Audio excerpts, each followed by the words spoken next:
start this.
So much excitement for these teams and for their fan bases on day one of the season. That's typical for all fan bases on the opening day of the season. I mean, the whole season is in front of you. Optimism runs high for just about everybody. So let's take a look at the Toronto Raptors starting lineup. Lonzo Ball out there with Jaylen Brown. And there's Jared Allen. Then there's Jonathan Isaac. And it's Drummond in at the 5, roaming the paint. At the line for Los Angeles, Evan Mobley, shooting 1. Mind the lanes. Mind the lanes. One shot.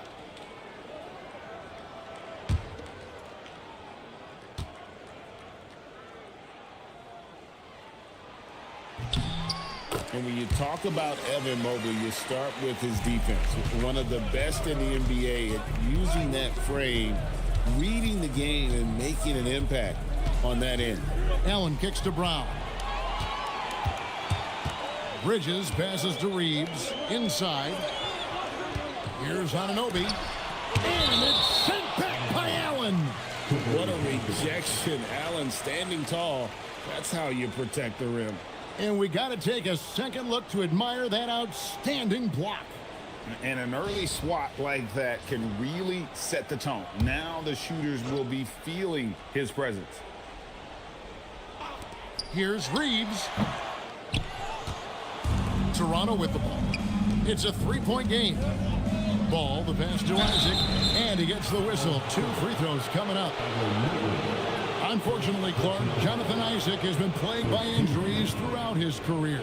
Yeah, he has. I mean, he came in with a lot of excitement around his potential, and injuries have kind of derailed his growth. But he's still an exceptional defender, versatile, and a good rim protector. He can guard all 5 positions, and that's always valuable on any team.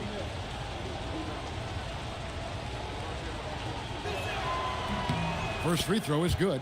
Well, this guy packs a nice skill set, Jonathan Isaac. A slender big man who has nice range and is a superb defender already.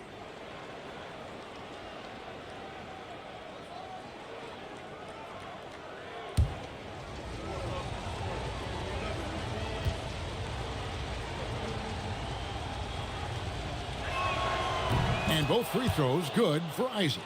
One thing you can say about this Clippers organization, GA, resources will never be a problem. Yeah, passionate and deep-pocketed leadership. You throw in the market size, and even if they're not the glamour franchise in LA, they're no longer resigned to second fiddle. They're a little slow out of the gates, just 1 for 4 from the field so far. To the inside, and stolen by Anunoby. Bridges against Brown. Bridges shot good. On the drive that time, Bridges uses that speed and the 6'6" length very well. Got him to that open spot that time. Now here's Allen. Paul with a wide open look. And a great assist by Allen as that one goes in. And good to get him going early. That shot should give him some confidence. Perhaps he's set for a big night. I mean, he can be a difference maker for him when he's on his game.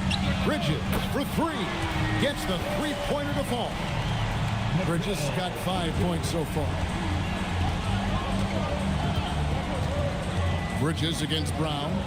Allen, a screen on Bridges. And here's Brown outside. They grab their own miss. Solid play in the low block, and that one's good. Hey, if you don't box out Drummond, this happens. He's an exceptional offensive rebounder who can hurt you big time with the putbacks. Now, here's Bridges. 11-point game his last outing. No good on the triple. Just over 2.5 minutes played here so far in the first quarter. Ball feeling it out a bit. Here's Isaac. Misses off the right eye. Clippers have gone 3 of 7 from the field since we've gotten underway. Pass to Reeves. Here's Anunoby. Back to Reeves. Anunoby outside. Just 5 to shoot. The shot, no good. Very dangerous to leave a guy like that open. Lucky break there for the D. To the paint. Here's Drummond. Makes it off the glass. Drummond's got his second basket. A true center, a throwback center. Drummond is not a guy who jacks up threes. Andre wants to eat inside. Bridges outside. LA's gone 1 of 2 from long range in the first quarter. For three. Allen with the rebound. The Raptors with the lead. Right now, let's take a moment here to catch up with Allie LaForce on the sideline. Moments ago, Tyronn Lue and I were able to chat. We briefly talked about Jaylen Brown and what kind of defensive mindset you have to have against him. And he said, we have to be willing to work just as hard as he is. We have to fight through every single screen, talk to one another, and contest every shot we can. Sounds like it'll be an all-out effort against Brown here in this one. Kevin? All right, Allie, thank you. That's a surprise. I mean, really out of character for him to miss when the defense is not right up on him. To end the cold streak. Oh, man! Oh, my! What a play! Boy, that is really sinister, that move by Anunoby. Wow. And a good-looking view of that throwdown from the AT&T Connected Cam. Ball dishes to Brown.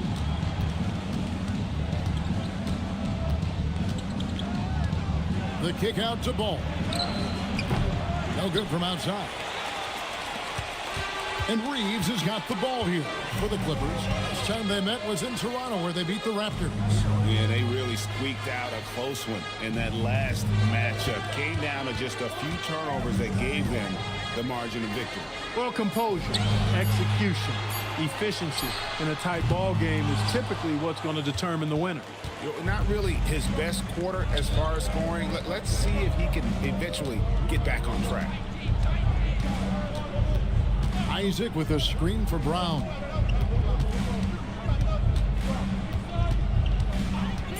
Launches it. Offensive rebound. There's Ball with the three. Doesn't go for him. Dismissed the defender right there, but couldn't take advantage. From 13, off the left rim and out. He's tried to get it going, but the shots simply have not been there. Nothing seems to be falling. Brown finds Drummond. A crossover. And no good that time. Good D by Anunoby. He's having trouble getting anything to go right now. Bridges with it. He's picked up by Drummond.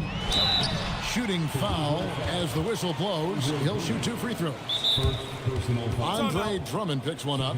Well, at 6'6" with pretty good length, he plays a lot longer than he looks, and that helps Bridges inside. And Tyronn Lue wants a timeout. Coach is going to talk some things over with the team. Might be seeing something to adjust.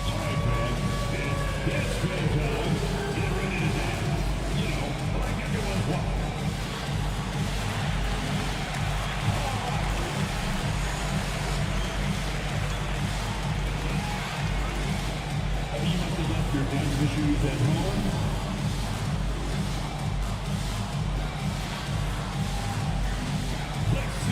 working out.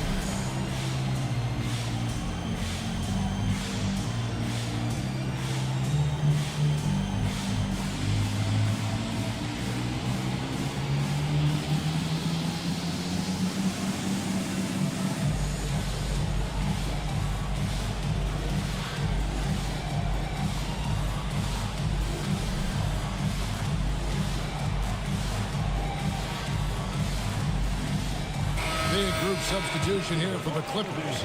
Bruno Fernando's checked in for DeAndre Ayton. Marvin Bagley comes in for Evan Mobley. Kevin Huerter, he's checked in for OG Anunoby. And it's Garland in for Austin Reeves. And then for Toronto, Brandon Clark, he's checked in for Andre Drummond. Aaron Nesmith comes in for Isaac. And Jalen Green subbed in for Lonzo Ball.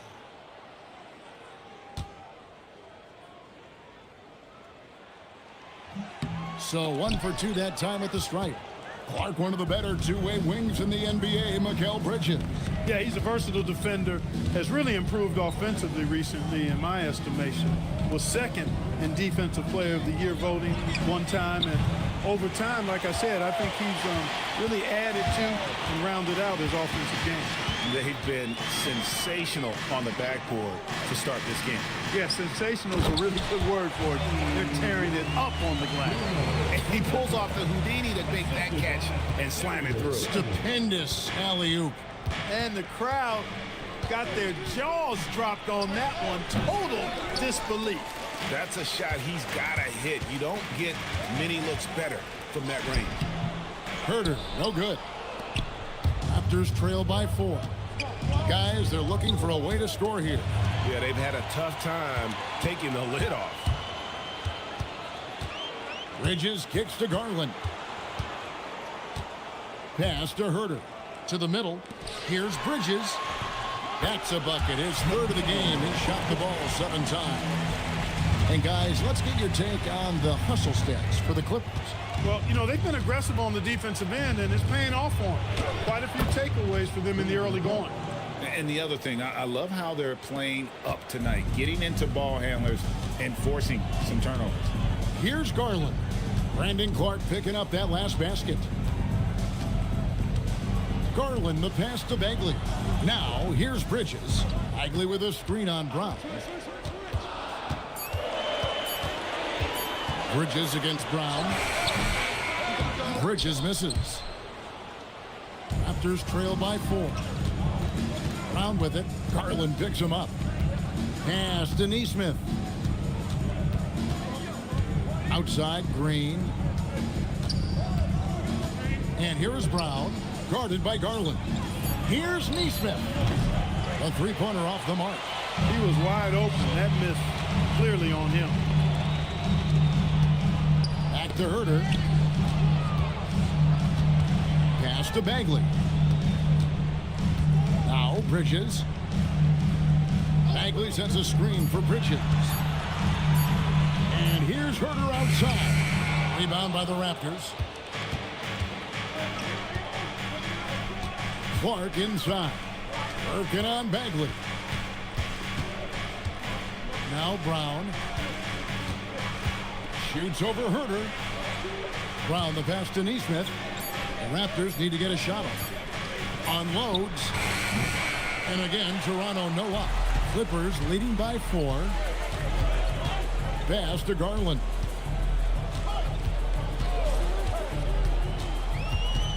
Back to Bridges.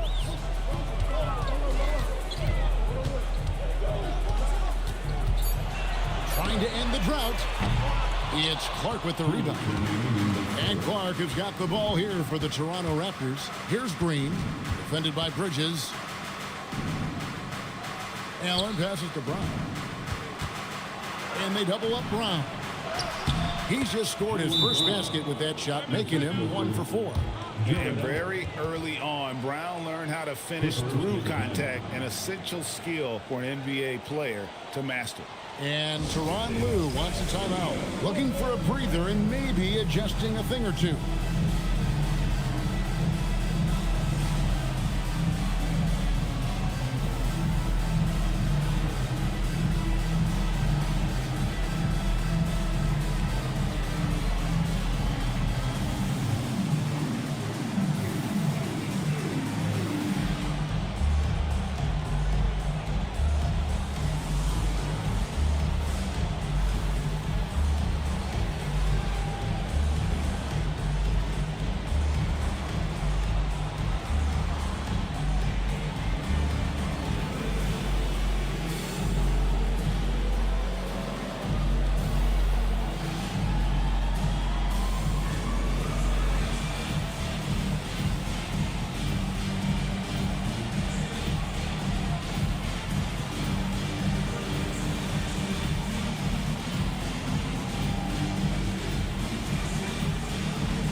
Los Angeles making a switch here. Ivy's checked in.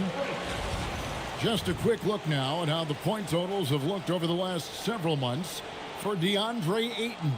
Look, sometimes you go up, sometimes down, and the trend has been on the downward side in terms of his average points per game. And a variety of factors can be the culprit. And a lot of times you focus on the efficiency more than just pure point output. Now, here's Ivy. Garland surveying the D.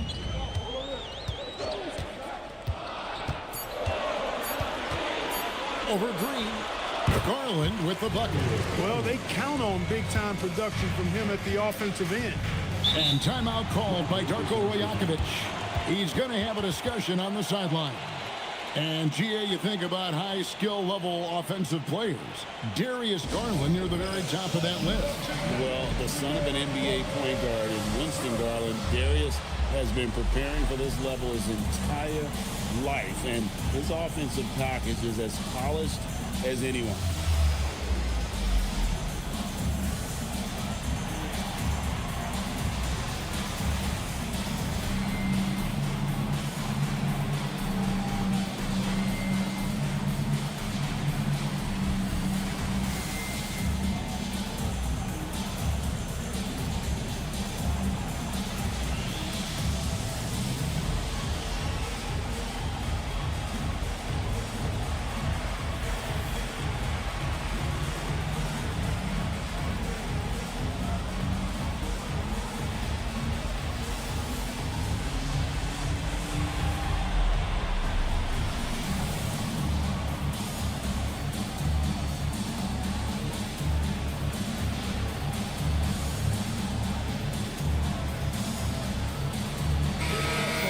Look here at some of the numbers for Herter.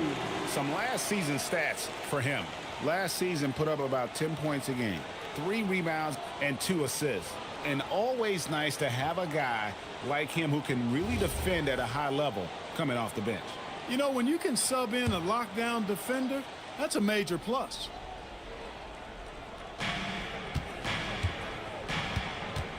Now, here's Neesmith. Ivy defending. Green against Garland. 6 to shoot. Some nice ball movement here by the Raptors. And here's Brown outside. Bagley with the rebound. He's having a tough quarter, scoring the basketball, and able to help them close this gap. Fernando. And he uses the glass on the layup. And it's a 6-point Clipper lead. And here's Green. He'll bring it up for the Toronto Raptors. Allen, a screen on Garland. Pass to Neesmith. Brown against Herter. Fades back. And it's the Clippers with the rebound. Now, here's Ivy. Scoreless thus far. Now Bagley. He's covered by Clark. And foul on the shot. He'll shoot 2 at the free throw line. And he's got his first free throw of the game. At the line for 2, Marvin Bagley III. Take a break. Take a break. 2 shots.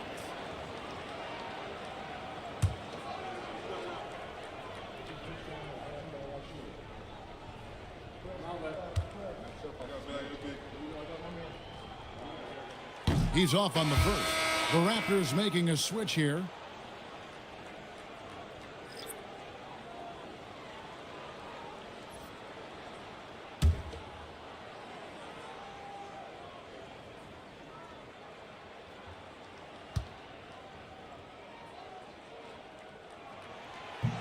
So he comes up empty at the line.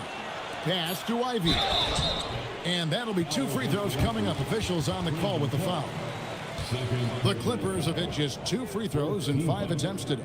And when you look at their numbers from a season ago, 80% as a unit, that's something you'll be happy with. And you know, a lot of times, guys, in some of their performances last year, their free throw numbers helped them win games. The first free throw is good.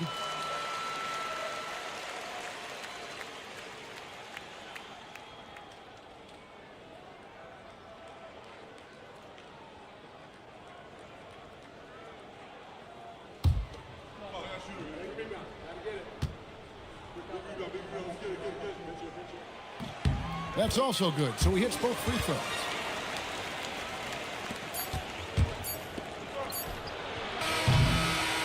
Mikal Bridges has been the guy making things happen for L.A.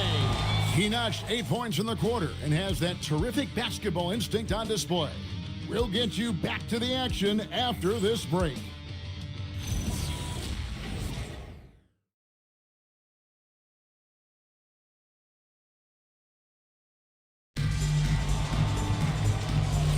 And hope you've enjoyed the broadcast so far. Halfway through the first half in this one. And taking a look at Los Angeles' performance here. What have they been doing or not doing? You got to credit their defense, communicating, rotating, making plays on the ball. They've got them rattled. It's only the first quarter, and already they've made enough big plays on defense to last really an entire game. So for Toronto right now, Andre Drummond is out there with Clark. Then there's Jonathan Isaac. And it's Green, and it's Ball in at the point guard position. And now let's send it over to our courtside reporter, Allie LaForce. Thanks a lot, Kevin. OG Anunoby is so disruptive. He's led the league in steals. And he said, I want to be the defensive player of the year. I've always thought I was the best defender in the league. I'm athletic enough, strong enough, and smart enough to defend every single position. Back over to you. Very confident.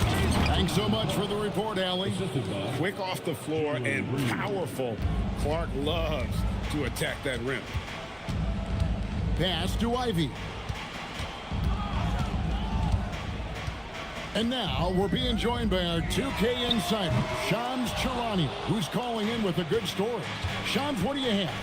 Well, a debate is brewing. While the NBA has pushed back against load management in this 82-game league, prominent voices on the team side countering that with much more movement on every possession, modern play style places novel demands on players' bodies. A serious challenge. Okay, Shams, we thank you for that report. Ayton, he's checked in for Bagley. Anunoby with it. Isaac picks him up. No one near Reeves as he lets it go. And it's out of bounds. They say it was last touched by Mobley.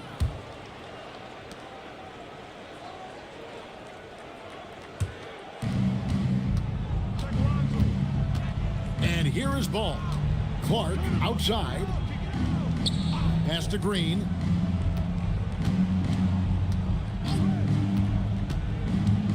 The kick out to Ball. Good. Great play by Green to set it up. Green's got his third assist on the night. Clippers leading by 3. Anunoby outside. Good ball movement here by the Clippers.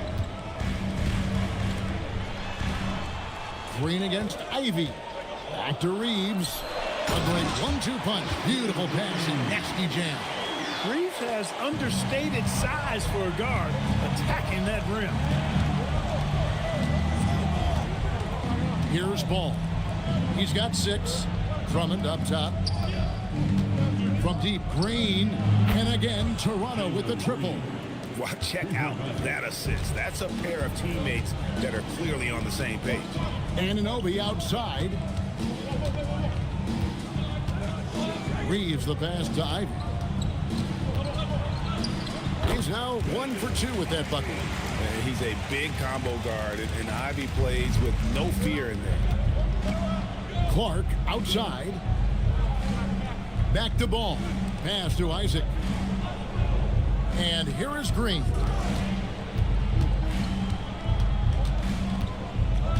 Clock at 4. Finds the hole for the second time from the floor. Now 2 for 5. He has a great feel for scoring in the painted area. Nice play by Jalen Green. Mobley outside.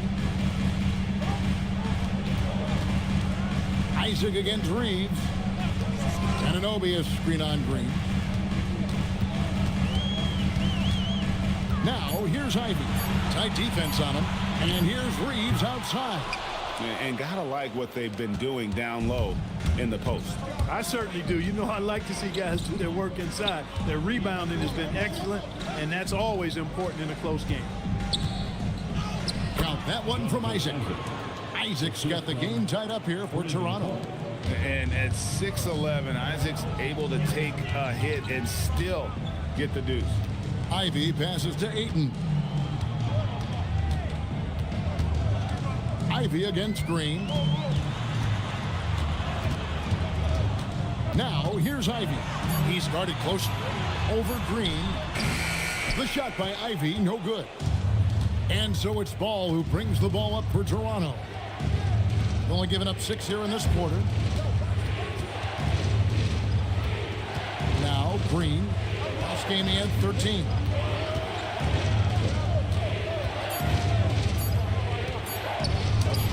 That one good for 2. Green's got the lead up to 2 now for the Raptors. Yeah, after a nothing first quarter, he's bounced back nicely. Here's Mobley. Offline with his 3. And the Raptors with possession. They're on a 16-6 run. Out to the right wing. Drummond passes to Clark. Oh, he got hacked on the three-pointer. He'll head to the line. And this is what the schedule looks like for the Clippers. On Thursday, they'll go up against Trae Young and the Minnesota Timberwolves. And then on Sunday, the New Orleans Pelicans will come into town. And for that game against Indiana, that's a contest that I'll keep an eye on. That'll be the 5th time they take to the floor, and they want to get off to a quick start. Well, something you never like to see, but guys, he definitely looks hurt. And boy, when you see someone hurting like this, it's always scary. You're exactly right. I mean, with the way it looks, what we have to hope for now is that somehow it's not a long-term issue. Some changes for Toronto. Jared Allen's checked in for Andre Drummond. Jaylen Brown comes in for Isaac. And Aaron Nesmith subbed in for Jalen Green. Second free throw, no good.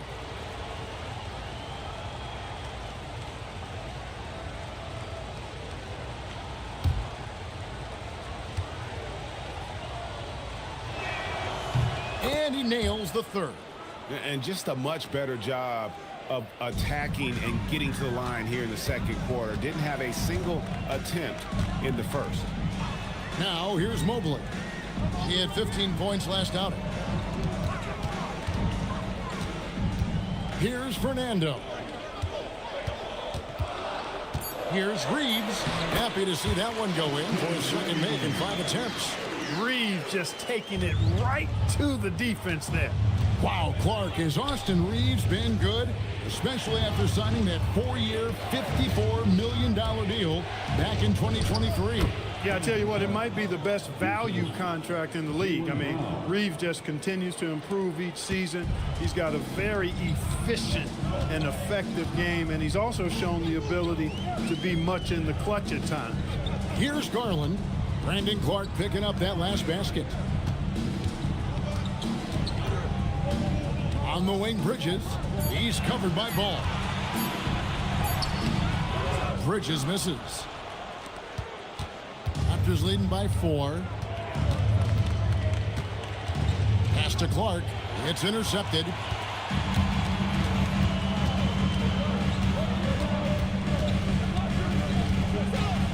Reeves the pass to Garland. And you could see him give a little nod and then just burst to the rim for the alley-oop slam. A pair of teammates, Greg, with a terrific feel for each other.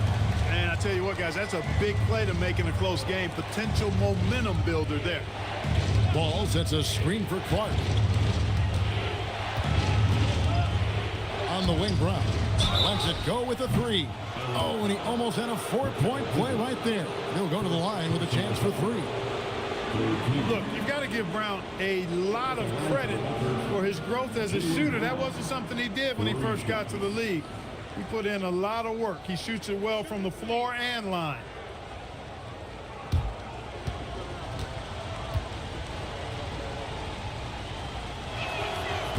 That free throw good from Brown.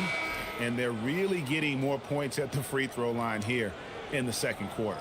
Definitely, that's one of the reasons they're in front right now. Catching up on the changes for Los Angeles. Bagley, he's checked in for Evan Mobley. And Kevin Huerter subbed in for Austin Reeves. And the second free throw, good. You got to respect the mind Brown has for the game. Both ends of the floor, he is so good at spotting the opening and taking advantage.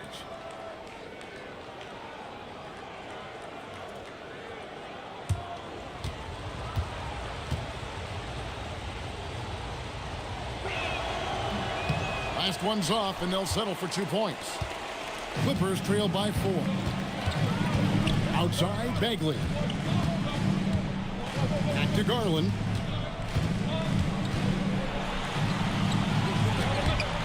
Jaylen Brown with the rebound. Brown's got 4 rebounds in this game. Deflects the pass, and it's blocked. Outside Garland. Herter on the wing. Pass to Garland. From deep. And they'll get another chance.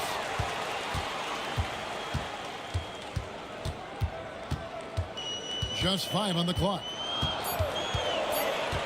Another shot. And the layup is up and in. And defensively, they're on their heels every time the ball comes inside. Yeah, I think they've got to ramp up the aggressiveness. If they don't, things are just going to get worse from here. And timeout called by Darko Rajakovic. He's ready to talk things through with them. Attention everyone. We've got the hoop crew on the court now. Let's get excited.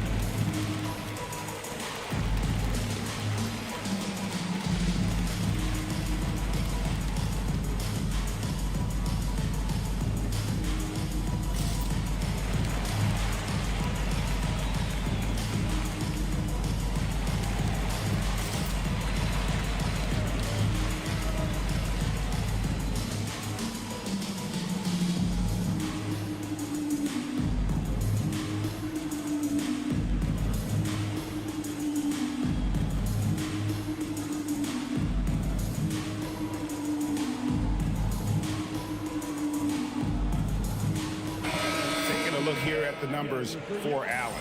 Great showing for him last season. And he did his share on the glass, battled his way into the top 15 in rebounds per game. And last year, he really was the poster boy for scoring efficiency. You could count on one hand the number of bad shots he took.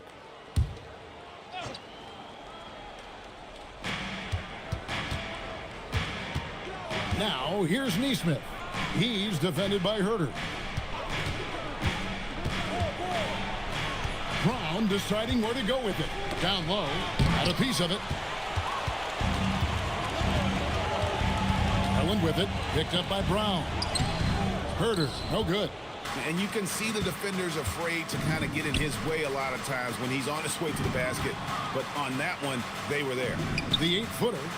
A nice shot by Nesmith. And playing with a lot of fire now. They had a tough start in that first quarter. Didn't shoot it well, but didn't let that discourage them. And now they're showing what they can do offensively. Good on the bucket. Fernando's got 8 points. Again and again, they're dissecting the defense and creating those high percentage looks from inside. And even under pressure in close, I think they've still done a good job maintaining concentration and converting the opportunity. No good from Clark. The Clippers trail. Herter with it. Nothing on the board. Here's Fernando. Tried to bank it in, but he misses. It's good. This game is all even. A minute 50 left in the first half of basketball. And timeout called by Darko Rajakovic. He's going to take this chance to talk to his guy.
checked in for the Raptors.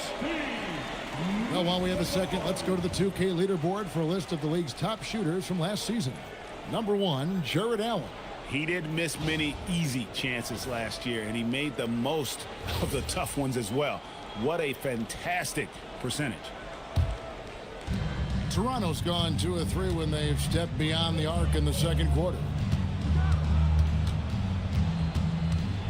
Bridges against Brown. And foul on the shot, so he'll get a chance at the line. Mikal Bridges picks one up. And Brown is a guy who is hunting contact. Defenders have to be more cautious around him when they're defending.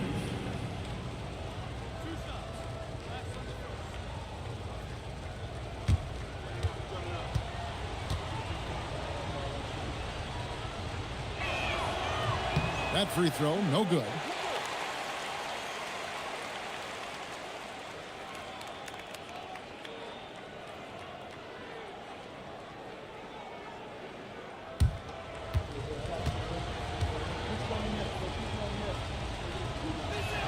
And he sinks the second.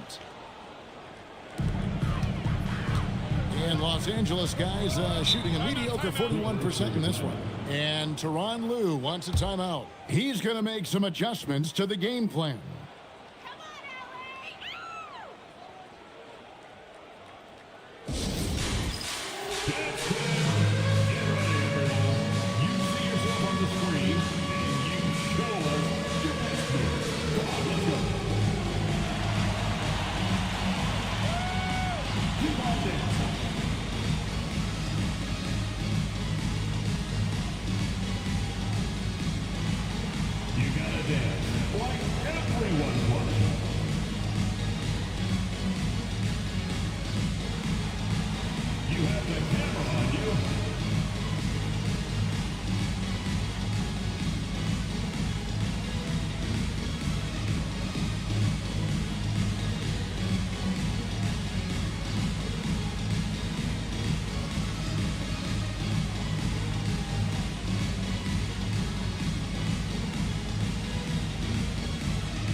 Now here's Herter. Still scoreless.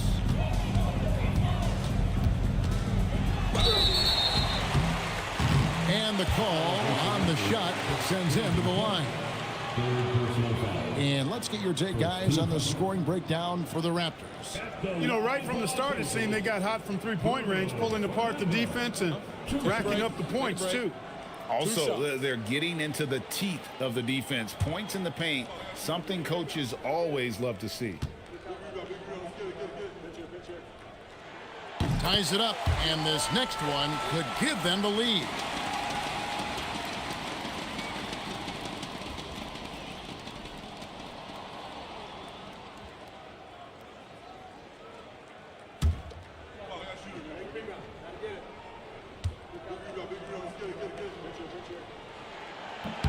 Now the free throw is good, now leading by 1. And so Green will bring it up for Toronto. Inside, here's Clark. Good. Great play by Green to set it up. Green's got 4 assists now tonight. 1:07 left to play in the first half. Garland against Green. Garland with the bucket. Garland's got 4 points this quarter.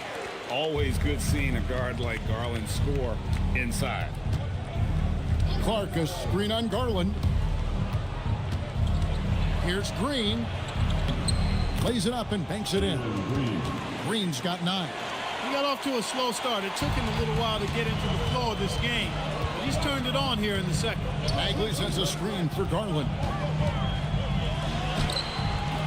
And the foul called on Bruno Fernando. That is his first foul of the game. What a great look here at this tremendous move from our AT&T Connected Cam point of view. A different look for the Clippers. OG Anunoby's checked in for Bruno Fernando. And it's Jaden Ivey in for Mikal Bridges. Drummond's checked in for Toronto. The Raptors with the lead. 7-second difference, shot and game clock. Garland against Green. Takes the three. It's hauled in by Los Angeles. Bagley's got 6 rebounds here tonight. Anunoby.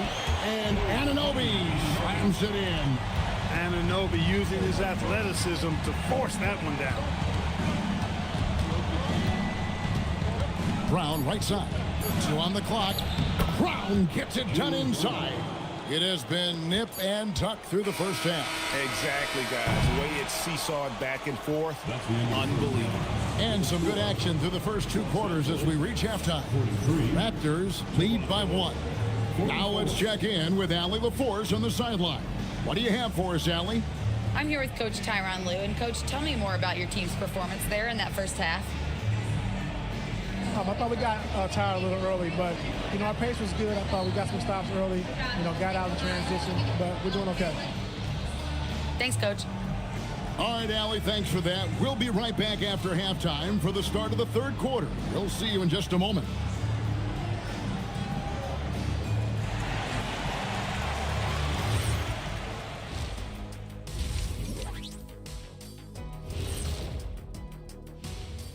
Welcome to halftime, everybody. First on the menu is looking at what games will be coming up here shortly. It'll be the Golden State Warriors up against the Grizzlies in Memphis. 7:30 p.m. Eastern Time is the tip-off. 2 elite squads, Ernie. 1 winner. I'm expecting big things. No doubt. Everyone in the league will be watching. All right, guys, let's talk about our game. The LA Clippers are in a close one. Look at the rebounding numbers. I'm surprised they've stayed this close. They're not cleaning the glass. It's more like they're fogging it up. And that concludes halftime. Now time to send it over to Kevin Harlan as the game's about to resume.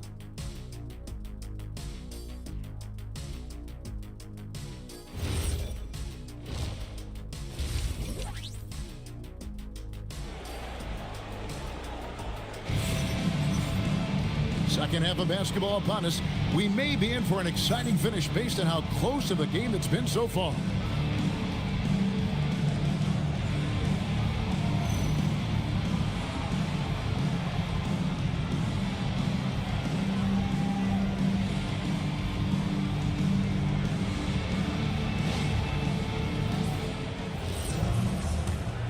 Here's Brown. OG Anunoby is out there with Evan Mobley. Then there's Marvin Bagley. Then it's Austin Reeves. And it's Bridges in at the 2 guard. That's who's out there for the Clippers. Isaac a screen. Clock at 6. Here's Brown. Mobley with the rebound. The Clippers trail, and we'll go courtside to hear more about what's going on with Lonzo Ball. Allie, how's he doing? Hi, guys. The head athletic trainer for the Raptors let me know the status. He let me know that it's a strained hip, which causes plenty of soreness and shooting pain in that area. Although it takes a while to completely recover from this injury, he's been given the thumbs up from the training staff to play through it. So that's definitely something to keep track of while he's out there. Good information as always, Allie. We thank you. You learn a lot about yourself through these long rehab processes. There's a physical component for sure, but I think mentally and psychologically is where the real challenge is. I have no doubt he'll return, and my guess is he'll be better and stronger than ever. Isaac finds Drummond to the inside. Fades away. That doesn't go either for Brown. And they're 1 of 4 here to start the second half. Bridges passes to Bagley. Here's Brown. Count it. And he'll have a chance for a 3-point play. Mikal Bridges picks one up. And, really, guys, Brown is very talented at knocking down shots, even when getting hit. 3 trips to the line so far for him in this one. Yeah, 76% from the line a season ago, and most would consider that to be a success. Los Angeles making a switch here. Fernando's checked in. A free throw good from Brown. Clippers trail by 6. Mobley outside. Into the third we go. 2 minutes in now. Bridges kicks to Mobley. Los Angeles with another miss. And they continue to control the glass. Guys, I think they've simply been the more physical team, and that's why they're ahead. Most any coach loves points coming off assists. Reeves against Isaac. And again, no good by the Clippers. That's a big donut, folks, here. Start the second half. 4 straight they've missed. And 2 free throws coming up. Unable to get that one to go with all the contact. Mikal Bridges picks one up. Gotta like the aggressiveness there inside from Isaac. Not afraid to mix it up and go into the defender. Ivy's checked in for the Clippers. Take a break. Take a break. 2 shots.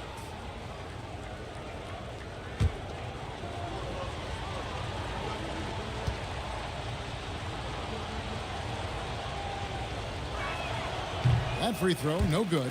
You know, it's been a bad day for them at the line today as a whole, and far too often, that's the case for this team.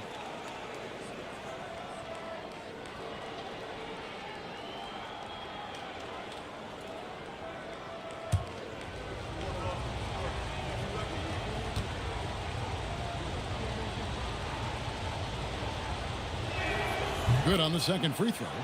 And Isaac really continues to intrigue you. A 6'10" forward who's just got great agility and can be a nightmare in transition. The kick out to Anunoby. And no good. The dry spell continuing for him. The drive-by ball. To the middle. Allen finds Brown.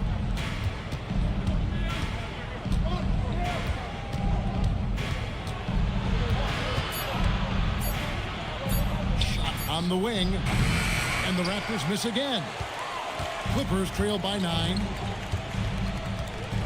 Pass to Fernando. Isaac against Ivy, and taken away by Brown. Here's Isaac, and Isaac throws it down. Yeah, those long strides of Isaac's, they allow him to get behind the defense and gobble up a lot of ground in the open court. And Tyronn Lue wants a timeout. This now will give him a chance to discuss some potential changes. Things not going their way, and he wants to just try to talk this one over. And you know what, guys? If for nothing else, just to slow things down a little bit, change it up somewhat.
Brandon Clark, he's checked in for Andre Drummond.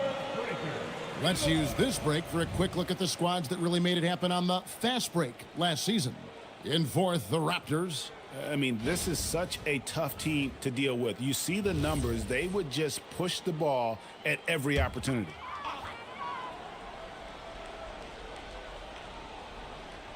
Just over 3.5 minutes through the third quarter of play now.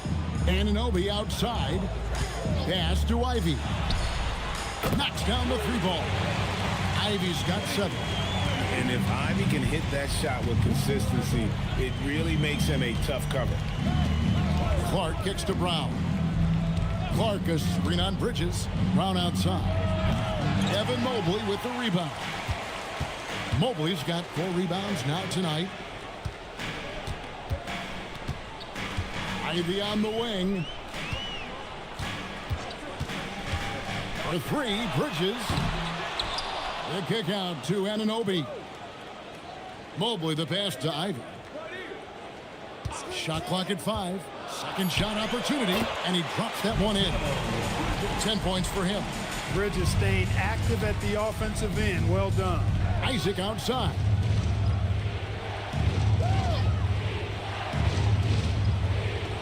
Clark a screen on Anunoby.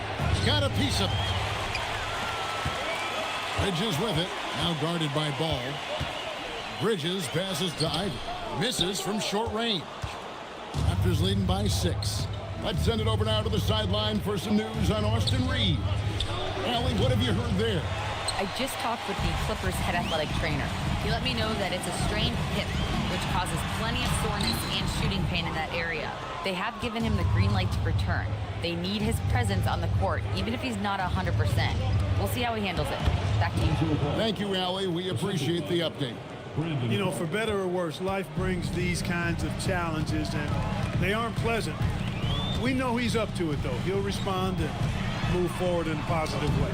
Ivy with the bucket. And rising above the D, Jaden Ivey. Man, I would have loved to have those type of hops. Isaac outside. Toronto working the ball around now. Isaac a screen on Mobley. Allen against Mobley. And contact on the shot, so he'll be shooting free throws here. That one on Mobley. Earning a trip to the stripe that time. Allen constantly on the move, which makes him hard to guard. And some stats here, guys. The scoring breakdown for Toronto. You know, all game long, they've imposed their will on the interior, scoring a lot of points in the painted area. And also, they took advantage of their quickness, got inside and blew through the open lanes. Great job of attacking the paint.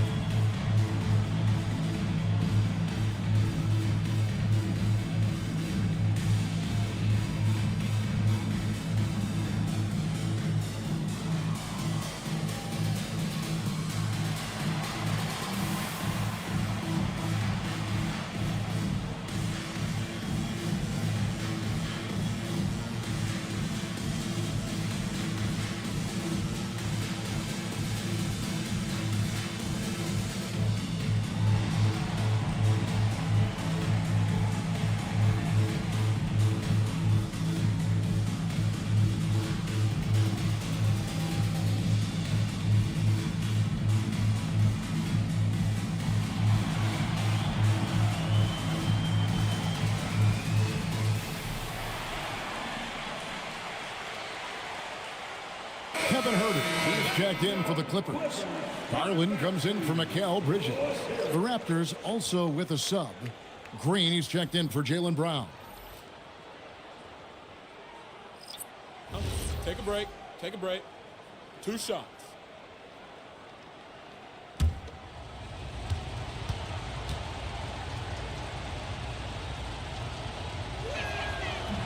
And that one misses.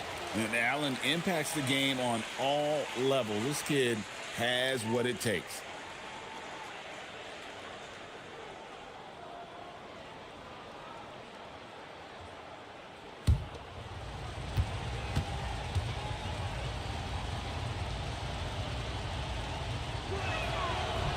No good at the stripe this time. Second misses also. Clippers trail by 6. It's stolen by Green. Clark outside. Ball dishes to Clark. Clark sets a screen for Ball. Looking for Clark, and he gets it there. And it's Clark with the jam. Boy, so good at threading the needle. Awesome past the size and passing ability of Ball. Tough to defend against. Green against Ivy. Anunoby a screen on Green. Mobley the pass to Garland. The Clippers need to get off a shot. Fires from deep. Rebound by the Raptors. They've led by as many as 11 points. A good job by him on the glass here tonight. +8 in that department. Isaac kicks to Green. And it's Darius Garland with the rebound. In the corner, Ivy with it. Back to Anunoby. Outside Garland. Mobley outside. That's good, and it's Garland with the assist. Garland's got 4 assists in the game. A lot of focus on the part of Mobley. Gets great position, feet set, and lets it fly. Hits the mark. The rebound by Ivy. And not allowing the shooter even an inch of breathing room on that one.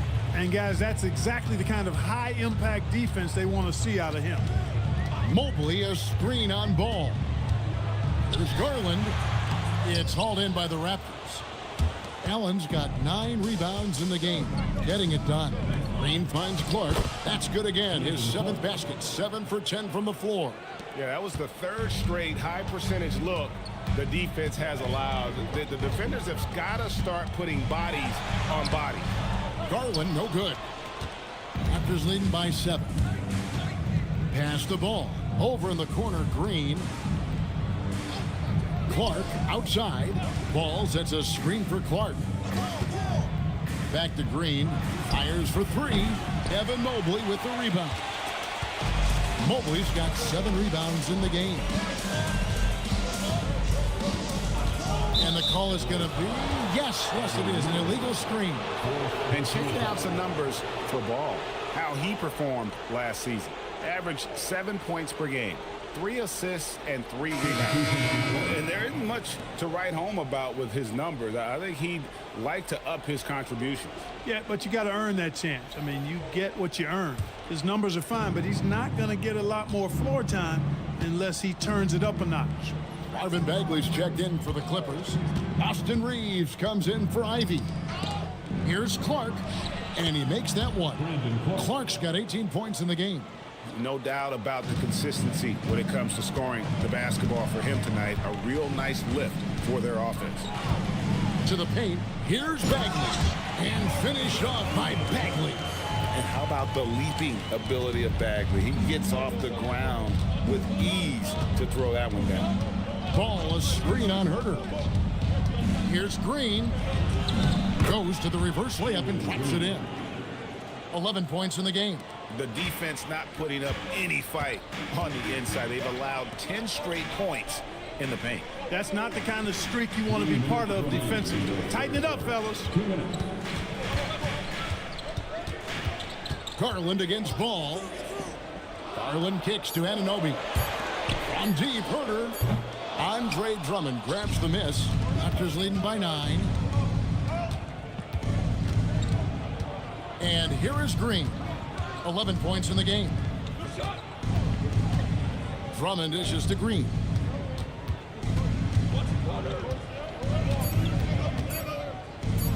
Into the lane. It's blocked.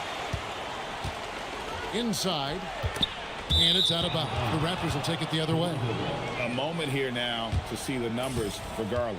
He's coming off an excellent season, and he'd make you pay every time he went to the line. Top 20 in free throw percentage. And he was the consummate playmaker last season. Completely unselfish. Always had his head up, looking for the open man.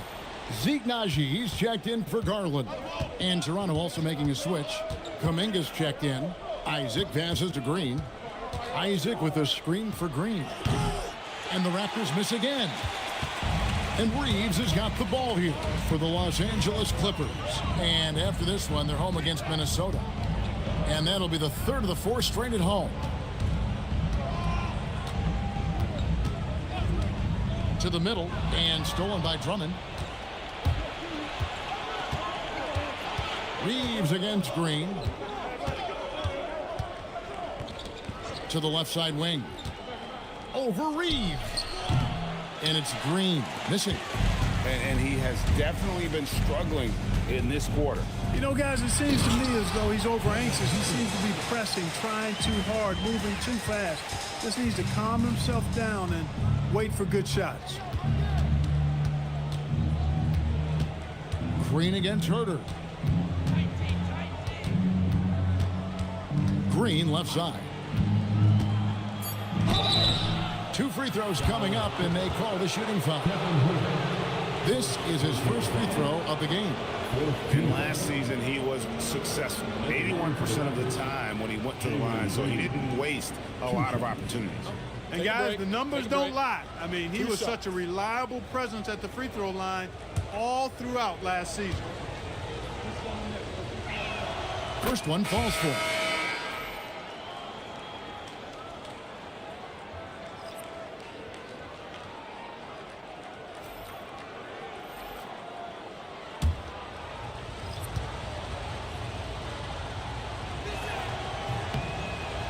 And both free throws good for Green.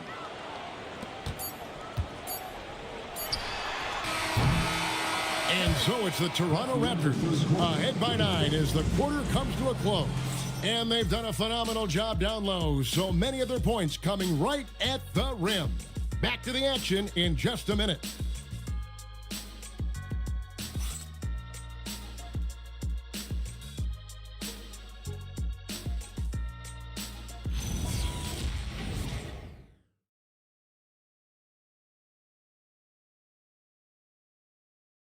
And how about a look now at our assist of the game? Brought to you by State Farm. And the winner today, the big fella here with the sweetest of dimes. What a plus it is to have a post player who's got this ability to find. Boy, that's a nice asset to have. It's a huge boost to any offense, too. It adds a whole nother dimension when you got a big guy that can pass. Fourth quarter of action is upon us. Thanks as always for joining us. Setting the floor for the Raptors. They've got Jared Allen. Green is out there with ball. Then there's Andre Drummond, and it's Brown in at the 3, the small forward. Reeves the pass to Mobley. 4 on the clock. Here's Ivy. Here's the 3. Jared Allen grabs the miss. Allen's got 10 rebounds here tonight. So active. Now Ball. Pass to Green. The rebound by Ivy. Rough start for him for sure. He needs to make a shot just to gain some confidence. Mobley finds Ivy. Good on the three-point shot. Wow, has he flipped the switch at halftime. Much more effective here in the second half. Drummond passes to Green.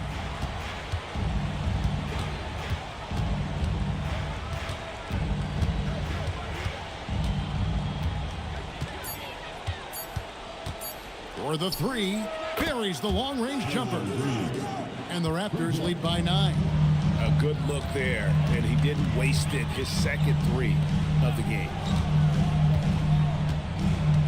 Pass to Bridges from the arc. And the Clippers hit again from deep. Bridges showing you the range right there. And so here's Toronto. They've led by as many as 11 points. Brown against Bridges. Brown outside. Allen a screen on Bridges. Here's Brown. And he stays with it. Tries again. Rebound by the Clippers. Mobley's got rebound number 8 now on the night. It's not his night, but his teammates have picked him up.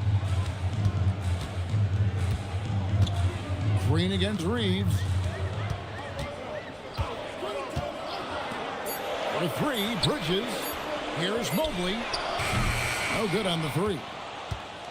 Raptors leading by 6. To the inside. Allen. Great pass to set up the lay-in. Allen's got his first basket of the night. Boy, exhibiting toughness right there and persistence. Allen might have been fouled on that inside basket. At the top of the key, Reed.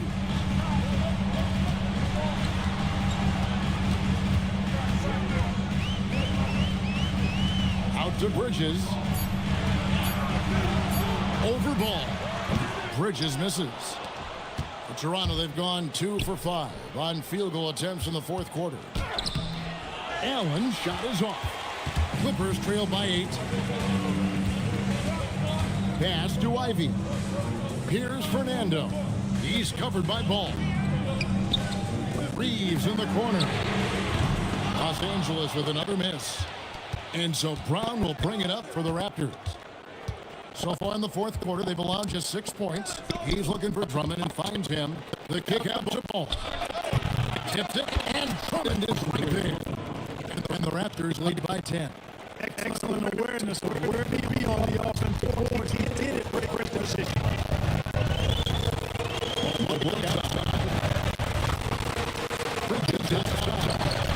It's good from one way. It's now his second three-pointer of the half and his third of the night. Pass to Green.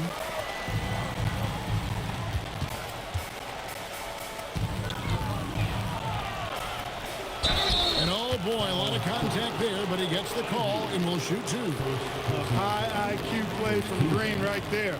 Very intelligent offensive work that time. Jalen Green at the line for Take a 2. break. Take a break. 2 shots.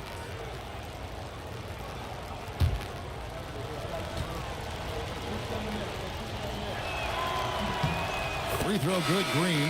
Looking for a one-word descriptor for Jalen Green? The best one I come up with is exciting. The way he runs the floor and gives every play his all. This guy is just fun to watch. Catching up on the changes for the Clippers. Sheboy's checked in, and OG Anunoby subbed in for Jaden Ivey. And the Raptors also making a change. Jonathan Isaac, he's checked in for Jaylen Brown. Pass to Bridges.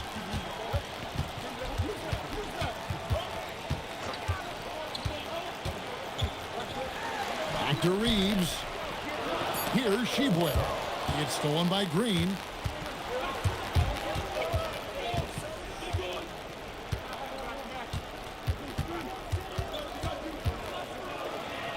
And the shot is good.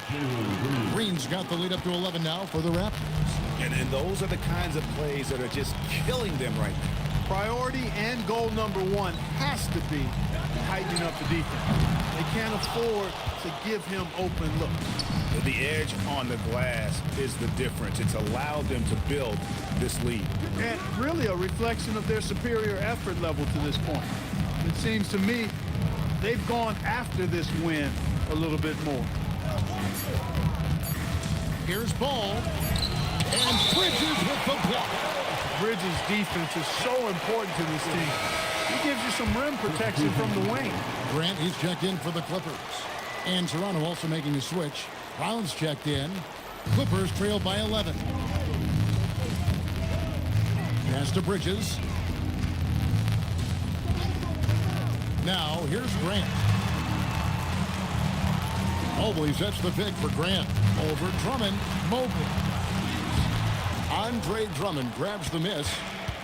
Drummond's got rebound number 15 here tonight. Down low. And stolen by Mobley. And now the fast break. Bridges with the ball. And the dunk by Grant. You know what? When you allow Grant to get close to the rim, you risk seeing him give you a facial right in your grill. Anunoby against Allen. Anunoby kicks to Grant. Bridges deciding where to go with it.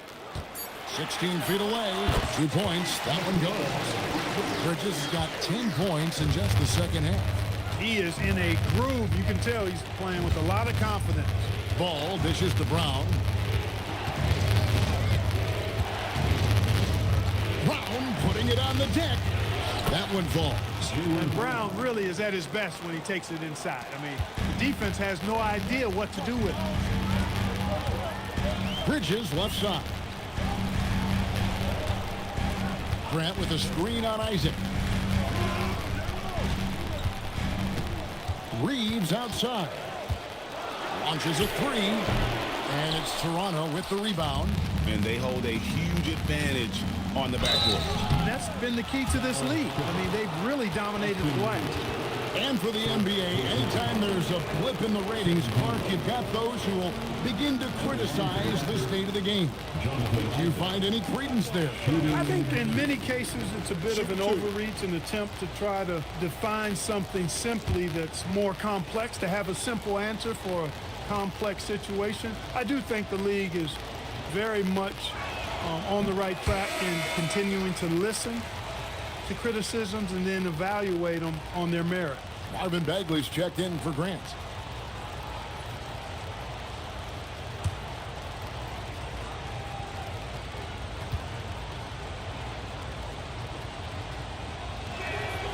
And he's good on the second. And here's Bridges. He'll bring it up for the Los Angeles Clippers, trailing by 10. Reeves left side. Isaac with the steal. Pass the ball. Isaac a screen on Reeves. Back to Isaac. Lets it fly. It's good. The assist that time from Ball. And the Raptors lead by 12. Boy, nice rhythm that time. See how Isaac let it fly right off the catch? That shows you confidence in the jumper. And here's Bagley. And the Clippers miss again. On the wing, Isaac. Defended by Bridges. Mobley against Brown. 5 on the clock. Ball from long range. That shot off. But still, eventually you got to feel like he'll start knocking those down again. Reeves outside. Going to work down low.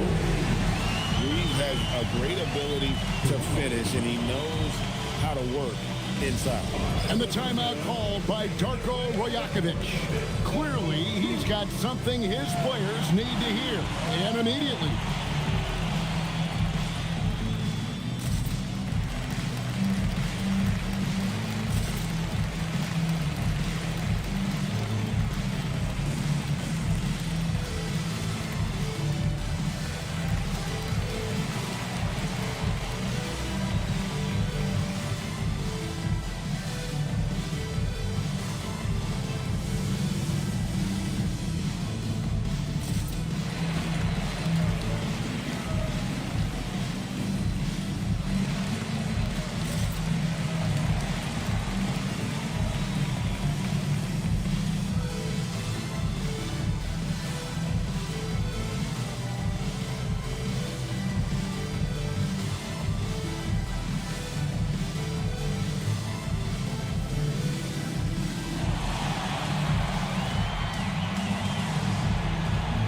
Clippers making a change here.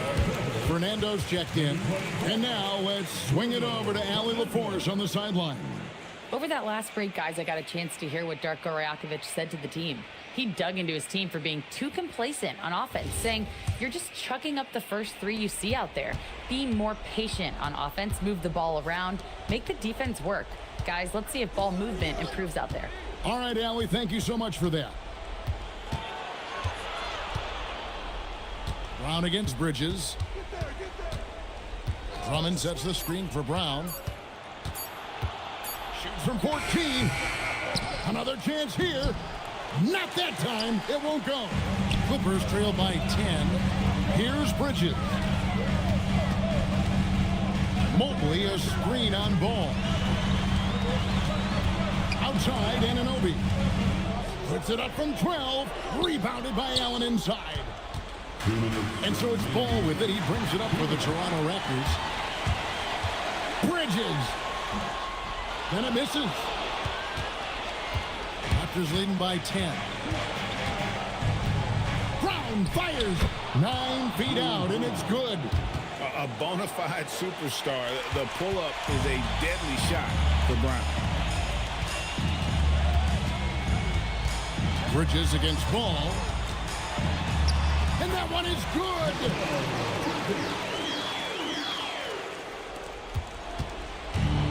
Toronto's gone 1 of 3 from outside the arc since we've reached the fourth quarter. Drummond sets the screen for Brown. Jacks up a three. Outside ball. Shot clock at 6. Beyond the arc. Mobley there for the rebound. Clippers trail by 10. Bridges inside. He's covered by Ball. Mobley a screen on Drummond. Austin Reeves. Jumper is off. So it's Toronto now. Now Brown. Now Allen. Drummond in the post. He's against Bridges. Ball. The three goes down. And they came in determined to take this one. It's going to be a happy flight home. Yep, to have a stress-free win on the road, very satisfying. The fans are already headed for the exits. It's stolen by Allen. Oh, what a play inside. How about the hops for a guy that long? Allen enjoying throwing it down like that. Bam!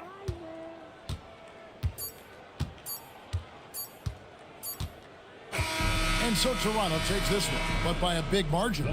This was a very strong showing for him, Greg. Not necessarily a runaway win, but one they'll feel very good about. And let's face it, anytime you can go on the road and win in the fashion they did, you have to feel good about it. Really an outstanding effort all the way around.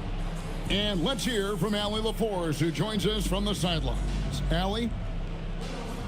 Brandon, congratulations. You guys may have faltered a bit coming out of the gates, but you finished strong. Yeah, man, I mean, that's just us, really. We're just always trying to feed off the energy. So it did kind of take a while there after the start, but once we picked it up, it was all fun. The energy was there when it mattered the most. Strong finish. Thanks, Brandon. And as always, Allie, thank you so much. Well, folks, that's going to do it for now. So for Allie LaForce, to my colleagues here at the table, Clark Kellogg and Greg Anthony, this is Kevin Harlan. Thanks for being with us. And now we present the player of the game, Jalen Green.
Thanks, everyone, for joining 2K Sports for this Wednesday evening presentation.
Of the NBA. This is Brian Anderson. I've got the start of a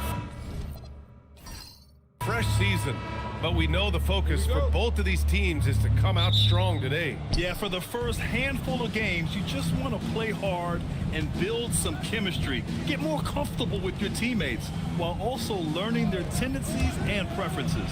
All right, now the opening lineup for Phoenix. Zachary Risache out there with Anthony Black. Then it's Karl Anthony Towns. Then it's Chet Holmgren. And it's Diabate in at the center position, locking down the middle. Halliburton for three. Knocks down the long J. Yeah, you've got to be attached at the hip to Halliburton, especially when he's operating on the perimeter. Towns outside. Lets it go from deep. The rebound by Tyrese Halliburton. And you just can't afford to give up that kind of look very often. First quarter of play, a minute in. Diabate grabs the board. The players avoid taking mid-range shots these days. It's almost like the threes are easier for players to get. And the offense really feeling the effects of Turner's 7'4" wingspan there. Halliburton outside. Pass to Lively. Back to Halliburton. Philadelphia moving it around. The three from Washington. And it's rebounded by Karl Anthony Towns. And let's send it over to Allie LaForce. I was able to catch up with Nick Nurse. We talked about the matchup issues that Karl Anthony Towns creates for defenses. Coach said the combination of size and skill make Cat a tough cover. If you put a center on him, he can beat them with his quickness or his perimeter game. And if you put a wing on him, he can overpower them in the post. Back to you, Brian. And Allie, thank you for that. Out left to the wing. Pass to Black to the wing, right side. Here's Holmgren, and he's in the books. Now 1 for 2. And this is where Holmgren is such a scoring threat. His size can make interior shots easier to find. Now Turner. Outside White. From deep. The Sixers with another miss. That's 20% now from the field. What a cold start. Risache. And he makes it on the layup. Yeah, great look for Risache. Close in, gets it done. 76ers trail by 3. From going to the finals in 2021 to missing the playoffs last season, Grant, things have not gone according to plan for the Suns. Well, you know, B.A., they followed that trip to the finals with a 64-win season. But then they went all in on the big three of Booker, Durant, and Beal. And that just didn't yield the results they'd hoped for. White finds Washington. And here's Turner. Outside White. Pass to Turner. Here's Lively. 5 to shoot. White for 3. Karl Anthony Towns comes up with a rebound. Practically a block. Good, strong challenge. He didn't quite get a hand on it, but he did enough to affect the miss. Here's Diabate. Turner covers.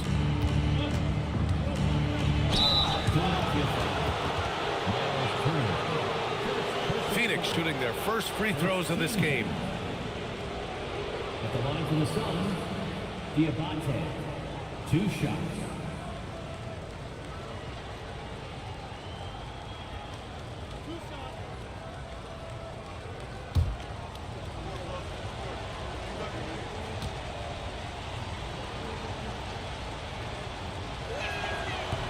And the first one at the line is good.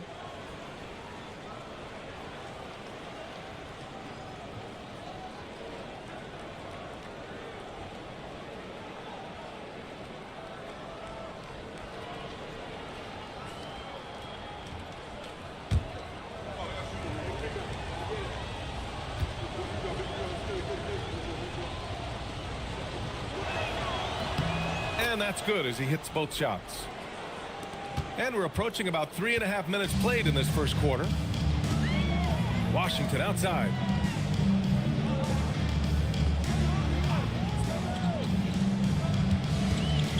To halt the run, driving inside, and Washington powers it through.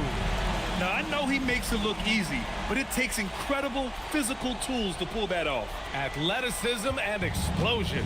A terrific view of that move captured on the connected cam, thanks to AT&T. Now here's Risache. He's guarded closely. Pass to Holmgren. Just 5 to shoot. And once again, off the mark by Phoenix. 76ers trail by 3. They're searching for a way to score. Yeah, buckets have been very tough to come by. Halliburton looking over the floor. Can't tie it up. That one misses. The Suns have gone just 3 for 7 here at the start. Back to Towns. Shoots over White. Black passes to Holmgren. Nails it from beyond the arc. Holmgren's got his second basket of the night. Yeah, it's just too easy for Holmgren. Man, is he fun to watch operate off the catch. Screen by Lively. The baseline J. And a slam dunk by Lively. Very difficult to stop team play when the ball's moving. Excellent find with the pass to create that scoring opportunity. To the middle. And the big finish by Holmgren. Yeah, the defense making it way too easy for Holmgren. Gotta push him farther out than this. Here's White. Really played well against Indiana in his last game. Towns with the ball. Now guarded by White. Pass to Diabate. Now here's Black. To the paint. It's stolen by Lively. Outside White. Halliburton finds Turner. Philadelphia moving it around. And here's White. Now here's Turner. No made baskets yet. Puts up a 3. He can't hit that time. Great job on the closeout and taking away space against a good shooter. Black outside. Pass to Holmgren from outside the arc. Rebound by Philadelphia. I love how they've attacked the boards here in the first quarter. Now here's Halliburton.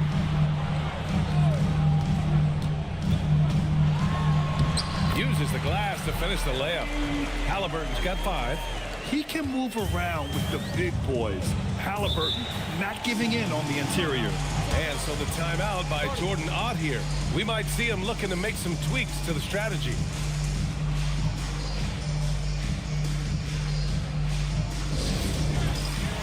So Phoenix going with almost an entirely new group here. Williams is checked in for Diabate. Achua comes in for Towns. Brandon Miller's checked in for Risache. And it's Rollins in for Black. Johnson against Holmgren.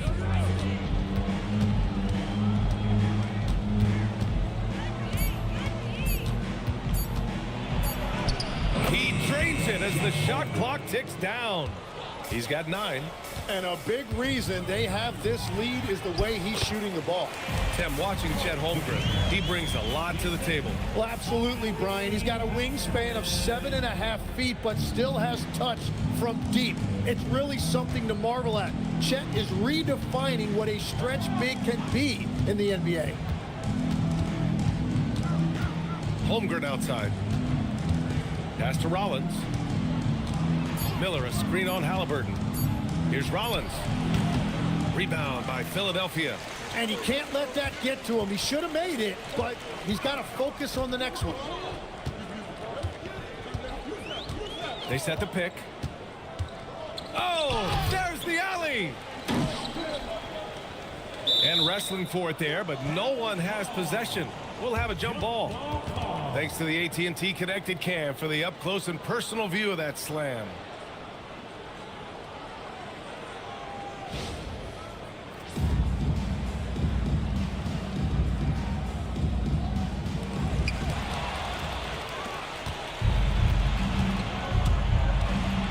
Pass to Miller. Fires for three. Oh, clanks that one. He's 0 for 1 to start. And here's Halliburton. He'll bring it up for Philadelphia. Trailing by 4. George outside.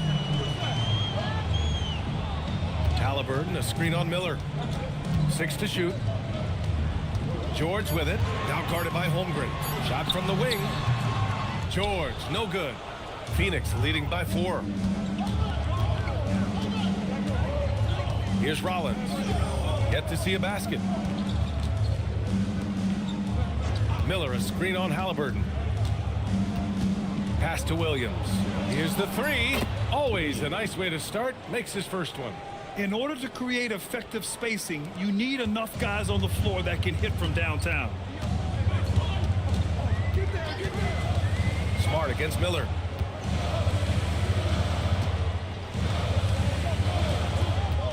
Now Johnson. George for 3. On target from range. These teams are finding the range, showing a lot of confidence. Yeah, he was so ready to answer that. These teams are just battling. And so the timeout by Jordan Ott here. He's going to take a moment to give him a breather and talk things over.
Moody's checked in for Philadelphia. Watford's checked in for the Suns. And it's time to give you a look at the top three-point shooting teams from a year ago. The Suns 3rd. And last season, they were deadly from beyond the arc. A lot of great shooters on that team.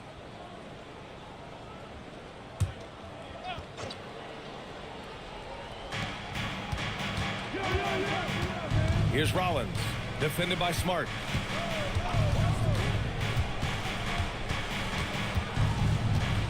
Rollins passes to Watford. Clock at 6.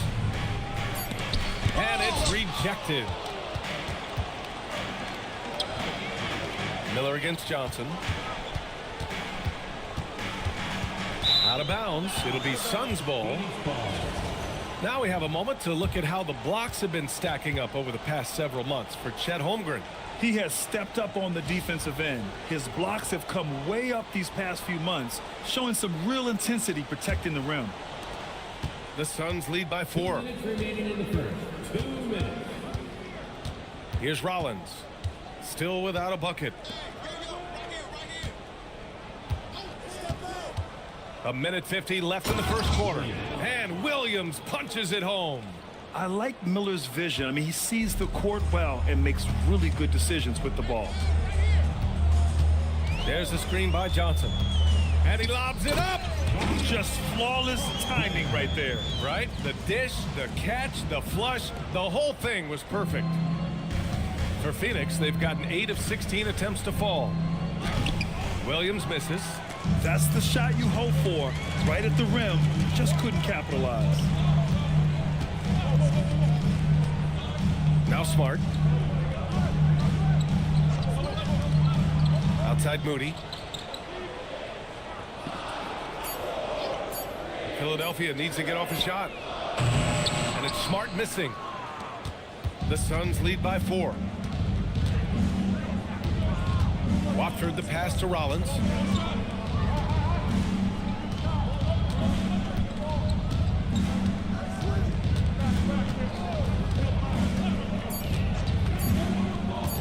Fires away from way outside. It's hauled in by the Sixers. Would you say testing the limits of his range there? Yeah, I mean, he's a very good shooter, but from that distance, his percentages go down. Outside Moody.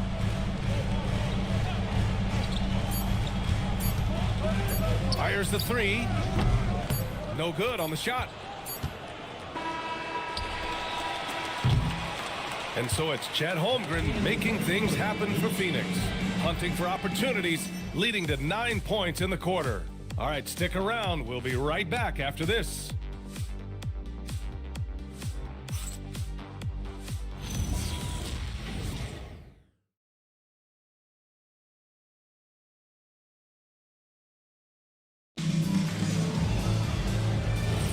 And for those of you just tuning in, second quarter action is where we are.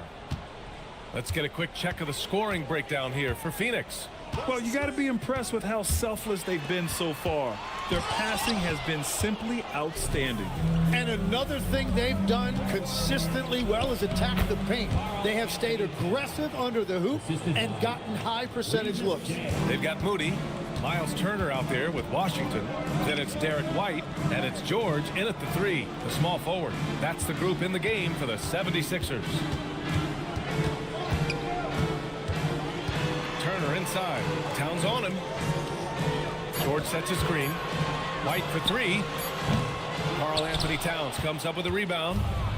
Towns has got 4 rebounds now. Here's Black. That's in. Coming off an assist from Towns. Black's got his first bucket in this one. And once more this half, they find a way to get great position inside. Turner inside. Covered by Towns. Nice shot by Turner.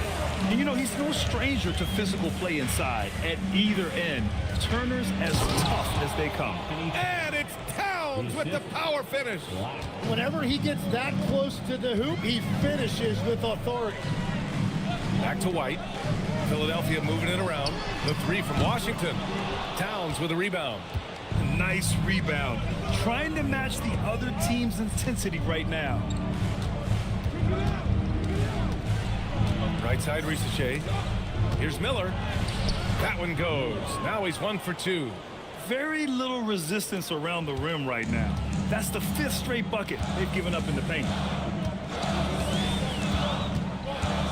And here's White. Still no points. The 3 from Washington. White, the pass to George.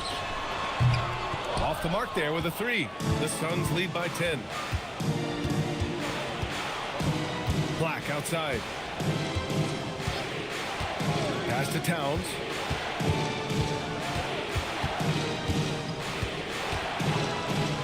Back to Black. He shoots. Miller can't get it to go. And it didn't go that time, but that's a shot he should feel confident in taking. Back to White. And you can count it. He'll go to the line with a chance at a 3-point play. He knew exactly where his man was going to be. Outstanding lead pass. All right, guys, we're lucky to have Shams Charania joining us now. Our 2K insider calling in with a story. What do you got, Shams? Thanks. Well, this new three-point era started with Stephen Curry, and it's really in the last decade that we're seeing the long-distance game extend to the center position. You look at the list of recent champions, it seems it's also not a luxury, but a necessity to have a paint presence who can also stretch the floor from deep. A nightmare to contain. All right, Shams, appreciate the report. Pass to Risache. The three is up. He drops it from range.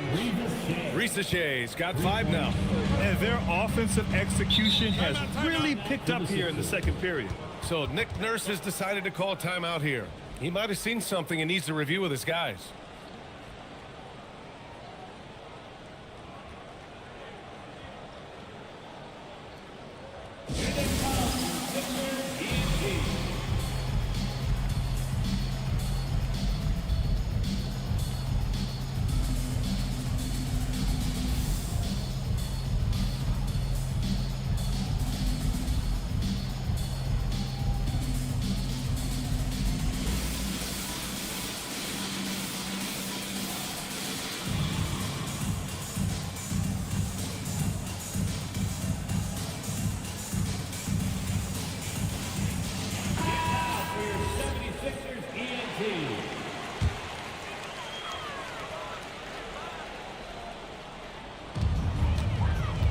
Halliburton outside.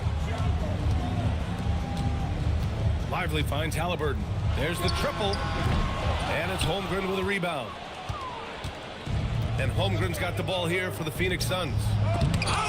They've only allowed 5 points in the quarter. And from the sideline, let's catch up with Hallie. Thanks a lot, Brian. Tyrese Halliburton loves to pass, but he's not chasing assists. He said, quote, "I just try to play the right brand of basketball. I like to see the ball moving. I take it ahead. I'm just playing through the flow of the game. Assists just happen with the way I play." Back to you guys. He spreads it around. Thank you very much for the report, Alec. Oh, merciless jam by Halliburton. He's got some serious hops. Pass to Holmgren. Now Black. Outside Risache. Just 5 on the clock. They set the pick. Good on the 13-footer. Risache's got 5 points in the quarter. 76ers trail by 10. Halliburton outside. There's the three. Diabate grabs the board. Yeah, so many times we will see shooters of any caliber miss that wide open three. To the inside. Here's Towns. And it's Towns with the power finish. Yeah, going right for the iron. Towns muscling his way through. Boy, they'd love if anyone could get a bucket. Yeah, their offense has been grinding to a halt. Back to Halliburton.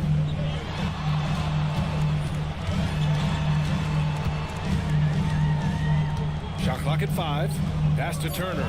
Philadelphia moving it around. Beyond the arc. Offensive rebound. Second chance effort. And Lively with the lay-in. It's good. A stronger defensive presence would have saved them 2 points. Nothing will drive your coach crazier than what you just saw. Lack of focus, lack of effort. Wow. I'll tell you, such an advantage having a playmaker who can get up to the rim and finish. Now that is what every team wants. And you can see how it energizes the entire team. So Nick Nurse has decided to call timeout here. He's going to take a minute to regroup with his players.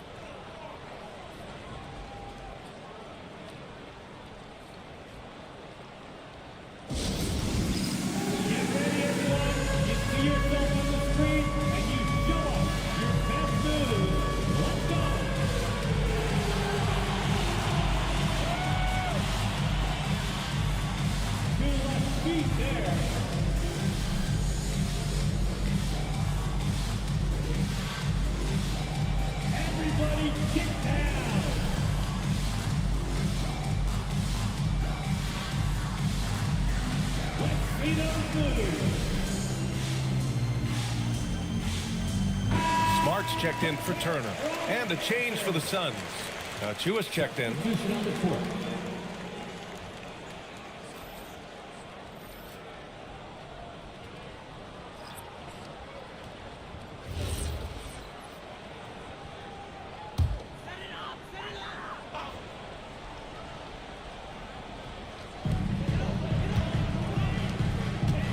It's Washington, high post.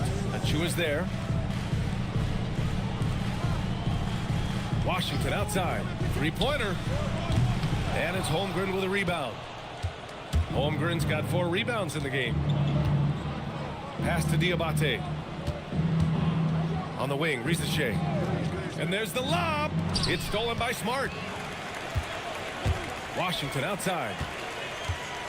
Inside. Lively shot is off. The Suns lead by 12. On the wing, Risache. He's guarded by White. Outside Achua. Lets the 3 fly. And it's Philadelphia with the rebound.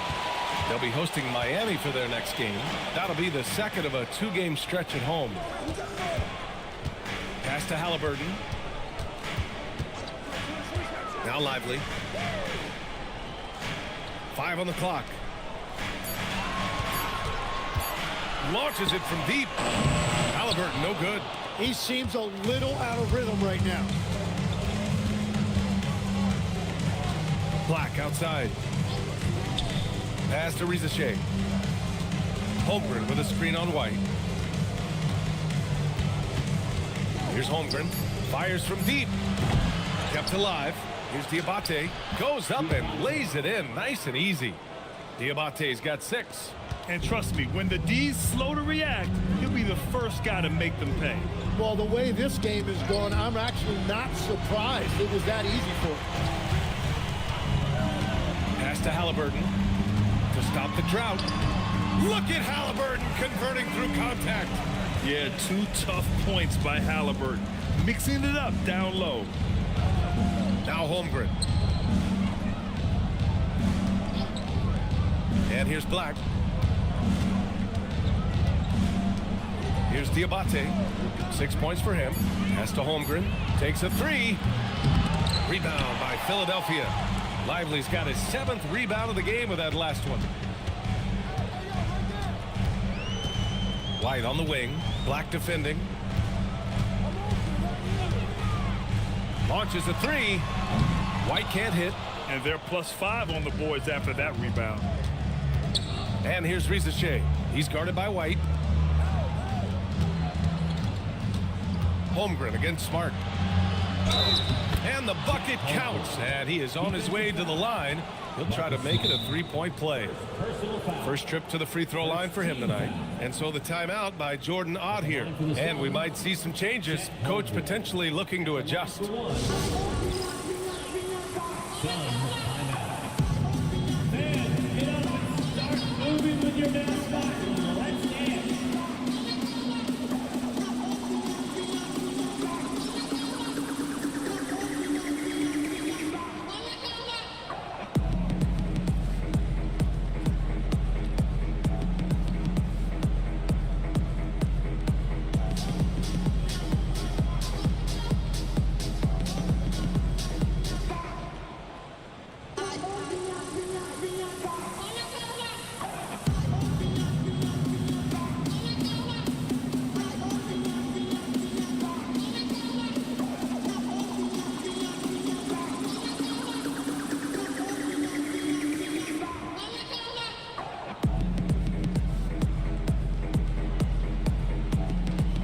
Making some changes.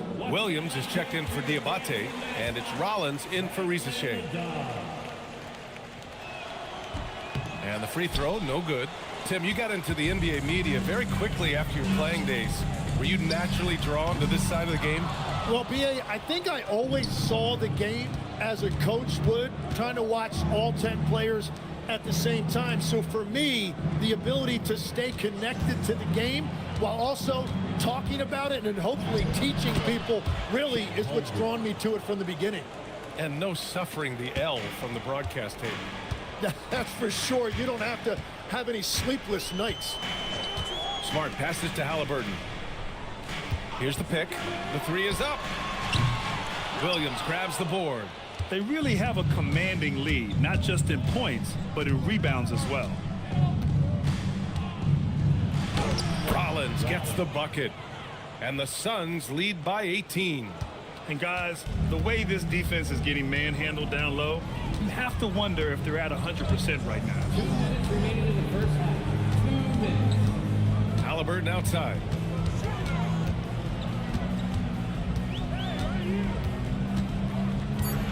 The shot. He nails it. That's his 5th make in 11 tries. This is why they will go to him often. He's going to take and make shots. Counted. Rollins has gotten 4 this quarter. They have no answer defensively inside. And Halliburton has got the ball here for the 76ers. It's an 18-point game. Pass to Smart. Oh, and makes it with the kiss. Smart has got his first points of the game. Rising to the challenge, good coverage won't alter Smart's selection. Black passes to Holmgren. And the foul on Tyrese Halliburton. That's his first foul. The 76ers making a switch here. Moody's checked in. Phoenix also changing it up. Brandon Miller's checked in for Chet Holmgren. And Watford subbed in for Black.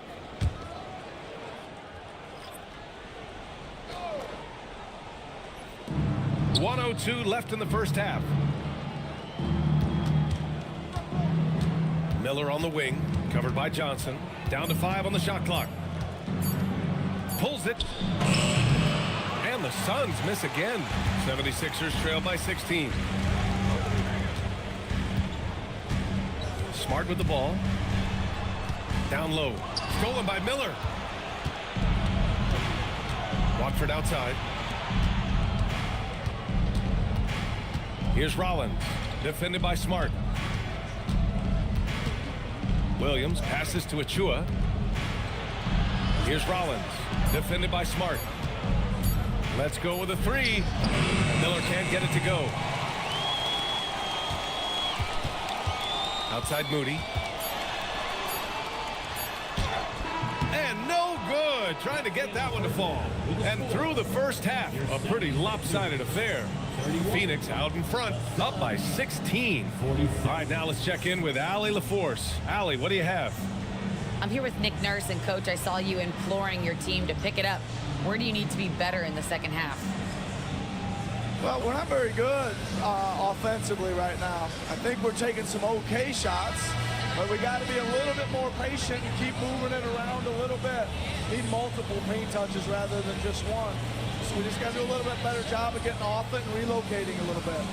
Patience is a virtue. Thank you, Coach. Allie, as always, thank you.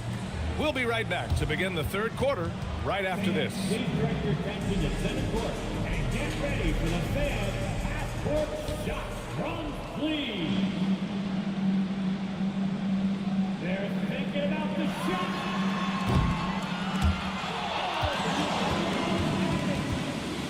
One more time, a round of applause for the participants.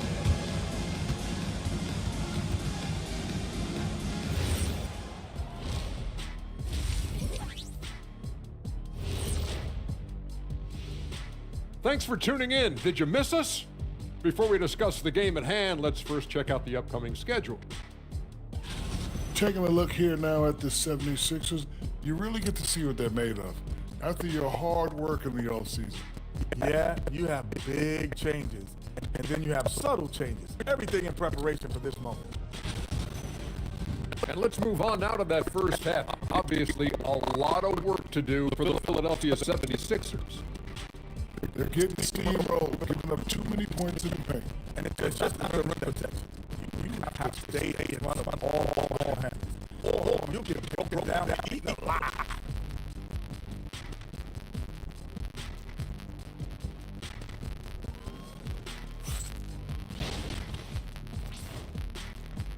That does it for halftime. Let's get back to game action. Here's Brian Anderson with the start of the third quarter.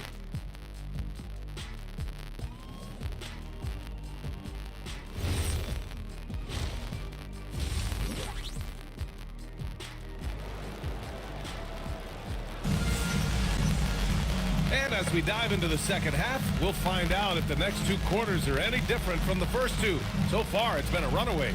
Chet Holmgren with a strong contribution so far in this one. Can they come up with an answer for him coming out of the half? They have to change something defensively. and that will be the biggest adjustment. They have to force the ball out of his hands, but that's a difficult challenge. 76ers trail by 16. Kicking off the second half. Here's Jordan on 5. Holmgren is out there with Karl Anthony Towns. Then it's Anthony Black. Then it's Rizachet. And it's Diabate in at the center. 6 on the shot clock. It's White with a drive. Back to Lively. And it's Holmgren with a rebound. Holmgren's got rebound number 7 tonight. Towns down low.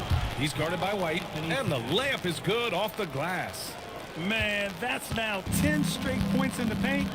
I'm not sure what's happened to their defense.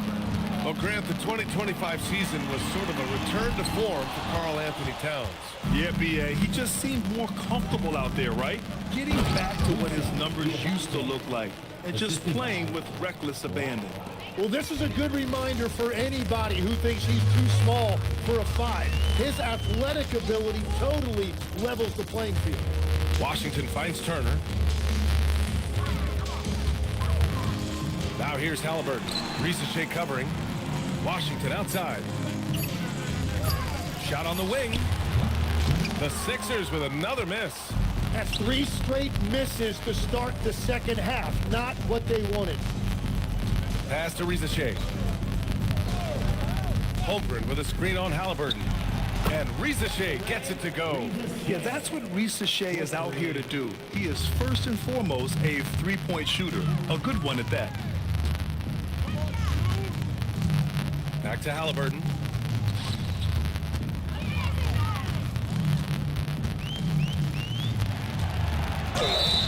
And he's going to the line for 2. The official saw contact while he was going up.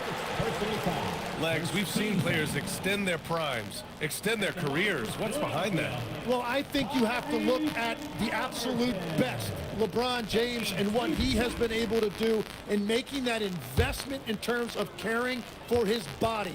It's a role model that all players should emulate. Question is, can anybody replicate what LeBron has done? Boy, that's going to be tough to copy that. And Tyrese Halliburton is one of the best offensive players in the game.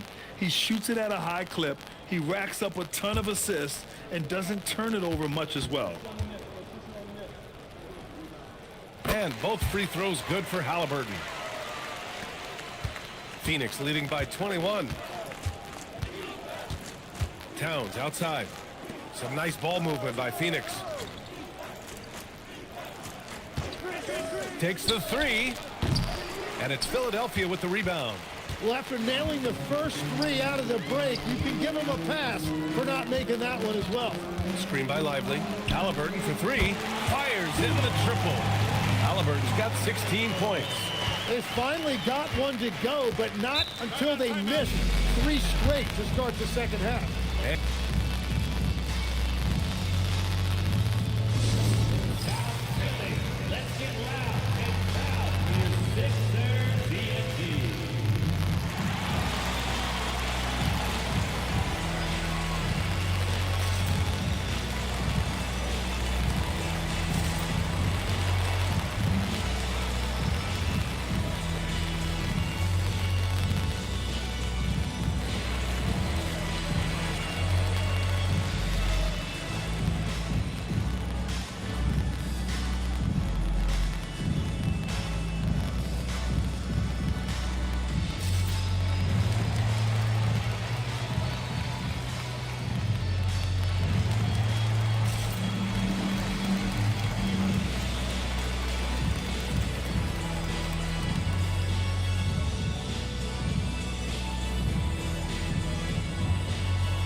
Showing the numbers from last NBA season, the leaders in team steals.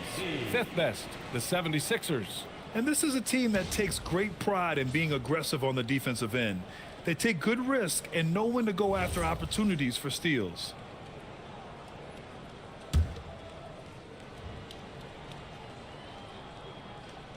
A little over 2.5 minutes off the clock in this final half of play. Now here's Risache. He's got 10. Shots good by Towns. He drops yet another dime, just facilitating this offense like a maestro. So Nick Nurse has decided to call timeout here. Coach probably just checking to make sure everybody's on the same page here. All right, coming up to the court right now, it's your Sixers and Kings.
Right around 3 minutes into this second half.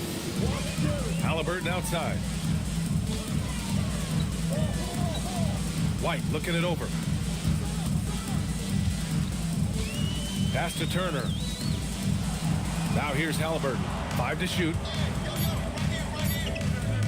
Here's Lively. It's rebounded by Risache. Risache's got his 4th rebound in this one. I'll tell you what, they've rebounded the ball tremendously well. Here's Towns. Rebound by Philadelphia.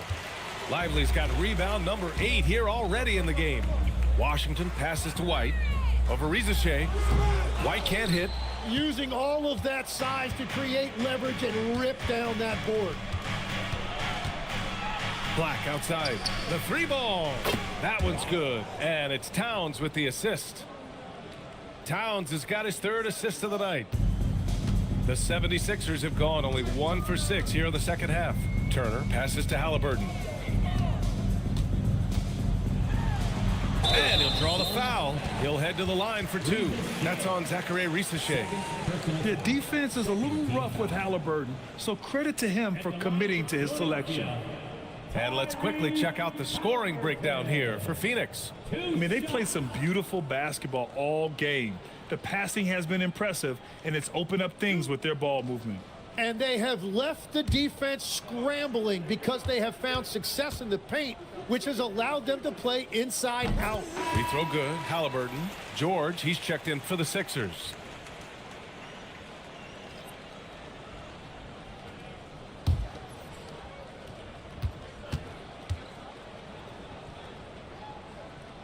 And both free throws good for Halliburton.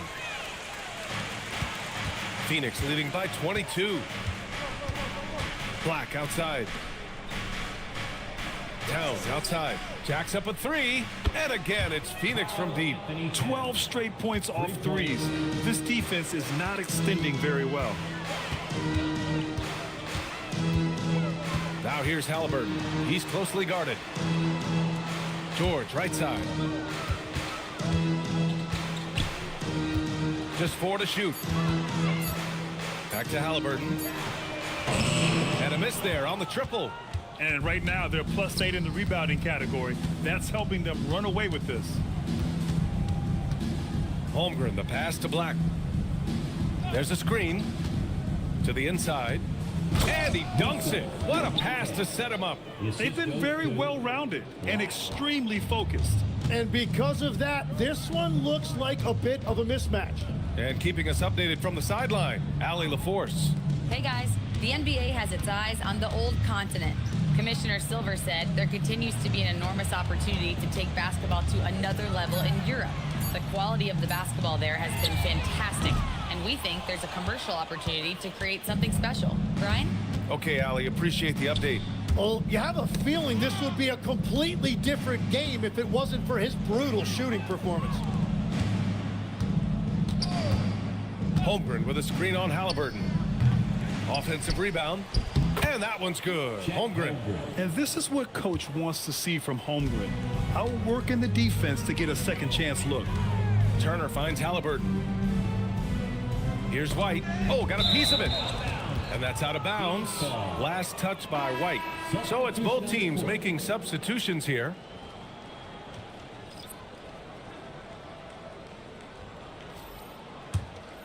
And it's Phoenix's ball. They're on a 20-7 run. Here's Holmgren. And the big finish by Holmgren. And this is why so many are high on Holmgren. His ability to dominate games with his scoring.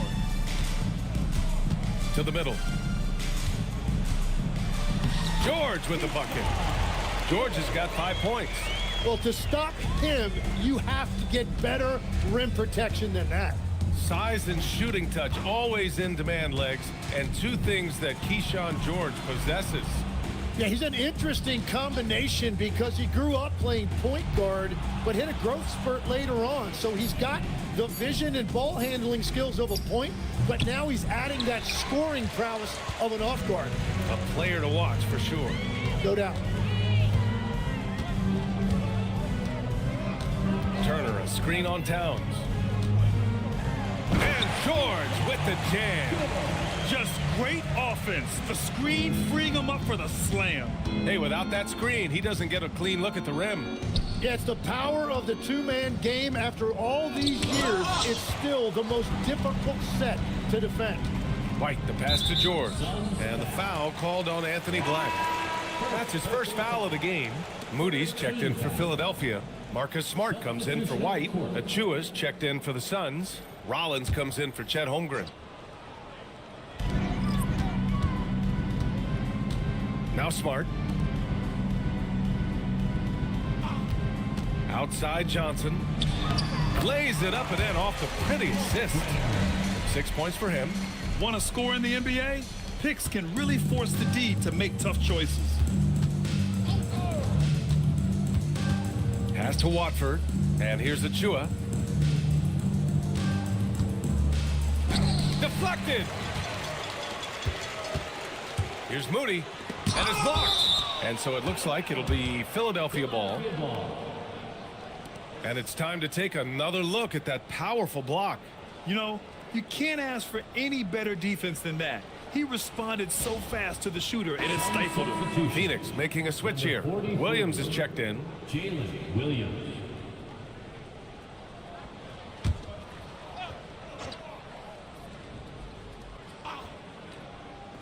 So it's Philadelphia now. The shot by Johnson, no good. Here's Rollins. Moody defends. Inside. Oh, George with a steal.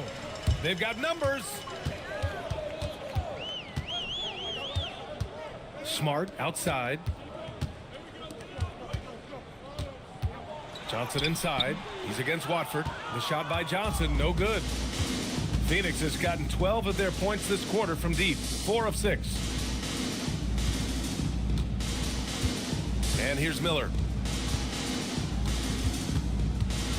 Shot clock at 6. Phoenix needs to get off a shot here. Watford. And the Suns miss again. Philadelphia has gone just 1 of 5 from three-point range here in the third quarter.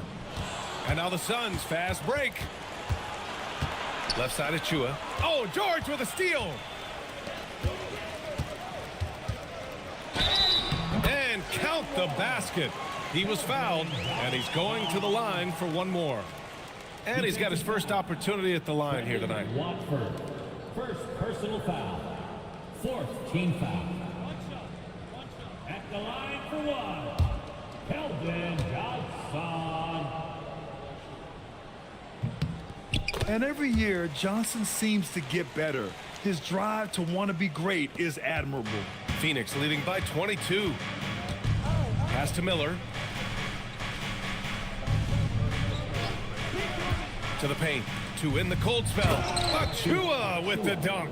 Well, for what he lacks in height, he more than makes up for it with his bounce.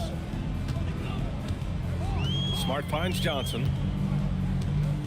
Philadelphia moving it around.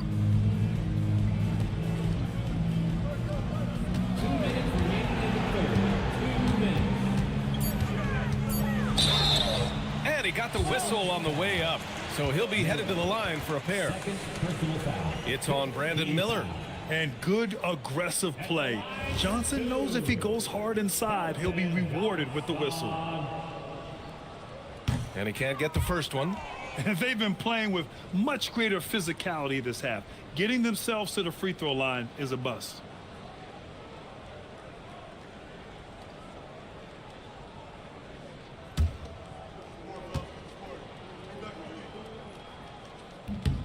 Good on the second one. Phoenix leading by 23. Watford outside. Pass to Miller. Achua with a screen on Johnson. To the middle. Back to Miller. Outside Achua. Off target from outside. And here are the 76ers. They've outscored them 10-2 during this run. Smart outside. Moody passes to Johnson. Here's Smart. Pass to Moody. Outside Johnson. Philadelphia with another miss. Phoenix has got 4 of 8 attempts to fall from deep here in the third quarter. Outside Williams. Miller against George. Fires the three. Philadelphia grabs the miss. Tonight has just not been his night. It's that simple. Luckily, they have found success elsewhere. Miller against Johnson. From down in the low post, it goes. Give him 8 points now. Well, they're on the right path now, but still in a pretty big hole. And they seem to have found something out there. I like the confidence they're playing with. Williams looking around. Ooh, anticipated the pass. It's a turnover. Moody passes to Smart. Johnson against Miller. The 15-footer. That's short off the rim. And as we conclude the third, pretty much a blowout here. It's been a one-sided affair. Phoenix out in front, just dominating this one. And we'll have the start of the fourth quarter for you as soon as we get back from this short break.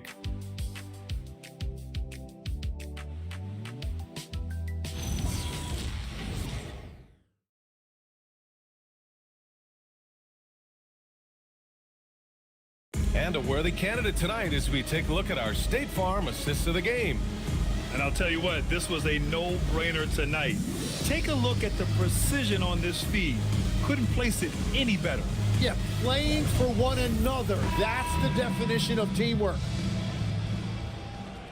And with the fourth quarter upon us, time is running out for this game to become competitive. They've got Derek Lively, Miles Turner out there with P.J. Washington. Then it's Derek White, and it's Moody in a two-guard. That's the group on the floor for Philadelphia. Back to Towns from the arc. Buries it from three. Towns has got 11 points here in the second half. And in the second half here, they're shooting a terrific percentage from three. Up top, Turner. And they tell players your career is short. Maximize your earnings. But sometimes guys take less credit. And you know, different things go into that. Winning, comfort. And in some cases, you're talking legacy, you know, for those rare players who've been with one team their whole career. Oh, and he got fouled on his way up. He'll head to the line to shoot two.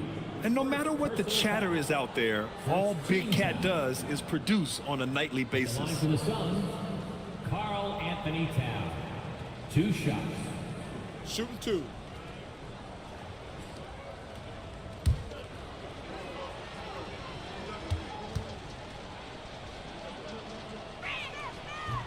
And that one falls for Towns. Halliburton's checked in for Moody. And the Suns also making a change. Gary Trent Jr., he's checked in for Black.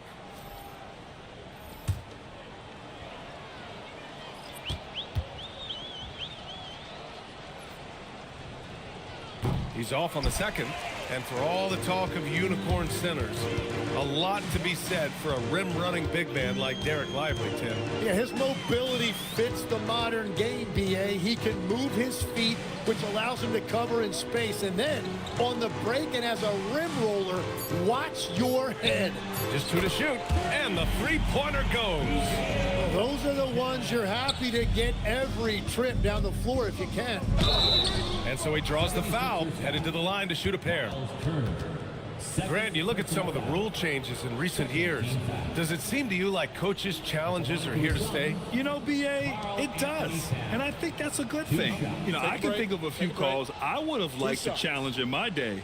So it's a nice option to have.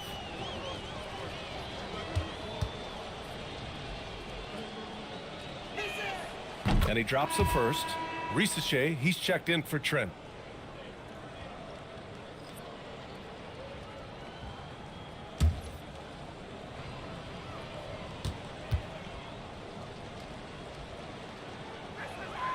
And so Towns nails them both.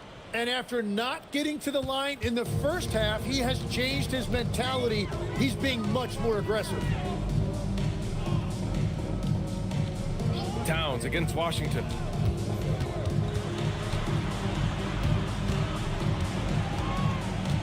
The kick out to White. 4-3. Knocks it down from distance. Draining his first three of the game, no doubt hoping to build up a little momentum from outside. Outside Risache, right wing. Holmgren against Washington. Back to Risache. This one for three. Philadelphia grabs the miss. Lively's got rebound number 10 tonight with that last one. Washington passes to Halliburton. And play stops. A whistle there on what looks like an illegal screen. No, this is a guy the coaches trust. He's so deliberate with the ball in his hands. The Suns lead by 21. Outside Risache. Just over 2.5 minutes played now. Final quarter of regulation. Philadelphia has gone 2 of 2 from outside so far in the fourth. Pass to Lively. Halliburton for three. And it's Holmgren with a rebound.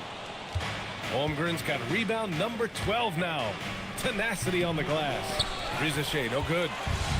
For Philadelphia, they've gotten half of their attention. Oh, wow. Filthy. I mean, just the arena is stunned. He's got a deep bag of tricks to dig into. Thanks to AT&T for that fantastic look from their connected cam. The Suns have gone 1 of 4 since the fourth quarter began. Pass to Holmgren. Here's Rollins. Towns a screen on Halliburton. Three-pointer. Rollins gets the bucket. Their strategy has been pretty simple here in the second half. Attack from three-point range. Well, they certainly have the shooters to do it. It's just about finding that rhythm. Halliburton for three. And it's Phoenix with the rebound. Towns has got 6 rebounds now in the game. Holmgren finds Towns. Some nice ball movement by Phoenix. Well, some lament the death of the mid-range jumper in today's game. Grant, you got any fixes? Well, some have suggested cutting out the corner threes. If the three-point line was only like above the break, teams would probably need to rely more on that mid-range. Shooting for Phoenix, Karl Anthony Towns. Taking 2 shots. Shooting 2.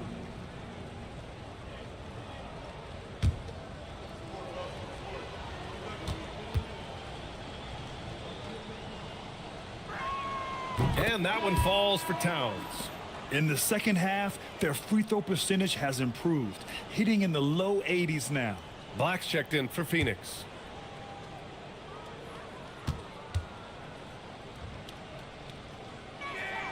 And so Towns nails them both. Hey, when you start locking it down at the line, good things tend to happen. They need something good to happen here. Yeah, they've gone way too long without a score. Washington a screen. White for three. And it's rebounded by Karl Anthony Towns. Phoenix has gone 2 of 4 from the perimeter here in the fourth quarter. Out to the right wing. Here's Diabate, covered by Lively. Kicks it out, Towns. And the Suns miss again. That's his shot, and one I'm sure he wants back. Oh, deflected. Oh, it's stolen by Towns. Here's Rizachet. Throw it down on the breakaway jam. With that long reach, Towns picks it, then has the awareness to get the ball up the floor. Halliburton left side. Pass to Turner. To end the run.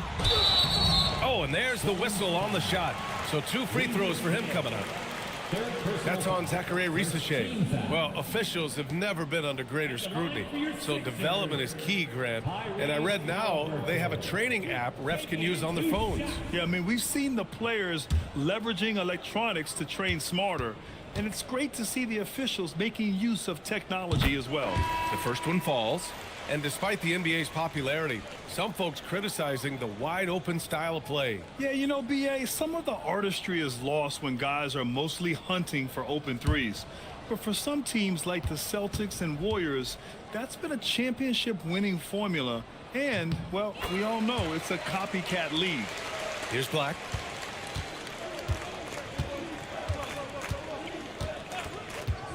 Towns, a screen on Halliburton.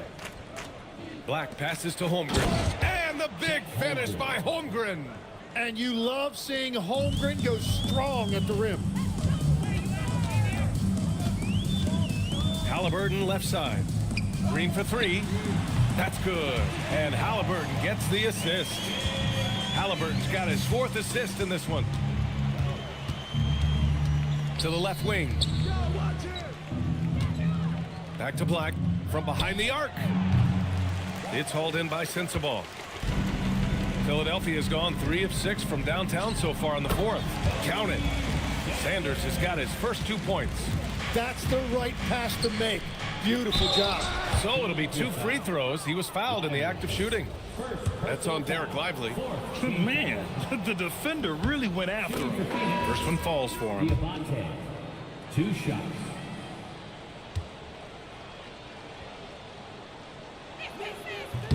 Good on both.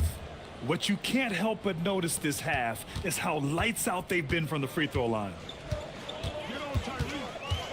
George outside. Pass to White. The 3. And Philadelphia hits again from deep. Here in the second half, you see they've gone to the long ball to try to keep up. Holmgren outside. Now Rizachet. He's guarded by White. Black passes to Holmgren. Just 5 to shoot. Now Towns launches it, getting it to fall there. He's 8 of 15 in the game. And another bucket for him. What a quarter he has had. And there's the screen. From downtown, Halliburton's shot is good. Halliburton's got 23. This defense is getting spaced out. 3 of the last 5 buckets have come from way beyond the arc. And George with the basket on the assist from Halliburton. Halliburton's got 5 assists in the game. Phoenix leading by 18. Outside Rizachet. Inside, here's Towns. And it's Towns with the power finish. And it's always great to see Towns in the zone, bringing a ton of energy to his offensive game. Now here's Halliburton. Rizachet covering. And that one drops for him. 25 points in the game. He's done a great job filling up the box score, but so far it just hasn't been enough. He needs help. Back to Black. Some nice ball movement by Phoenix. They set a pick.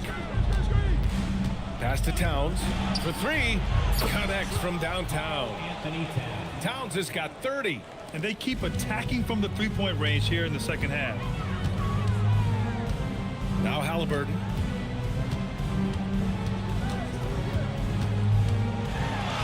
Played it in with a nice touch off the window. Halliburton's got 16 points here in the second half. Hey, they're just getting pushed around inside. Pass to Diabate. The three from Rizachet. They grab their own miss.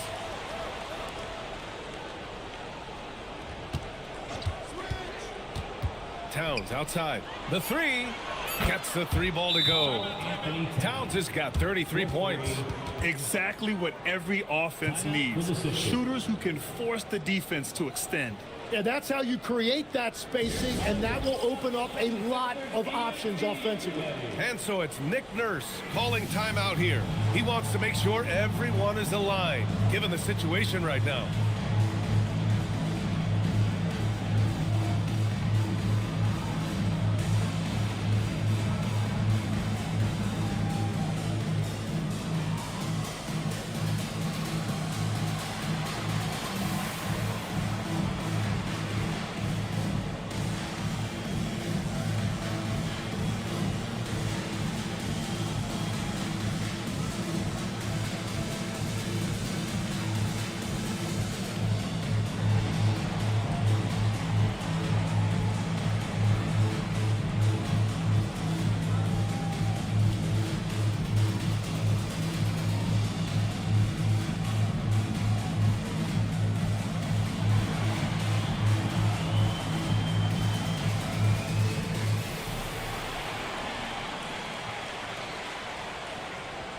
Time now to present our player of the game, Karl Anthony Towns. He has truly put on a show out there tonight, tearing it up on both ends of the floor. So impressive, and the other squad has looked helpless to stop him. Wow, did this game really turn out to be his show? A commanding performance like that makes for a sweet victory, especially on the road.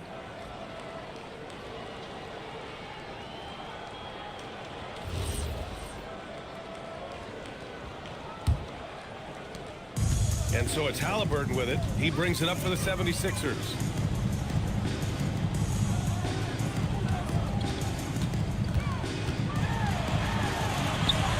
And the layup is good. Halliburton's got 11 points in the quarter. They're creating space on his own. Halliburton with a sweet move to create enough daylight for the bucket. And Jordan Ott decides to call timeout. He wants to make sure they're purposeful with the game plan.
Philadelphia making a change here. Turner's checked in. Now in for Philadelphia, number 17, Miles Turner.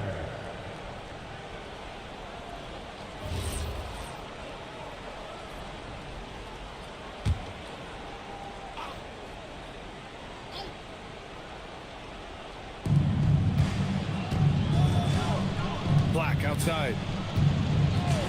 Pass to Towns.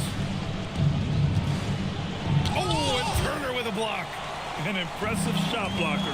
Turner's combination of size and timing on defense is so valuable. Holmgren with the block. The Suns lead by 20. 2 minutes remaining in the game. 2 minutes. Now Towns. Down low. It's stolen by Lively. Halliburton outside. From deep. Towns with a rebound. Towns has got 8 rebounds in the game. Holmgren outside.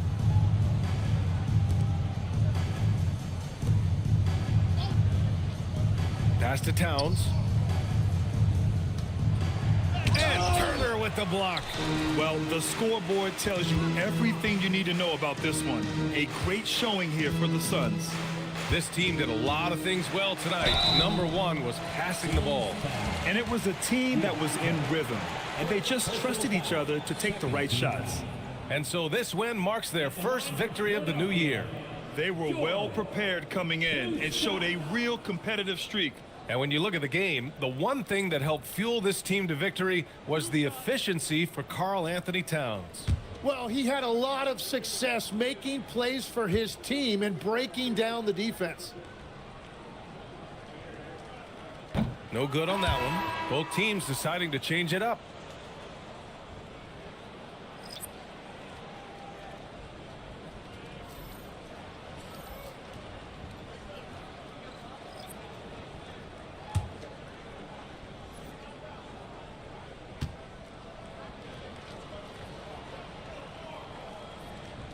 And he's good on the second. And trying to cut into this deficit, tough to leave any points on the table. .102 left to play in the fourth. Now here's Risacher. George defending. Pass to Rollins. Clock at 6. Williams a screen on Halliburton. Fires it. And the Suns miss again.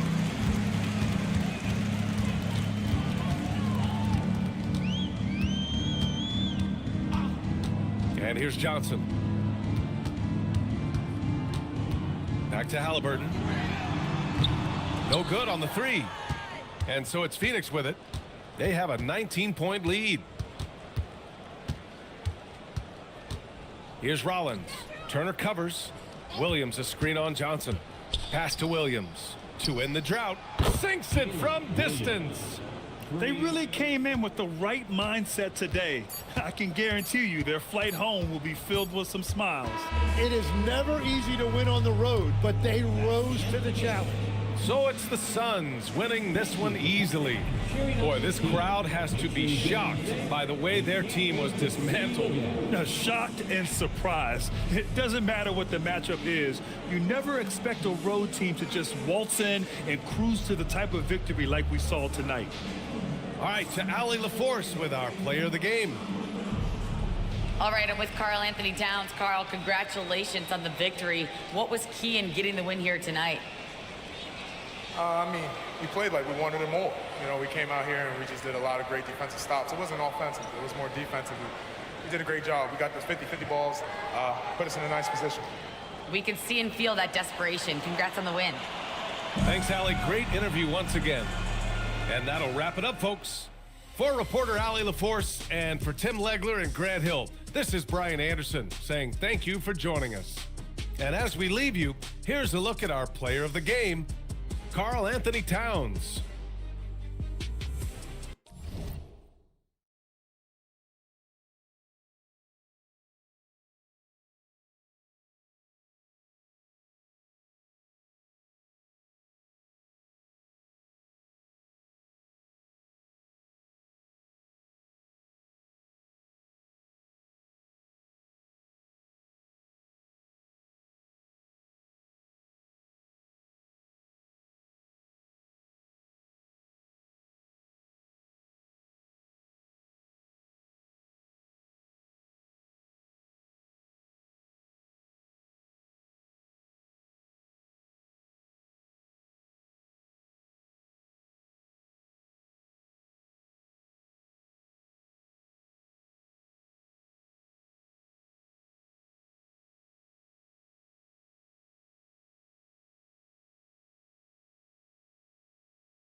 go. It's game one of the regular season for both teams, and Doris, each one wants to start their year on the right foot. Yeah, both of these teams have been waiting all summer for this game. Tip off to a new season. I can't wait, Kevin.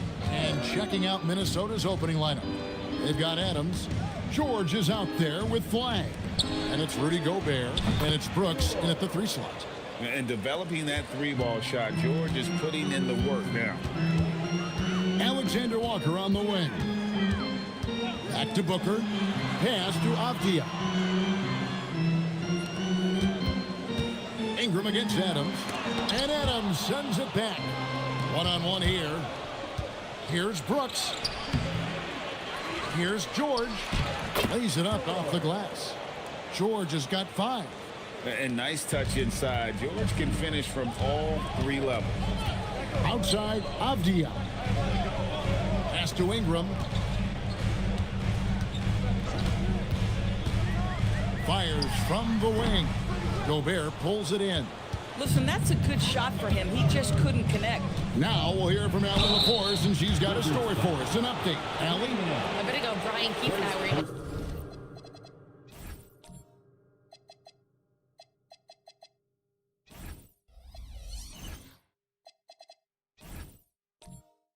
chat. Unsurprisingly, the conversation turned to Rudy Gobert. Let's be honest, he's scary, Coach said about the 7-footer. He hinted their strategy might involve trying to, quote, lure Rudy out of the paint so he's not there to slap away our layups. Maybe some tricky play here to try and push Gobert out of his comfort zone. Kevin, back to you. We appreciate it, Allie. Thank you. Now here's Ingram. And it's Klingon with the jam. You can't teach size, right? Klingon is already one of the bigger guys in this league, and you can see him adding another 10 or 15 pounds of muscle. Here's Gobert. Pass to Brooks.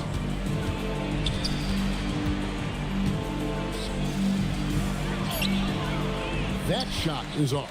Some solid defense from Ingram. And here's Booker from the arc. The rebound by Steven Adams. For Minnesota, they've gone 2 for 4 from the field so far today. Nice ball movement by Minnesota. Pass to Flag. Gobert with a screen on Avdia. Gets it to go from beyond the arc. He has 5. An effective 3-point shot is going to be crucial to Flag's success in the NBA. And great when you're dealing with this Timberwolves team fairly deep with size up front. That can wear you down over the course of a game, and especially in a playoff series, a real strength of this team. Here's George. Brandon Ingram picking up that last bucket. Outside for George. Kept alive. Ingram with the steal. And here's the fast break. From past the arc. And they get it back. Booker, no good. And timeout called by Chris Finch. Coach needs a moment to talk things over.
Checked in for Minnesota.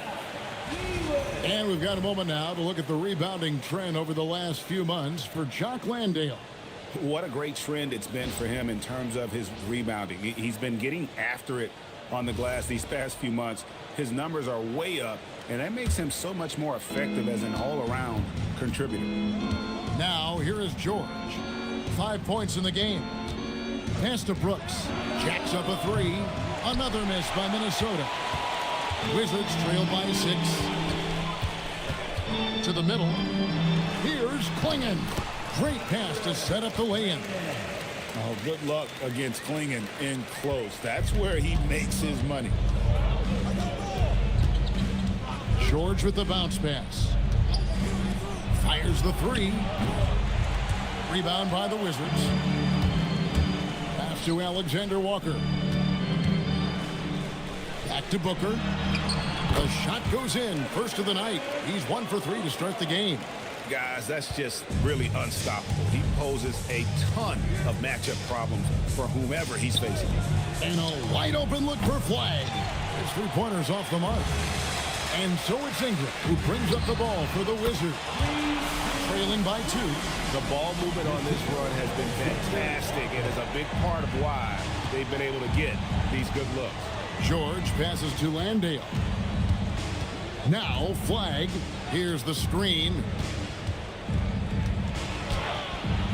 Up and in on the layup. Flag's got 7 points.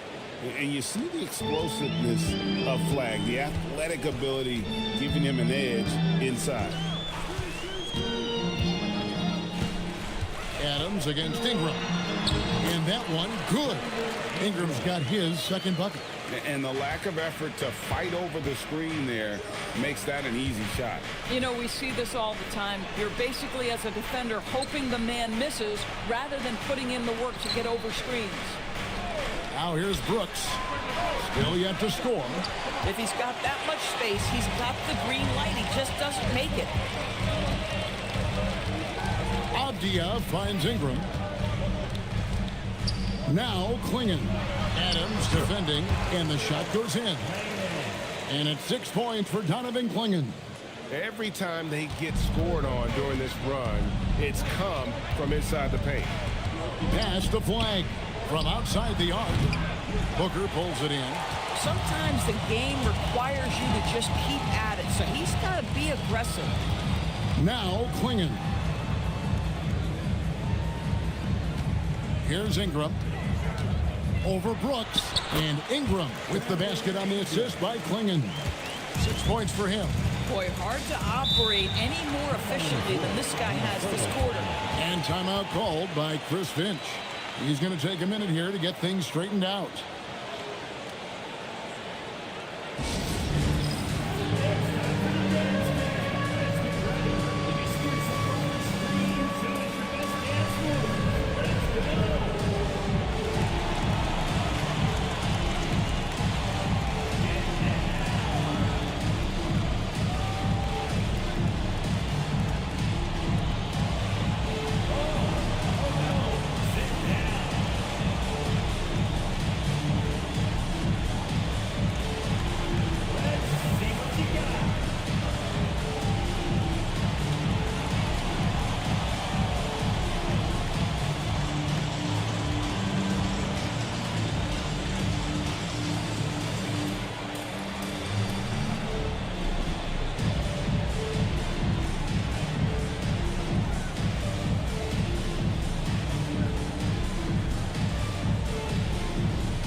Going with a whole new group here.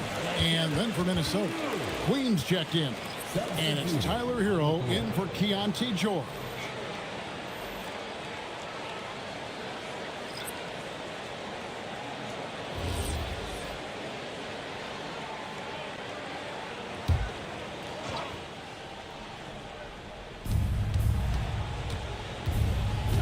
Here's Flag. He's covered by Bogdanovich. Young against Mitchell. To the paint. Here's Flag. Makes a fantastic move and nails the shot. Flag's got 9. And that's what the pump fake's there for. Get your man off his feet and drive right around him. And we're going to go courtside for a report on Rudy Gobert. So, Allie, what's his status? Hey guys, the head athletic trainer for the Timberwolves let me know the status. He let me know that it's a strained hip, which causes plenty of soreness and shooting pain in that area. The training staff has cleared him, and I'm told he wants to play through this. He's a big part of this title-contending team, and he's not willing to let them down. Back to you guys. Allie, thank you for the update. Well, guys, certainly not the news his fans were hoping for. Yeah, not at all. I mean, it sounds like he's got a long road ahead of him in terms of his recovery. And our hearts go out to him. The guy works so hard. His teammates love him. Coaches love him. He's going to be missed. And here's Carter after Tyler Hero hitting the three. Back to Carter. It's deflected. Here's Flag. That's good, and that evens things out for him. 50-50. 4 of 8 shooting this game. Boy, he is just doing it all right now. And the more the ball goes through the net, the more his confidence grows.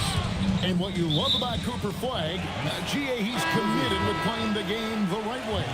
Yeah, I mean, even back in middle school, he would binge watch the '86 Celtics, a team known for its high IQ. Minnesota making a switch here. Ellis is checked in.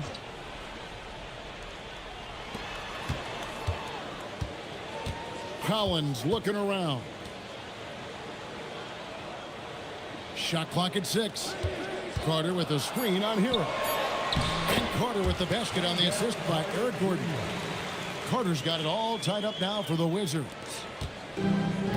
For Minnesota, they've gone 7 of 15 from the field to this point. Pass to Hero. Ellis outside. Bogdanovich against Hero. Now Landale, 4 on the shot clock. And here's Ellis for 3. Carter pulls it in. And here's Gordon. Back to Mitchell. Outside Bogdanovich. Carter kicks to Bogdanovich over Ellis. That one wide left. And the way he was able to reach out towards that release had an impact. Well, no question, he altered that shot, and most of the time, that's just as good as blocking it. Now, Hero. Last game we saw him score 14. Here's Queen. Off target with his 3. Washington has gone 1 of 3 from beyond the arc so far in the game. Collins, a screen on Young. Outside Collins. Hands it from downtown. Now it's a 3-point Washington lead. Collins, such a confident shooter, and this guy on the catch, he's ready to rock. Gordon against Young. Pass to Queen. Cuts it fly. No good there off the double clutch. Washington leading now by 3. To the inside. Here's Gordon. 2 free throws coming up, and they call the shooting foul. And checking out the numbers for Young. Great showing for him last season. First in assists, and he ranked in the top 15 in points per game. One of the league's premier offensive threats. And dropping a lot of dimes. He led the league in assists because he's the ultimate competitor. An absolute magician with the basketball. And he can't get the first one. And this Wizards team, Greg, giving its young players every opportunity to develop. Yeah, these young guys were the NBA equivalent of drinking from a fire hose. But after years of just treading water and mediocrity, I think the fans appreciate the clear sense of direction from this group. So for the Timberwolves, their last game, a win against the Trailblazers in Portland. Hero passes to Young. Ellis with it. Now guarded by Bogdanovich. Stolen by Carter. Here's the break. Great defense that time from Ellis. Timberwolves trail by 4. Young finds Ellis. 1:11 left to play here in the first. Clock at 6. The Timberwolves need to get a shot off here. No good, and they can't put an end to this drama. And it's Mitchell with the ball for the Washington Wizards. Home court didn't seem to help any last time they met. We'll see if it makes a difference this time.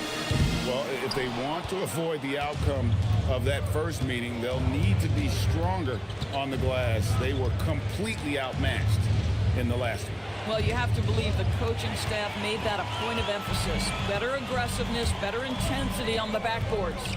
Now Mitchell, after Eric Gordon's three-pointer that didn't go. And then Carter with the dunk. Oh, my goodness. Rock the rim, Wendell Carter Jr. We see you. Oh, the lob to Gobert. And slam dunk by Gobert. What a finish by Rudy Gobert. Doesn't have to get up super high, but boy, that's with authority. Here's Bogdanovich. Three-pointer. Buries it from three-point range. And so it's the Washington Wizards bringing the quarter to a close with a 7-point lead. Their shooting has been the big key. Their percentage from the field so far has been terrific. We'll take a quick break and then back to the action here.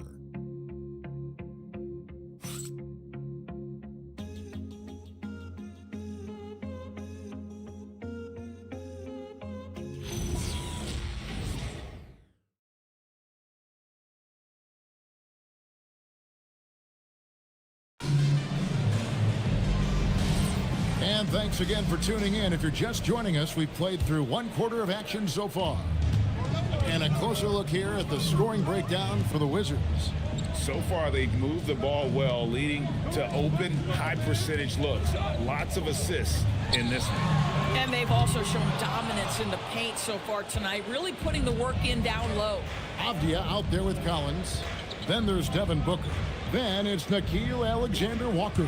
And it's Ingram in at the three, the small forward. That's the group on the floor right now for Washington. I just don't know how you stop this guy. Flag is everywhere. On the wing, Booker. Brooks covering. Booker in the post. Brooks on him. A nice shot by Booker. Booker's got the lead up to 7 now for the Wizards. Brooks finds Ellis. Timberwolves passing it around. Flag with it. Now Avdia defending. Has to Gobert. Down to 5 on the shot clock.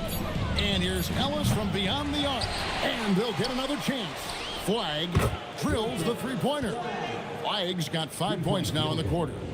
Well, Flag can do it all. He can initiate and he can beat you off the catch as well. Booker against Brooks. Ingram a screen on Brooks. And slam dunk by Ingram. And he can do a lot more damage to the rim than that when he wants to. Oh, you're right. And with the lead they're enjoying, I'm surprised he didn't put a little something extra on that one. Flag with it. He's covered by Ingram. Fades and shoots. And it's Flag missing. Washington leading now by 6. And now let's swing it over to Allie LaForce on the sideline. Hey, John Collins becoming a knockdown shooter. He said, I think I've always had the ability to shoot. I'm just feeling it for free right now. My teammates are doing a good job of finding me in the spots that I like. And I've worked on my shot a lot. And I'm sort of settling into it. Guys, back to you. Very capable. All right, Allie, thank you for the report. Here's Brooks. Brandon Ingram picking up that last bucket. In the corner, Collins with it. Off target there. That would have pushed the lead to double digits. Inside. And the dunk by Brooks. And you like to see this from Brooks, right? No need to fall in love with the jump shot. Give the defense different looks. Back to Avdia. Down low. Releases. And Ingram with the basket on the assist by Avdia. Ingram's got 6 here in this quarter. And they've repeatedly probed inside in the first half, guys, and it's paid off. And timeout called by Chris Finch. Coach is going to take a few minutes to regroup and go over the strategy.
Brendan Klingon, he's checked in for Collins. And the Timberwolves also making a change. Adams checked in. And we've got our 2K insider, Shams Charania, on the line. Shams, what's the story? Well, fans becoming very familiar with the term second apron over the last few seasons. Front offices admit the devil is in the details. While it's not exactly a hard cap, teams are showing little willingness to endure the penalties that come with persisting above that second apron threshold. That is so true. Shams, thank you very much for the report. Now here's Brooks. Back to Adams. And Adams with the slam. Make no mistake, an intimidating 7-footer. Steven Adams gets the space he needs and finishes with ease. Over in the corner, Avdia. It's Ingram on the wing, defended by George. And the shot goes down. Ingram's got the lead up to 8 now for Washington. That's the 10th straight point they've given up in the paint. George with the ball. Now guarded by Booker. Brooks misses. I'll tell you, that's one he typically will make. The defense gets away with one. Inside, George. And George with the stuff. Oh, you love to see Keontae George power through it all, flexing on the defense right there. First trip to the free throw line for him tonight. You really can't criticize the work he did at the line a year ago. 82% on the season. Jock Landale's checked in for Gobert. KDB over the last several years, wins have been hard to come by for the Washington Wizards. Kevin, it blows me away that this organization has not had a winning season since 2018, and they haven't won 50 games since 1979. Let's hope their young, inspiring draft picks are building into a good young core. The shot by George, no good. So Booker will bring it up for the Wizards. It's a 5-point game. After this game wraps up, they're off to Atlanta where they'll take on the Hawks. That will be a getaway game for them, a one-game road trip. And Klingon uses his size well and just bullies his way through the defense. Outside, George. Pass to Landale. Now here's Brooks. And the layup's good off the glass. Brooks has got his second bucket of the night. Oh, the balance Brooks has is impressive. Able to work through the defense and still capitalize. Now Ingram. A three-pointer is right on target. Ingram's got 17. And at the offensive end, he's done about as much as they could have hoped for today. Ellis surveying the D. It's picked off. Ingram attacking. And he gets contact and the whistle on the shot. 2 shots coming up. And on the drive, Ingram's length gives him such an advantage. The defense tries to counter, and it sends him to the line. This is his first free throw of the game. Shooting 2.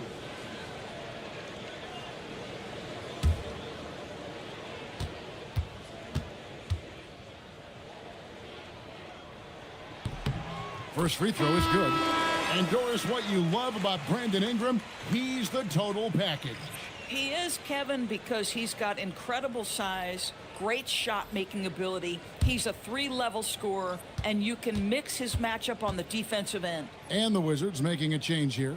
Gordon's checked in. Timberwolves also changing it up. Queens checked in. And it's Tyler Hero in for Keon Ellis. And battling injuries off and on throughout the years, Ingram is a major difference maker when healthy. Young inside. Defended by Alexander Walker. Young, no good.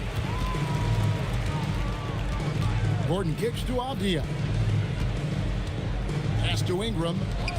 Wizards passing it around. And play stops. Whistle on what looks to be an illegal screen. When a pick like that is questionable, it creates that much of an advantage for the offense. You have to blow the whistle. I don't think there's any question. There are so many rules that favor the offense these days. You've got to be able to equal things out when an illegal screen is set. Wendell Carter, he's checked in for Washington. Mitchell comes in for Avdia. Now, here is Young. He has yet to score. Out to Brooks. Misses the three. You know, for this team to win games, he knows he's got to be much more efficient than he's been. Ingram against Adams. Ingram outside. Here's Carter. Rebounded by the Timberwolves. Queens got 4 rebounds now tonight. Hero passes to Queen. Here's Young from the arc. Drills it from outside. Young's got it back down to a single-digit deficit for Minnesota. Outside Gordon. Here's the three. It's hauled in by Queen. Queen's got his 5th rebound in this one.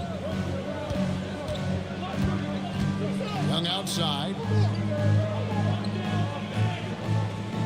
Pass to Queen. The kick out to Young. Over Mitchell. Rebounded by the Wizards. Carter's got his 5th rebound right now in the game. From down in the low post, it goes. Ingram's got 21. A natural-born scorer. Ingram is a walking bucket, and he can beat you in so many ways. Good on the three-point shot. And they're hitting the long-range shots that they were missing in the first quarter, but still have ground to make up.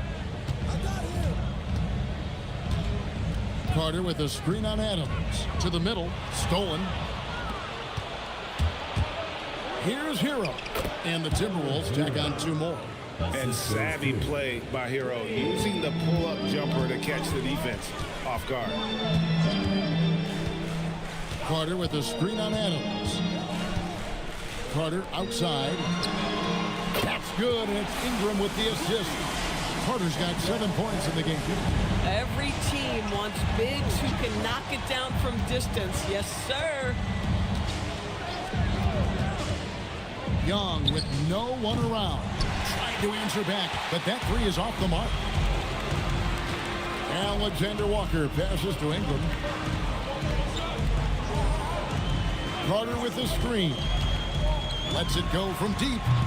The rebound by Steven Adams. Adams has got rebound number 5 here tonight. Hero looking over the defense. To the paint. The kick out to Young. A three-pointer, no good. Washington leading now by 7. To the inside. Here's Carter. That's in, and that's his 4th basket of the night. He's taken 7 shots, a solid 57%.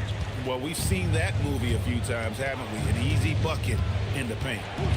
Now, Hero, 5 points in the game.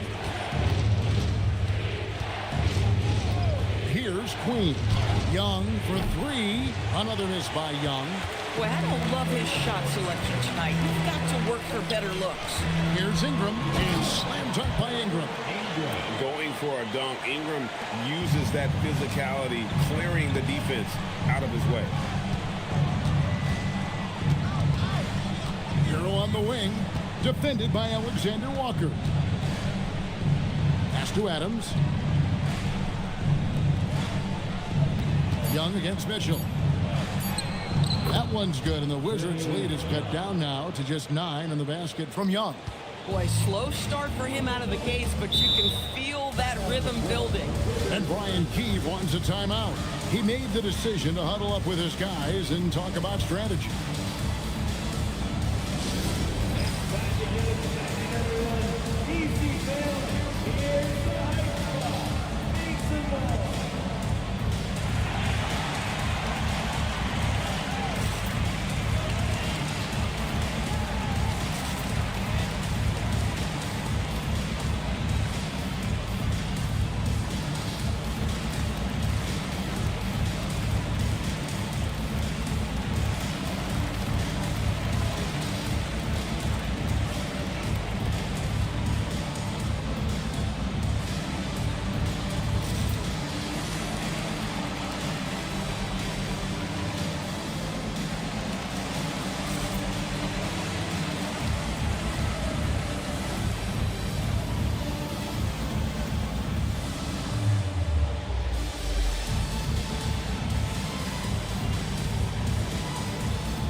Cowens comes in for Wendell Carter.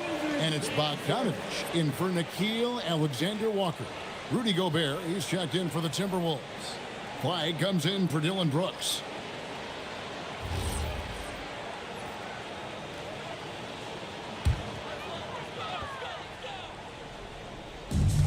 There's 57 seconds left to play in the first half. Gordon finds Ingram. Down low. Gobert with the block. Well, this is the very prototypical defensive anchor. This is what Rudy Gobert brings on a nightly basis. Young with the ball. Now defended by Mitchell. Pass to Gobert.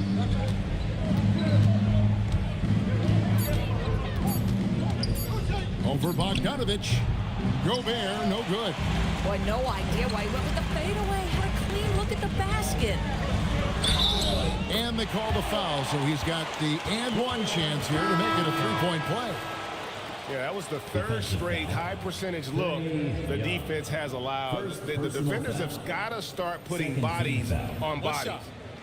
At the line for Washington, Bojan Bogdanovic. One shot.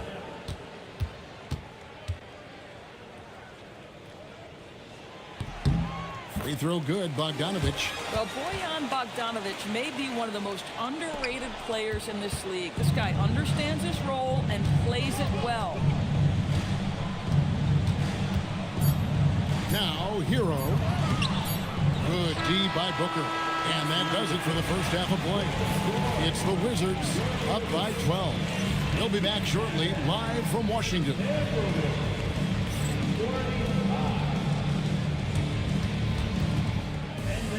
Please direct your attention to center court and get ready for the fan half-court shot in the NBA.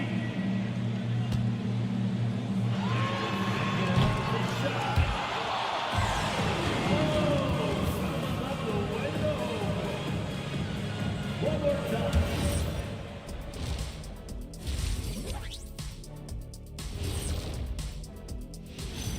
Thanks for joining us. Brandon Ingram has been lighting it up. Quite the performance in the first half. Brandon Ingram is a special talent defensively. He's showing that tonight. This dude is capable of scoring on all three levels. He's still so young, though, man. Hasn't even hit his prime. The best is yet to come for B.I. All right, guys, time to see what the fans are saying on social media. All right, fellas, we've got a question from Crossover Zeddy. Shaq is the Diesel. Kenny is the Jet. Why doesn't Ernie have a nickname? Ernie does have a nickname. It's EJ. Those are just initials, Shaq. Oh, like MJ? I still don't think that's a nickname, but I think we can all agree EJ is the MJ of studios. And you could just call me the Elevator. Ooh, Elevator Ernie. And that about wraps it up. And as the third quarter is about to begin, we go to Kevin Harlan for the call.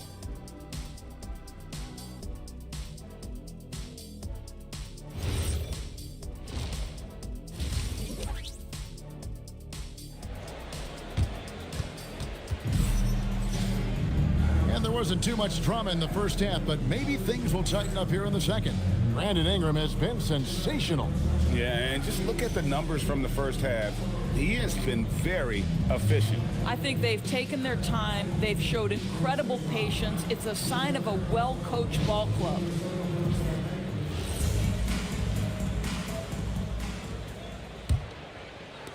Wizards leading by 12. And on the floor for Chris Finch as we get into the second half. Flag is out there with George. And it's Rudy Gobert. And then there's Steven Adams. And it's Brooks in at the 3 spot. Pretty much all of their buckets coming from inside the paint now. And George kicks to Gobert. Gobert, the screen. Fouled in the act of shooting. Gets the bucket anyway, so a 3-point play chance for him. And boy, the added strength of Rudy Gobert over the years helps him complete the and one. You get the sense this guy loves to score the basketball. Shooting one. One shot.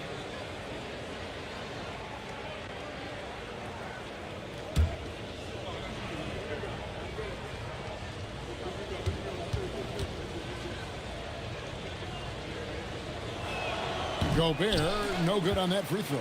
PB, no one has more Defensive Player of the Year awards than Rudy Gobert. 4 of them. Well, with the 4, he is now tied with the great Dikembe Mutombo and the great Ben Wallace. Does he have another one in his sights? And the Timberwolves with possession here after the basket by Washington. And it's Brandon Ingram with the foul. That's his first foul. And really, these are some of the toughest calls an official has to make.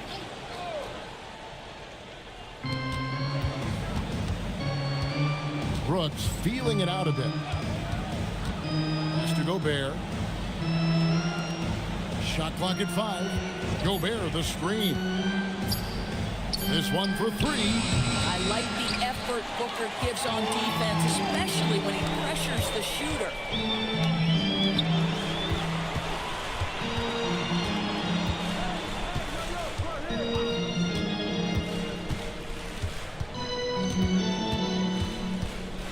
Pass to Ingram. Fires from deep. Brooks grabs the board. Timberwolves trail by 14. Nice ball movement by Minnesota. George finds Gobert.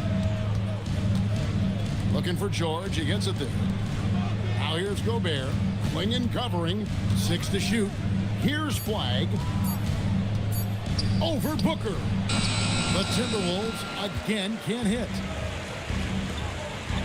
There's the triple. Sinks the three-pointer. Booker's got 7 points. That's 3 of 4 here to start the half. Pass to Flag from downtown, and Klingon pulls it down. Struggling to get into their groove here, just 1 for 4. A touch over 2.5 minutes of basketball played here in the third quarter. Booker with no one around, offensive rebound, shoots the 3, sinks the triple. He's got 10. The assist totals, Kevin, just continue to grow. They're way ahead in that category. Ball movement has been flawless. And timeout called by Chris Finch. He's going to take a few moments here to check in with his team and regroup.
And a look now at the breakdown between 3-point and 2-point shots attempted here tonight for the Timberwolves. And that's a lot of 3-point attempts for a team not shooting it all that well today. If they were making more of them, then great. Keep shooting them and use it to try and get a lead, but it's not helping their cause right now. George dishes to Gobert. And Adams kicks to George. Here's Gobert. And finished off by Gobert. Listen, at just over 7 feet, we know Gobert's going to be terrific on the glass. Outside, Avdia. Ingram outside for the 3. And again, Washington with the triple. Yeah, this looks like a pregame shoot-around with all the threes they're allowing. To the paint, here's Gobert. And finished off by Gobert. This guy always amongst the league leaders in dunks. Gobert is a force around the cup. We've gone about 3.5 minutes into the third now. They set the pick. And here's Ingram from the arc. Minnesota with the rebound. After this game, they can look forward to L.A., where they'll match up against the Clippers. That is game 3 of this 4-game trip. George looking around. Now here's Gobert, defended by Alexander Walker. George, no good. Wizards leading by 19 points. Inside, Klingon, rebounded by the Timberwolves. Adams has got 6 rebounds now in the game. Brooks outside. Up top, Gobert. In the corner, it's Flag. Offline with his 3. After hitting a couple of threes in the first half, he hasn't had much going from distance. Avdia kicks to Ingram. Klingon the screen for Ingram. It's stolen by Adams. Ingram with the steal. Gobert with the block.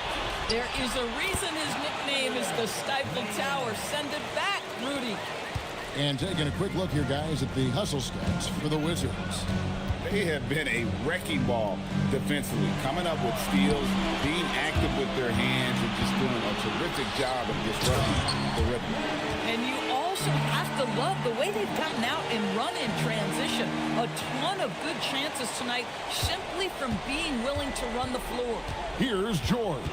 After the basket by Washington. Here's Flag. Out to Brooks. Lets the 3 fly.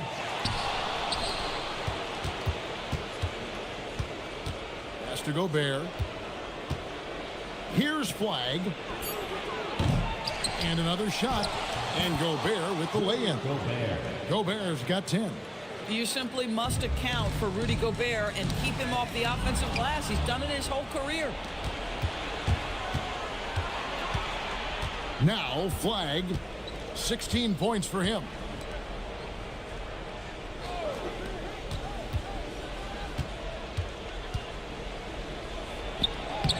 Makes it off the glass. 18 points for him. And not his quarter, scoring-wise. Just 1 of 7 from the field. And Brian Keefe wants a timeout. He's going to take this chance to talk to his guys. And a 4-time Defensive Player of the Year, Rudy Gobert is improving his perimeter defense as well, Greg. It's helped his overall game. Yeah, teams have looked to pull him outside and test his lateral quickness. But I tell you, he holds up better than you think, and we know his presence at the rim.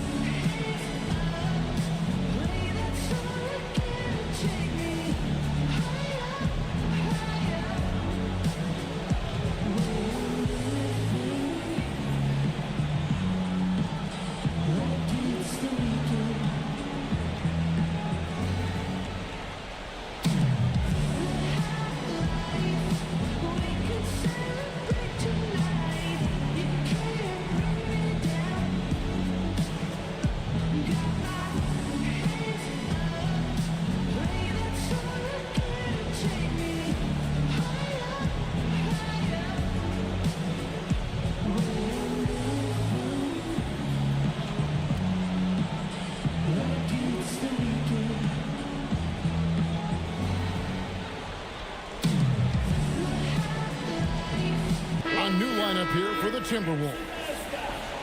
The 2K leaderboard provides us now with this list of last season's assist leaders.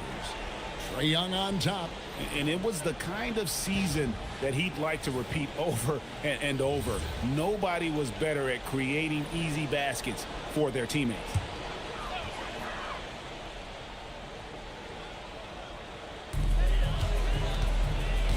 Gordon, the pass to Mitchell. Outside, Bogdanovich. Good, and the assist goes to Mitchell. Mitchell's got his 4th assist in this one. Their ability, again, to stretch the floor, particularly in this second half. And guys, boy, when you're hitting, it sure does work. It obviously opens up major options at the offensive end. When you can get off the floor like that, that wipes away any height advantage. And it's Jock Landale with the foul. That's his first foul. And for a lot of rebound teams, Doris, toward the tail end of the regular season, not much incentive to win. Right. The thought process for teams in this position is about which draft selection am I going to get? Where am I going to be positioned in the lottery? Quite often, Kevin, any player that's had too much success on a roster like this has been moved away from the team. They've either traded them or cut them. We're now joined by our sideline reporter, Allie LaForce. Allie, it's all yours. Thanks a lot, guys. So are dynasties a thing of the past? Well, Commissioner Adam Silver said, I'm fine with dynasties and I'm fine with new teams emerging every year. What the fans want to see is great competition. As long as teams are emerging through great management, let the results happen however they play out. Guys, back over to you. You just won a fair fight. Okay, thank you, Allie. Timberwolves trail by 20. Always going up for the alley-oop here. Up high to stuff the alley-oop.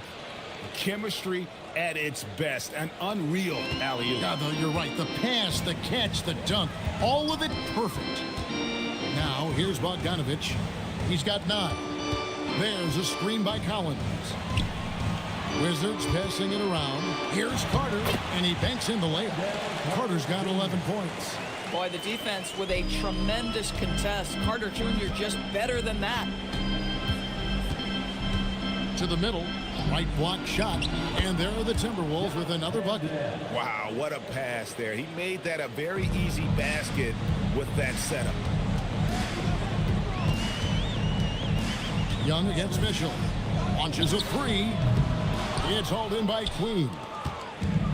Queen's got 6 rebounds in the game. Hero kicks to Ellis. Here's Young. Good, and the assist goes to Ellis. 10 points for him. Such a creative ball handler. Young has an ability to carve out room for himself with his dribble. Mitchell dishes to Collins. Collins a screen on Ellis. Lobbed up there for Collins. Swiped it away. Ellis against Bogdanovich. Ellis the pass to Young. Beyond the arc. And it's John Collins with the rebound. So it's Bogdanovich who brings up the ball for Washington. Count that one. And the Wizards lead by 18. Man, you lay that pass out there just like a great quarterback. Let your teammate run to it. They set the pick. And here's Young from the arc. Another miss by Young. Washington has gone to the three-point shot 8 times already in the second half and hit 4 of them. And finished off by Collins. Oh, my goodness. John Collins with the emphatic finish. Now, here is Young. 10 points for him. Outside, Hero. A 3-ball. No good that time. Wizards leading by 20. Bogdanovich up top. He's covered by Hero. Collins setting the pick for Bogdanovich. 6 on the shot clock. Carter with the 3. Rebounded by the Timberwolves. Queens got rebound number 7 for him tonight. Landale. It's good on the putback. That is really good work there on the offensive glass. Mitchell passes to Collins. Outside, Bogdanovich. Off target from outside. And if they know what's good for them, that's the way they'll defend against him every time he takes the ball in the three-point line. Carter against Hero. To the inside. And Gordon over to help. 11 feet away. Bucket is good. Landale's got 8 here in the quarter. You know, one thing that has stood out tonight is his scoring. You know, he's kept attacking even when they've been trailing. Here's Bogdanovich. Drilled from 11 feet out. And after really leaning on that three-point shot in the first half, seeming like they're just getting away from it here in the second. More of the shots coming from the interior. Young for 3. No good on the shot. And so it's Washington with an 18-point lead as the quarter comes to a close. They've had such great ball movement and shot selection, and it's led to a terrific field goal percentage. We'll get right back to the action when we return.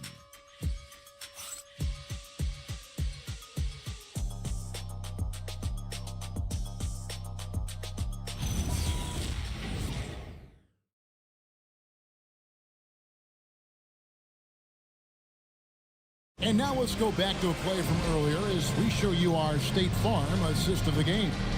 Yeah, a terrific, unselfish play right here. Set up his teammate. And how about the setup this way?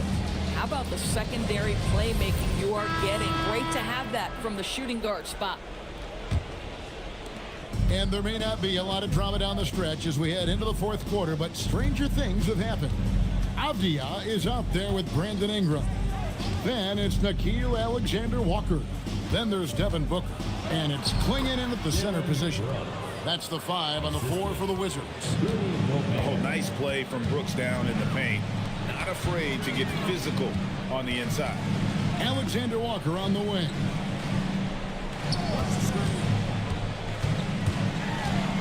Pass to Clingan. Good once again. That makes him 8 for 9 this game. Big miscommunication on defense. He recognizes it and quickly takes advantage. And that's typical of this guy. He's always reading the situation, reacting quickly, and capitalizing. Brooks outside. Here's Adams. Here's Flag, defended by Alexander-Walker. Out to Brooks. Fires the 3. The offensive rebound. Gobert. And finally they hit one. Gobert's got 10 points here in the second half. Outside, Avdia. Pass to Clingan. And here's Booker from the arc. Down to the hoop it goes. That's his 5th make on 9 shots from the floor. Devin Booker ready on the opportunity to take any 3 he gets. That is pretty. Now Flag. Brooks outside. Now Flag. Outside for George. From outside off the mark. Wizards leading by 19. Avdia finds Alexander-Walker. Here's Booker. Brooks covering. Booker the pass to Alexander-Walker. Good. Nice assist from Booker. Booker's got his 3rd assist on the night. Instinctual playmaker. Booker very crafty in distributing to his teammates. Now here's Gobert. The Timberwolves working the ball around now.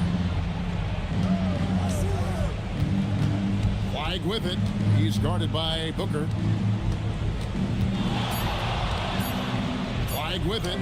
Yes, that goes in. Flag's got 20 points. Boy, that's exactly the look you're working toward, right at the rim.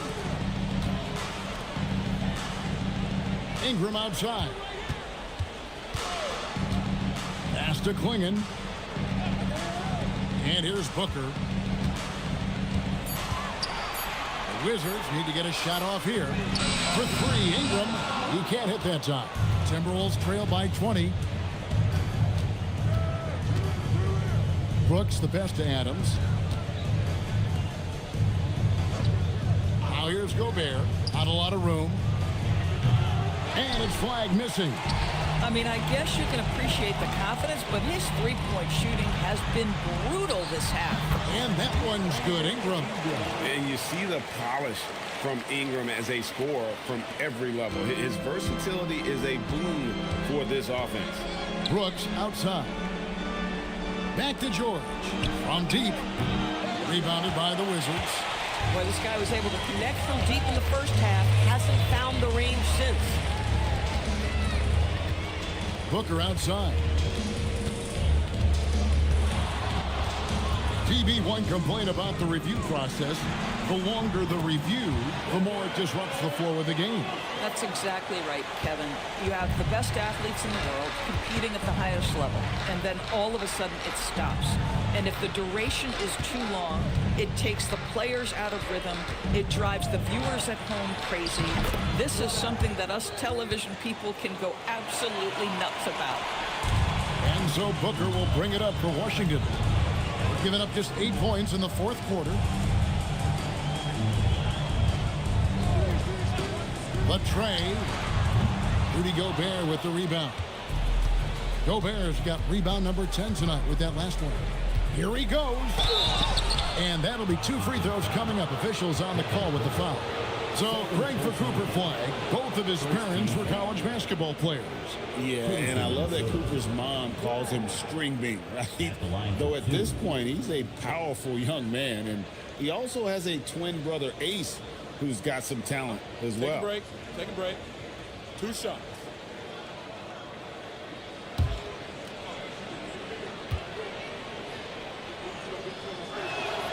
The first one falls. Talking about the first pick of the draft, rookie Cooper Flag, he's got a diverse skill set and is so mature for a teenager.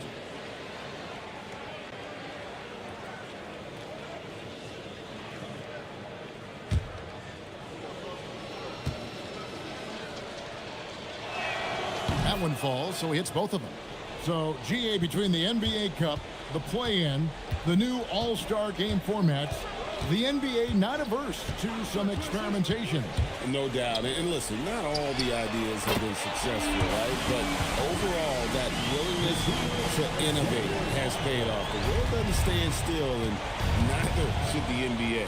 Here's George, following the three-pointer by Washington. Left side, Adams. Gobert with a screen on Booker.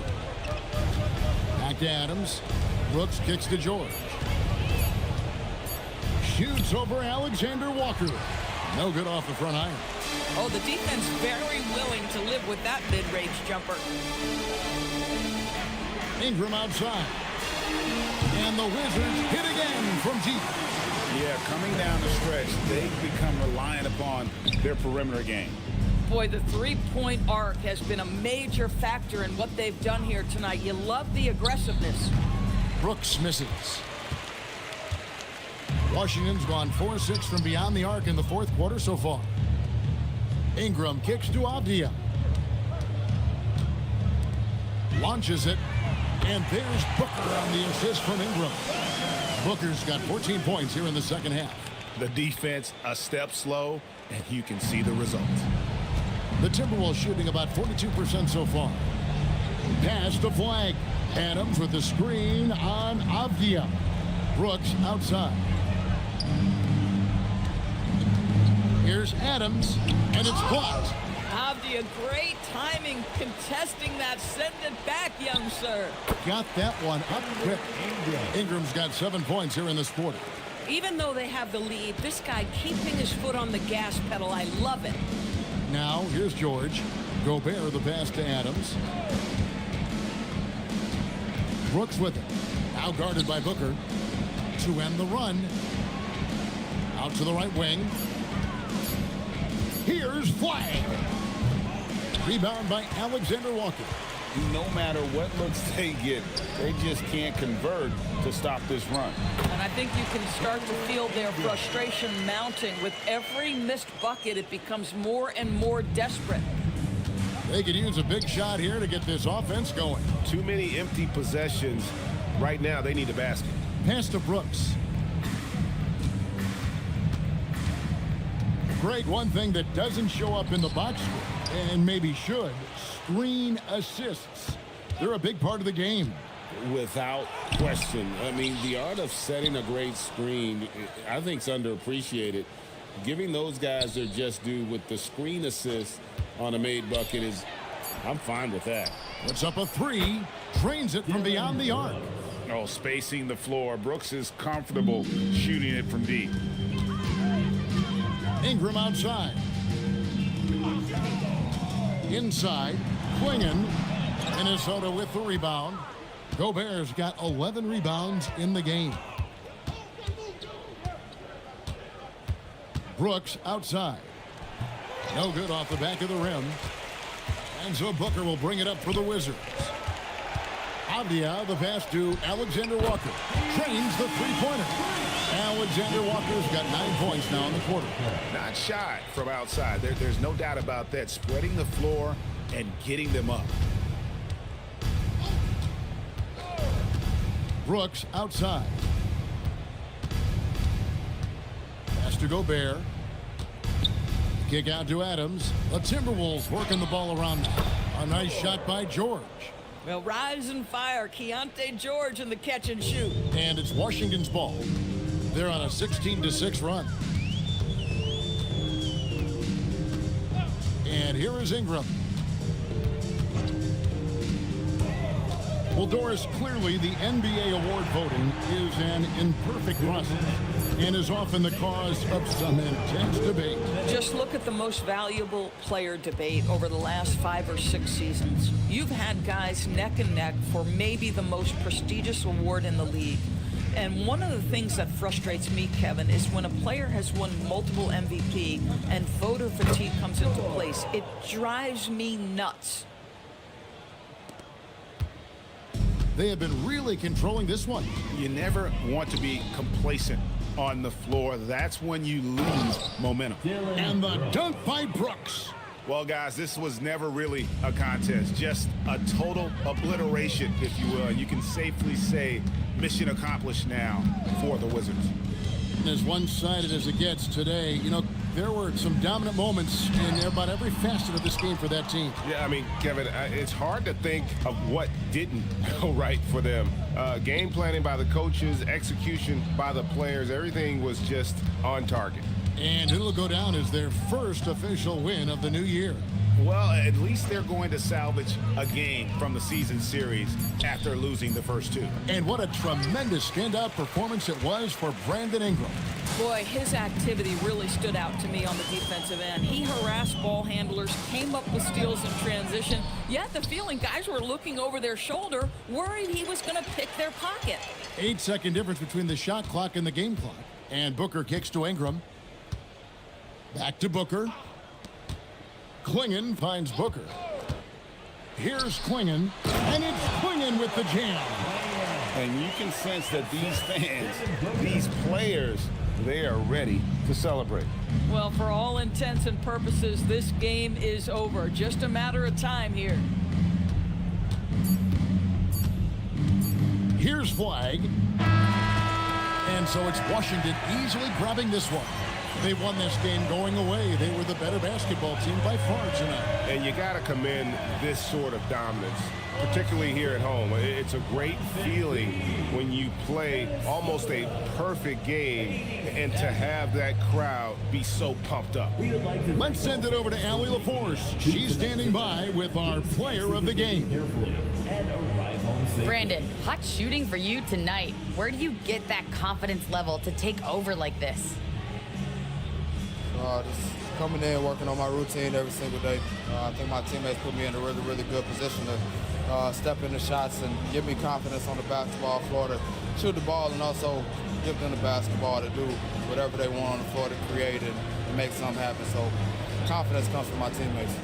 And you've been a great teammate as well. Guys, back to you. Good stuff, Allie. Thanks. And that about wraps it up. For Greg Anthony, Doris Burke, Allie LaForce, and the rest of our terrific 2K crew, this is Kevin Harlan. Hope you enjoyed our broadcast. And now, our player of the game, Brandon Ingram.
Guard set to number 11.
These teams have been prepping for the season tip-off game for months, Graham.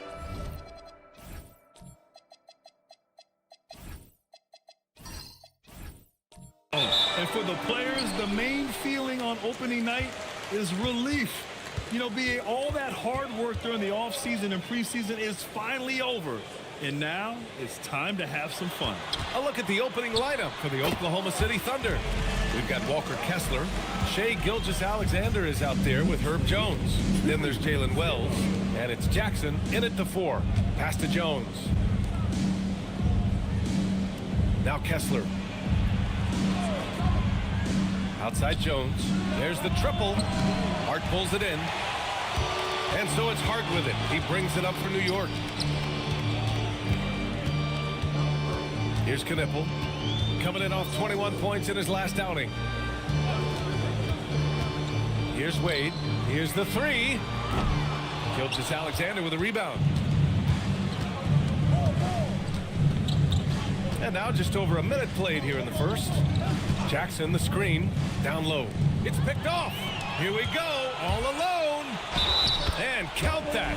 2 points and a chance for one more at the line. Woo! His energy is unmatched. And, you know, you're going to get those buckets, guys, when you're quick to get out on the break. Get that ball up the court as fast as you can. One shot. Josh Hart at the line. One shot. Clark, last season, Josh Hart played nearly 38 minutes per game, more than anyone else in the NBA. Yeah, I love the fact he doesn't take possessions off. He's an old-school throwback kind of guy. Just a do-it-all player. Doesn't really have a specific position, but you know the effort and the production is going to be there pretty much every night. Just taking it right to the rim, and no one was there to greet him. Well, this early, they should be showing a lot more energy on defense. It's not there. Now here's Hart. In his last outing, 10 points for him. Clock at 6. Screen by Hart. Here's Brunson outside. Jones grabs the board. Here's Oklahoma City now. It's a 3-point game. Pass to Kessler. Outside Wells. The 3. Knocks down the long J. Hey, good to get him going right away.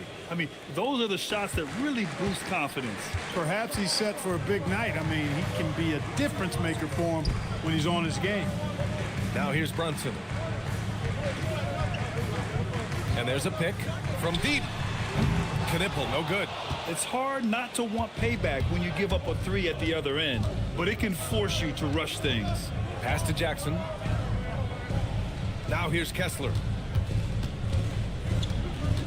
Here's SGA. Kessler, a screen. Inside. And finished off by Kessler. This is why you put the ball in his hands. An accurate pass hitting a moving target. Brunson with it. Hart with a screen on Gilgeous-Alexander. Here's Brunson. New York again can't hit. He will not be happy with himself. Got a good look from mid-range there. And we're approaching about 3.5 minutes played in this first quarter. And he was fouled while in the act of shooting, so he'll take 2 free throws. And Shai Gilgeous-Alexander has made the move from star to superstar, Grant. Well, no question, B.A. He's been a superstar for quite a few seasons now, but he's not satisfied and just continues to elevate his game year after year.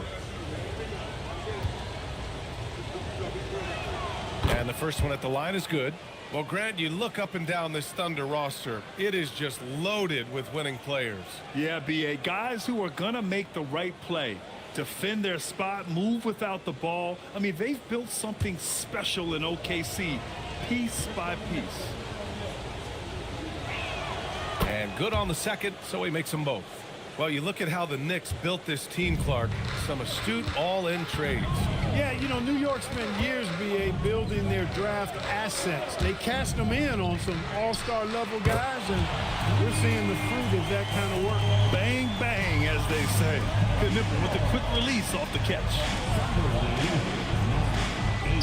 Nice ball movement by Oklahoma City. Here's Wells. Uses the glass to finish the layup. Wells has got 5 points. Just owning the painted area. If it's working, no need to change. Pass to Knipple. Back to Brunson.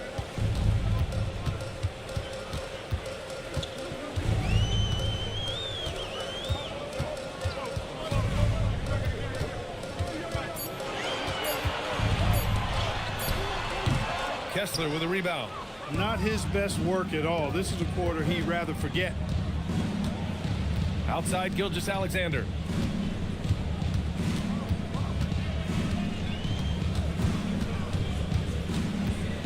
Jackson outside. On the wing, Jones fires the 3.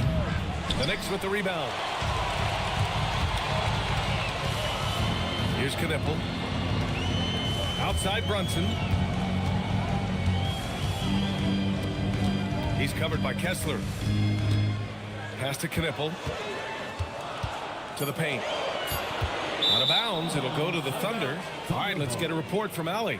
Well, Mike Brown had a few moments to share with me. He said Shai Gilgeous-Alexander is going to be their main focus at the defensive end, and as he put it, Shai's a riddle because he can light it up from outside, he has the speed to get to the hoop, and he knows how to draw the fouls too.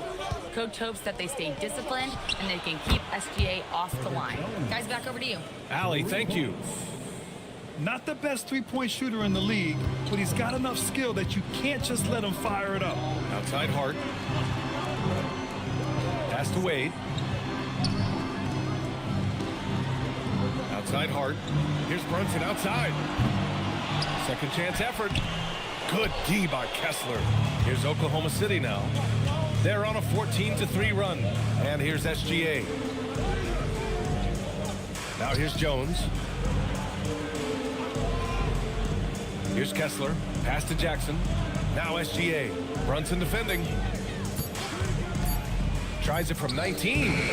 The bank shot, no good. Knicks trail by 6. And here's Knipple from the arc. Yes, and a nice assist from Brunson. Knipple's got his second bucket of the night. Yes, I know Knipple is a rookie, but he entered the league with a reputation from deep.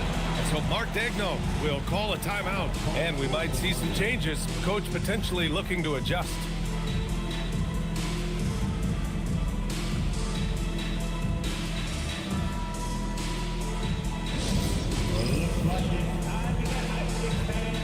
Here they are, your Knicks success.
City ends up going with a new group. All right, with this break, let's take a look at the teams that were the toughest to score against last year. The Thunder, third. They made life hard on opponents. One of the best defenses in the NBA last year.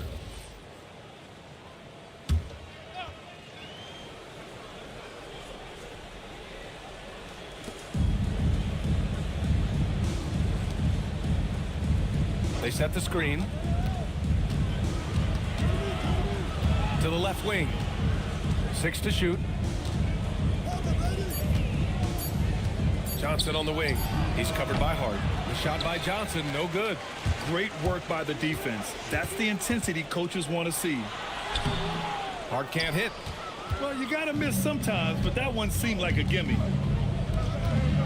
To the middle. Nice ball movement by Oklahoma City. Pass to Spencer. Up top, Johnson. Shoots over Hart.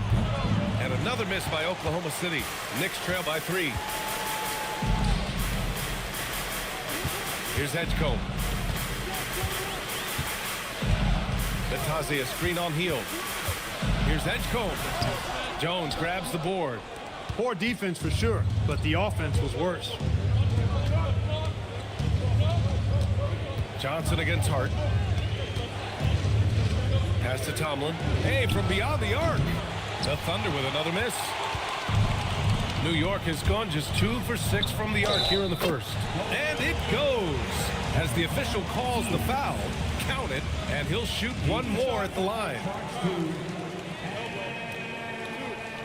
You know, Graham, with the young Jeremiah Fears, the focus seems to be on his potential upside. Yeah, he scores well, has a decent passing game, but there's room for more polish in other areas. As long as he works hard on developing, he'll reach that next level. And it's tied up with that one. And really, the heartbeat of this Knicks team is Jalen Brunson, Graham. Yeah, B.A., the lifeblood, both on the court and his willingness to take less on his contract, giving them the leeway to enhance their talent. Second team foul.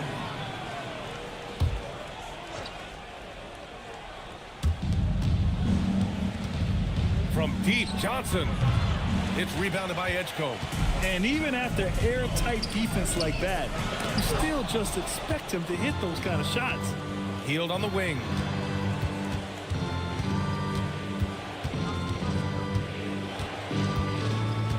To stop the drought.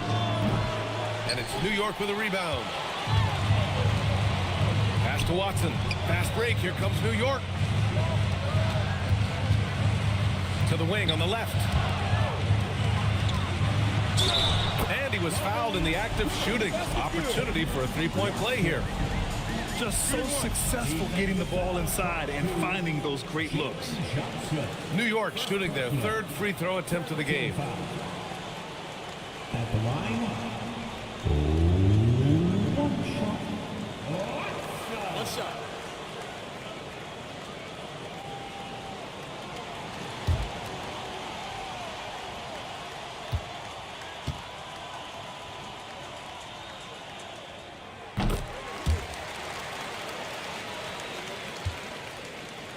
Thunder trail by 3. They're searching for a way to score. Yeah, buckets have been very tough to come by. Hield for 3. That one doesn't drop. New York has gone just 2 for 6 from the arc here in the first. Here's Fears. Pass to Batazzi. Here's Fears. Shot clock at 6. Here's Edgecombe. Guarded by Hield. Three-pointer. Can't get it to go. Making him 0 for 2. The Thunder shooting just 36% here in the first quarter. Now here's Johnson. No points yet. Can they get it? And it's Hield. That time on the assist by Johnson. Quite simply one of the best three-point shooters in this game. That's Buddy Hield. Pass to Batazzi.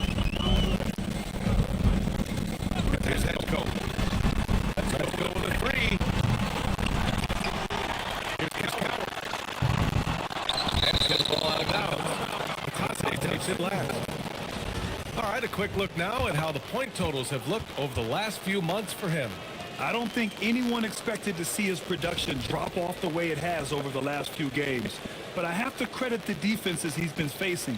They've done their homework, and they're finding ways to hold him down. And now he needs to find new ways to beat them. 2 minutes.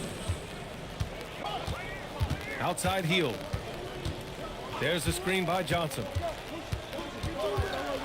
Hield passes to Johnson. Nice ball movement by Oklahoma City. Shoots. And it's Hield missing. And so it's New York with it. Pass to Fears.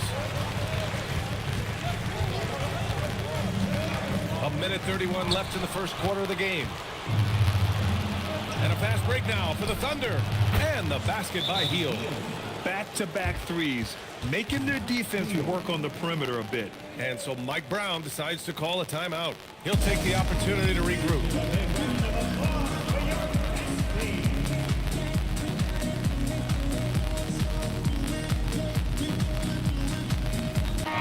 First in steals, and they were the best team in the league at taking care of the ball. First and fewest turnovers, and you know their team took great pride in that. And last year, the #1 ranking in steals just illustrated the level of effort that they put in on D. Knicks trail by 3. A minute 15 left in the first quarter. Pass to Fears. Here's Edgecombe. Back to Watson. And he dunks it down. Oh, it's hard to contain Edgecombe. And that opens things up in the pick and roll. So Mark Daigneault will call a timeout. He's going to take a moment to give him a breather and talk things over. Here they are, fans. Put your hands together for your Knicks City Dancers.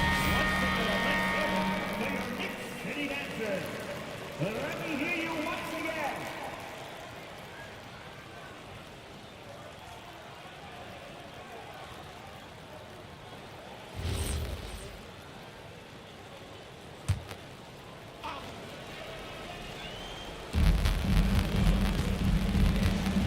Outside Johnson. Pass to Spencer. 6 on the shot clock. Here's Tomlin. From deep, Johnson. And Fears pulls it down. Putting up a goose egg bagel this period. At this point, you have to run the offense through somebody else. I mean, that's your only choice. Here's Coward. Sinks the tray. Oh, nice feed. On time and on target. 23 seconds left in the first. Now Hield. 6 points for him.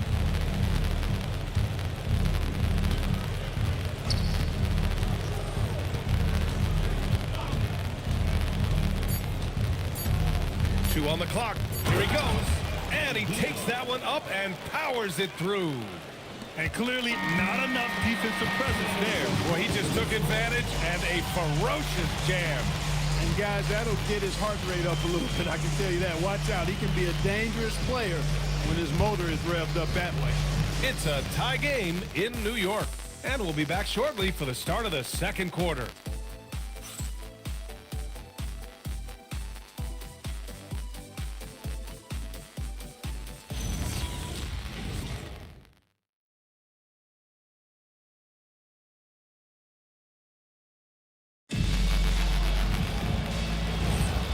If you're just joining us, it's been a pretty even game through the first quarter.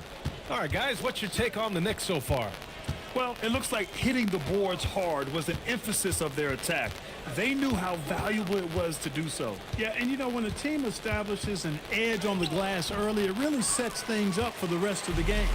They've got Josh Hart, Knipple out there with Jalen Brunson. Then there's Dean Wade. That's the group for New York starting the second. Pass to Hart. Oh, drew the foul and almost hit the three-point bucket. But he'll head to the line for 3. And we're joined now by Shams Charania. He's calling in with a story. Good to have you, Shams. What's going on? Well, guys, a lot of excitement about the upcoming 2026 draft class. But quietly, some scouts voicing early concern about the quality of prospects in the class of 27. Now, there's still time for players to emerge, but expect this to impact the way teams value those picks. Something to keep an eye on, no doubt. Shams, thank you for the report. Josh Hart is one of those guys who just seems to be all over the place all at the same time. I mean, he'll defend anybody, and when it comes to guards, there's nobody that rebounds it better than him.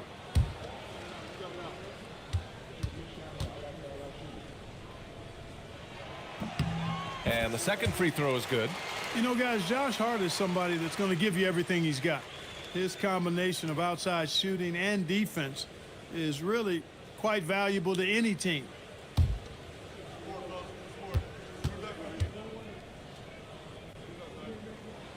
And he can't make it 3 for 3. And here's SGA. He'll bring it up for the Thunder. It's Wells on the wing. Brunson defending. From deep, Gilgeous-Alexander. And here's Jones. Pass to Kessler. Shot clock at 5. Now here's SGA. He's covered by Hart. Second chance shot. And another miss by Oklahoma City. The Knicks with the lead. Brunson, a screen on Jackson. Wade. And it's off from three-point range. The Thunder have got none of their first 3 shots to fall so far in the second. We're about a minute and a half into the second quarter. It's good. And he drew contact on the shot, so he will go to the line. A 3-point play opportunity. And he's got his first opportunity at the line here tonight. And because he struggled with his free throw shooting so much last season, I thought he was hesitant at times to be aggressive. Wasn't looking to draw contact and was trying to avoid getting to the foul line. And here's New York now. They trail by 1. Here's the teardrop. The rebound by Shai Gilgeous-Alexander. He's hard to stop once he gets to the rim. That's great defense right there. All right, Grant, can you talk about what Jalen Brunson has brought to the Knicks? You know, B.A., he's made them relevant again. New York can be a demanding place to play with the expectations and the media. But he's taken the bull by the horns and had immediate success. He can't get anything to fall, at least not this quarter. To the inside. And he takes the fantastic lead pass up strong for the slam. Well, plenty of give and take so far. There's 6 lead changes already. Both teams came to play. Jones from outside. And doesn't connect. That miss makes him 2 for 5.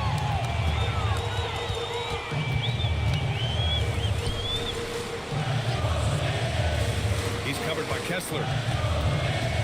Back to Hart. Pass to Wade. There's the 3. Sinks it from distance. And now a 4-point Knick lead. Defensively, you've got to apply more pressure to a shooter of his caliber. Outside Wells. From deep, Gilgeous-Alexander. And again, Oklahoma City, no good. He's hit a rough patch for sure this period. They need more from him. Knew exactly where his teammate would be. That's a product of good chemistry. Thunder trail by 6. Outside Jones. Pass to Kessler. Outside SGA.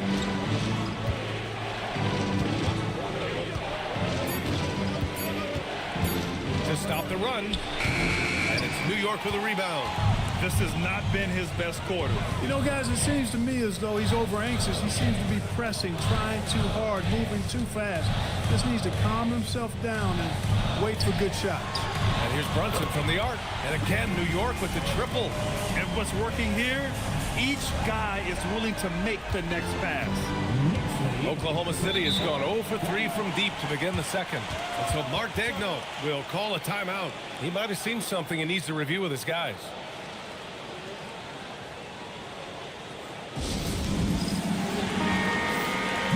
And it's the 2K leaderboard. Team leaders in blocks last season. Second, the Thunder. They've got a number of guys that can deny you when you take that ball inside.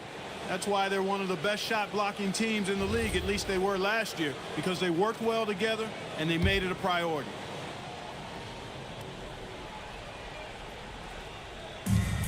Outside for Gilgeous-Alexander.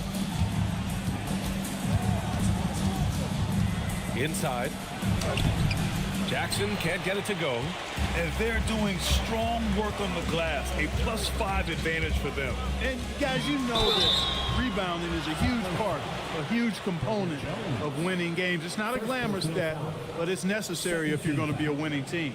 And from the sideline, let's catch up with Allie. Thanks, Brian. Oklahoma City is not the biggest town, but Shai Gilgeous-Alexander said, quote, "Me personally, the market doesn't matter. I love the people in the organization and the people around me. And those are the things that matter. I go to work every single day with a smile on my face."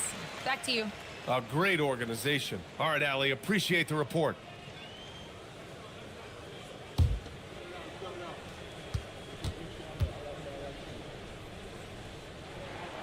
And both free throws good for Hart. And here's Gilgeous-Alexander. He'll bring it up for the Thunder.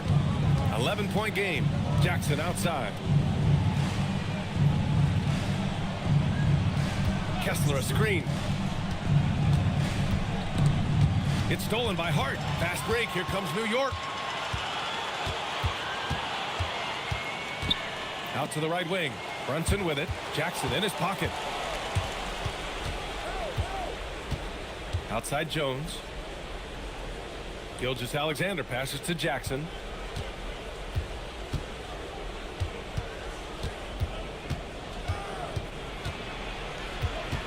To get back on track. The basket drops, and he gets fouled on the shot. One free throw coming his way. Getting enough shots in close to play inside out. All right, guys, let's get your take on the scoring breakdown for New York. Yeah, their early focus on outside scoring has paid off. They're finding plenty of points from three-point land. Another big component of their game early on has been their execution on the fast break. They're getting a bunch of easy baskets, pushing it in transition.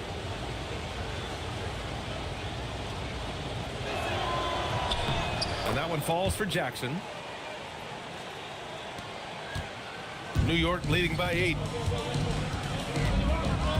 Pass to Knippel. Back to Brunson.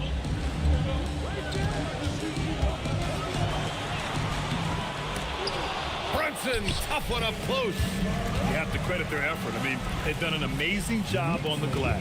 And it's been a well-rounded performance. I mean, strong rebounding has certainly been at the center of it, but it's been good on a number of levels. The ball's knocked loose. Kessler passes to Wells.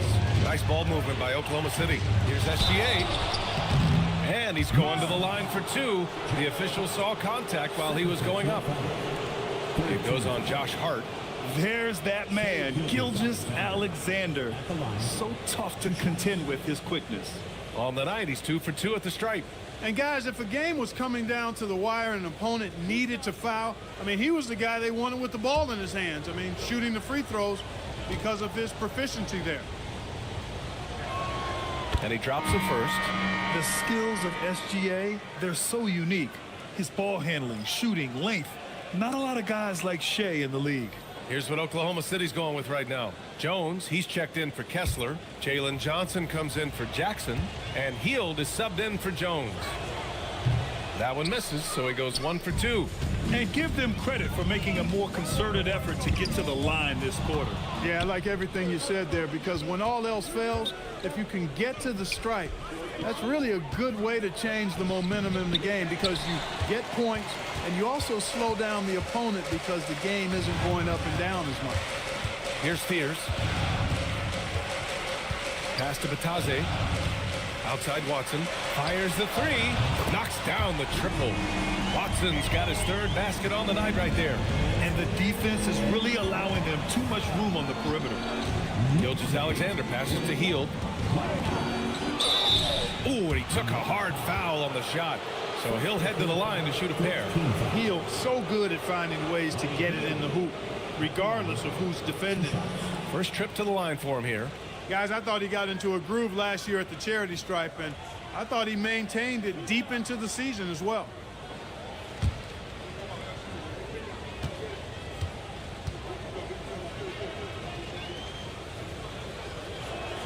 That's good from Hield. Everybody knows about how Buddy Hield is an incredible three-point threat. But what I love, here's a guy with a bunch of years, playing 80 or more games. Love that durability. He's ready to go whenever they call his name. Here's what Oklahoma City's going with right now. Tomlin comes in for Wells, and Spencer's subbed in for SGA.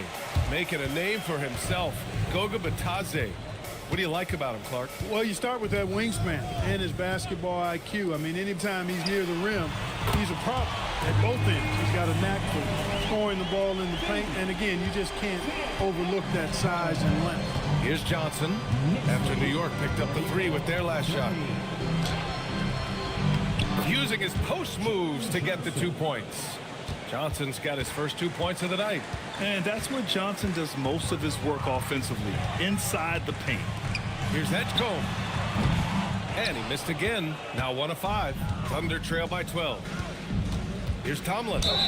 And he got the whistle on the way up. So he'll be headed to the line for a pair. And Grant, many of the newer rules have helped unlock offenses. Any need to help out the defense?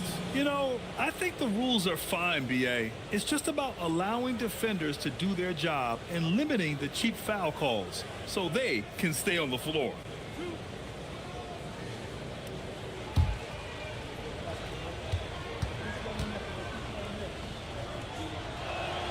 The first one falls.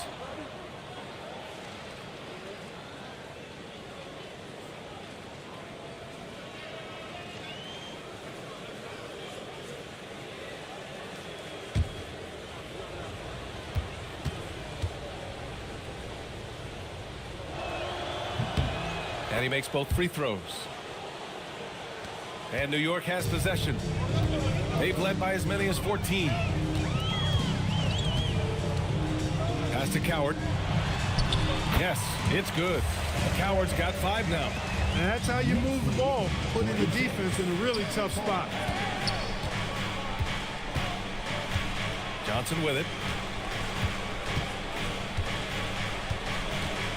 Here's Tomlin. Outside heel. 4-3. Watson with a rebound. Knicks leading by 12. Here's Spears. In his last outing, 8 points for him.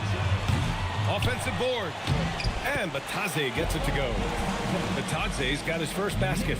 They've shown that power inside. Their rebounding effort has been sensational. Guys, that's putting it mildly. I mean, they've been absolutely dominant. Now here's Johnson. Throws it up high. It's stolen by Bitadze. It's a one-on-one situation. Pass to Fears.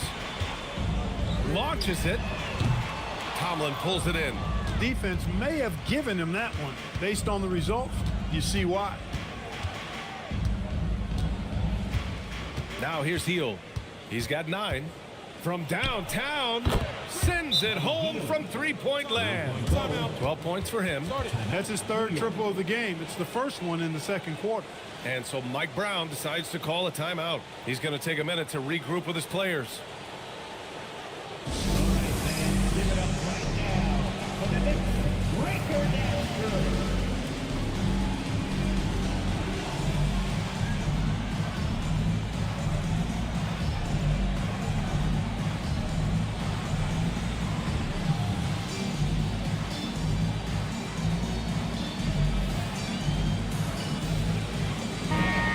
Top 5 in free throw percentage, making their shots at the line. Some real steady players on that team. And these guys really took advantage whenever their opponents turned the ball over, finishing in the top 5 in points off turnovers last season. New York leading by 11. Pass to Bitadze, outside Watson. Here's Edgecombe. Blocked! Now Healed. 12 points for him.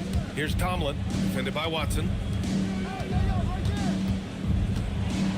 Here's Spencer. Nice ball movement by Oklahoma City. Healed for 3.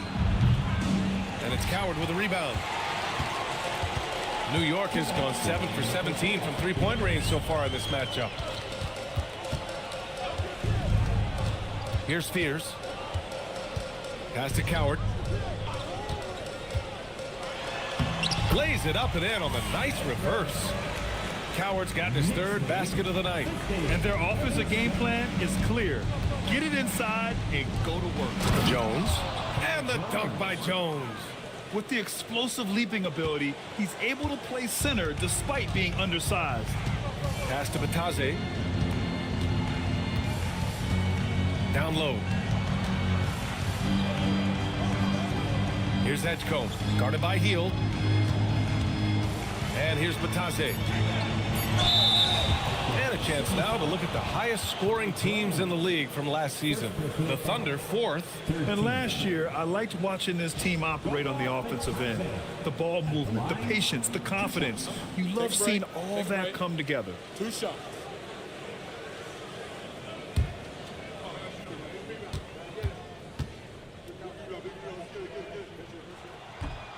That one's off. So for Oklahoma City, Kessler comes in for Jones, and it's Jones in for Hield.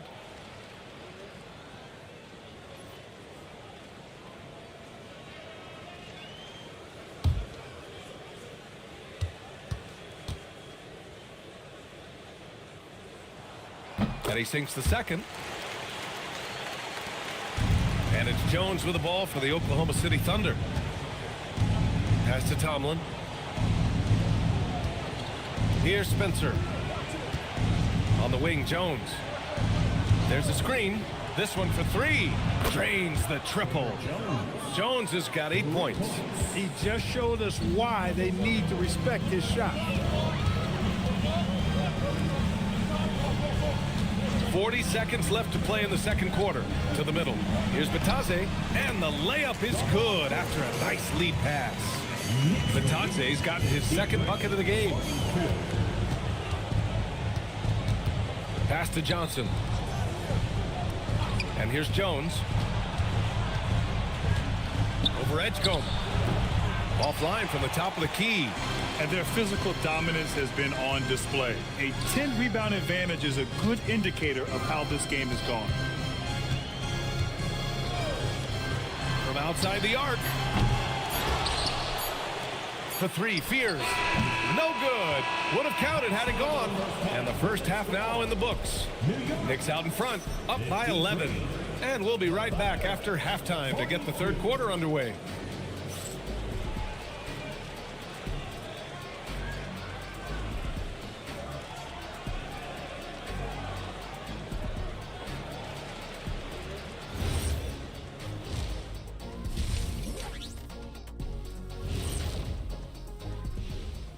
Hello and welcome. Before we take a look at the action from the first half, a brief overview of some upcoming games. You know, right now for the Thunder, I've hung with these guys in the offseason. They're better than people think, but they still got to prove it. Yeah, high hopes for them and for their fans as well. And let's talk now about that first half.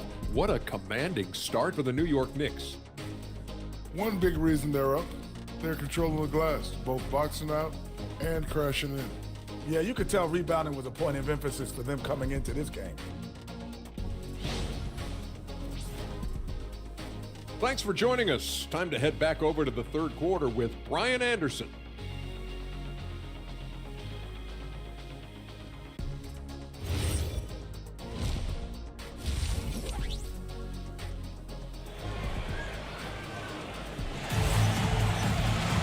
And after a very lopsided first half, we'll see if things play out a little more evenly in the second. Boy, Buddy Hield displaying all his skills today. He's hit shot after shot from deep. He's so locked in right now. Well, you know, the stroke looks fantastic. Even when he's had a hand in his face, it hasn't affected him at all.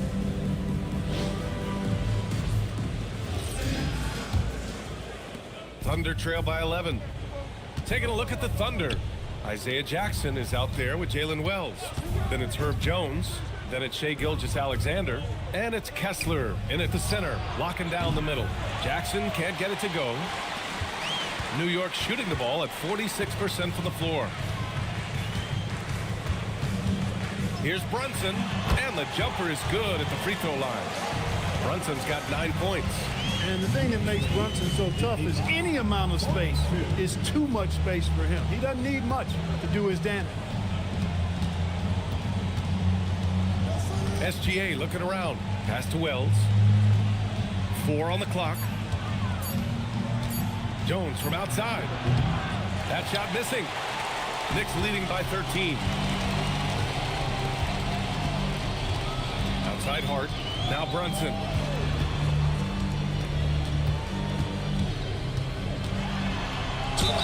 Oh, a clear foul there on the missed shot. So he'll get a pair at the line. Herb Jones picks one up. In the summer of 24, Jalen Brunson signed a contract extension, famously signing for less than his max, Clark. Yeah, you know, BA, it was a calculated move by Brunson because he wanted the team to have room to add additional players. If you ask me, that's the kind of winning, selfless attitude you want from the guy who's your franchise player. And he can't get the first one.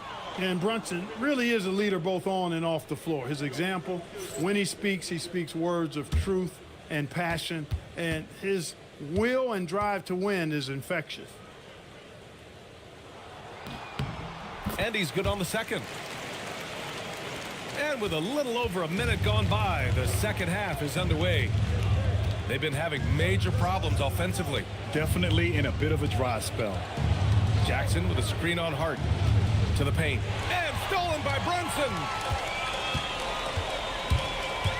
Inside. And the foul is called. He missed it, so he's got a couple of free throws coming his way. Second team foul. At the line, 2 shots.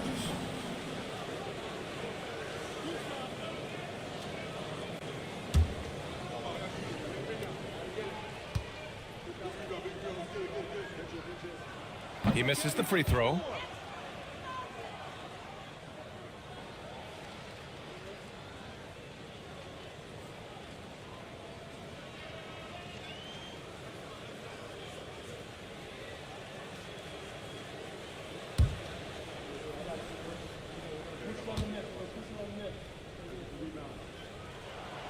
And no luck at the stripe this time. Second one won't fall.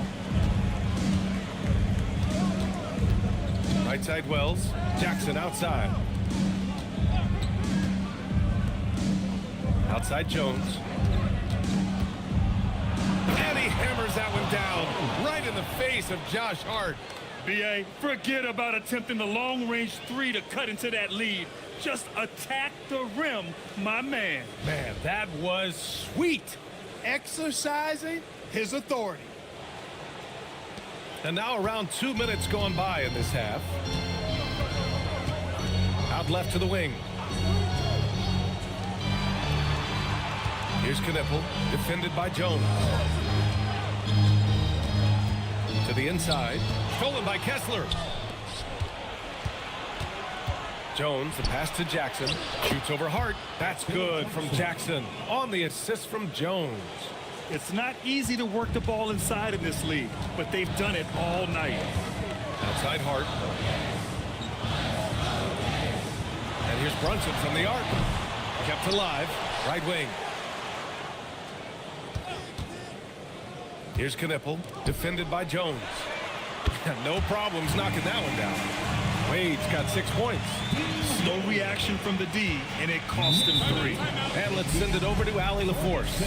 ABA, teammate Josh Hart may call Jalen Brunson the king of New York, but Brunson says, I would never consider myself a face of the franchise, but I'm a leader of this team.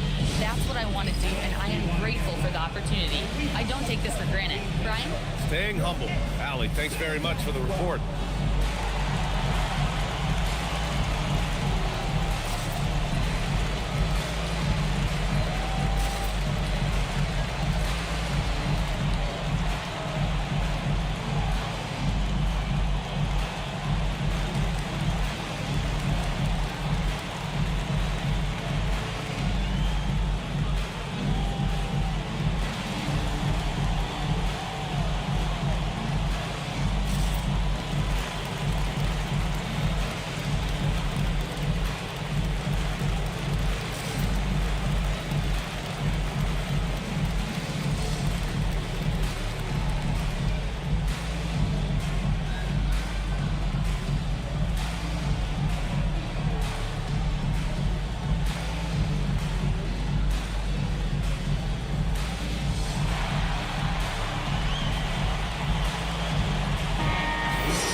let's examine the distribution between 3s and 2s tonight for the Knicks. And they're really letting it fly from downtown, shooting a nice percentage from outside.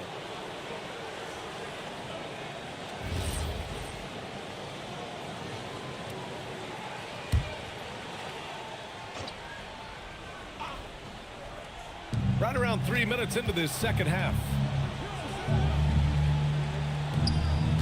Hard against Gilgeous-Alexander. Jones up top. Shot clock at 6. Oklahoma City needs to get off a shot. Jackson for 3. And it's New York with a rebound. Hart's got 4 rebounds in the game. Pass to Wade. Here's Knippel. Back to Wade. Now here's Brunson. Fires for 3. Cleared away by Wells. Hey, it was a good look, one he normally capitalizes on. Down low.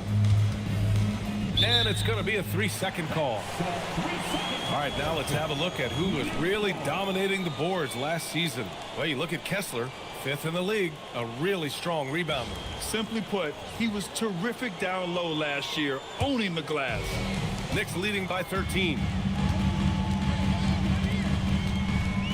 And here's Brunson. 10 points for him. Here's Knippel. Step back and fire. Outside Hart. Pass to Knippel. Puts up a 3. They get it back. Here's Wade. The 3. Knippel, no good. Just imagine if he was shooting better. The lead would be even bigger. SGA passes to Jackson. Outside Jones. Jacks up a 3. That one doesn't drop. He's 4 for 10 from the field now. And so it's Brunson with it. He brings it up for the New York Knicks. Just 4 points. That's all they've given up here in the second half. And the Knicks miss again. Thunder trail by 13. Wells, the pass to Kessler. And finished off by Kessler. Oh, yeah. That'll do it. Wow, an emphatic two-handed slam. I tell you what, if he's got a few more of those in him, this lead will really start shrinking. Here's Knippel. He has 6. Fires from deep. And again, the Knicks missing. They need something good to happen here. Yeah, they've gone way too long without a score. He's a producer. It's part of their plan to get him as many touches as possible.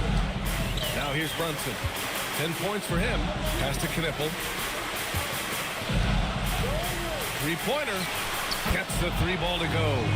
Knippel's got his 3rd bucket of the night. They've been pretty lax with their perimeter defense, giving up a lot of 3-pointers. And their defensive rotations have been non-existent. Here's Wells. 5 points in the game. To the middle. Here's Jackson. It's tipped with 1 on the clock. And the dunk by Jackson. And so Mike Brown decides to call a timeout. Coach probably just checking to make sure everybody's on the same page here. So it's both teams making substitutions here.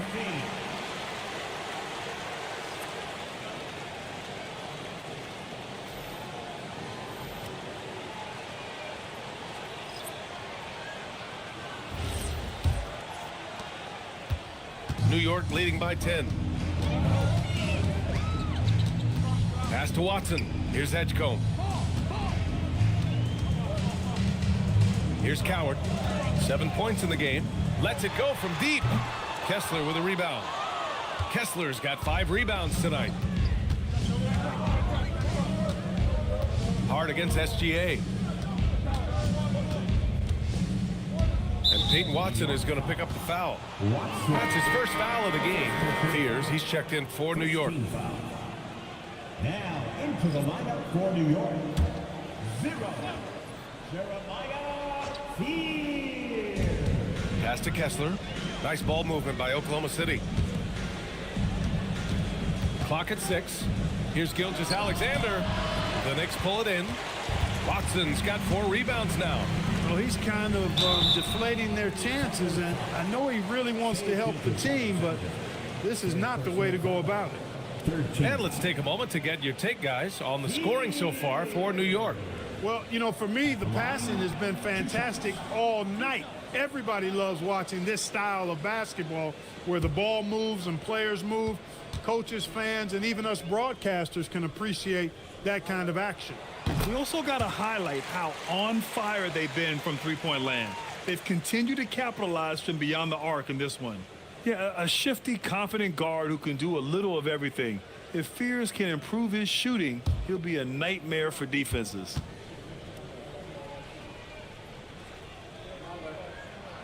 That one falls, so he hits both of them. Thunder trail by 12. Outside, SGA. Got a piece of it. It's Watson on the wing, defended by Jackson. Oklahoma City has got nothing to fall here in the third. 0 for 4. And you can count it. He'll go to the line with a chance at a three-point play. And force feeding the ball inside. I mean, no reason to go away from what's working. And when you make 5 in a row in close like that, it also takes pressure off your perimeter guys, too.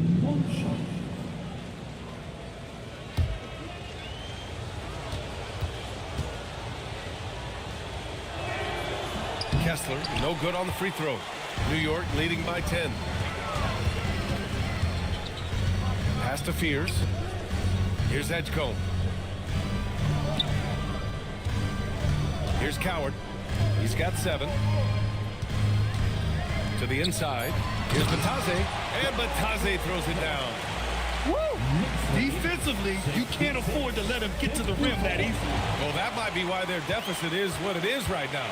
You know, you look at it, the communication is lacking, as is the trust. They can ill afford those types of breakdowns. It won't work. You can't win those kind of breakdowns. Jackson outside. Pass to Wells. Here's Fears.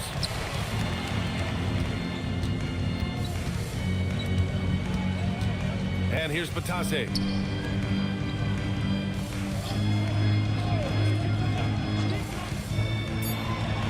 Here's Coward, covered by Johnson. And it's Coward missing.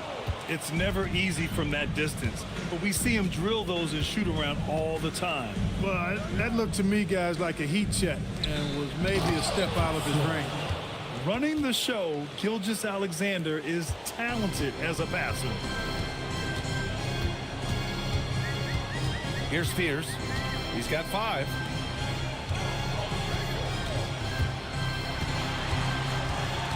Back to Batase. Pass to Fears. Batase a screen on SGA. They get it back. Thunder trail by 12. Pushing it up the floor. Here comes Oklahoma City. Great opportunity. Just couldn't complete the play. Yeah, it is unfortunate and embarrassing. He just lost his concentration for a split second, and that's all it took. Here's Coward. 9 points in the game. Pass to Fears. Batase a screen on Gilgeous-Alexander. Here's Fears. And it's blocked. He keeps control of the ball. Outside Johnson. Gilgeous-Alexander on the wing. He's got 5.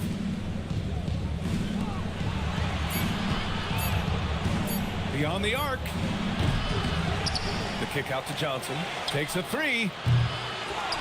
Right side Wells. Nice ball movement by Oklahoma City. Down low. And the dunk by Jackson. Coaches love to see ball movement, especially when it gets you that kind of look. 1:19 left to play in the third quarter. Pass to Batase. They still need this. And so he draws the foul, headed to the line to shoot a pair. Jalen Johnson, second personal foul, 4th team foul. At the line, 2 shots.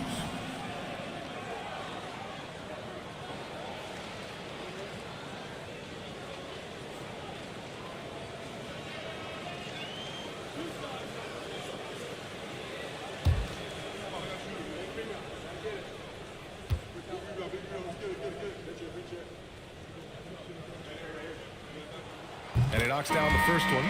Anderson's checked in for Bataze.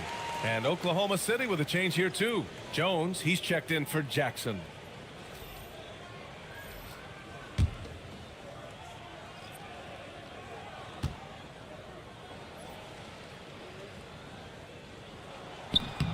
And that's good as he hits both shots. When you send somebody like him to the line, it's pretty much easy money. Things just don't seem to be clicking for them offensively. Yeah, they really need to find a way to get back on track. Here's Wells. Deflected. And they'll keep possession. 6 to shoot. Back to Kessler. Stolen by Anderson. Pass to Edgecombe. For 3, Fears. On target from range. Fears has got 8 points. Yeah, shooting clearly the #1 priority for Fears there. Showing some confidence in his J. Wells, the pass to SGA. Kessler, a screen. Here's Gilgeous-Alexander. Kessler with a bucket. Kessler's got 8 points here in the quarter. They just look so overwhelmed inside. You know, that's why they continue to get attacked. Yeah, I think they got to ramp up the aggressiveness. If they don't, things are just going to get worse from here. Anderson with a screen on Jones. The 3 from Edgecombe. The shot no good. And so it's New York in command with a 13-point lead at the end of the quarter. They've been in total control in this game, and they hope it continues. We'll be right back.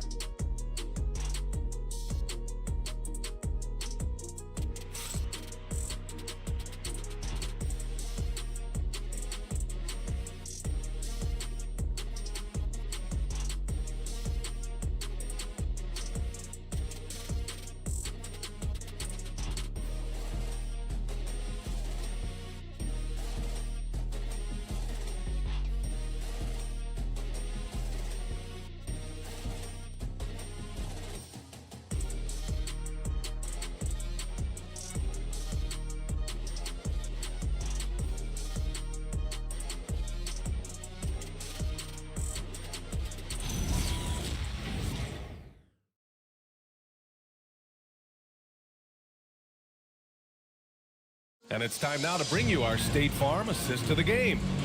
Woo, I'm fired up to see this dish one more time. It's always great to see your 2 guards share the wealth.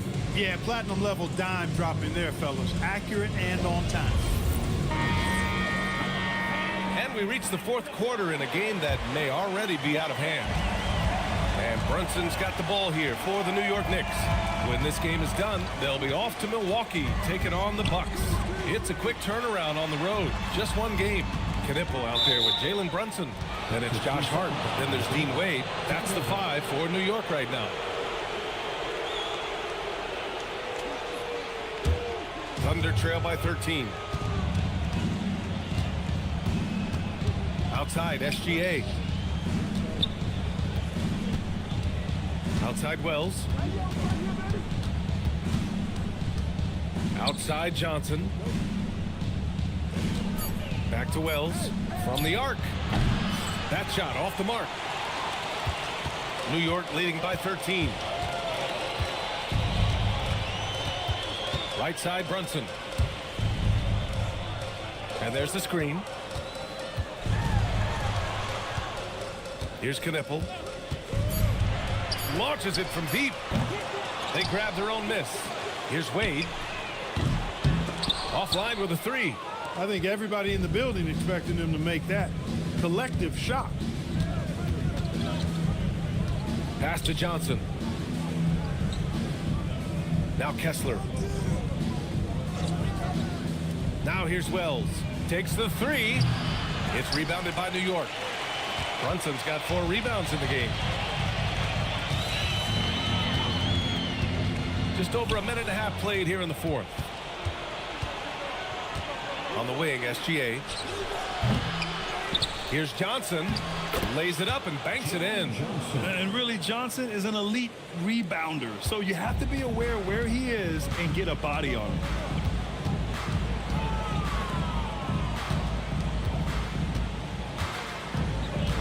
Here's Knipple. Pass to Wade. New York working the ball around now. From behind the arc. And the Knicks miss again. Thunder trail by 11. The crossover. Here's Wells. Good on the shot, and that shaves the lead to single digits. A classic play pulled off with perfect timing by Johnson. And we'll have a timeout called by Mike Brown. He wants to make sure they're purposeful with the game plan.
Thunder making a switch here. Jackson is checked in. Time now to hear from our reporter, Allie LaForce. Thanks, guys. I got a chance to hear what Mike Brown was saying to the team. And Coach reminded his team that leads can disappear quickly in the NBA. He said if we get loose and they make a few shots in a row, then this is a ball game again. Do not let that happen, he implored. Guys. Thank you for that, Allie. Pass to Knipple. If you're just joining us, fourth quarter here. We're just over 2.5 minutes into it. And here's Brunson from the arc. The rebound by Jackson. Jackson's got 6 rebounds now in the game. The perimeter game has failed him thus far. Hit one from range in the first half, but nothing since. And with that length and athleticism, Johnson is always a lob threat. New York leading by 6. Outside Brunson. Inside. Wade. And he goes in for the dunk. Well, you know, he may be a bit undersized at the 4, but he makes up for it with his athleticism. Jackson the screen to the paint. Pass to Kessler. The kick out to Johnson. Got a hand on it. He just can't find a consistent way to score, and this team could certainly use it. Here's Brunson, and Gilgeous-Alexander with a block. Impeccable defense from Gilgeous-Alexander. For a guard, he blocks a fair amount of shots. Now Jones. Kessler a screen. Top of the key. And finished off by Kessler. Just great energy on the offensive glass. That's exactly how you cut into a lead. Boy, a slam like that is sure to give them a spark. Which is a spark they desperately need. They've got to ramp up the intensity. Now here's Brunson.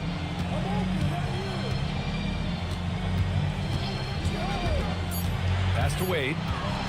Over Jackson. And he nails that one right through the heart. Wade's got 4 points now in the quarter. His shooting has been fantastic, and this team has leaned on him. First team foul. Shea Gilgeous-Alexander at the line. 2 shots.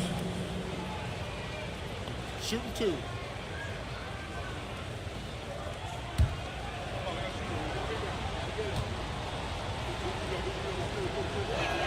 That free throw good from Gilgeous-Alexander.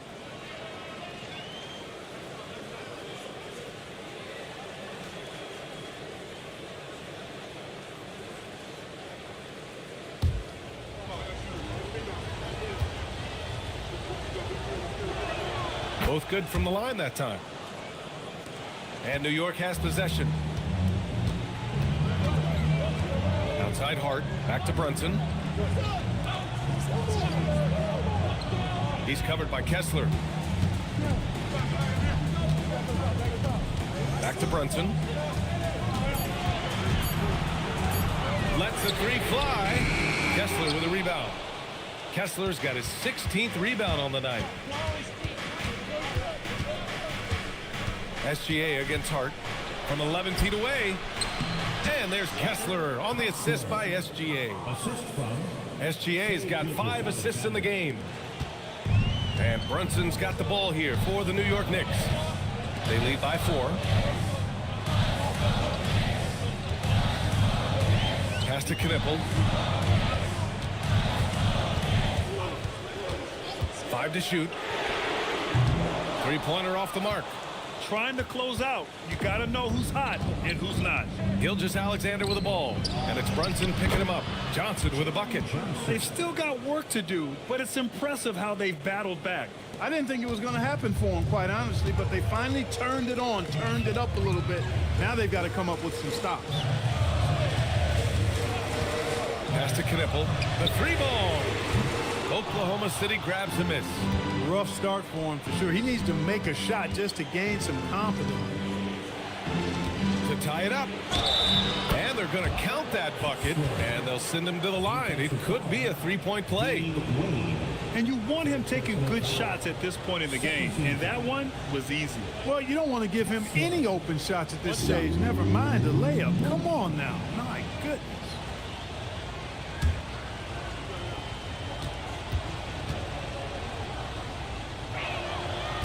And that one falls. That puts him up 1 point in the game now. How about the unselfishness of this team? Yeah, the willingness to make the next pass has this defense scrambling. Now here's Hart. And here's Brunson from the arc. Jones grabs the board. I didn't care for his shot selection that time. He needs to let the game come to him a little bit. Just relax, take your time, son. And there's a 3-second violation. Tough one. In a game where every possession is valuable, turnovers can make the difference. Man, they're just getting run over right now. And you can really see they're starting to show some frustration. Gilgeous-Alexander against Brunson. Hart with a screen on Jones. Here's Knippel, defended by Jones. Tries it from the top of the key. Knippel, no good. Trying to take what the defense allows, but he couldn't get it to go. Back to SGA. Kessler a screen. Inside. And finished off by Kessler. Impressive one-hand slam right there, B.A. Man, as long as he's confident about it, I'm good with it. Maybe use 2 hands next time. He knows where he is. Somebody you can count on. He is an extremely reliable finisher. Their strategy has been pretty simple here in the second half. Attack from 3-point range. Certainly. I mean, they saw a weakness in the perimeter defense and took advantage of it. Now here's SGA. And finished off by Kessler.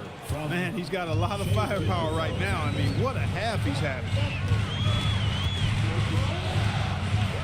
Gilgeous-Alexander against Brunson. And here's Knippel from the arc. The Thunder pull it in. Kessler's got rebound number 17, if you can believe that. Jones from outside. That's bucket number 5. He's 5 for 12 now.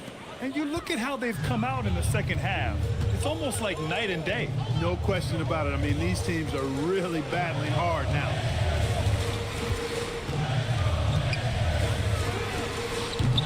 Tried to answer back, but that 3 is off the mark. Thunder leading by 5. Right side Johnson. Here's SGA, and it's Oklahoma City with another. This has been the reoccurring theme of the second half. Inconsistency getting stops. SGA against Brunson. And again, another missed shot. He's missing shot after shot after shot from long range. With time running low, he'd be better off trying something else. Here's Kessler. It's deflected. Now Hart. He on the arc. Knocks down the trifecta. Huge points from Hart there. Never shies away from the big moments. And we've got a timeout called by Mark Dagnall. He is not messing around. Calling them into the huddle.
Wells is checked in for Oklahoma City. Coming onto the floor for the Thunder, 0, Jalen Wells.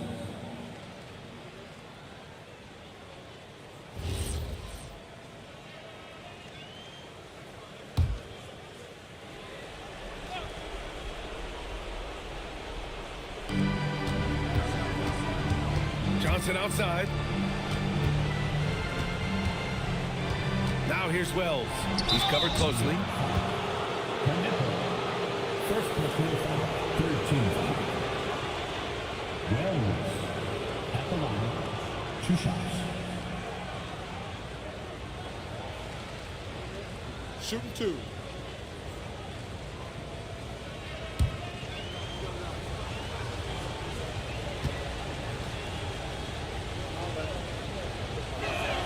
And he makes a first.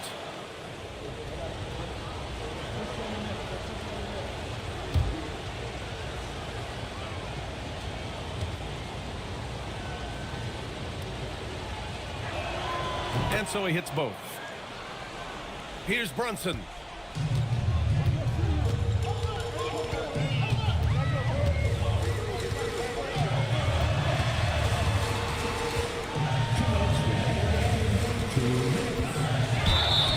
Such a crafty player. Brunson really excelled at getting the defense off balance. Personal foul.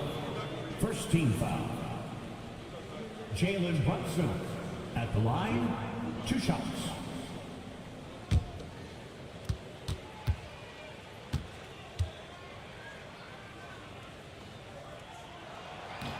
He hits the first one, and that brings him within 5.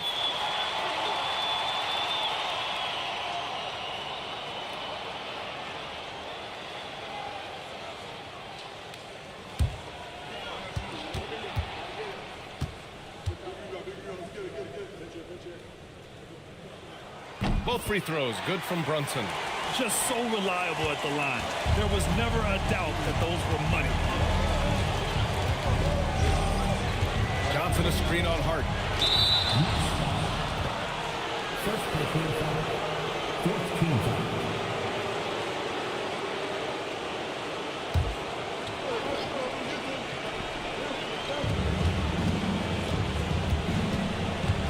Outside SGA.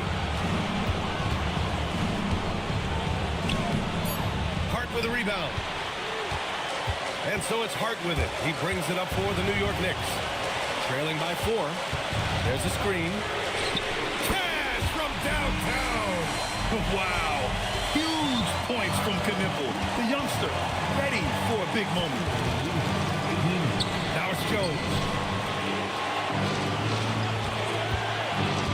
Here's Johnson.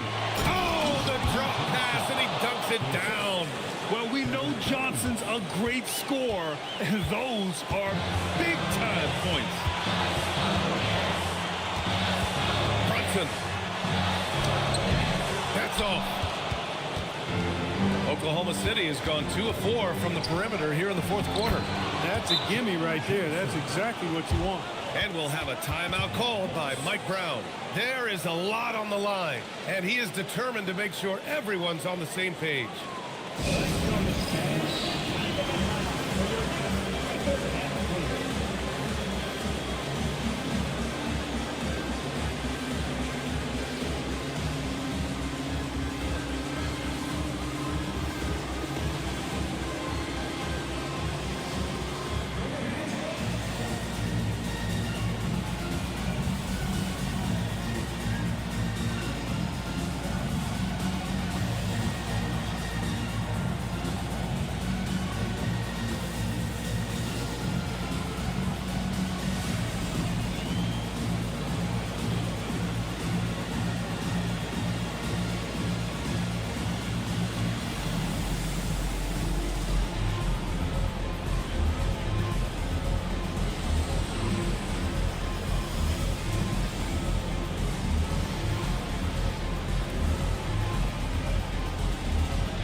Here's Brunson. There's 45 seconds left in the fourth quarter of this one. And they call an illegal screen here. The screener was leaning a bit right there. His feet may not have been planted. Pretty obvious call by the officials. Yeah, I agree. You know, sometimes that can be a tough call for the refs to make, but not that time. It was easy there. Here's Oklahoma City now. It's a 5-point game. And now they decide to foul intentionally. Team Willie. 5th personal foul. 5th team foul. Slow. At the line. 2 shots.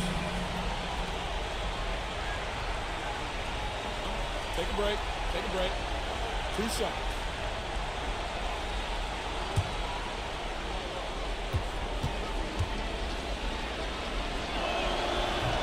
Oh, he doesn't hit the first. That was the one they really wanted. He's got one more, though.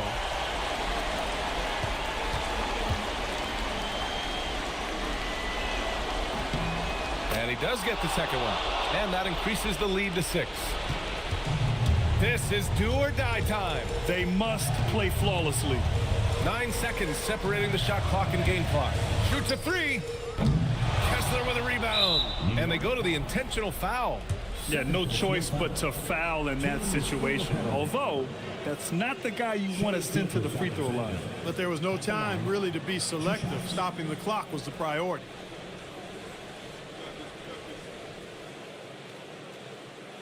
Shooting 2.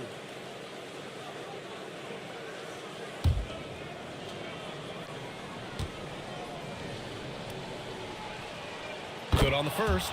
And that makes it a 7-point lead.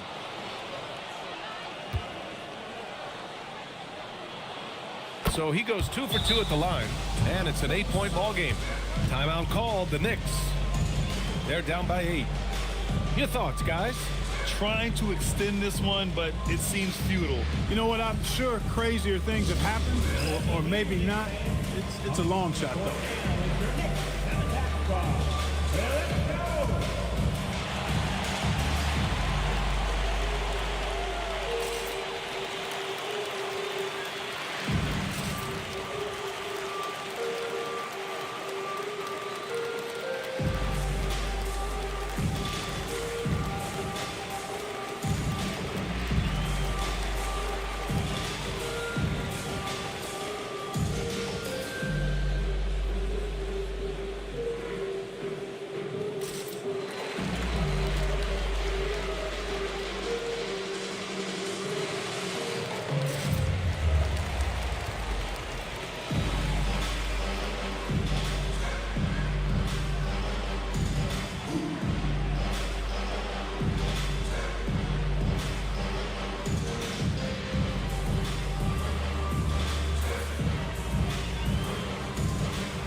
Jacks up a 3. The triple drop.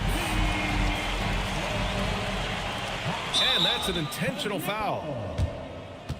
Thunder lead 96-91.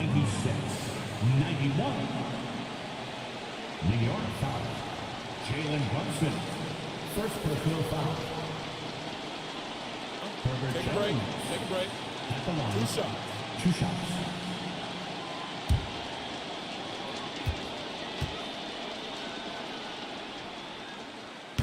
So the first one drops, and that increases the lead to 6.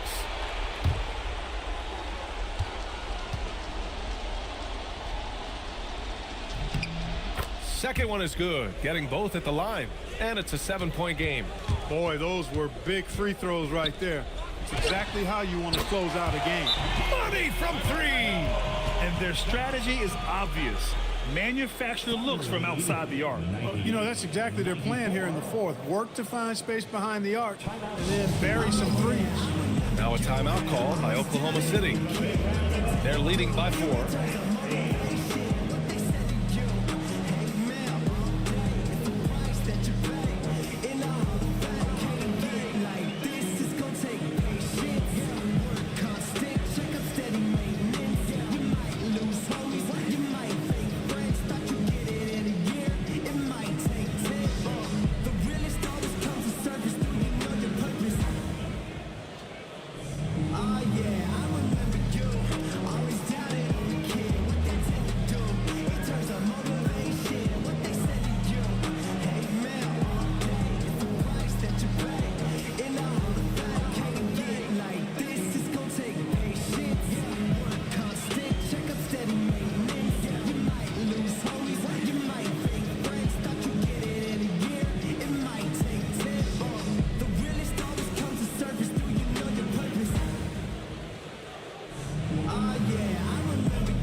Here's SGA. And now an intentional foul. They need the ball back as soon as possible. And a smart choice right there. I mean, you can't allow them to just drain the clock. No, you got to foul. I mean, it's going to come down to free throws here. Foul right away. Shooting 2.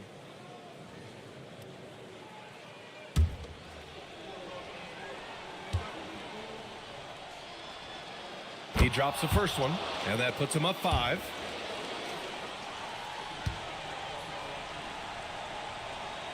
And he hits both free throws here, and it's a 6-point ball game. He snuffs out any comeback hopes with an impressive performance at the line. SGA pulls it down. So we see Oklahoma City get the win here.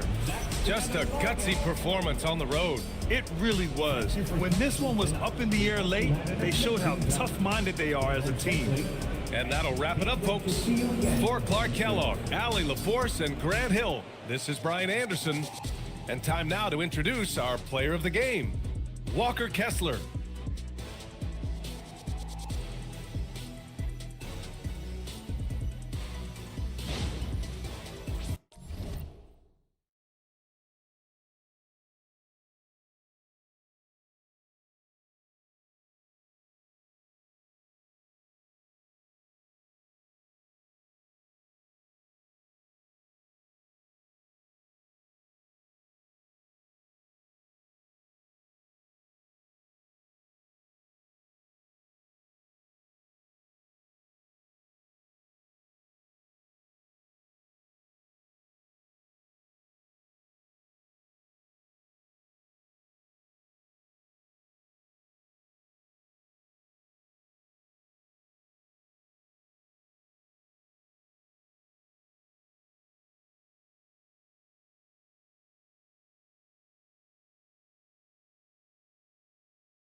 And both teams going through their pregame rituals, getting loose well before we're underway.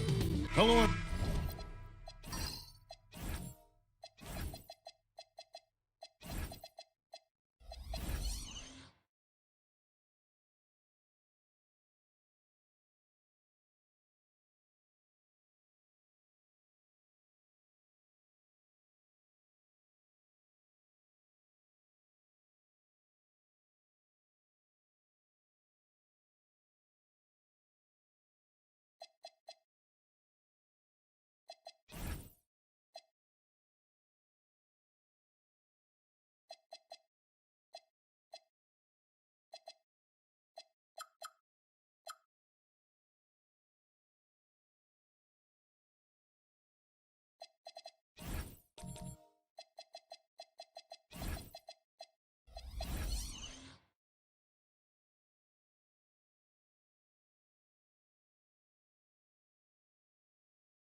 Everyone, proud to bring you Wednesday night coverage of the NBA on 2K Sports.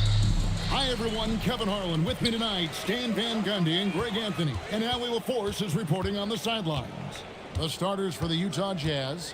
Trace Jackson-Davis out there with Lou Dort. Then there's Tyrese Maxey. Then there's Embiid, and it's Caldwell Pope in it for two.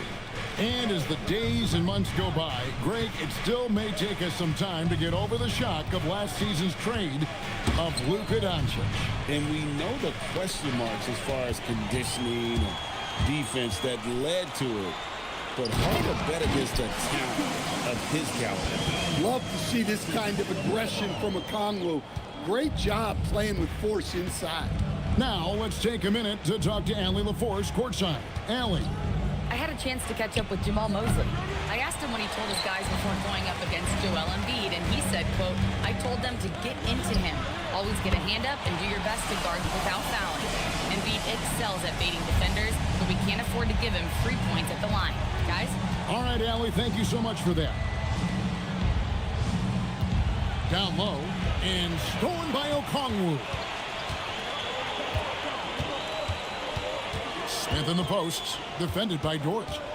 Smith kicks the ball. Back to Smith. Orlando moving the ball around.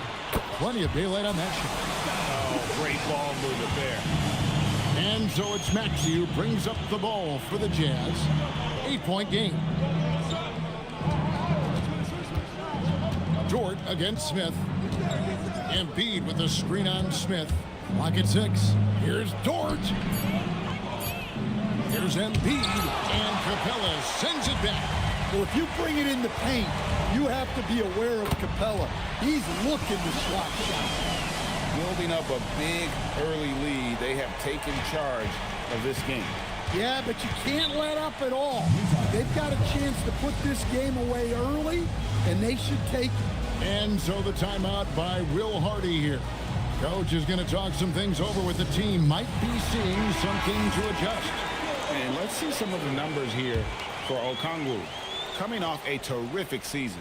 Averaged about 13 points per, 9 rebounds, and 2 assists. And I'm not sure he can play any better than he has. I mean, surprising a lot of people with his play here of late. Well, part of why he's playing so well is in how they're using him. They're not asking him to do things that are outside of his skill set. Another miss by Utah. Well, and even though he couldn't get that one to fall, that's a shot they want him taking. Ball, the pass to Okongwu. Now Capella. Outside, ball. Over Maxey. Ball, no good. So the Jazz, their last game, a loss to the Rockets. Maxey looking it over. Outside, Dort hits it from three-point range. Dort's got it back down to within single digits for Utah. And the three-point shot wasn't always there for Dort, but he's put in a ton of work on it, and it shows. Capella with a screen on Maxey. And the dunk by Capella. And what a way to start this game, dominating at both ends of the floor. Obviously, guys, brilliant coaching, a perfect game plan. Up top, Embiid. Pass to Jackson Davis. Find Divine Maxey and gets it to him.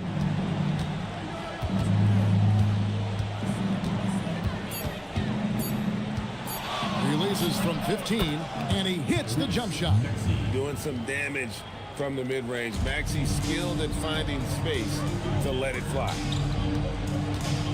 Capella bounce pass. And here's Doncic from the arc. Buries the long-range jumper. Doncic has got 6 points. All these threes they're giving up have really been the driving force on this run. Up top, Maxey. He's covered by Ball. And Maxey gets it to go on the assist by Embiid. Matching baskets from the perimeter, an earmark of today's game. Yeah, sometimes you get in a shootout like this, but you just hope that you can get a stop first. And they recover it. Embiid with the steal. Maxey on the wing. He's covered by Ball.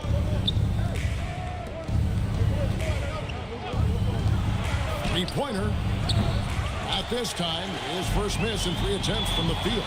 So, Stan, when you look at how the Magic defend, can you remember a time when so many of the league's best defenses were all so young? Well, Kevin, it's something we associate with more veteran teams, but the modern game is so demanding, it may be tilting toward these young legs. He gets it in there. And the story here, Kevin, early on is how well they shot the basketball. And so the timeout by Will Hardy here. He's going to make some adjustments to the game plan.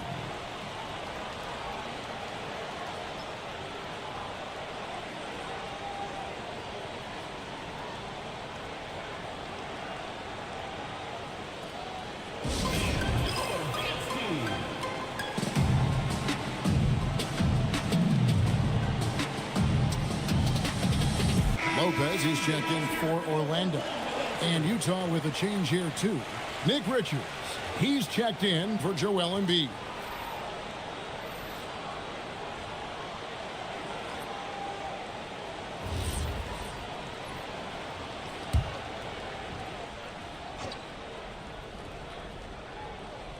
Here's Richards. Pass to Jackson Davis. The Jazz working the ball around now. A solid facilitator. I like whenever Maxey looks to get his guys involved. So the Magic, their last game, a win against the Lakers in L.A. Smith sets the pick for Doncic. Oh, good on the three. And you don't want to give up that kind of look too often. Pass to Jackson Davis. Over in the corner, Caldwell Pope. Just 5 to shoot. Here's Jackson Davis. Covered by Okongwu. And he gets the whistle. 2 free throws coming up. And one of the true showmen in the league, LaMelo Ball, is so much fun to watch. He can do anything with the rock and is always looking to make a highlight reel. All right, well, look at how the hustle game has been going for the Magic.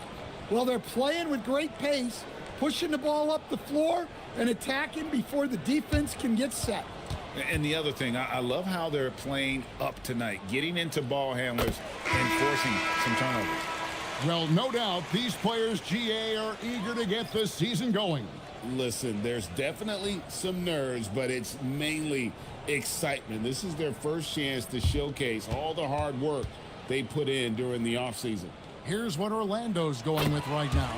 Ryan's checked in for Okongwu. Christian Brown comes in for Smith. And Grayson Allen subbed in for Doncic. Well, he's a bit of an undersized center. However, his leaping ability can certainly mask that. And looks like the illegal kick was set. Yep, that's right. That'll get their attention. And not the most common call you'll see in the NBA, but hard to argue that pick wasn't illegal. Yeah, and that's maybe something that should be called more. We see a lot of moving screens in today's NBA. Jazz trail by 8. And he's fouled pretty hard on that shot, but he's got the chance to pick up the points at the line. That's on Brook Lopez. As dynamic with the ball as anyone in the league. Kyrie there earning a trip to the line. Take a break. Take a break. 2 shots.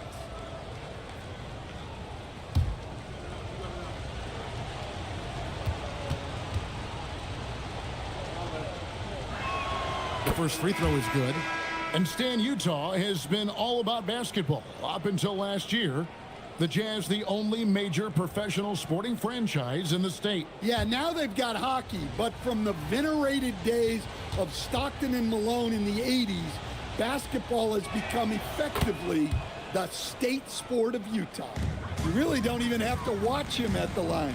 Just listen for the net. Brown the pass the ball. From the arc. And that one is off. So the Magic, their last game, a win against the Lakers. Here's Maxey. Softly drops in the floater. Maxey's got 7. And Maxey plays with so much energy. That time he wills that one in off the contact. Allen kicks the ball. They get it back.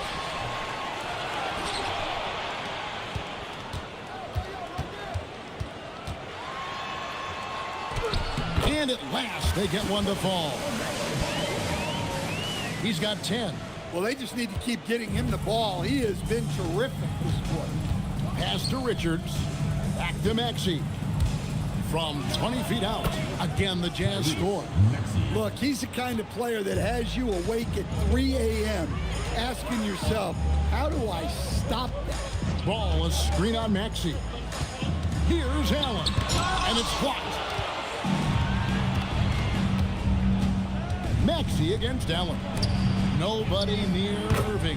And Utah again with the bucket. Some of the fastest hands in the league right now. Kyrie knowing he has to get rid of it. Allen passes the ball. There's the 3. And a great assist by Allen as that one goes in. Yeah, this quarter's all about him. He's just dominating at the offensive end. Pass to Finney-Smith. It's good. Nice touch there from Maxey. I'll tell you what, I'm not sure these guys can keep this up. Well, you expect there to be peaks and valleys, but you've got some excellent scores on both sides. Let's check in now with our Allie LaForce, who's got a story for us. Allie? Thanks. A big win here or there can really sustain a rebuilding team. And Utah coach Will Hardy said the results matter in order to keep belief in your process. Seeing the work pay off. The building of a team doesn't happen in one day. The players are staying with it, and they deserve all of the credit for that. Back to you, Kevin. Okay, Allie, we thank you for the report. Over in the corner, Allen.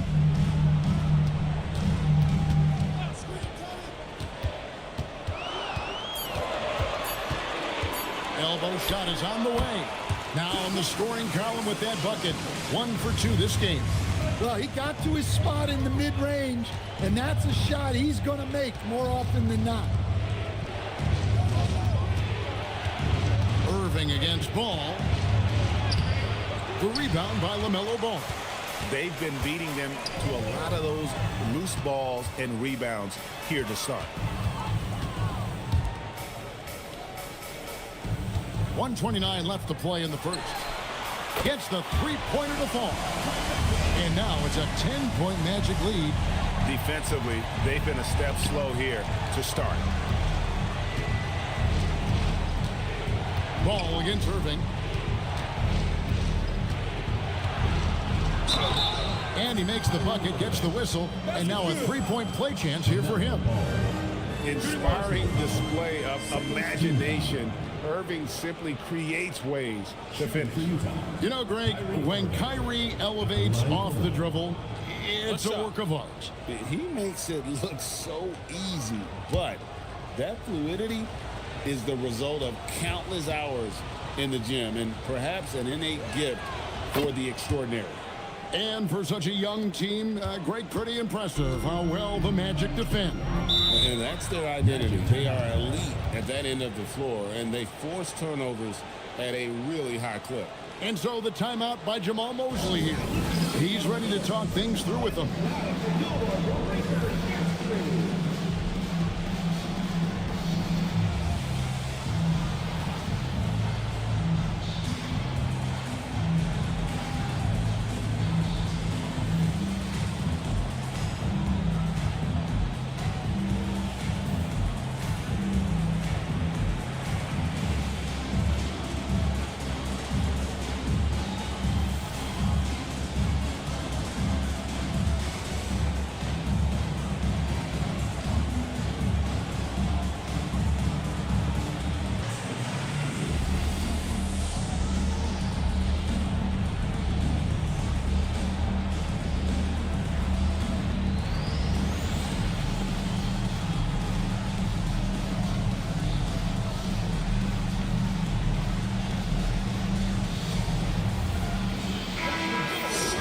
And if you're wondering where the points are coming from here tonight, here's a breakdown in the scoring between the front court and back court tonight for Orlando. And it's been guard play, which really has shouldered the burden offensively here. They'd like a bit more production from the front court, but in the meantime, this backcourt has kept them in the game. Utah's on defense. They trail by 7. Brown's shot is off. Doesn't register as a block, but he did everything you want defending that shot. Well, you know, sometimes the most pivotal plays don't always go on the stat sheet. Take your focus off Maxey for 1 second, and he will let it fly from out there. Allen in the post. He's covered by Maxey. Okongwu. And a great assist by Allen as that one goes in. And they've done well at taking advantage of some late defensive rotations and getting the ball in the paint. Orlando leading by 6. Now here's Ball. His last outing, 16 points for him. The layup off target.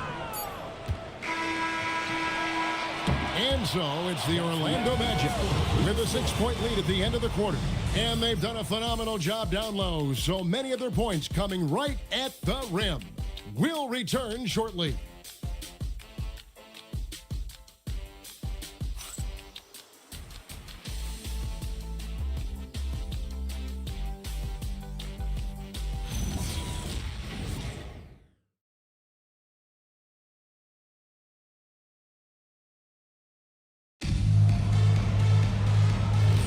And hope you've enjoyed the broadcast so far. Halfway through the first half in this one. And guys, for the Magic, what jumps out to you so far, numbers-wise? Well, they used the fast break to generate some easy buckets before the defense could get set. Yeah, they've dictated the pace to this point, looking to run at every opportunity. On the floor for Utah, getting going here in the second quarter. You've got Lou Dort. Contavious Caldwell-Pope is out there with Irving. Then it's Trace Jackson-Davis. And it's Embiid in at center. Doncic against Caldwell-Pope. Shot clock at 6. Doncic right at the doorstep. Once Doncic gets inside with the ball, he's halfway there. Then he just uses his strength to finish the job. And around a minute gone here in the second quarter. Lopez against Embiid. Assertive move by Embiid. It's just so tough to knock Embiid off the block. That's his territory. Doncic against Irving. Now here's Doncic. He's tightly guarded, and he drops in the layup off the glass. Doncic has got 4 points now in the quarter. Irving passes to Embiid. Lets it go with the 3. And it's Orlando with the rebound. They've led by as many as 11 points. And battling hard on the glass, they hold the advantage here so far. Back to Doncic. And it's blocked out of bounds as Orlando keeps possession. Let's take a second look at that fantastic block. And that block might serve as a spark for this team. We'll see if it can ignite them.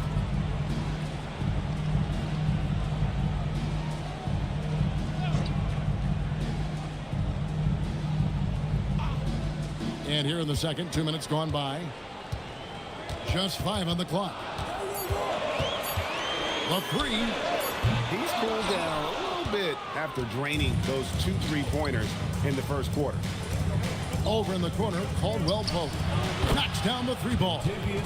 Caldwell Pope's got his first 3 points of the game. Well, he shoots a solid clip from deep. Caldwell Pope took advantage. Back to Doncic. Doncic drops the hammer. And he can do a lot more damage to the rim than that when he wants to. Oh, you're right. And with the lead they're enjoying, I'm surprised he didn't put a little something extra on that one. And so the timeout by Will Hardy here. He's going to have a discussion on the sideline.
Now that we have a chance, let's go to the 2K leaderboard and reveal last season's top shot blockers. 4th, Brook Lopez. And shot blocking is the element of the game that I think he cares about the most. That's where he puts in that effort and energy.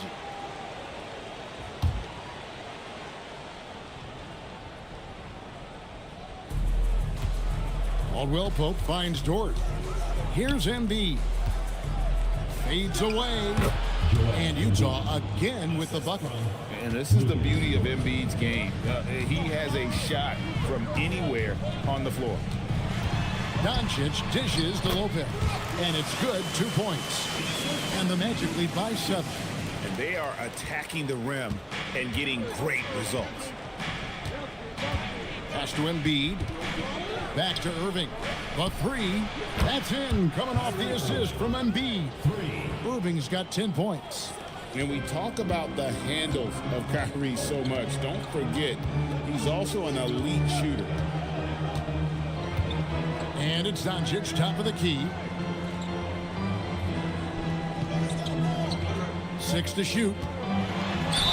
Basket is good. He'll get a chance for one more at the line. And they're beginning to just flat out fall apart defensively right now, especially on the interior. And he's got his first chance at the line here. He struggled mightily at the free throw line in their last game. First team foul. At the line for one, Luka Doncic.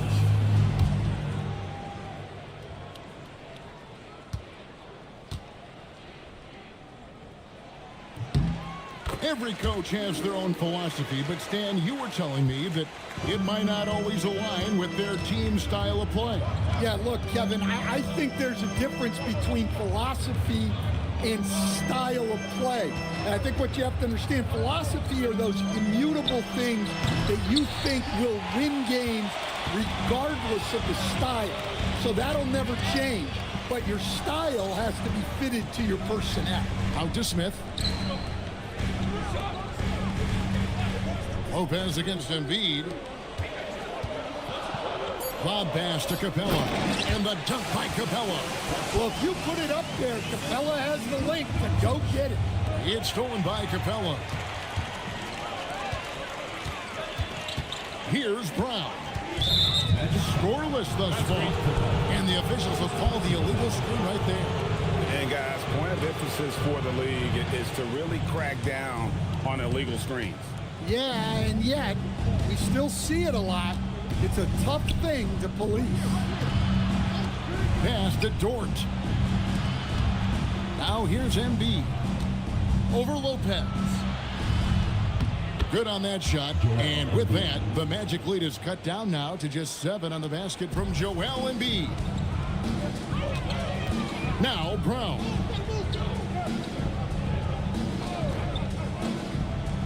Back to Doncic.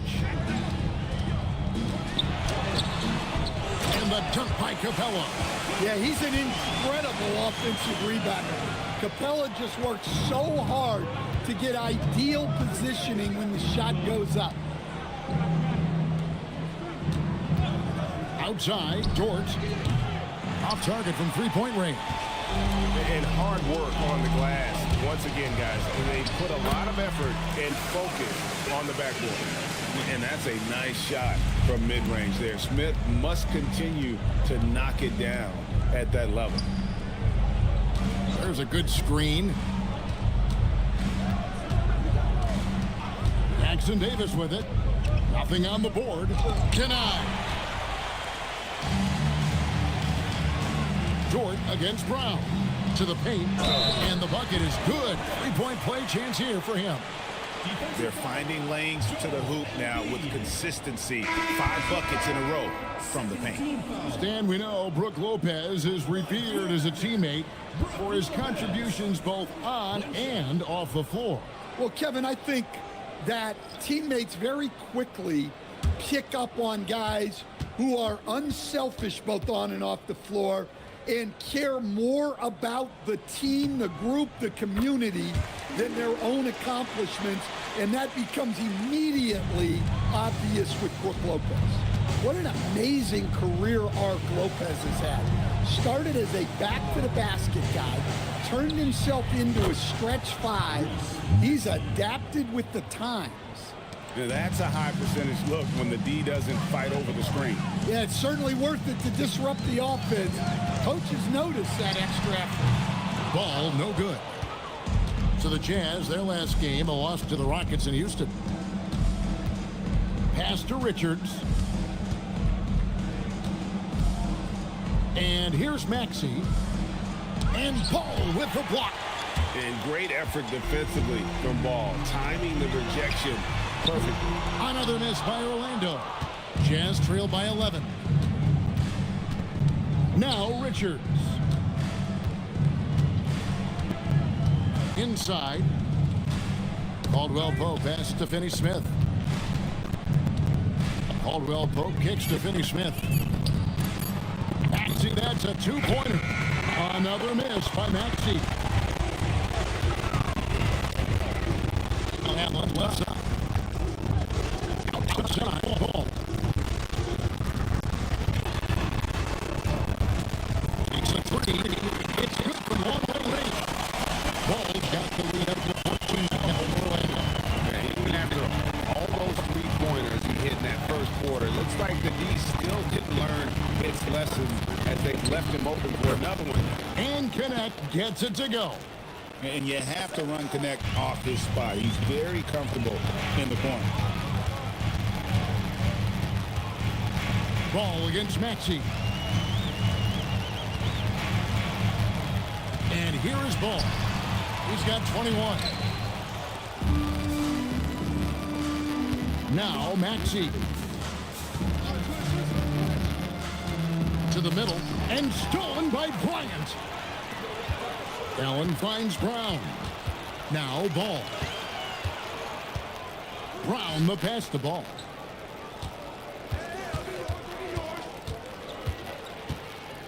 Allen outside. Over Caldwell Pope. And it's Finney-Smith with the rebound. Jazz trail by 11. From 15 feet away. And there's Caldwell Pope. That's good on the assist by Maxey. Good stroke on the tweener by Caldwell Pope. And so the timeout by Jamal Mosley here. This now will give him a chance to discuss some potential changes.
Okongwu's checked in.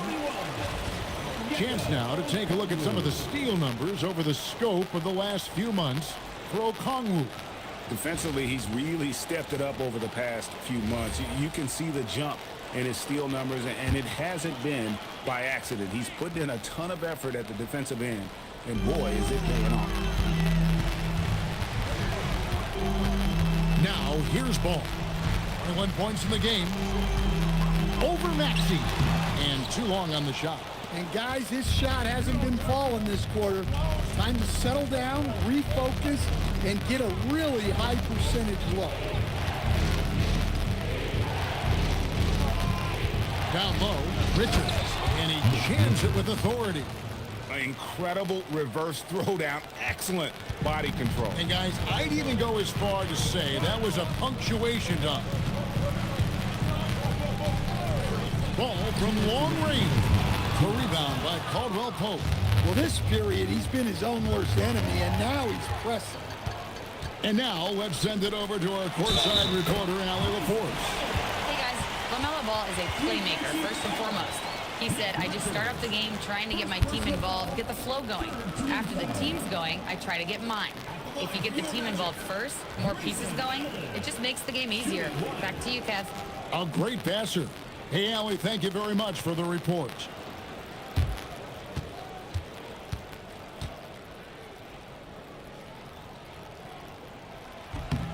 And maybe more than any team in the West, GA, the Jazz, really committing to the rebuild. Well, in the West, it seems like you got 13 or 14 teams all trying to win now, and it just doesn't work that way. So it's not just about talent, it's also about timing. Maxey finds Connect. And the three off target. Orlando leading by 10. Allen with it, now guarded by Caldwell Pope. Pass the ball. There's 1:17 left in the first half of the game. Okongwu with the screen for Ball. Here's Brown. That three off target. Had some space there after the little pump fake. Here's Connect. Pass to Maxey. Basket number 8 for him on 13 tries. That's 62% so far. That's their third straight make off an assist. Ball surveying the defense. Now Bryant. Outside, Ball. That's good, and it's Bryant with the assist. Ball's got a couple of three-pointers in the second for the Magic. And he can carry a team. We've seen it from Ball before, and we're seeing it again. Here's Maxey. And a lot of contact on that one, so he'll shoot two here. It's going to go on Onyeka Okongwu. The Jazz have gone 3 for 3 at the line tonight. For the Jazz, Tyrese Maxey taking 2 shots. Take a break. Take a break. 2 shots.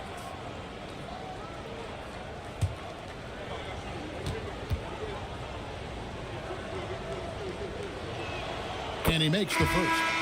Well, we've all watched Maxey's game grow through the years, and he continues to improve.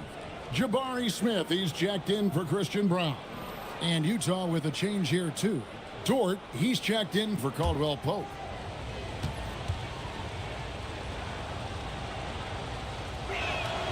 Maxey hits them both. Magic leading by 9. Outside, Ball.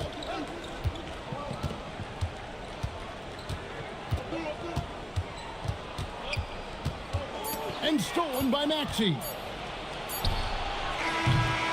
And so that brings the first half to a close. Magic lead by 9. Time now for the halftime break, with the third quarter soon to follow, right here on 2K Sports.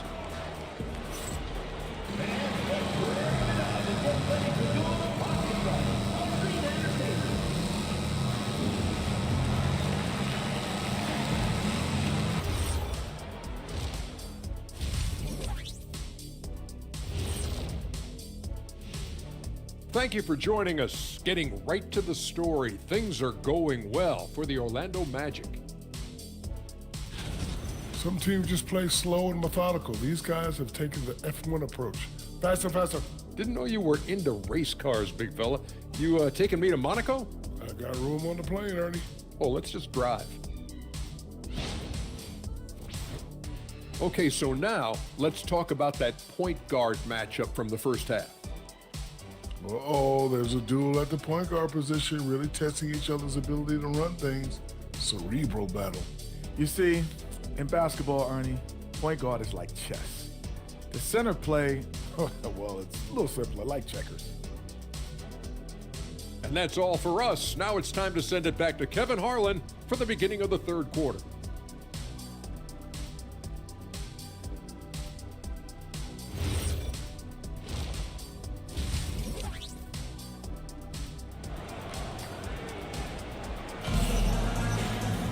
And we've got third quarter of basketball for you. 2 quarters in the books.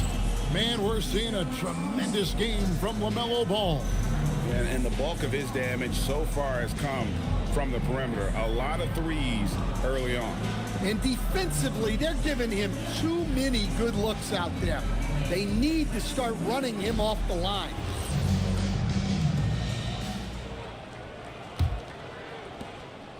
And it's Maxey with the ball for the Utah Jazz. 9-point game. Following this one, they get to host the Pelicans. Start a 3-game homestand with that game. Jabari Smith is out there with Okongwu. Then there's Doncic. Then there's LaMelo Ball. And it's Capella in at the 5, roaming the paint. This is out there for Orlando. Pass to Embiid. And here's Maxey. He's covered by Ball. A step back shot here. And he gets the jumper to drop. Maxey's got 23. Offensively, Maxey can be such a problem. He attacks you with that relentless energy. Smith with a screen on Maxey. Here's Ball. And contact on the shot, so he'll be shooting free throws here. That one on Maxey. And you don't ever want to get into the habit of letting the offense get to the rim. For Orlando, they have been on target from the free throw line. They're 5 of 5 in that department. And last season, 77% from the line. They could usually get the job done there. That's good from Ball. Greg, you talk about some players passing the eye test. LaMelo is one of those guys. I mean, everything he does looks so easy with how he moves, and the numbers back up what the eye sees. He raises the level of his team whenever he's on the court. Ball hits them both. Second half rolling along now. About a minute played here. On top, Maxey. He's covered by Ball. Embiid the screen. Dort wide open. Drops in the tray. Dort's got 6. Obviously, Dort wants to be a dependable option offensively, and he's put in the work to make that happen. Okongwu with a screen on Maxey. And there's Okongwu. That's good on the assist by Ball. Okongwu's now got his 3rd basket of the night. Jazz trail by 10. Maxey kicks to Embiid. Fires for 3. It's hauled in by the Magic. Capella's got rebound number 5 here tonight. To the inside. And the dunk by Capella. Yeah, good old-fashioned slam from Capella. For Utah, they've gone 2 of 4 here to start the second half. Caldwell Pope against Doncic. Maxey passes to Dort. And a miss there on the triple. And with the success they've had rebounding the basketball, they're right where you'd expect them to be, firmly in the driver's seat.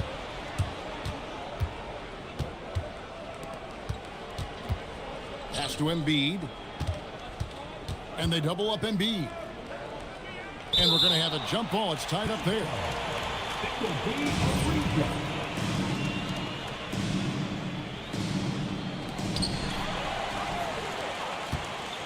Smith feeling it out a bit. Doncic's shot is good. Doncic has got the lead up to 14 now for the Magic. That's a perfect 4 for 4 to open up the second half. Couldn't have asked for a better start after the break. And so the timeout by Will Hardy here. We'll looking for a breather and maybe adjusting a thing or two.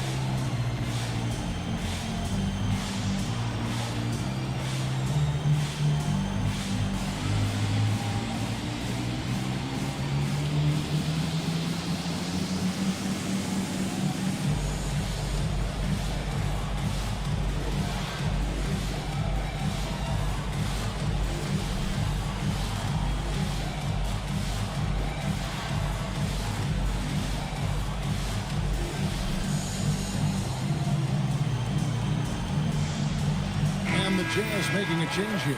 Irving's checked in. This is the list of last season's top shooters from the charity stripe. These guys were practically automatic. Kyrie Irving third. He was locked and loaded from the free throw line all season. Never suffered through any real lulls in that department. Pass to Embiid. And now we're 3 minutes into the third quarter of play. It's stolen by Capella. Irving against Smith. Okongwu, the pass to Smith, and stolen by Kyrie Irving. Takes the three. The rebound by LaMelo Ball. They have been board dominant in this game. That's definitely been a factor in cracking this huge lead. For three. They get it again. The three for Doncic. That's tipped, and he recovers it. Pass to Smith. 5 on the clock. Launches it. And it's Doncic missing. Jazz trail by 14. Here's Dort. And foul on the shot. He'll shoot 2 at the free throw line. 6'3", 215 pounds. Lou Dort is one strong guard. Hard to handle for defenders. This is his first chance at the line tonight.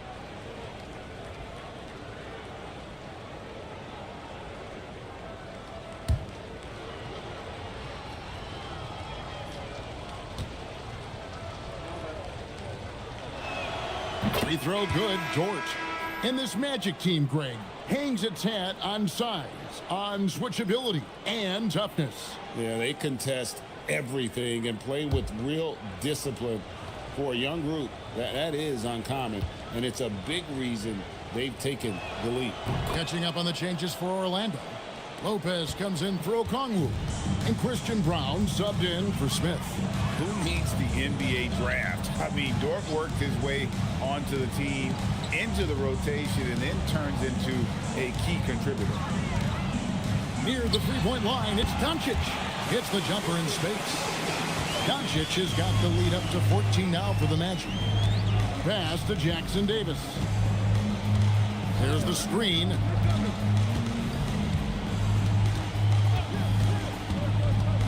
Up top, Embiid. The top of the key jumper is on the mark. Embiid's got 8 points. The big fella, Embiid, making it look too easy. Ball, the pass to Lopez. Here's Doncic. A putback and staying with the play, Lopez. And the Magic lead by 14. Just in a perfect position to grab that rebound and then get the putback. Nice ball movement by Utah. Pass to Embiid. Shoots over Capella. And that one clearly a foul. Gets the whistle and 2 shots coming up. Well, Greg, we know at his peak, Joel Embiid, one of the elite two-way centers to ever play in the NBA. The former league MVP, but when you weigh close to 300 pounds and move like he did, not entirely surprising that his lower extremities took a toll. The free throw drops for Embiid. Better than most centers from the line. Embiid exceptional with his hands. Allen's checked in for the Magic. The Jazz also changing it up. Nick Richards, he's checked in for Trace Jackson Davis. And it's Dalton Connect in for Caldwell Pope. He doesn't get the second one. And physically, there's no doubt they've been the stronger team. A +10 rebound advantage tells you all you need to know. Irving against Lopez. Pass to Richards. Embiid is at the elbow. To the middle. Stolen by Ball. Inside. Got a piece of it. It's going to be out of bounds. The Magic will retain possession. And a look now at the various locations of the shots taken so far for Tyrese Maxey. And right now, there's nothing the defense can do. You can see them stretching further and further out to guard him beyond the arc, but he just keeps knocking down big three after big three. As a fan, you love it. And as a defender, you just hope it ends soon. Thomas Bryant, he's checked in for Capella. Dorian Finney-Smith's checked in for the Jazz. And Doncic gets it to go. And it doesn't take much for Doncic to get hot. And once that happens, boy, he is almost unguardable. Finney-Smith kicks to Irving. Outside, Dort. Pass to Richards. Played in with a nice touch off the glass. Richards got 8 points. And you know what? One of the few bright spots in this game for them today. He's kept his edge even though they've been trailing. Here's Doncic. And the call on the shot that sends him to the line. Dalton Connect picks one up. It's so challenging trying to guard Doncic without fouling it because he's not afraid to get hit. Take a break. Take a break. 2 shots.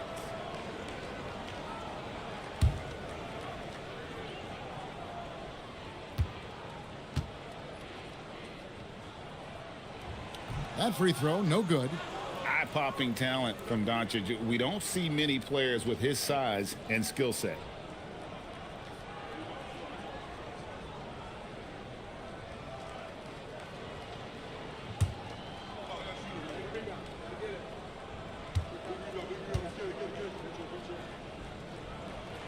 He hits the second from the line. And it's Irving with the ball for the Utah Jazz. They trail by 14. Dort against Allen. Now here's Dort. Guarded closely. Here's Connect. And it's off from three-point range. They've shown some strength in the paint today. Their work on the boards has been impressive. On the wing, Doncic launches a three. Utah with the rebound. Richards got his 7th rebound of the game with that last one. Well, he hit a couple of threes in the first half, but none since then. Outside Irving. And he goes in for the dunk. Just a terrific effort on the offensive glass. That's how they're going to cut into this league. And Greg, a dunk like that is sure to give them a spark. Doncic outside. Allen left side. Good. And the assist goes to Doncic. Doncic has got his 4th assist with that last one here tonight. Irving against Ball. Irving with the bounce pass. Trying to come right back with the 3 of his own, but it's no good. Here's Doncic, and that one drops for him. Doncic has got 26. Well, he's been very reliable tonight, not wasting any chances, really using his head. Shoots off the step back. The rebound by LaMelo Ball. Ball's got 6 rebounds here tonight. Their game plan needs to change if they're going to get out of this hole because he is just not there offensively. Irving against Ball. Irving passes to Richards.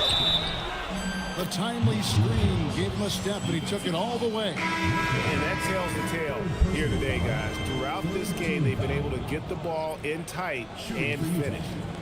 And a look at how the hustle game has been going for Orlando. Well, they've shown just outstanding effort defensively, and it's resulted in several forced turnovers. Another place they've had the upper hand tonight is in transition. They've gotten a bunch of their points off the fast break. Here's Ball. He's got 26. From the arc. The rebound by Richard. Richard's got 9 rebounds in the game. Getting it done. And stolen by Okongwu. And here we go. And it's Doncic. That time on the assist by Allen. Allen's got his 4th assist in this one. Jazz trail by 16. Maxey on the wing. 23 points in the game. Ball against Irving. Shot clock at 6. Murray for 3. Nailed from three-point land. Murray's got his first bucket of the game, and he's on the board for 3. Pass to Okongwu. Back to Ball. Lets the 3 fly. Rebound by Murray. Well, he had a great first half from three-point range, but hasn't quite gotten his touchback since the break. Here's Irving. Richards finds Irving. The 3. It's hauled in by the Magic. Ball's got rebound number 7 for him tonight. Well, so far in the second half, he hasn't been able to get another 3 to fall. So much drive in this game. Ball wants to beat you and make you feel it. The Magic have knocked down 8 of 9 free throw attempts. I'd say those numbers read pretty well. The Magic making a switch here. Smith is checked in. Then for the Jazz, Williams comes in for Keegan Murray. And Dick subbed in for Connect.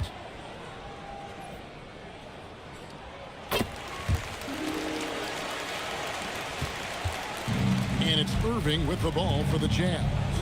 It's a 16-point game. Pass to Maxey. Jacks up a 3. Good on the triple. Maxey's got 5 points now this quarter. There you go. That's the stroke we saw in the first half. Smith outside. The 3 for Doncic. The rebound by Richard. And, you know, he's a threat from deep, no doubt about it, but it just has not been there for him tonight. You might want to change your game plan a little bit offensively. Irving for 3. It's hauled in by Doncic. Well, he's pressing right now, which can happen when you're trying to cut into a lead. Back to Ball. Fires the 3. They get it back. Lopez up and in from the low block. Lopez has got 9 points. Well, it's great to see Lopez use that 7'1" frame to his advantage. Fantastic work on the offensive glass. Here's Smith. Rebound by Williams. Outside, Maxey.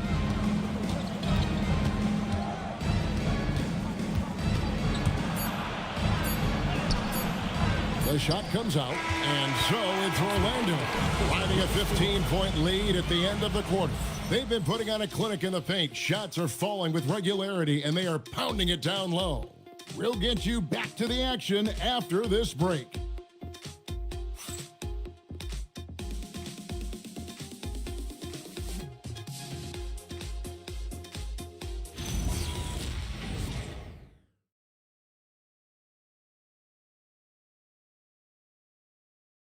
And it's time to bring up the State Farm assist of the game. Yeah, an easy choice tonight. Look at the precision on this pass. Put it on a platter for him. Yeah, that's high-level playmaking. He makes it look easy, but it's not. And 1 quarter to go in a game that to this point has not been an evenly fought contest. And Utah looking at who they've got to start the 4th quarter. Joel Embiid out there with Trace Jackson-Davis. Then it's Lou Dort. Then it's Kentavious Caldwell-Pope. And it's Maxey in at the point. Maxey kicks to Caldwell-Pope. Embiid sets the pick for Maxey. Pass to Embiid. Nice ball movement by Utah. 6 on the shot clock. Now Maxey. A three-pointer off the mark. There's the lob to the hoop. And Okongwu slams it in. Well, he's a bit of an undersized center, but right there, Okongwu makes up for it with his athleticism. Here's Dort. The shot, no good. Good work defensively by Capella.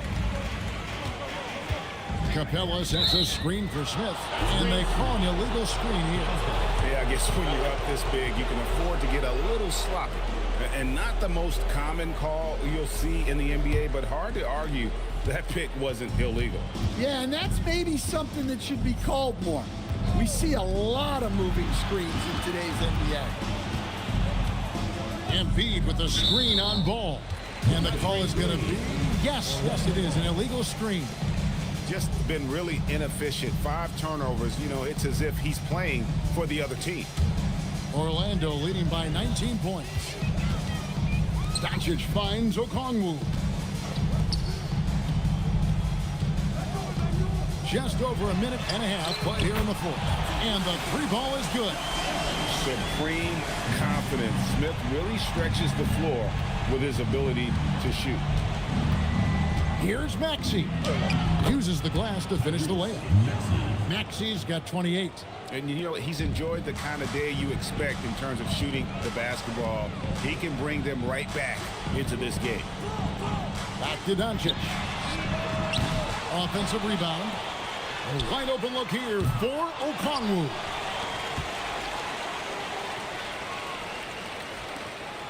And too much time in the lane. They get called for the 3-second violation. And now look at the upcoming schedule for the Jazz. On Thursday, they'll go back home and will be hosting the New Orleans Pelicans. And for that game against the Nuggets, that'll be their 4th outing in this young season. Coach will want to have his team starting to build a rhythm by then. Pass to Dort. Caldwell Pope outside. Maxey sets a screen for Caldwell Pope. He dents the rim with a two-handed slam. Wow. Well, Caldwell Pope is one of those guys who just loves to come after you. And Jamal Mosley has called timeout. It's a chance for them to regroup and refocus.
So here's Orlando. Smith dishes to Doncic. Smith with a screen on Caldwell Pope.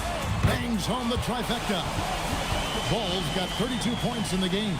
And he was hot from 3 to start this game. That's his first since halftime. Over in the corner, Caldwell Pope. Pass to Jackson Davis. And here's Maxey. Embiid kicks to Maxey.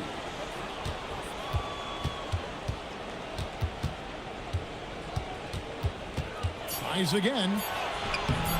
Okongwu grabs the board. Okongwu's now got 8 rebounds in this game. And here's Doncic from the arc. They grabbed their own miss. And there's the call on Lou Dort. That's his first foul. You know what? You've got to always be in control of your emotions. And a little over 3.5 minutes in the books so far here in the fourth. Capella with a screen on Maxey. 5 to shoot. And stolen by Maxey. TO number 5 for him in the game, and that's way too high of a number for any one player. Caldwell Pope passes to Embiid. Over ball. And Embiid, the bucket on the assist by Caldwell Pope. And now that's 11 points for Joel Embiid. Capella sets a screen for Doncic. Takes the 3, and he's good on the 3-ball. Their third three-pointer in a row. Maxey passes to Dort. Caldwell Pope on the wing. Dort against Smith. From past the arc. Dort misses. Embiid with the steal. That one is good again. He's 6 straight from the floor with the basket. Magic leading by 20. Doncic outside. No good on the triple. And the great shooters know when they've got enough opening to go for the 3. I didn't think it was a bad choice on that possession. Embiid, no good. Orlando's gone beyond the arc 7 times here in the fourth and been successful 3 times. Just too many missed threes for him tonight. He must be sharper here down the stretch. Pass to Jackson Davis. Outside, Dort. Capella against Embiid. And Capella sends it back. Well, you can't take those kind of shots around the shot blocker like Capella. You're just playing with fire at that point. This shot's just, it's not there right now with this team leading. Perhaps, let's focus on some other areas of the game. And here's Maxey outside. And it's Orlando with the rebound. Yeah, and they're fighting to get back in this one, but unfortunately, he just keeps coming up empty. Well, he's been nothing short of fantastic this game, and he has his team in a great spot as this thing winds down. To the paint, here's Capella, and the dunk by Capella. That gives him the double-double. 10 points and 13 rebounds. Well, at his size, you'd expect Capella to go up this strong every time he has the ball inside. Maxey passes to Embiid. Back to Maxey.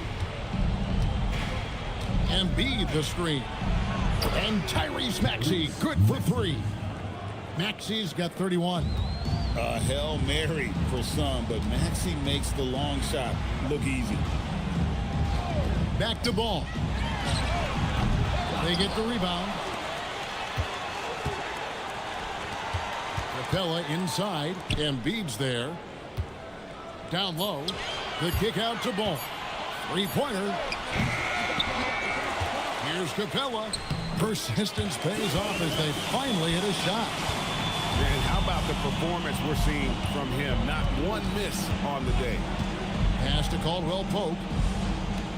Embiid with the screen on Doncic. To the paint. It's stolen by Capella.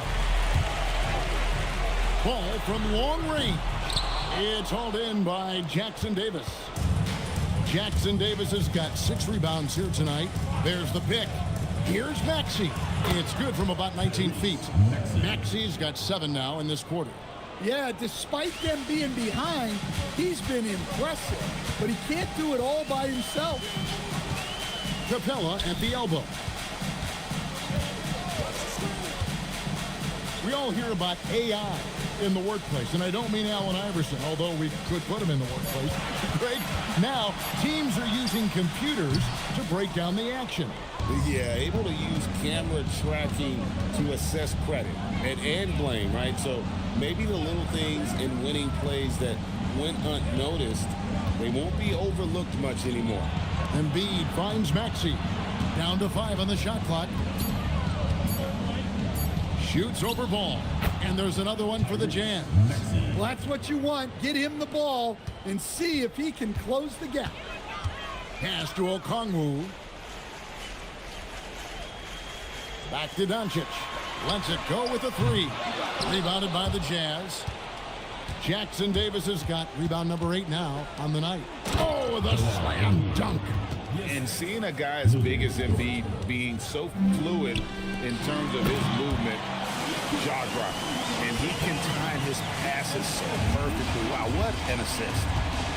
And Will Hardy is called timeout. There was no hesitating. He wants to talk to the team right now.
We'll take a moment for our presentation of our player of the game, Luka Doncic. And guys, he's been about as close to perfection as you can be. The intensity he's played with has been amazing. Just no let up. And as fired up as he's been, he's never let his emotions get out of control. What a connection he has to these fans. They love him here. And the more he has games like this, the deeper that connection gets.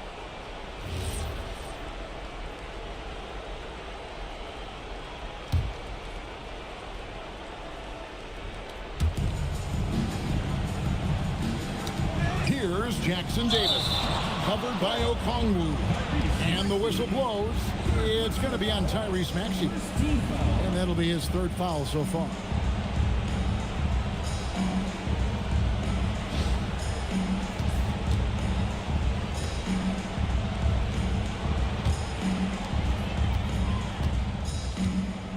Doncic with it. 3-pointer. It doesn't go for him. Outside, Dort. Pass to Caldwell Pope.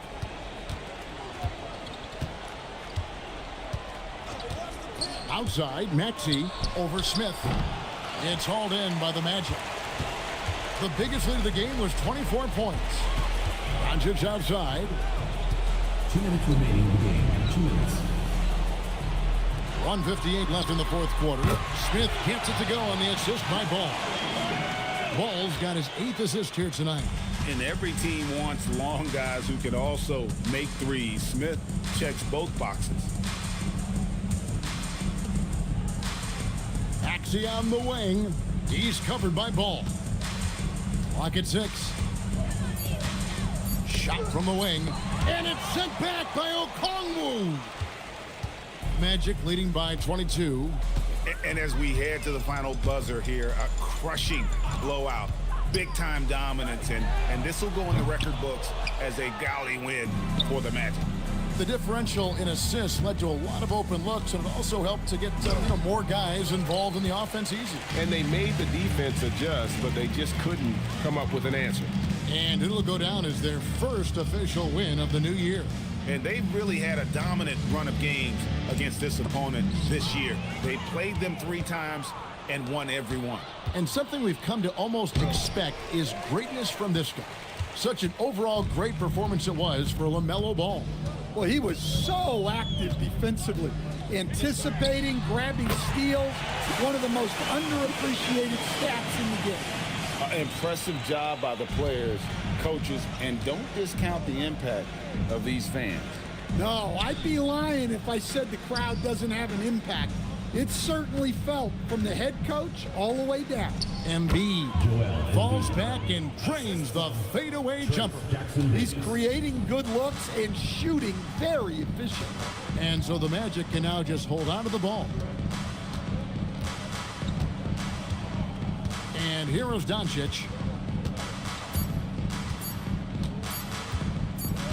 And so it's Orlando taking this one by a big margin. They poured it on tonight. Dominant showing in front of a crowd that loved every minute of it. And, you know, this game could really be a defining one for what they can do when they are playing at their best. I mean, being here at home no doubt helps, and the execution was flawless.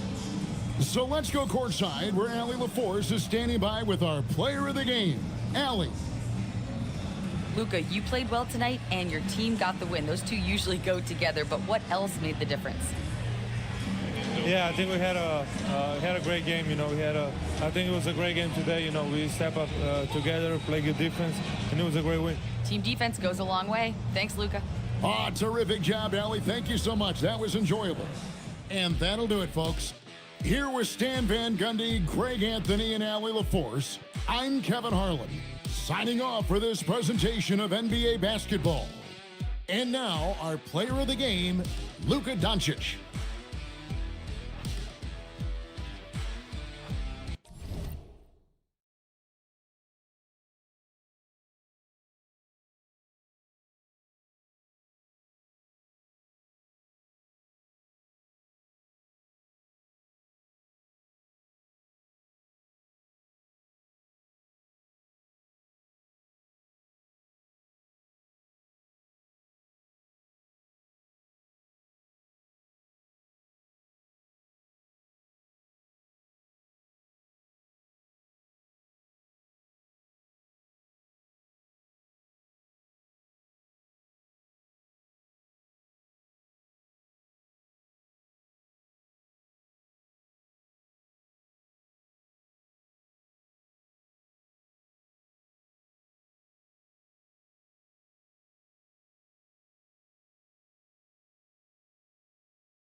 And a peek into the locker room. Players soaking in the last few moments before the game. Thanks.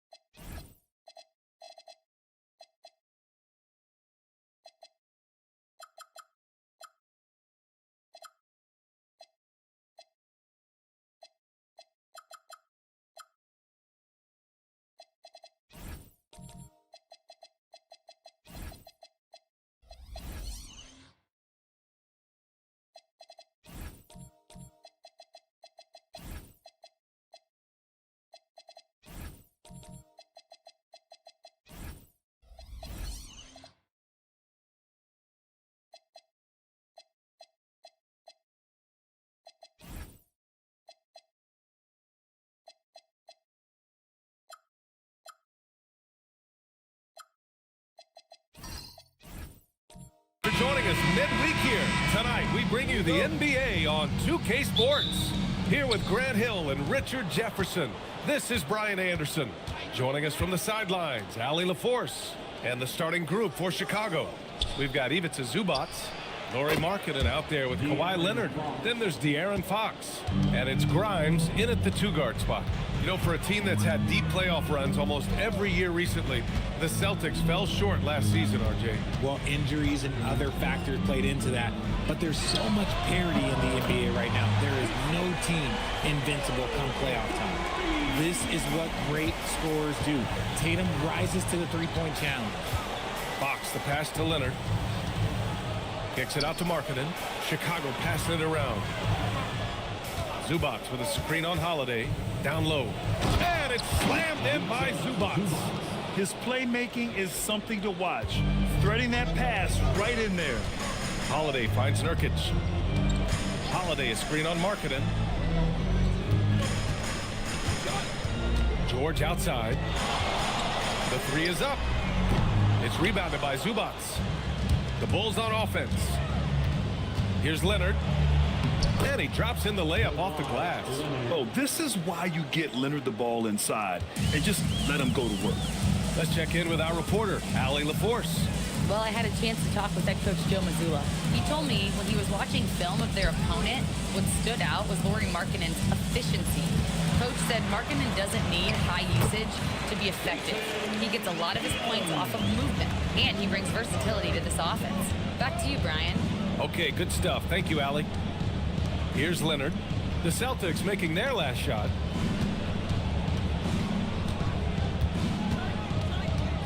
Just 5 on the clock. Fires from 14. Claxton with the block. And here's a look now at who shot the ball the best during last season's campaign. Fourth, Ivica Zubac. So consistent from the floor. He shot it at a great clip last season. Boston's gone 1 of 2 from three-point land so far. Holiday passes to George.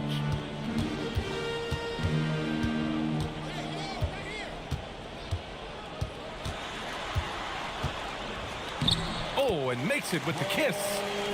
And that'll tie this game up. And George is great at finishing around the rim. We don't see that in a lot of wings these days. Now Fox. Leonard outside. And here's Fox. Zubac with a screen on Holiday from deep three-point range. And it's Fox missing. And so it's Tatum who brings up the ball for Boston. Pass to Claxton. Here's Nurkic. Laid it in with a nice touch off the window. Ideal way to start the game. Come out of the gate and knock down all but one of your first 5 shots. Fox against Holiday. From the high post, he's looking good. 2 buckets and 3 attempts. The defense was so focused on keeping Fox in front of them, and that gave him enough room to sink it in from mid-range. George outside. Pass to Nurkic. Outside Tatum. Launches a 3. Ooh, he's looking comfortable now. 3 for 3. And that's what they want to do. Get him open looks early. Claxton against Leonard. Rebounded by Nurkic. And he's very confident from that range, but you can't make him all.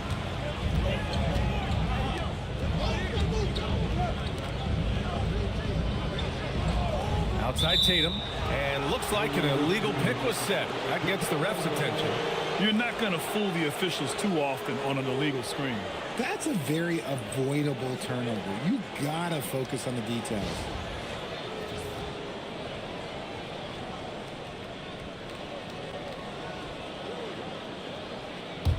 Bulls trail by 3. Here's Fox. He's got 5.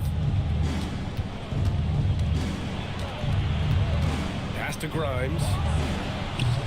No good from outside. Boston's gone 2 for 3 from outside the arc. Nurkic up top. Now Tatum is guarded by Markkanen. Claxton a screen on Markkanen. There's Tatum with the 3. Chicago with a rebound. Their last meeting was in Boston, where they were unable to fight off the Celtics. If they want to beat these guys this time, they have to do better on the glass. That was their undoing. And a lot of that begins with effort. Putting in the work and closing out possession should make this a much more contested game. Now here's George. Three-pointer Holiday. Leonard pulls down the board. This is opening night for both of these squads. What are these games like to play in, Richard? It's so much fun. You put in so much work in the offseason to improve, to get better, and now it's your opportunity to show it.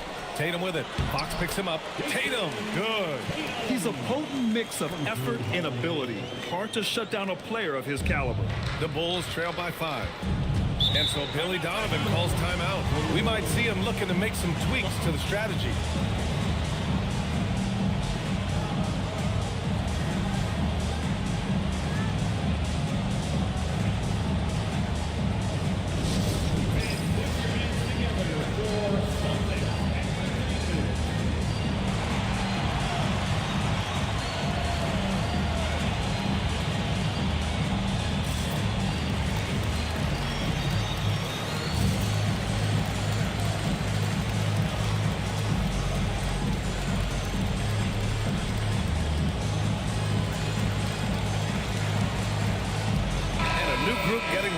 Chicago.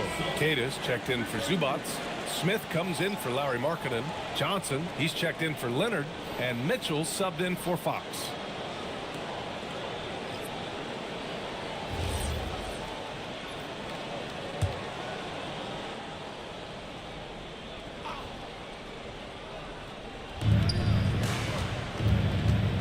Johnson with it.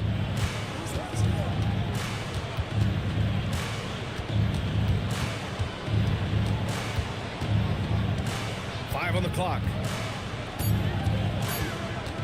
To win the cold spell. Paul George pulls it in. Boston leading by 5. Tatum drives in and finished off by Tatum. 2 extra loud points there by Jason Tatum, sending a message. Holiday against Mitchell. Pass to Smith.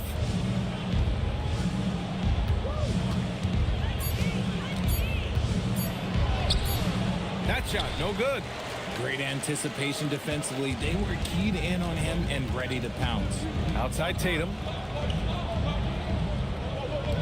Nice ball movement by Boston. They set the pick. The 3 is up. Chicago grabs the miss. Well, Richard, some stars are the system, but Jason Tatum is often admired as a selfless system player. Yeah, Jason enjoys being a piece of the greater puzzle. He doesn't have to have everything run through him, and I know that makes his teammates happy. And here's George. He'll bring it up for the Celtics. They lead by 7. A chance to extend the lead to double digits, but it's no good. Chicago has gone 1 for 5 from three-point range. A cold start. Johnson against Holiday. From deep, Mitchell. Boston pulls it in. George has got his 4th rebound in this one. It's stolen. Oh, and a fast break for Chicago. Here's Smith. Oh, the dunk by Smith. Adding insult to injury with the dunk off the steal. Nice to see a good play on D. That led to some fireworks. Once he poked it away, you knew what was on his mind. Now here's Tatum. He's got 12. I love how they've attacked the boards here in the first quarter. Pass to Johnson. And it's Jason Tatum with a rebound. Celtics lead by 5. Outside Holiday. Now Tatum. They set the pick for 3. Oh, wow. Drew the contact, and that 3 almost went in. So he'll go to the line for 3 free throws. Talk about a guy who gives you everything. Drew Holiday is a coach's dream. All right, guys, what do you think about the offensive approach we've seen so far for the Celtics? I've really been impressed with how aggressive they've been inside, looking to capitalize from the paint whenever they can. And another thing, they found the open man. Really playing unselfish basketball, moving the ball around there on the perimeter. Prince is checked in for Boston. Schroeder comes in for Jason Tatum. O'Neal, he's checked in for Chicago.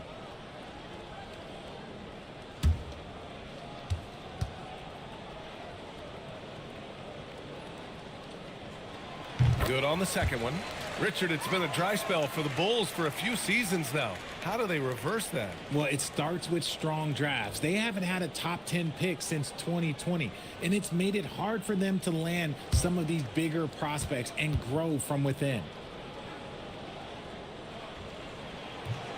The last one's off. They'll settle for 2. Well, Grant, you look at the Bulls, middling on both ends. What's their biggest need? You know, B.A., I think it's length and athleticism.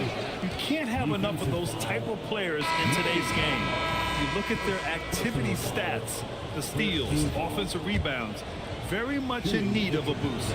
Jackson, he's checked in for Drew Holiday. Celtics lead by 4. Pass to Bamba. Back to Schroeder. Chicago with a rebound. Now here's Johnson. 8 points in his last time out. Shoots over Jackson. The shot by Johnson, no good. For Boston, they've gone 7 of 14 and looking in control. Here's Jackson. Pass to Conan Niederhauser. Out to Schroeder. Launches it. Rebounded by Johnson. The Bulls trail by 4. Now Mitchell.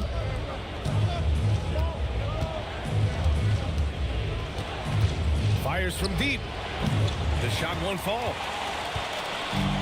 And for the Celtics, they're shooting about 47% during this first quarter. Outside Schroeder. Shot blocked. Outside Mitchell. The putback. Controls the rebound and the putback. I always love the hard work on the glass. Just great activity. Schroeder passes to Prince. Now here's Bamba. Tight defense on him. To the middle. Ooh, stolen by Smith. Mitchell deciding where to go with it. Pass to Johnson.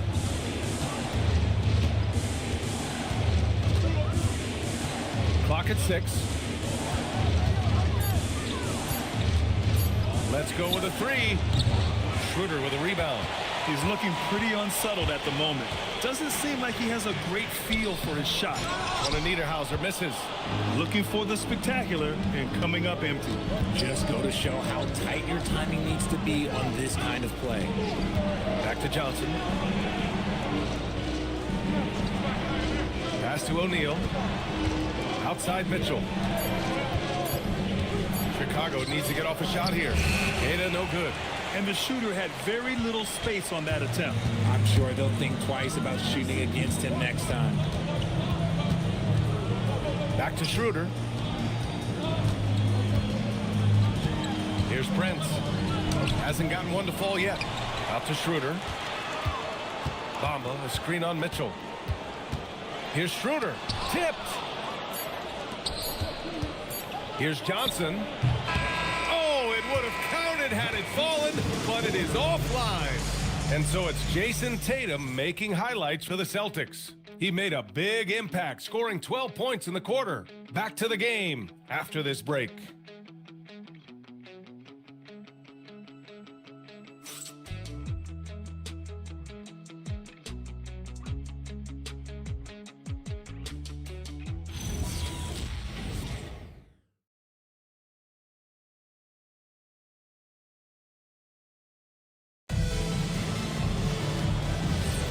And some good action in the books as we get back to a game that's been pretty close so far here. And for Boston guys, what jumps out to you stat-wise? It's simple. The main takeaway from the first quarter is they're winning this game with defense. Making it as difficult as possible for the offense to find clean looks. Great stuff. And for Chicago, let's take a look. We've got Kawhi Leonard, Lauri Markkanen out there with Ivica Zubac. Then there's Quentin Grimes, and it's Fox in at the point guard position. George scanning the floor.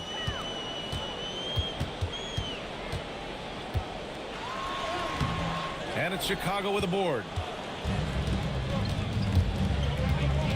Outside Grimes. Leonard on the wing.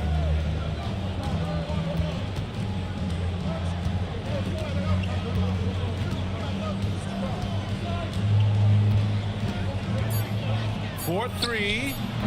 Rebounded by Nurkic. Nurkic has got 4 rebounds now. A moment to hear from Allie LaForce. Thanks a lot, Brian. The Celtics trying to keep that laser focus. Coach Joe Mazzulla said, quote, "The closer you are to winning, the easier it is to become distracted by things that you can't control, things that don't matter. Mindset, discipline, and mental toughness are what separate you." Back over to you. Staying dialed in. Allie, thanks very much for the report. Now here's George. Pass to Jackson. Claxton down low. Leonard's there. And here's Nurkic for 3. Knocks it down from distance. Nurkic has got 5 now. Nurkic has that shot in his arsenal, which is something that the defense has to recognize. Here's Leonard. Kawhi, so steady inside. Oh, I love that possession for them, ending with an assisted bucket. George passes to Nurkic. And there's the whistle. The illegal screen is the call. And a look here at the scoring trend over the last several months for Quentin Grimes. I don't think anyone expected to see his production drop off the way it has over the last few games. But I have to credit the defenses he's been facing.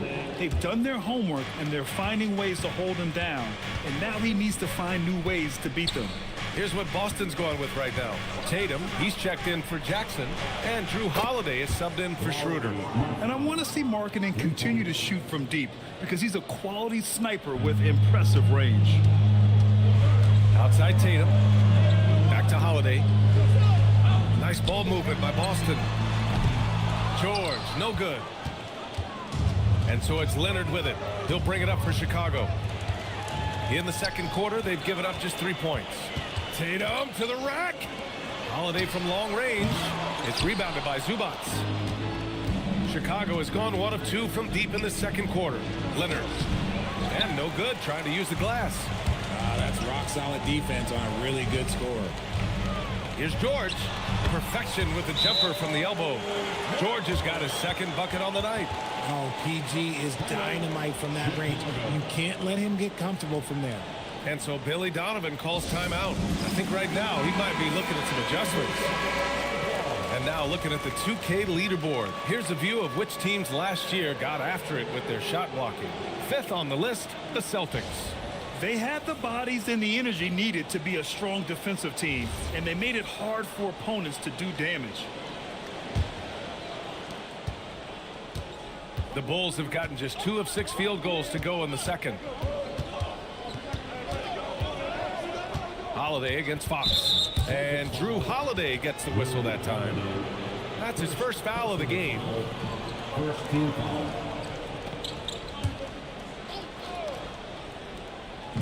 And a little under 3.5 minutes elapsed here in the second quarter. Zubac with a screen on Claxton. Clock at 4. And Zubac with the basket on the assist by Leonard. Leonard's got his 3rd assist of the night. George outside. There's the triple. The shot by Holiday, no good. Shocking that he just bricked that one. The defense got real lucky there. The Celtics shooting just 33% so far in this game. Nurkic against Markkanen. Pass to Holiday. Nurkic a screen on Fox. Foul beyond the arc, and he almost hit the shot. He'll go to the line for three. Grant, you are a Hall of Fame small forward, so you know a bit about the position. What's key in excelling at the three? Well, BA, you have to be able to space the floor. We almost never see a 3 or even 4 who can't make threes. And on the other end, lots of times you're matched up with quick guards.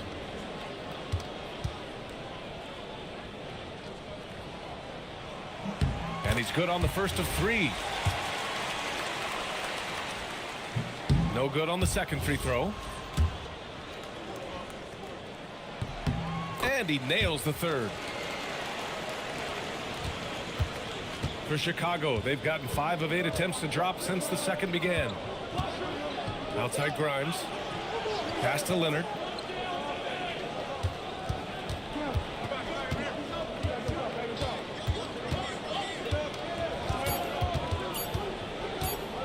Puts up a 3. Kicks it out to Markkanen. Here's Grimes. And he misses the go-ahead basket. The Celtics with the lead. Holiday taking his time here. On the wing, Tatum. Covered by Grimes. Right side, Tatum. Jacks up a 3. Tatum! Money from deep. With his touch, Tatum's a threat from anywhere. Offensively, it's been a struggle for him. Yeah, they need to string together some shots to have any kind of chance. It's George on the wing. Over Markkanen, and it's Boston scoring again. And that's the versatility of George. He does it from long range, mid-range, and at the rim. And so Billy Donovan calls timeout. He's going to gather the troops and talk it over. And the Celtics making a change here. Prince is checked in. O'Neal, he's checked in for Chicago. Mitchell comes in for Grimes.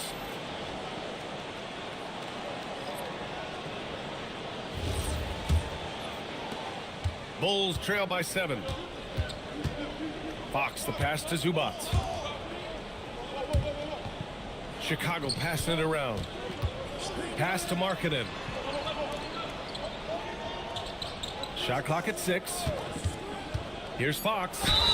And the officials whistle a foul on the shot. The bucket is good, and he'll go to the line. The lefty, De'Aaron Fox, boy, I am happy I do not have to check him. First trip to the free throw line for him tonight. Cadis checked in for Zubac. When you watch De'Aaron Fox, is there anything that sticks out to you, Grant? Well, BA, this league has the best athletes in the world, and Fox looks like maybe the quickest guy out there on most nights. His change of direction is especially elite. Now here's Holiday. His last outing, we saw him score 22. Outside O'Neal. Outside Mitchell. Fox outside.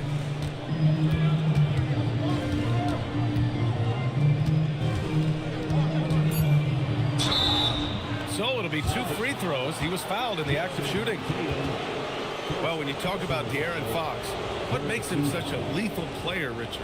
Well, for starters, it's his combination of speed and shooting.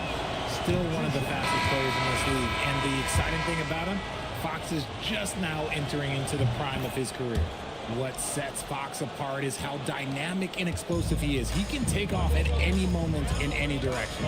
Smith, he's checked in for Chicago. Now here's Tatum. He's got 15. Off the mark there with a 3.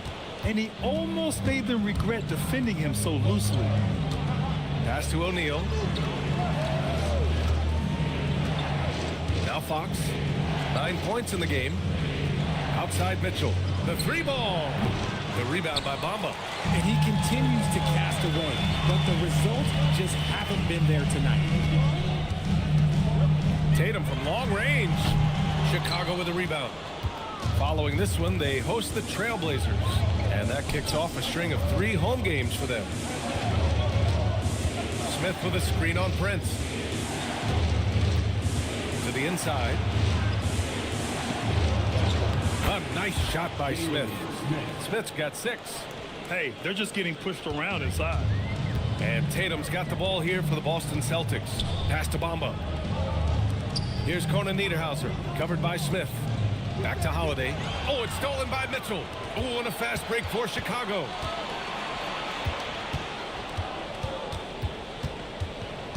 Here's Fox. Back to Mitchell.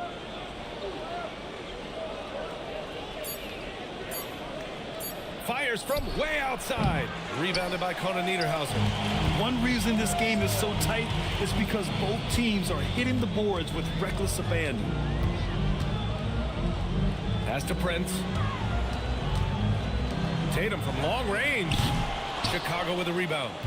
Smith's got rebound number 8 here already in the game. Outside Mitchell.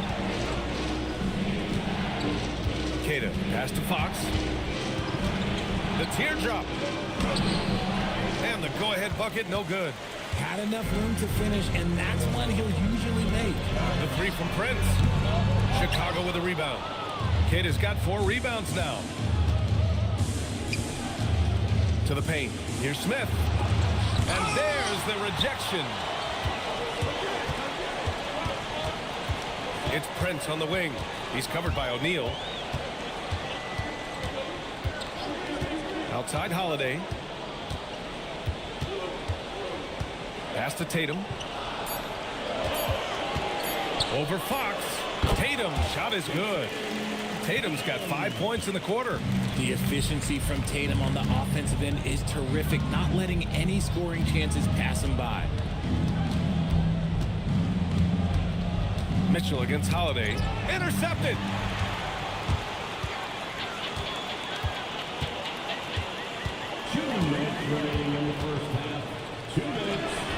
And the call will be against Jason Tatum. That's foul number 2 for him. Jackson, he's checked in for Boston. Schroeder comes in for Drew Holiday.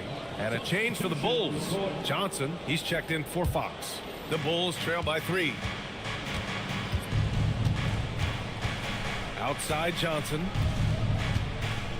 Mitchell, the pass to Smith. Takes the 3. Boston pulls it in. 1:35 left in the first half. And a foul called on the way up. So he'll take 2 from the free throw line. Well, that was clearly a foul. These are his first free throws of the game. At the line for the Celtics, Taurean Prince. At the line for 2 shots.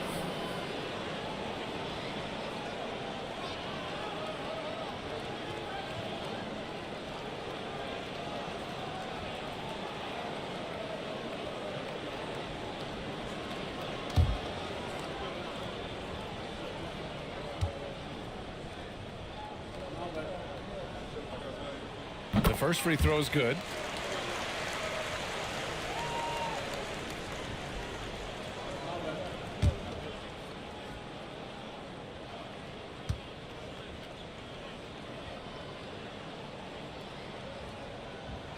And that one goes in. 2 from the line that time. The Bulls trail by 5. There's 1:26 left to play in the second quarter. Count it. Mitchell's got his first points in this one. Credit their discipline. They've been working for high percentage shots. Jackson, the pass to Prince. Back to Bamba. And it's Bamba finishing strong. Rate of baskets assisted, it's a stat I really like. It tells the story of how well you are playing team offense. Mitchell, the pass to Johnson. There's 45 seconds left in the second. And plays like that one can make the difference in a close game. And it definitely got the bench on their feet, too. And you can feel the jolt of energy that he sent through his team. That is a huge boost in a tight game like this. Prince can't hit. The defense just giving him the easy look there. He's not going to miss that. The shot by Johnson, no good. Celtics lead by 3. If they take their time, this will be the final possession of the quarter. Yeah, it's all about clock management with these situations. Let's see how it plays out. And here's Schroeder. Over Mitchell. And a pretty tightly contested game here as we end the first half. It's the Celtics. They're up by 3. And we'll see you back here after the break. Third quarter action in just a bit.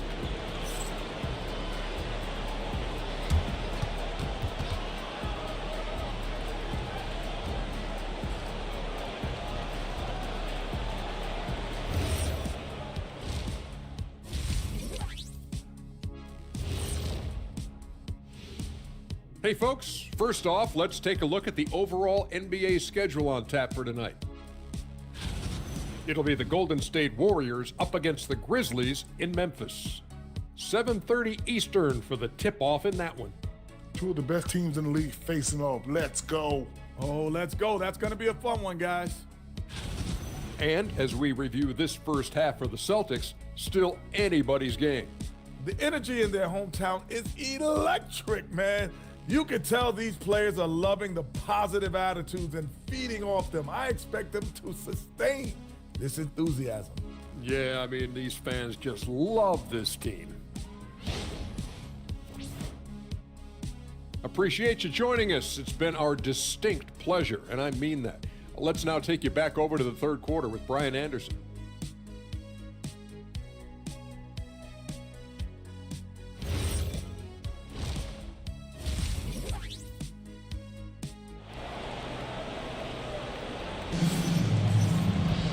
And as we get into this third quarter, as we've seen so far, neither team able to create much separation on the scoreboard.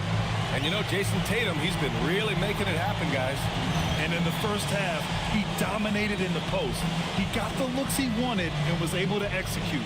The question now is, will the defense keep letting him punish them inside? Or did Coach have some new ideas for them? And here's George. He'll bring it up for the Boston Celtics. It's a three-point game. Nicholas Claxton out there with Yusuf Nurkic. Then there's Drew Holiday. Then there's Paul George. And it's Tatum in at the 2-guard. And that's the group for Joe Mazzulla as we begin the second half. Here's Fox. Following the 3 by Boston. Pass to Zubac. Oh, and there's the whistle on the shot. So 2 free throws for him coming up. Yusuf Nurkic picks one up. Chicago shooting their 5th and 6th free throw attempts tonight. Ivica Zubac taking 2 shots.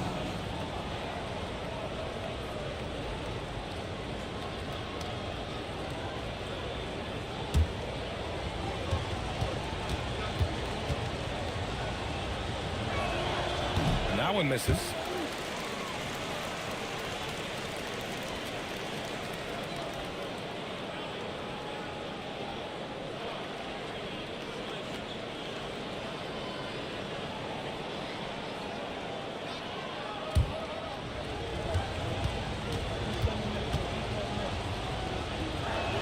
He hits the second from the line. Boston leading by 5. Outside Holiday. Outside Tatum. Just 5 to shoot.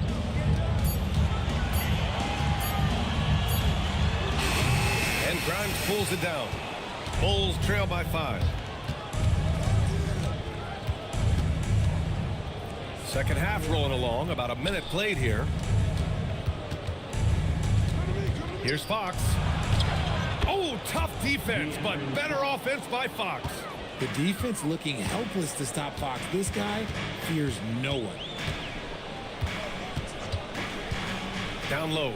Here's Nurkic. And Nurkic throws it down. Woo! Defensively, you can't afford to let him get to the rim that easily. Well, that might be why their deficit is what it is right now. Yeah, it's going to take better rim protection than that if they're going to climb out of this hole. And keeping us updated from the sideline, Allie LaForce. Thanks a lot, guys. Jason Tatum keeping the main thing the main thing. He said there are players that get caught up in the lifestyle, and they choose that over the game. The money is a plus, yes, but I truly love the game because I love basketball, not for the things that come with it. Guys? You love to hear it. Allie, thanks very much for the report. Well, Lowry Markkanen comes from a family full of athletes, Grant. Oh, yes, indeed, B.A. Laurie's mom and dad were both pro basketball players, and so was one of his brothers. And his other brother is a professional soccer player. So it definitely runs in the family.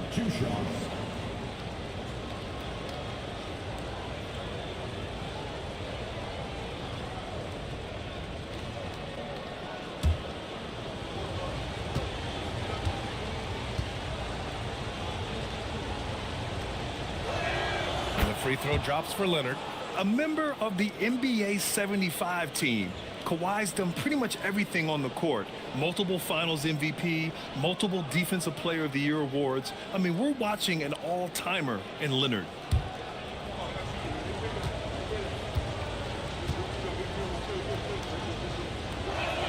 That one drops. He ties it up. And it's a luxury to have a great shooter like him at the line. You very rarely see him miss. Holiday finds George. Now here's Nurkic. Left side Tatum. There's a screen by Nurkic. It's hauled in by the Bulls. Well, we're into the third quarter. Just over 2.5 minutes played. Here's Leonard. And no good. Had a chance to take the lead. The Celtics have gone 2 of 5 in this third quarter. Pass to Nurkic. Tatum feeling it out a bit. Fires the three. Leonard pulls down the board. Leonard's got 4 rebounds in the game. And here's Grimes. Here's Fox. And here's Markkanen. George defending. Here's Zubac. Banked it in off the glass. Zubac has got 7 points in the game. A nice start to the second half. They've made 3 out of their first 4 shots coming out of the break. And so Joe Mazzulla decides to call a timeout. Coach taking this moment to speak to his guys. Maybe alter some of the game plan.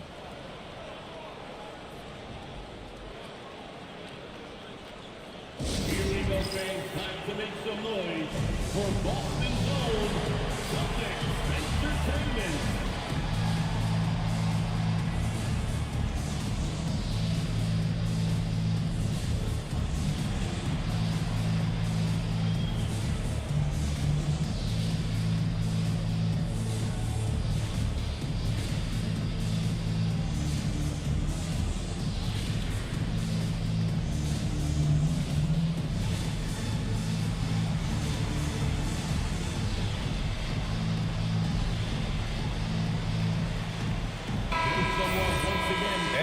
In the action, here we have the best rebounding teams from last year.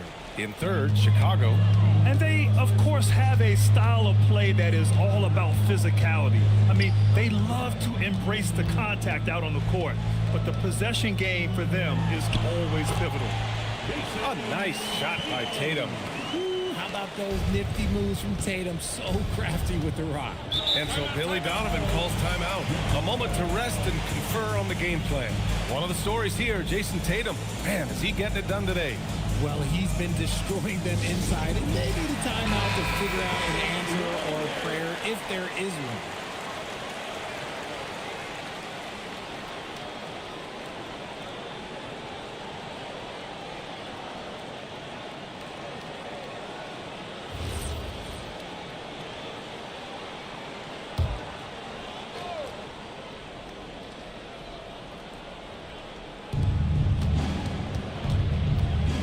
Now here's Grimes, hounded by Tatum. Markkanen, the pass to Grimes. Just 4 to shoot. Here's Fox. Tatum pulls it in. Tatum's got 4 rebounds now. George for 3. Give him that one. Now shooting 5 for 11 from the floor. Line him up and knock him down. You know PG is good to drill a handful of threes when he steps on the floor. Fox with the ball. 14 points for him.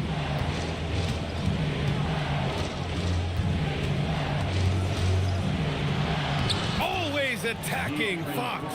I love what Fox has been able to do offensively. He's really dictating the pace of his game. Tatum passes to George. Back to Tatum.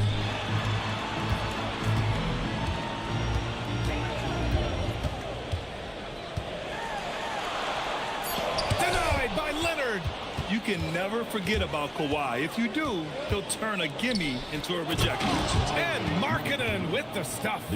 Great teamwork on that drive, punctuated by a strong finish. Yeah, that's nice execution, running with purpose and creating an easy scoring opportunity off the break. Now here's George. 12 points for him. Back to Nurkic. Chicago with a rebound. Markkanen's got 4 rebounds in the game. And stolen by Claxton. George passes to Nurkic. And this is where Nurkic looks to score, which forces the defense to behave like this. And a chance for just a second to check out the scoring breakdown for Chicago. Ooh, they've been punishing the inside defense consistently in this one. Look, it's been a very productive area of the floor for them. And we can't forget about how ferocious they've been cutting to the rim, just going right at defenders and finding ways to finish. Here's what Boston's going with right now. Jackson comes in for Jason Tatum. And it's Dennis Schroeder in for Holiday. Then for Chicago, Cadis checked in for Zubats. Johnson comes in for Grimes. And Mitchell subbed in for Fox. He's a big man that loves to get physical for his team. Yusuf Nurkic knows his job is to go battle in that paint. Nurkic hits them both. And so it's Leonard with it. He'll bring it up for Chicago. They trail by 1. Pass to Queta. Now here's Mitchell. 6 on the shot clock. Markkanen sets a screen. Mitchell finds Markkanen. The rebound, Celtics. Really thought he had this one, and the defense, they were giving it to him.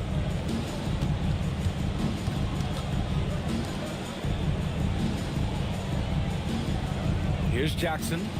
Yet to see a basket. Here's George. Chicago with a rebound. Kid has got his 6th rebound on the night. The Bulls have gotten 5 of 8 shots to go in the third. Leonard passes to Johnson. Oh, and he got fouled on his way up. He'll head to the line to shoot 2. Well, Grant, when it comes to exciting young guards who can really fill it up, Trey Johnson's name has to come to mind. Yeah, no question about it, B.A. This kid can score in a variety of ways, and his confidence is what makes him so dangerous in this department.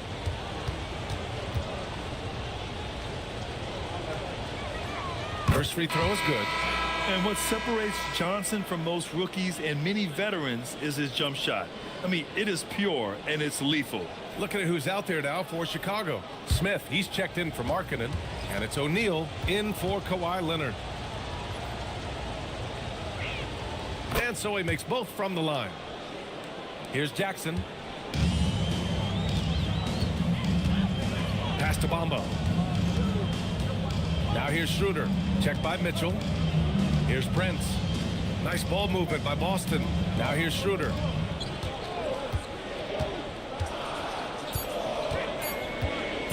Lets it fly. Again, the miss by Boston. Chicago leading.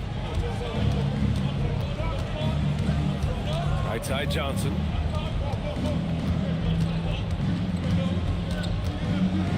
Oh, it's blocked by Jackson.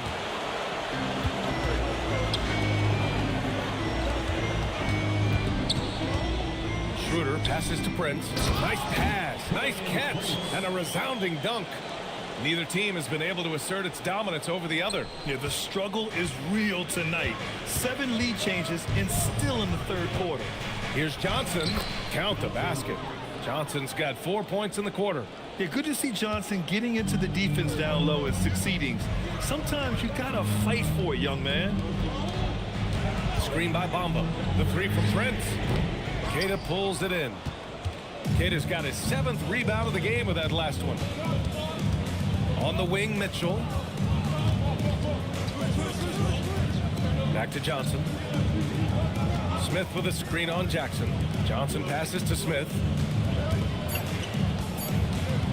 From the high post. And the shot no good, a bit short. Decent look from mid-range. You almost have to take that shot to keep the defense honest. Jackson for 3.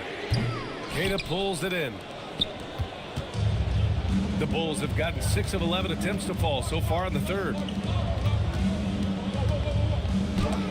Oh, it's blocked by Bamba. And he's going for the oop here. Alley-oop up top, hammer it home. A great read between those two guys. The defense didn't stand a chance, B.A. These two teammates right here, Grant, they are connected. Now here's Mitchell. Outside Johnson. Pass to Smith. And here's O'Neal. Outside Mitchell. Fires the 3. Drills it from deep. Mitchell's got 5 now. These teams just keep trading the lead. Yeah, you wonder what it's going to take for someone to pull away. Here's Schroeder. Over Mitchell. Schroeder can't get it to go. Chicago has gone 2 for 2 from deep here in the third. And stolen by Jackson. That's good from Schroeder on the assist from Prince. Schroeder's got his first bucket in this one. Coach is loving the ball movement. The Bulls have gone 7 of 13 in the second half. Jackson against Johnson.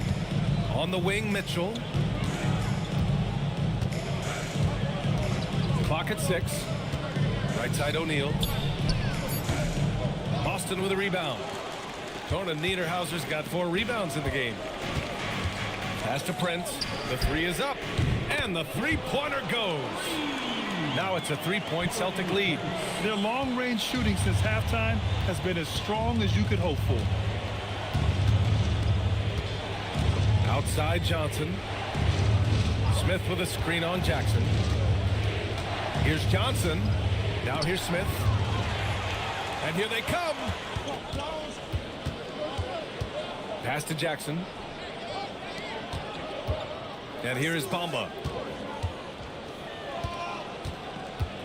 Now Jackson, still without a bucket, hits the trifecta.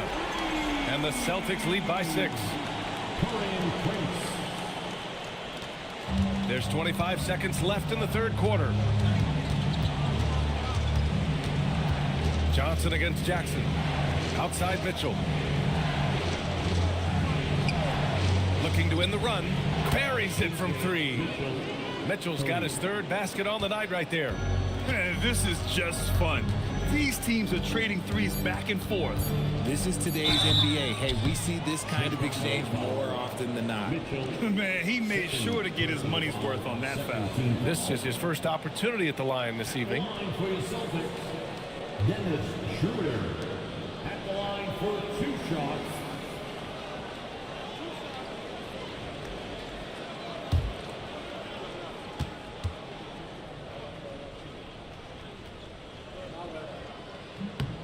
Free throw good. Schroeder. Both teams deciding to change it up.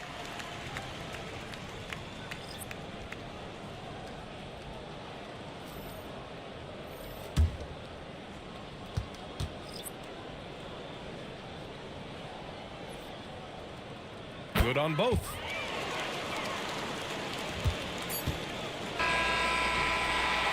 The third quarter comes to a close. It's the Celtics. They're up by 5. And coming up as soon as we return from break, the fourth quarter gets underway.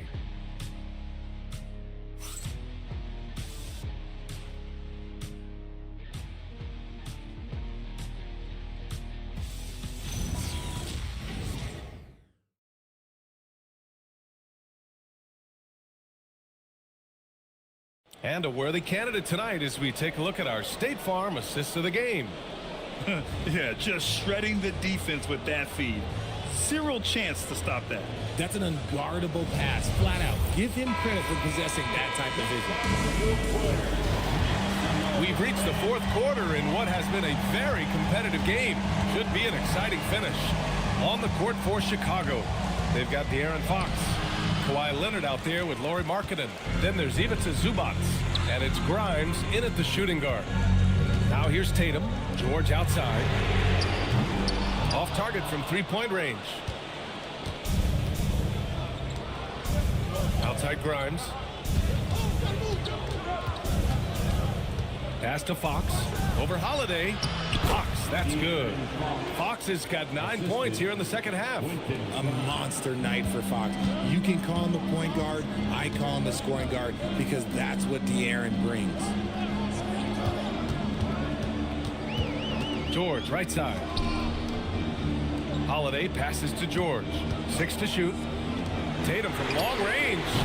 Rebounded by Fox. I'm going to say he hasn't found the same success here in the second half compared to what we saw from him in the first.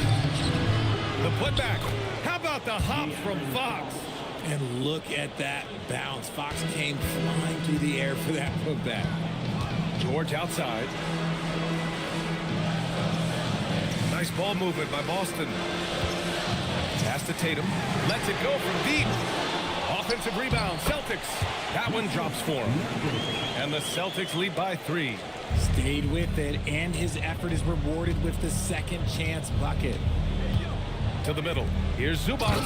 And it's slammed in by Zubac. Impressive one-hand slam right there, B.A. Man, as long as he's confident about it, I'm good with it. Maybe use 2 hands next time. He knows where he is. Now here's Tatum. Pass to George. Tatum with a screen. Lets it fly. George, no good. And imagine how good they'll look if he can start to chip in a bit more offensively. Back to Fox to take the lead. Tatum with the block. You can't throw that weak stuff up around Tatum because he will put it right back in your face. And that one good. Claxton's got his first 2 points. And guys, let's get your take on the hustle stats for the Celtics.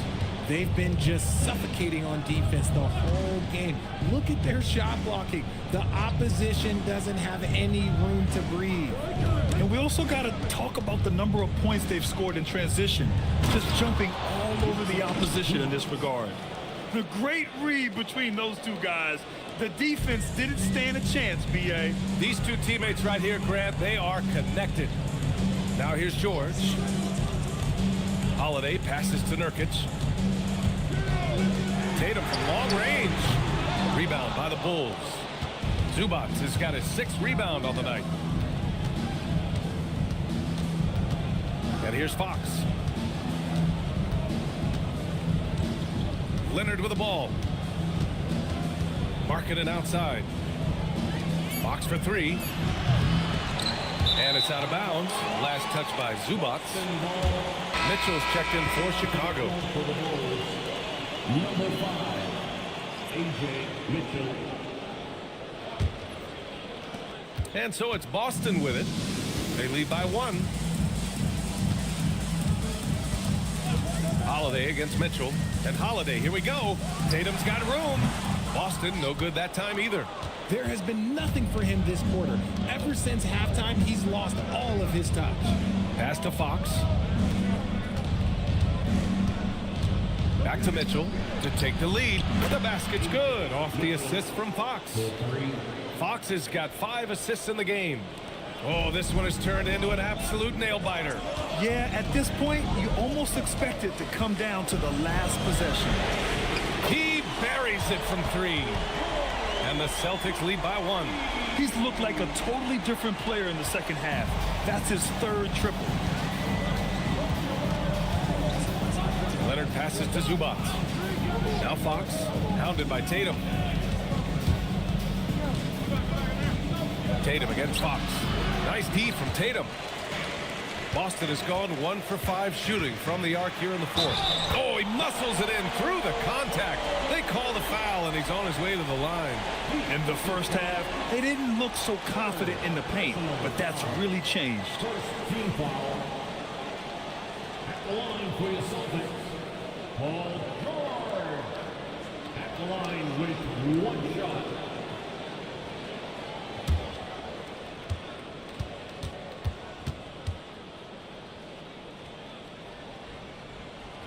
That's good from George. You know, when you think about the league's most capable scorers, Paul George has to be on that list, Richard. When I think of PG, he's just a perfect basketball player. Dunks, threes, mid-range. This man can do it all. And when he's got it going, it's hard to think of a more complete scorer.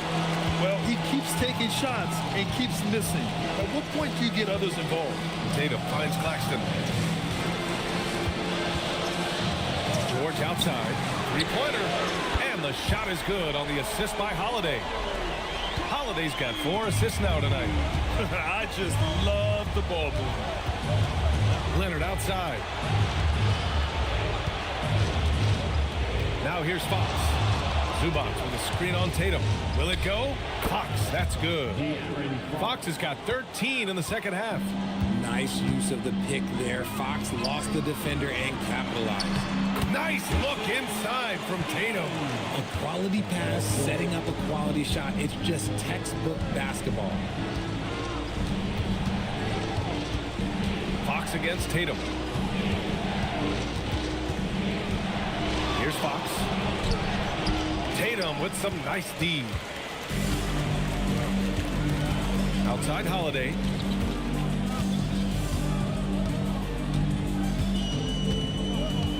Back to Tatum. Hit stolen by Fox. Here's Mitchell. Rejected by Claxton. They get it back. And Boston has possession. It's a 5-point game. There's a screen by Nurkic. Wing shot on the way. It's rebounded by Zubac. Zubac has got his 8th rebound here tonight. Inside, deflects the pass, and stolen by Claxton. Outside Tatum. Nurkic, a screen on Mitchell. Nurkic up top. And the shot is good on the assist by Tatum. Tatum's got his 4th assist in this one. Nurkic is an absolute load to deal with. Tatum against Fox. Outside Mitchell. Shot clock at 6. And it's Fox missing. Boston on offense. They're on a 13-4 run. Tatum, good. You like the way Tatum can sliver around to get his shot. The Bulls trail by 9. Now Fox. Outside Mitchell.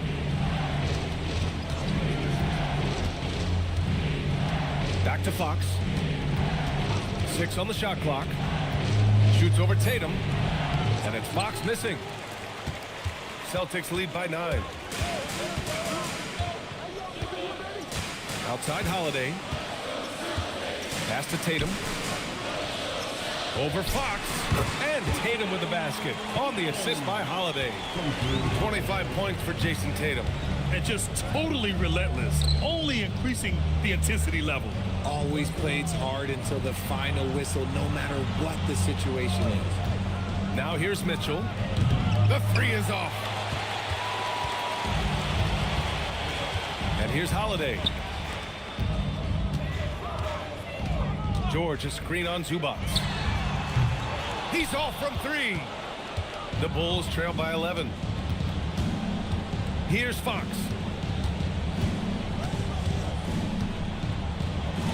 Yes, sir! From 13 feet. They need offense from Fox at the point guard. His jump shot is an important weapon for them. Now Holiday. Now George puts up the tray.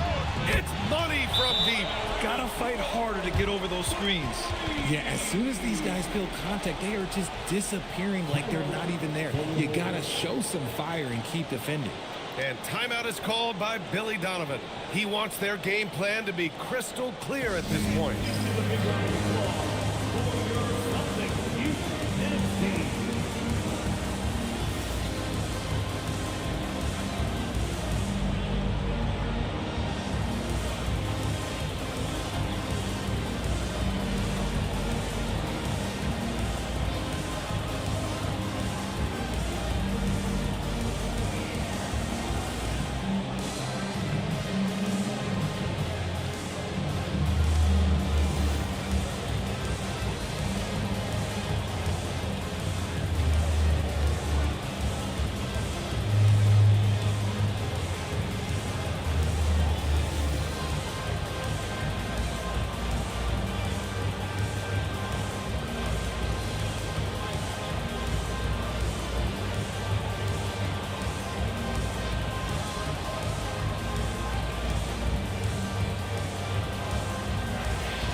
Schroeder. He's checked in for Boston.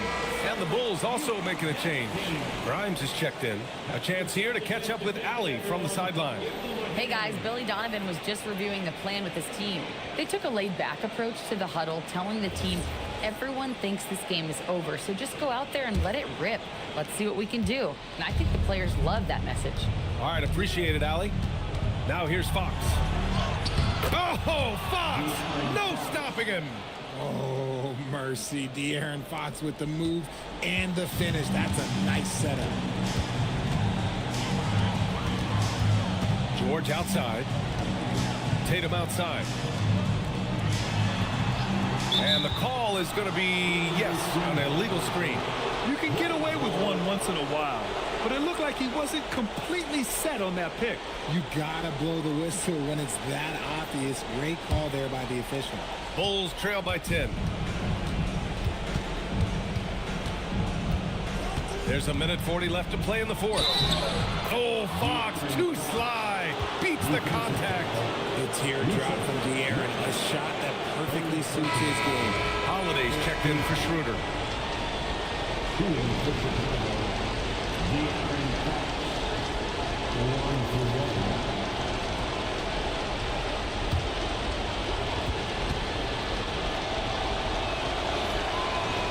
Free throw's good for Fox.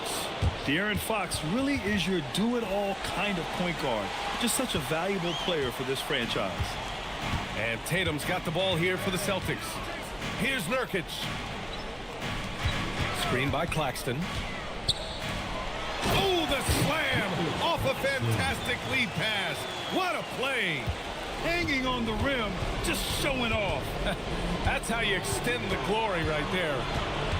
Now Markkanen. Forcing the issue. Markkanen. Some real toughness from Markkanen. Powers through the contact, then has the focus and touch to finish. Nurkic outside. Here's a pass to Tatum. Here's Nurkic. George fires. It's good from beyond the arc. Nothing left to do but to watch the clock tick towards 0. Nice victory here for the Celtics. They had to fight for this one. With the game hanging in the balance a couple of times, they've made winning plays, Grant. It's all about having a strong mentality. What's interesting is that anytime momentum turned against them, instead of folding, they responded with their own attack. And so this win marks their first victory of the new year. And for the year, this will be the 3rd win in 4 games against this team. They really brought it tonight. And no question this was a team effort. But you have to love how big a night this was for Jason Tatum. Oh, he was at the center of everything that happened in this game. His energy was felt throughout the building, and his impact, well, it was incredible. George can't hit it. Fox.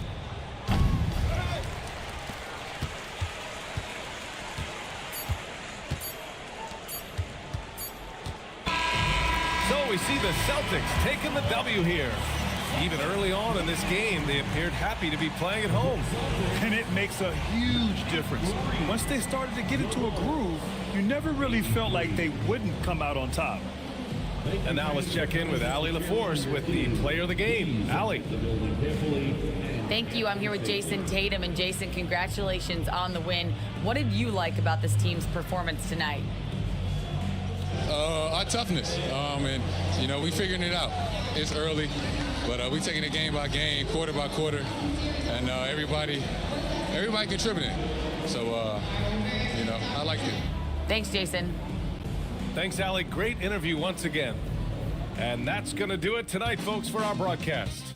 For Allie LaForce, Grant Hill, and Richard Jefferson, this is Brian Anderson, thanking you for watching the NBA, presented by 2K Sports.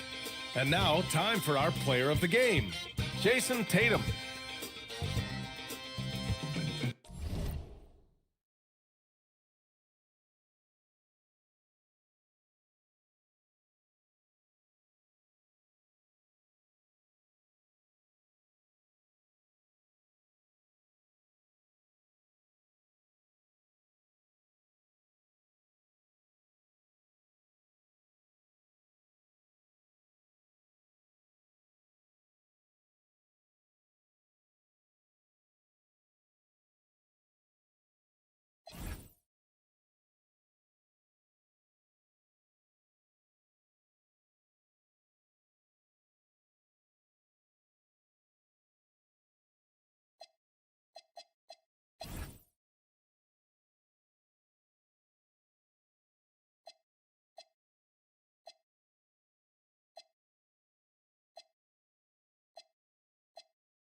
everyone. The NBA season starts today. We have made it.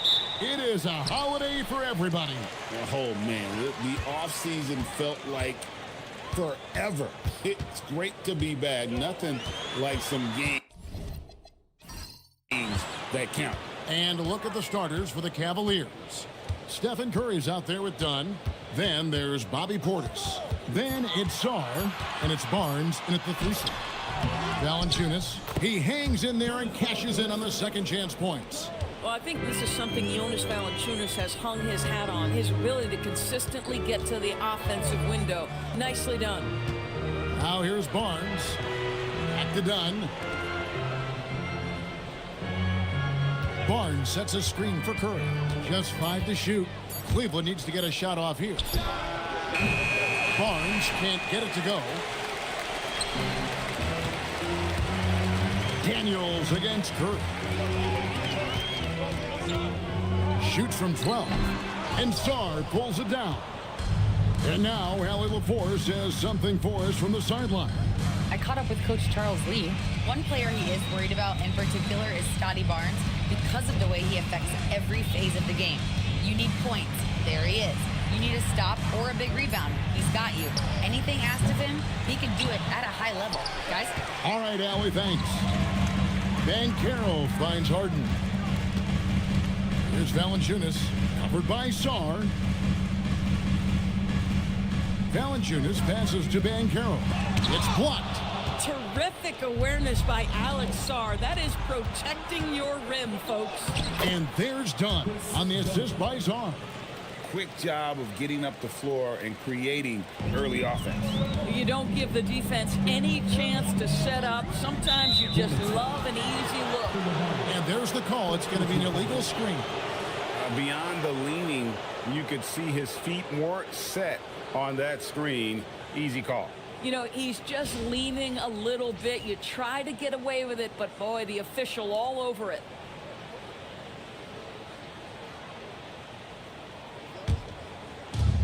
Cleveland's gone 0 of 2 from deep here.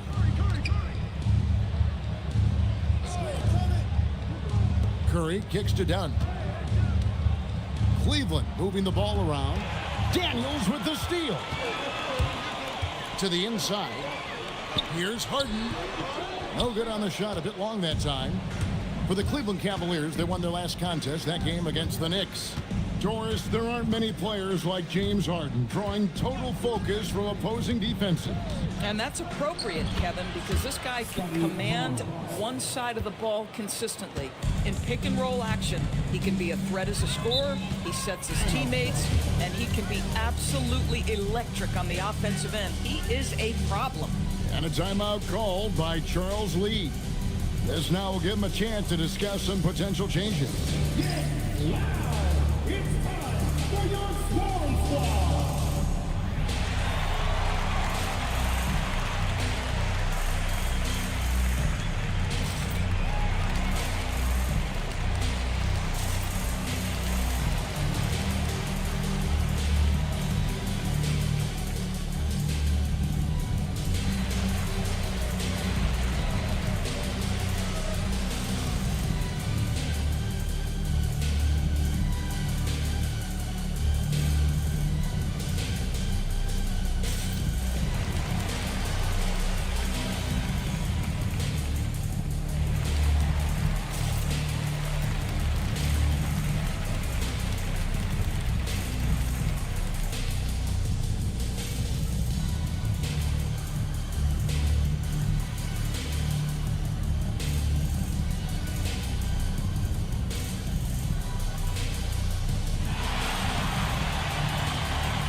The numbers for Valanciunas. Last year, getting it done. And he'd make you pay every time he went to the line. Top 20 in free throw percentage. And as you said, one of the more efficient scorers in the league last season. He showed great shot selection, terrific efficiency, and more often than not, he got it in there. We're about 3 minutes into this first quarter. Valanciunas with a screen on Barnes. And it's Valanciunas finishing it off. Well, to steal a line from you up high and down hard, Jonas Valanciunas. Go ahead, big fella. Daniels against Curry. Here's Sarr. Good on the shot. And once he got to the 10, I think he was surprised to find himself that wide open. I think defensively, that is not the way you want to start. Giving up high percentage looks, that doesn't typically end well. Harden's shot is off. For Cleveland, they've gone 50% from the field, hitting 3 of 6 since the opening tip. Dunn kicks to Curry.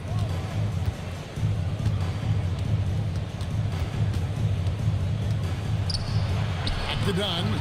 Pass to Portis. Over in the corner, Barnes. Just 2 to shoot. With the drive. And he hits it just before the shot clock expires. Barnes has got his second bucket tonight. And here's Banchero. Turned in an outstanding game against Chicago. Daniels dishes to Harden. Here's the 3. Cavaliers with the rebound. Credit the defense right there. They have not allowed this guy to get going at all in this period. Curry passes to Sarr. And here is Barnes. He's defended by Koulibaly. And it's blocked. Man, terrific defense by Koulibaly. That's a big-time block. And we got to take a second look to admire that outstanding block. And right out of the gate, trying to set the tone defensively, you gotta love that energy. Just 4 to shoot. And here's Barnes for 3. Been a tough stretch for this guy right now. Looking a little out of sorts. Just not there from a rhythm standpoint right now. It's really eluding him. Pass to Sarr. Curry against Daniel. Takes a 3. Rebound by Paolo Banchero. Hornets trail by 4. They need this one. And the layup is good. Oh, the defense puts contact on Banchero inside, but he just bullies right through it. Barnes passes to Sarr. Beyond the arc. Barnes with another miss. And here's Banchero. He'll bring it up for the Charlotte Hornets. The last time these two clubs came together was also in this building, with an unfortunate ending for the home team. Well, I mean, they lost their last matchup with this team, and foul trouble really plagued them throughout the game. Nothing wrong with aggression as long as you're smart about picking your spots. And let's see if they can be a bit more disciplined this evening. And in 2028, Cleveland poised, GA, to welcome the WNBA's 16th franchise. Reviving the name and branding of the Cleveland Rockers, one of the W's inaugural teams that folded back in 2003, soon back on stage after a quarter-century hiatus. Send it back, Scotty Barnes. Show off that defensive acumen. And a timeout called by Charles Lee. He's going to take a few moments here to check in with his team and regroup.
On the floor now for Charlotte.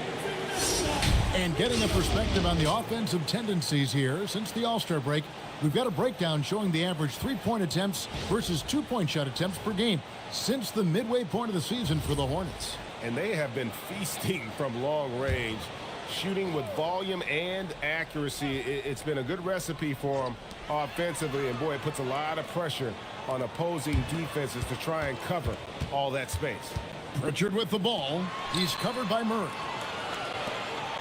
Back to Robinson. Pass to Pritchard.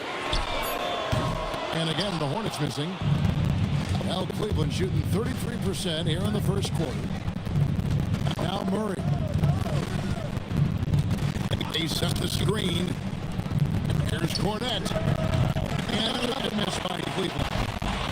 Charlotte, the last game, but win against the Bulls in Chicago. That's the bonus. Now here's Bridges. Here's Pritchard. In the corner, it's Robinson. No luck that time on the shot that would have put them on top. Here's Murray. And he can't stop this drought. Another miss. Bridges, right side. Pritchard finds Bridges. Sabonis, high post. Reed with the block. Boy, Naz Reid giving you a high level of rim protection right there. Lost contact on the shot, and now a three-point play chance as he'll head to the line. Just such a well-rounded offensive player. He's got a little bit of everything. And this is his first trip to the line tonight. And I look back at his numbers from the free throw line last year, 78%, so not too bad.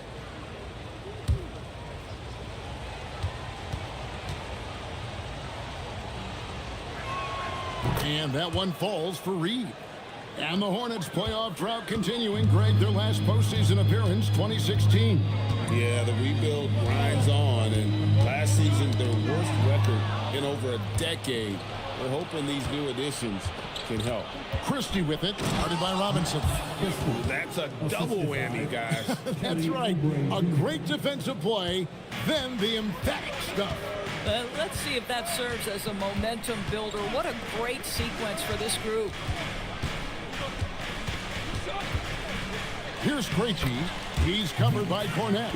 And the basket by Krejci. And really, it's been a major aspect of their offense in the early stages here. Their success working the ball inside and getting points from close range. Now here's Murray. He's coming off a 13-point game against New York. Kind of a streaky outside shooter, but it's always a good sign when that shot is falling for Murray. Pass to Krejci.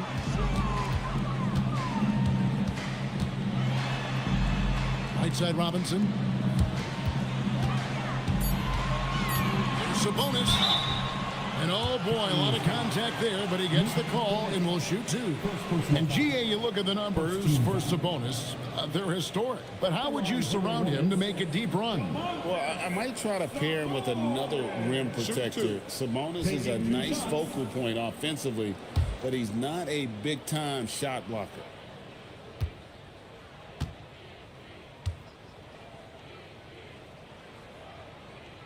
And he knocks down the first one. And the Cavaliers' Kenny Atkinson. Doris winning the NBA Coach of the Year in 2025. And this was just an incredible honor for Kenny, who, of course, longtime record as an assistant coach, great player development coach, joined Steve Kerr for a time and says that experience helped take his coaching to another level. That has manifested in Cleveland. And Sabonis drops them both. Domantas Sabonis may be one of the most underrated players in the NBA. He conducts his business quietly, but boy, is he a force. Now here's Murray. Shoots the three. Reggie with the rebound. Well, that's the opportunity they're looking for, just not the result, obviously. Robinson banked in off the glass. Aggressive move in the painted area just makes some things happen. The Cavaliers leading. Now Christie. He's coming off a 13-point game against New York. And we have to mention his rebounding. It wasn't all about the offense. He battled his tail off down low. Oh, that's a nice pass by Naz Reid. This guy has such a well-rounded game. Let's look at the energy stats, how the hustle game has been going for Cleveland. How about the ferocity we have seen from them on defense? I mean, they're looking to contest every shot that goes up. And the other thing that's working for them tonight, getting out into the open floor. A lot of the damage coming in transition. So, GA, Coach Charles Lee of the Hornets, spending a decade as an NBA assistant coach. He has really paid his dues. Yeah, 4 years with the Hawks, 5 in Milwaukee, part of that title team. 1 in Boston as well, another title. So he's been a part of winning, now trying to translate that to Charlotte. Hornets trail by 5. Right now, let's take a moment here to catch up with Allie LaForce on the sidelines. Thank you, Kevin. The Hornets are trying to create a winning environment. Coach Charles Lee said, quote, "We know this is a young team, so I want culture enhancers who help us build with their hard work and creativity. Having that energy coming into the building every day is the most important thing." Back over to you. Looking to set the standard. Allie, we thank you very much. Here's Pritchard, following the score by Cleveland. Sabonis inside. He's covered by Cornette. Robinson for 3. No good. That's miss number 2. He's 1 for 3. Pass to Reed. And Reed throws it down. Man, Naz Reid not only gets off his feet, does it in a hurry and with some strength. They need a good offensive possession. Yeah, they've gone a long time without a bucket. Sabonis sets the pick for Pritchard. Deflects the pass, trying to find Pritchard, and gets it to him. And the Hornets miss again. The Cavaliers on offense. They're on a 15-6 run. Oubre finds Murray.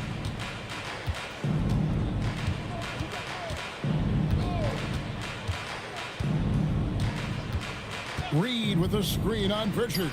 For 3, Murray. And so it's the Cleveland Cavaliers in control with the 9-point lead to end the quarter. They're playing a bruising game inside, and it's working for them. We come back right after this.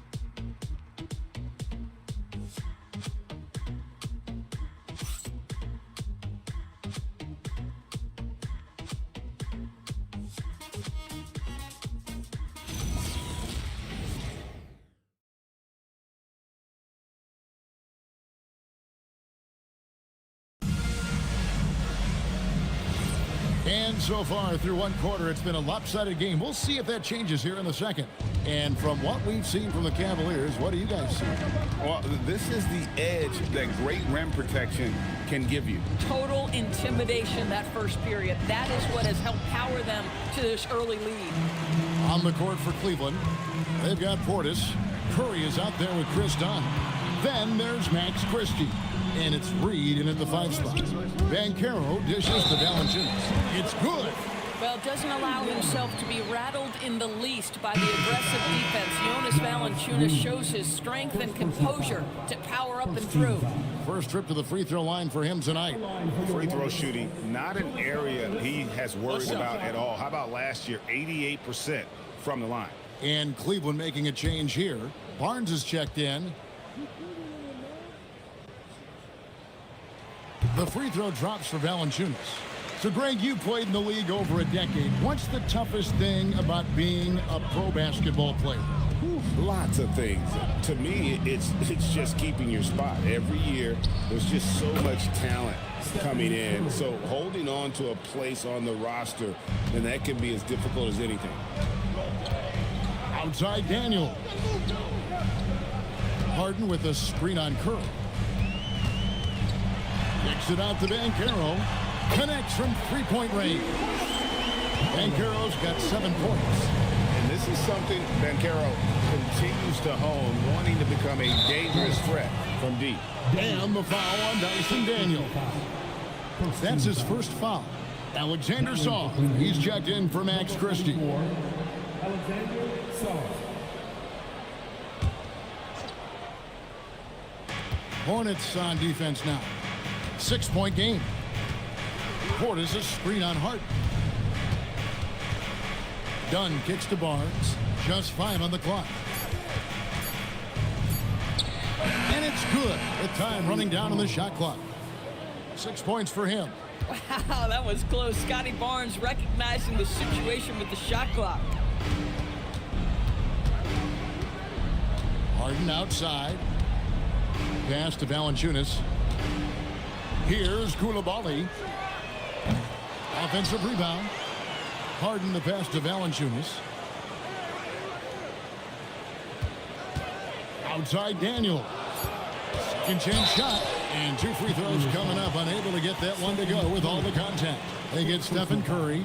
Clearly a foul. And the state of North Carolina is a powerhouse, Doris. You know that in college hoops. Can that translate, do you think, to the Hornets? Kevin, what we know, what the research tells us, is that college basketball fans are just that, and NBA fans are just that. Those two fan bases don't generally cross over.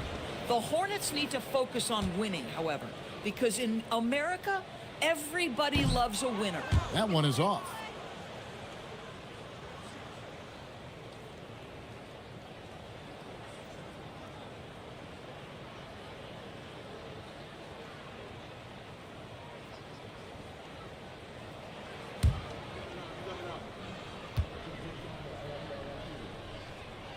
And he can't get the second one to drop either. Coming up empty that time. Dunn kicks to Barnes. And he drives in. And a wide open look for Shaw. A chance to extend the lead to double digits, but it's no good. Pass to Banchero. This one for 3. And a rebound goes to the Cavaliers. Portis has got 4 rebounds in this game. Barnes passes to Dunn. Daniels against Curry. Dunn dishes to Barnes. Over Harden. Barnes can't get it to go.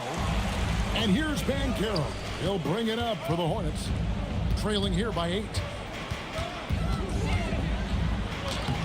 Koulibaly against Portis. Koulibaly, no good.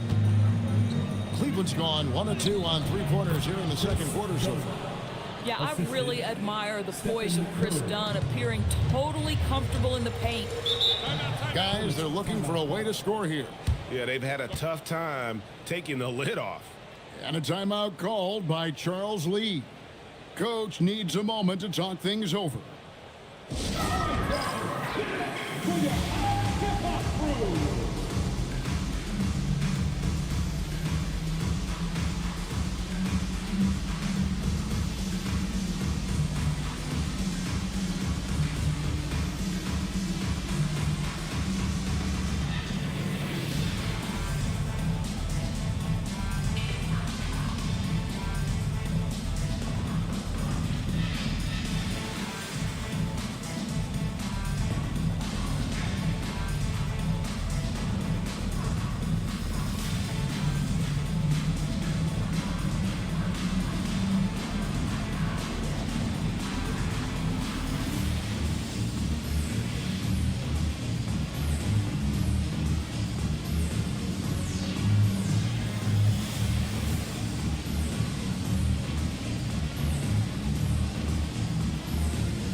Chance now to take a look at some of the steal numbers over the scope of the last few months for Scotty Barnes.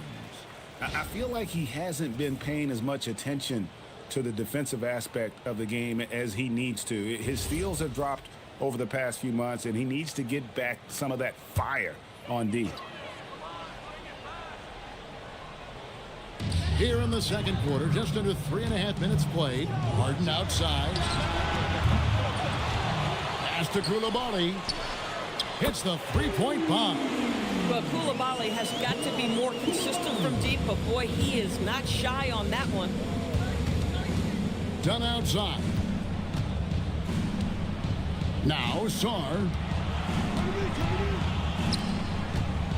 Dunn looking over the floor. It's stolen by Valanciunas. Puts it up from 12.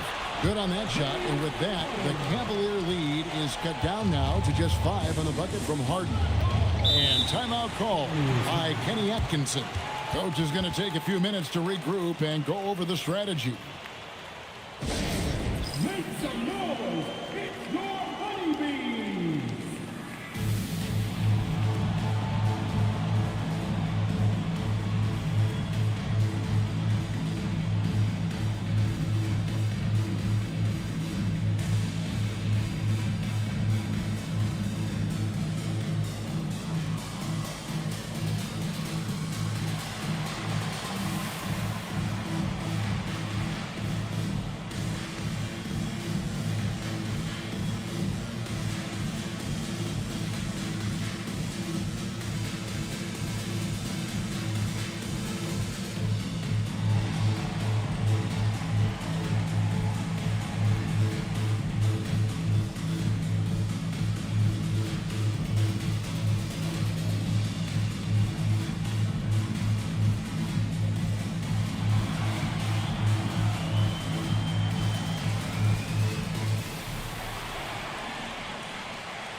Looking at some numbers for Bobby Portis. A very nice season for him last year. Put up about 14 points per, 8 rebounds, and 2 assists. And what a luxury for them to have someone like him who can absolutely fill it up coming off the bench. I love it. He knows they're looking for him to bring immediate offense, and he very rarely disappoints. Now here's Barnes. He had a 15-point outing in their last game against New York. You know, couple that with the 4 big blocks, he was awesome on the defensive end as well. Harden with it. Dunn covering. Daniels kicks to Harden. Charlotte moving it around. 6 on the shot clock. Fires from deep. Again, the miss by Harden. You know what? He's just stone cold right now. Really not sure if he's their best option offensively as they try to get back in this game. Nice shot by Portis. That's a nice read from Scotty Barnes. This guy understands how and when to deliver the basketball. At the elbow, it's Valanciunas. Pass to Banchero. Over Barnes. And foul on the shot, so he'll get a chance at the line. And you watch Paolo Banchero. GA offensively, he is a load to deal with. Yeah, I mean, he can cross you up, hit you with the spin move, score over either shoulder. This young man is a force.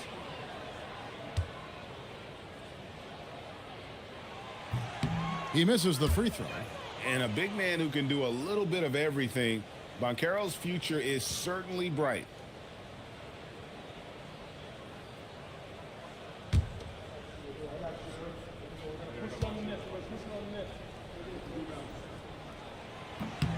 And he's good on the second. Yeah, in this quarter, they've had the right approach, driving and drawing, initiating contact, create opportunities, get to the line. Pass to Saw. Cleveland the rebound. Oh, that's blocked. Hornets trail by 6. Outside Daniel. Harden outside. There's the triple. It's rebounded by Scotty Barnes. I'll tell you, his teammates are going to start to freeze this guy out if he keeps taking threes like this. Dunn passes to Sarr. Here's Curry with the 3. Hornets with the rebound. They're winning despite his performance here, and they have had his back all night. Harden draws the double. Pass to Daniel. To the middle. Count it, and the Cavalier lead has been cut down to 4 on the bucket from Valanciunas. Well, Jonas Valanciunas showing good hands and finishing ability inside. And this guy on that end of the floor has always been effective. It's good. And guys, they continue to put a lot of pressure on the interior defenders with their work down low. And it's Harden with the ball for the Hornets. Next game, they'll take on the Pacers in Indianapolis at Cambridge Fieldhouse. That'll be just one game played away from home for them. Poke loose. Curry with the steal. Pass to Saw. Harden against Dunn. Hornets is 3-9 Daniels. Here's Curry with the three. The rebound by Harden. Listen, let's not put it lightly. This guy has really struggled here. Here's Van Gittel. Here's Harden on the wing. Daniels from outside. It's rebounded by Cleveland. Portis has got 6 rebounds now in the game. Curry kicks to Barnes. Off the mark there with the three-point shot. Hornets trail by 6. Pass to Koulibaly. Back to Harden. Valanciunas with a screen on Portis. And there's the whistle. Illegal screen. Here are the top distributors from last season. These guys always seem to find the open man. 5th on the list, James Harden. Very few guys pass the ball better than he did. I mean, he didn't just have eyes in the back of his head. It's almost as if he had them on both sides, too. And the Cavaliers will go with a different look here. Luke Cornett, he's checked in for Alexander Sarr. Reed comes in for Bobby Portis. Christie's checked in for Scotty Barnes. And it's DeJounte Murray in for Chris Dunn. And timeout call by Kenny Atkinson. He's going to take this chance to talk to his guys.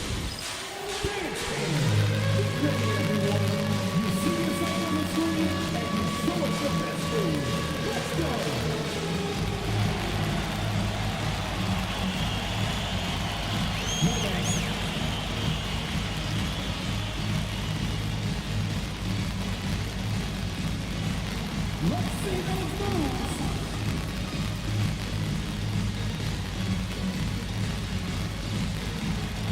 We have a dancer.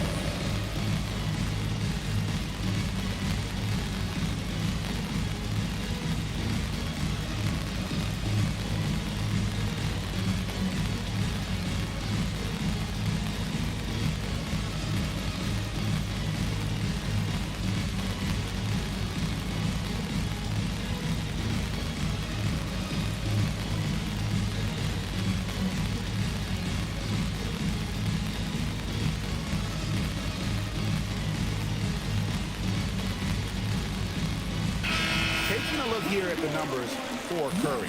He's coming off an excellent season. And he also finished in the top 20 of the assist rankings, making plays for others and making his teammates better. And as you said, the league's best free throw shooter last season. What a tremendous asset, especially in clutch situations. So it's the Cavaliers now. Up top, Christie. Here's Murray. Pass to Curry. It's up a 3. Good, and the assist goes to Murray. Murray's got 4 assists in the game. Well, after hitting 0 from distance in the first, that's his second make this quarter. Bridges outside. And the Hornets miss again. I'm not sure he expected to be that wide open and yet somehow comes away empty. Murray, the pass to Curry. Murray, a screen on Robinson. Inside, here's Cornett. And the basket is good, and he's got a chance here for one more at the line. Assists like that have typified their effort today. Terrific ball movement. The Cavaliers shooting their 3rd free throw shot of the game. Yeah, a year ago, though, Kevin, 78% conversion rate from the free throw line. So that's a nice all-around effort.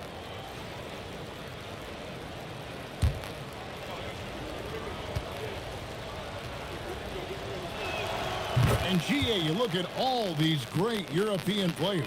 Some saying that youth development in the U.S. could emulate aspects of what they're doing overseas in their system. Well, it's already going in that direction. Youngsters able to, in essence, go pro from their early teens. But the academies they've set up over there, that they are, no doubt, intriguing. This is his 3rd free throw attempt of the game. Luke Cornett, second personal foul. 14 foul. At the line for the Hornets, Sabonis. Shooting 1. And with multiple rebounding titles, Domantas Sabonis is a guy you expect to put a double-double up most nights. That is so valuable for this team. Here's Cornett. 8 points for him. Curry passes to Reed. Shot clock at 6. Fires from the line. Back to Christie. Fires the 3. Robinson pulls it in. Hornets trail by 9. Going inside. Pritchard gets the bucket.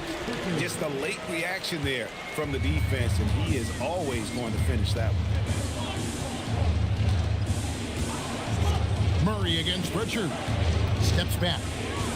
Outside for Curry.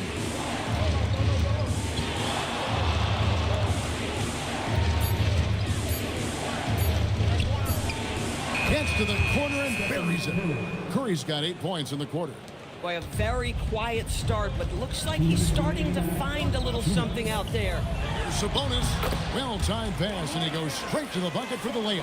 Oh, he's starting to percolate now in the second quarter. Curry looking around.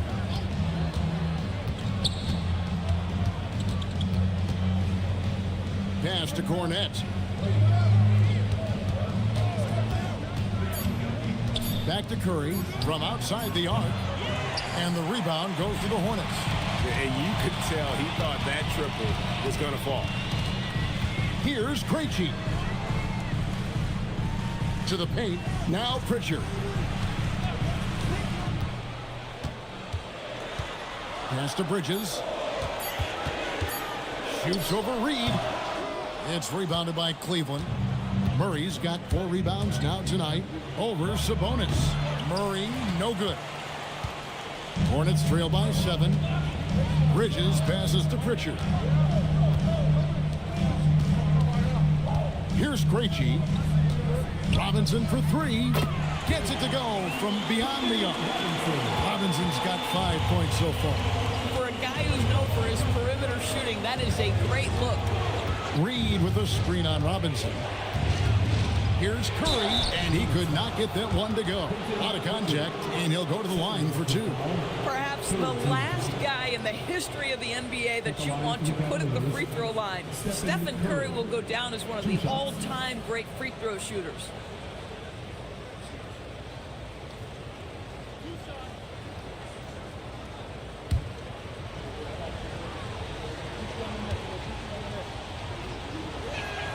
Free throw good, Curry. Boy, from the charity stripe, Stephen Curry will go down as one of the best to ever do it.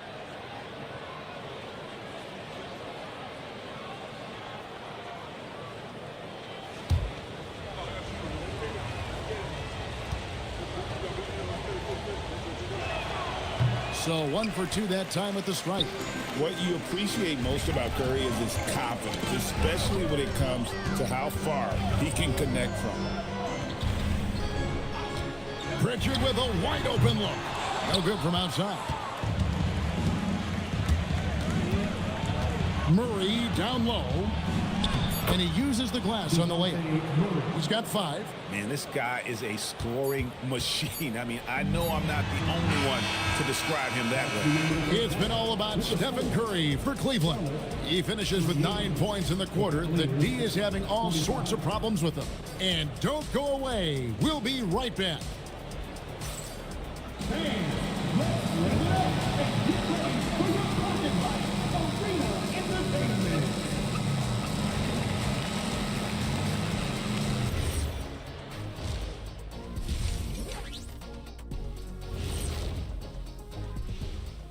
Welcome to halftime. First things first, a look ahead at other games on the docket tonight. Out in Memphis, it'll be the Grizzlies against the Warriors. 7:30 p.m. Eastern Time is the tip-off. Gentlemen, I can't wait for that game. We've been talking about it for a while.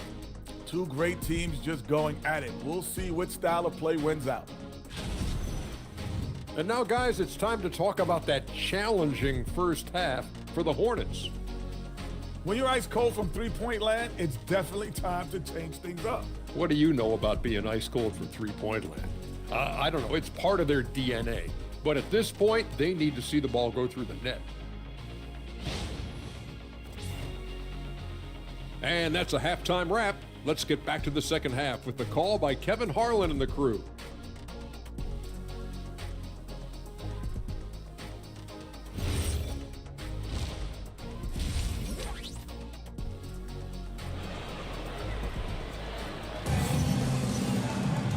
And if you're just joining us in this one, first half is in the books. 1 half to go.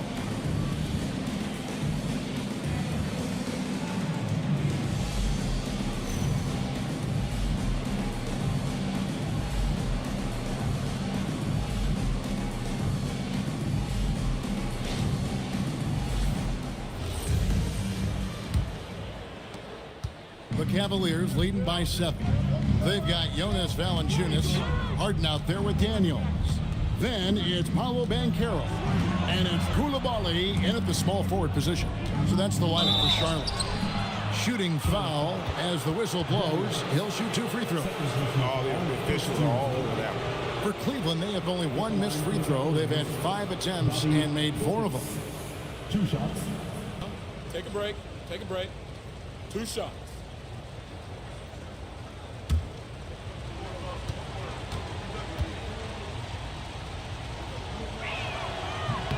And the first one drops.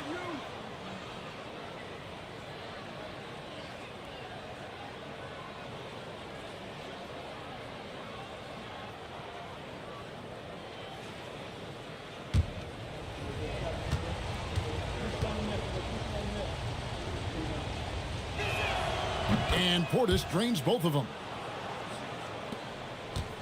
Hornets trail by 9.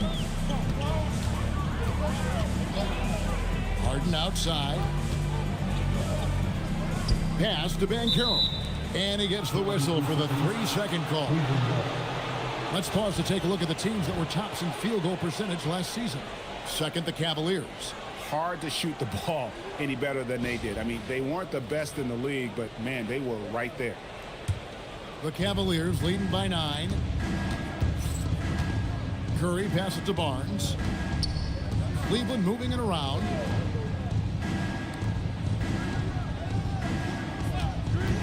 And Curry has it in the corner. 5 on the clock. Over Daniels. Curry's shot is off. Well, this guy typically a nice touch from mid-range, but obviously can't make them all.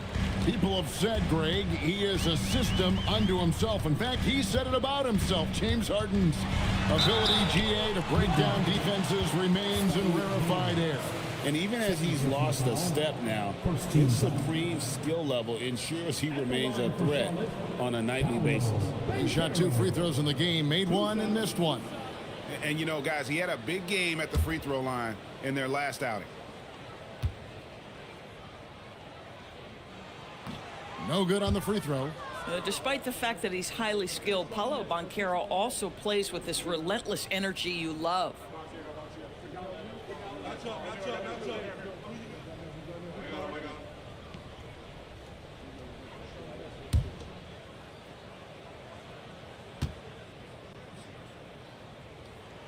And he sinks the second. In the top pick in the 2022 draft, Paolo Banchero excels with the ball in his hands as a playmaker or finisher. Now here's Barnes. 6 points for him. Trains the three-pointer. Portis has got 5 points now in the quarter. This is the value of having those stretch bigs. Very hard to contest that jumper. Harden sets the pick for Daniels. Banchero outside. And he can't answer back. The three-pointer offline. The Cavaliers leading by 11. Over in the corner, Barnes. Another 3 for Cleveland. Short corner, but not an easy corner. Barnes knocking that one down. Harden bounce pass. Here's Koulibaly. And right away, they match it with a three-pointer of their own. Well, you can see it's a matter of pride out there for these guys. Absolutely. When someone makes a shot, the first thought is, I want my own back. He needs to look to try to drive inside and get going. That outside shot is simply not there. Let's go to the sideline and see what Allie LaForce has dug up for us. Allie, take it away. Hey, Stephen Curry hears folks complaining about all the threes. He said it's new and everybody has their opinion. It's not like I can go out and do a 360 windmill, drive down the lane and dunk on somebody. We'll see how it goes, but I'm hoping to keep shooting threes, so don't worry about that. Kevin, back to you. Yeah, you're right. That is his superpower. All right, Allie, thanks a lot. No good from Valanciunas. This is frustrating. You come out to start the second half, you've made one of your first 4 shots. Banchero against Saar. And it's done in the corner. Barnes sets a screen for Dunn. Second shot opportunity. It's deflected. Banchero against Curry. Banchero looking around. Into the lane. Left side, Daniel. Oh, good with the triple. Boy, a brutal start to the half. 1 for their first 5 attempts. Dunn shot's good. Well, with that size, it's easy for Saar to see right where the rock needs to go. And a timeout called by Charles Lee. He's going to make some adjustments to the game plan.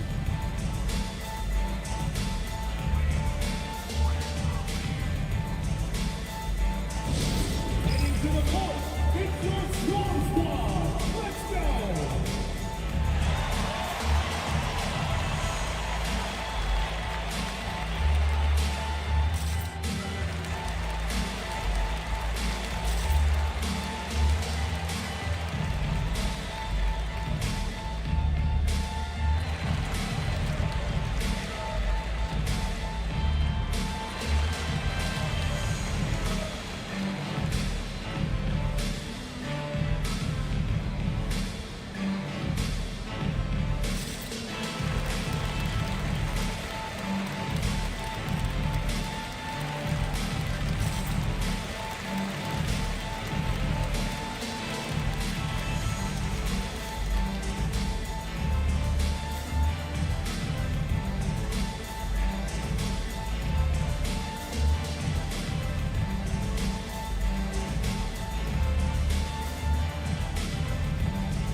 And we see a chart here for the shooting performance for Stephen Curry. And this is a bit of a nightmare game for him thus far. Just nothing working, and it has to be affecting his confidence. He just doesn't look like the player he normally is out there, and you can see it in his body language after every missed shot. Boy, this is tough. Now, here's Banchero. He's got 9. Harden kicks to Daniels. A 3-ball. Harden, no good. Boy, this is the story of the night for this guy. He's taken a lot of questionable shots. Here's Portis, and the call on the shot that sends him to the line. And taking a look at some stats here for Daniels, he had a strong showing last season. He was around 14 points a game last year, just over 3 steals and 6 rebounds. And you talk about defensive presence, he's the real difference maker on that end. Yeah, he's always somewhere around the ball, finding ways to help his team by shutting down the opponents.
Chance to check out stats for Harden. Last season, he played outstanding and amongst the league's top-tier scorers, top 20 in points per game. And as you said, dishing out dimes at a top 5 pace. He was in total command of the offense last season. Look for more good things to come.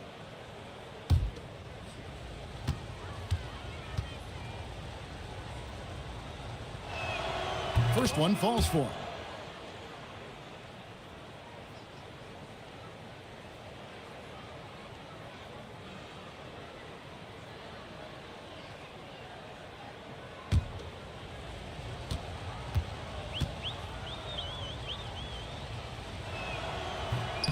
He hits both from the stripe. And if they continue, Kevin, their outstanding free throw shooting, that'll help them seal the deal. And Carroll outside. Nice pass in here by Charlotte.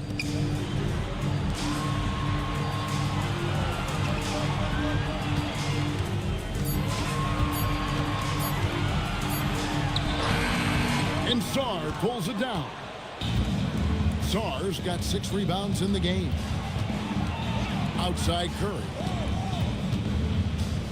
Looking to get back on track here. Portis finds Sarr. And they call the foul, so a chance at the line for one more coming up. They are just killing them on the interior. All right, well, a look at how the points have been generated so far. Scoring breakdown for the Cavaliers. I'm in love with how they're moving the basketball all game long, and also their ability to move without the ball. That style just makes it so difficult to defend. And they've also been scoring on the break with how difficult it is to get buckets in the half court. Anytime you can push the ball in transition for easy ones, that's big time. Now, here's Banchero. 9 points in the game so far, and the officials calling for a 3-second violation. And to make that mistake at this time is tough to come back from. These are the kinds of plays that can be game changers, that can make you hang your head. Here's what Charlotte's going with right now. Sabonis, he's checked in for Jonas Valanciunas, and it's Bridges in for Banchero. And Cleveland with a change here, too. Reed's checked in. Now, here's Reed. Goes up to the stripe, and there's Barnes. That's good on the assist from Reed. Barnes has got 5 points now this quarter. Here's Koulibaly. He's got 6. Doris, nowadays, we see lots of high school transfers amongst elite players. One example, Scotty Barnes. No, exactly, Kevin. This young man attended 3 different high schools, and I think what each guy is trying to do is raise the level of competition. Well, Doris, he's not always the most efficient player, but Koulibaly is electric. Oh, my goodness, Kevin. One of the most explosive leapers in the league right now. He can rise and finish with the best of them. Listen, we'll give the efficiency some time because he's got skill. That's good from Koulibaly. The growth you've seen from Bilal Koulibaly shows up most notably in his passing and his feel. The defense, that was there from day one. Now here's Murray. He's got 5. It's rebounded by Koulibaly. To the middle. Here's Krejci. And Robinson wide open. He shoots. And once again off the mark by Charlotte. And it's Barnes with the ball for Cleveland. Earlier in the game, they had a 19-point lead. That's in there. Murray with the assist. Assisted. Murray's got 5 assists tonight. Here's Daniels. No scoring in this one. Pass to Krejci.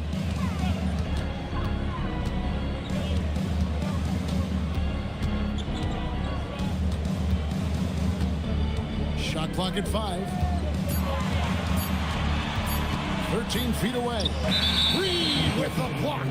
Boy, good timing defensively from Naz Reed. Send it back. And right now, let's watch that terrific swat. And boy, did he get up quick to reject that shot. That's as fundamental as defense gets. Jaime Jaquez, he's checked in for the Hornets. Pritchard comes in for Dyson Daniels. And here are the Cavaliers. They're on an 18-7 run.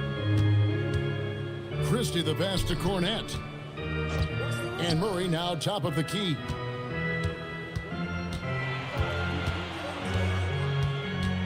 Barnes outside. Over Koulibaly. Jaquez with the rebound. Hornets trail by 18. Robinson on the wing. Shoots over Reed. Robinson misses. Cavaliers have gone at a pretty good shooting pace. They're 6 of 13 from the field here in the third. Christie kicks to Reed. Murray for 3. And he's good on the 3 ball. Murray's got 8 points. Oh, that's a nice looking 3 there for Murray. How about the high release on that one? Pritchard passes to Robinson. Tries a three. Koulibaly, no good. I'd love to see them impose themselves a little more on the backboard. That's a great way to find confidence. Always a surefire way to get back in the game. Well, the high percentage opportunity. Naz Reid on the inside. They've been looking out of sync offensively. Yeah, their offense has ground to a standstill. Here's Hackett. It's hauled in by Cornette. The Cavaliers leading by 23. Barnes outside. Pritchard against Murray.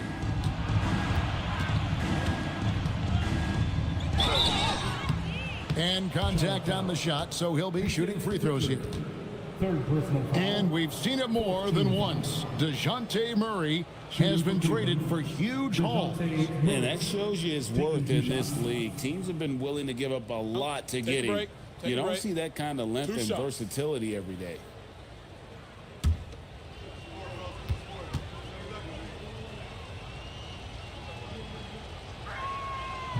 That free throw, no good.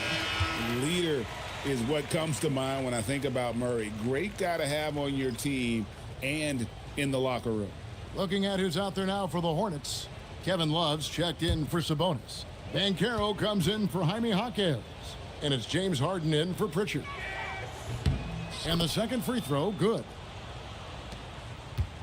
The Hornets really having a tough go right now. Love with the screen on Barnes. Banchero outside. Charlotte again missing. Boy, this guy was able to connect from deep in the first half. Hasn't found the range since. Cornette passes to Murray. Over Harden. And oh boy, a lot of contact there, but he gets the call and will shoot two. It's going to be on James Harden. And I like to see Murray dictate the action like that inside. On the front foot, forcing the defender into a foul. Taking 2 shots. Take a break. Take a break. 2 shots.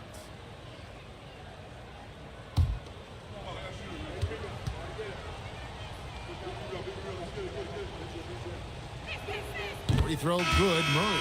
And some changes here for the Hornets. Valanciunas, he's checked in for Love. And Daniels subbed in for Duncan Robinson. And Cleveland with a change here too. Curry's checked in for Christie.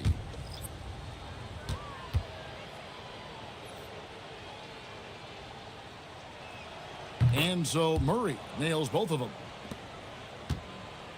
It's been several possessions since they've converted. And they've got to find a way to change that. Well, Koulibaly not messing around as he got close to the rim. Now here's Murray. 11 points in the game. Outside, Reed. Back to Murray. Barnes outside. 6 to shoot. There's the pick.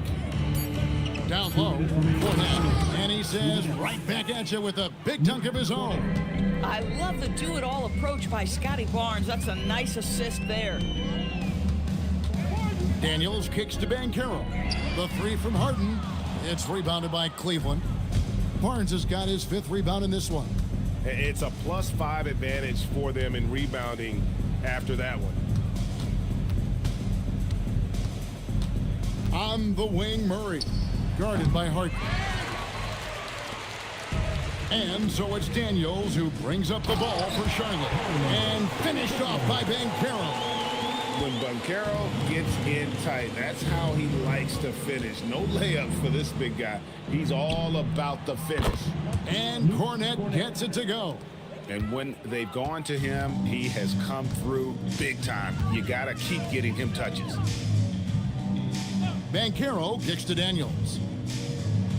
The three from Harden. Barnes grabs the miss.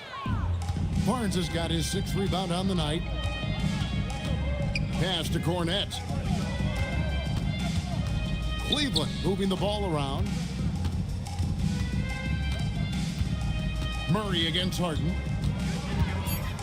And the rejection by Harden. And a fast break now for the Hornets. Here's Banchero. He gets that one to drop. He's now 5 of 12.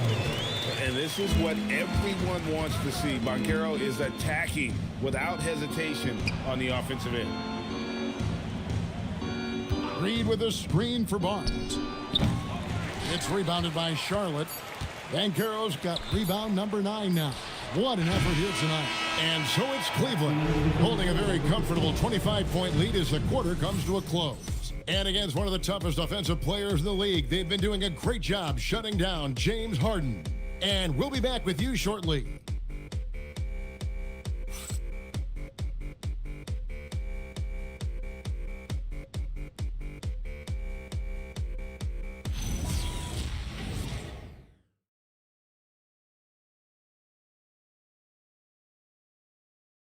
And let's take now this moment to bring up our State Farm assist of the game.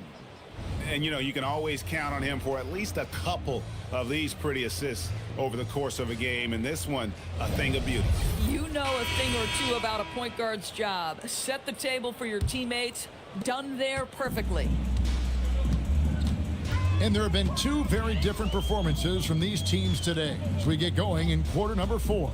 So with Curry sitting on the bench, this is who Kenny Atkinson has out there.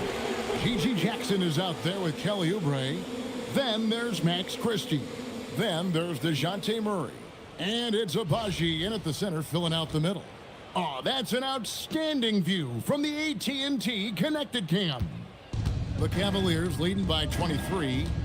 Pass to Abaji. Over in the corner, Christie. Back to Oubre.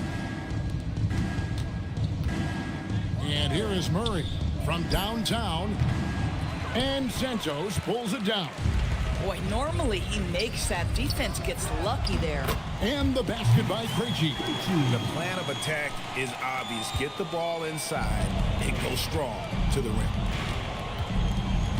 Oubre outside. Back to Murray. Hey, Doris, for a GM trying to build a championship-level roster, what's one thing that can really help? I think the way the salary cap is constructed, maybe the single most important thing you can do as a GM is draft well. You have to be able to find players who can contribute right away. And talent evaluation is not an exact science. The ones who do it well and don't miss on those big-time picks, that is a huge deal. Oh, beautiful pass. My goodness. So it's the Hornets now. A great fourth quarter, just giving up 2 points. Christie against Pritchard. Pass to Santos. Here's Krejci. In the corner, it's Bridges. Can't get the bucket from 20 feet out. Murray down low. The rebound by Kevin Love.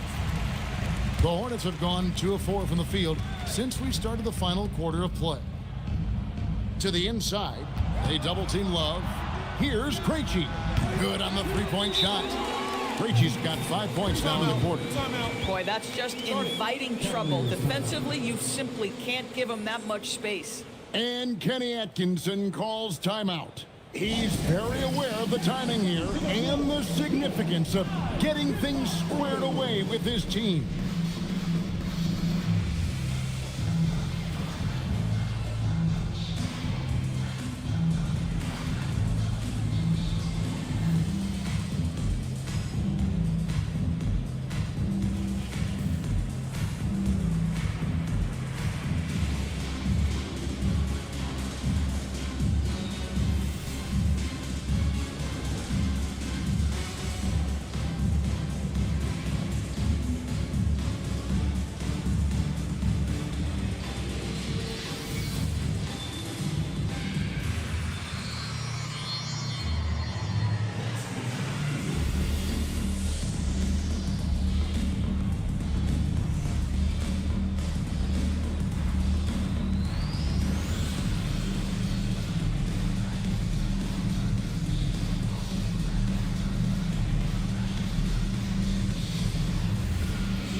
Just over 2.5 minutes played now here in the final quarter of regulation. Barnes outside. Cleveland moving the ball around. Murray outside. That three off the mark. Hornets trail by 20. Banchero finds Koulibaly. Harden with a screen on Barnes. Banchero, that's good. Well, that's 2 bombs in a row from long range. Now, here's Dunn. Murray outside. That's in, coming off an assist from Dunn. And the Cavaliers lead by 20. That gives him his second 3 of the half with 3 total for the game. Banchero inside. Barnes on him. And it's Banchero missing. Pressured that shot by getting a hand up just as good as a block. And he did it without fouling, and that's become an art, changing shots without making contact. Controls the rebound and puts it back up and in. That board looked easy for Sarr at 7-1. You expect second chance opportunities like that. Back to Harden. The tray. And again, Charlotte with the triple. Defensively, they just look out of sync, not closing out on the threes in time. Dunn dishes to Barnes. Saw the pass to Dunn. Portis kicks to Murray. Shot clock at 6. Over Daniels. Again, the miss by Murray. And so it's Daniels who brings up the ball for the Hornets. They've allowed just 7 points here in the fourth quarter. And it's Murray with the jam. Incredible athleticism from Murray. A combo guard with some serious elevation. Daniels finds Valanciunas for the 3. It's rebounded by Cleveland. Barnes has got rebound number 8 here tonight in the game. And they've only got a slight edge on the boards, but it just feels a lot bigger. Whistle blows. Bucket is good, and he'll have a chance at the line to make it a 3-point play. Well, you love the commitment from Scotty Barnes. Made his decision, makes the contact, and the end one. Curry's checked in for Cleveland. One shot.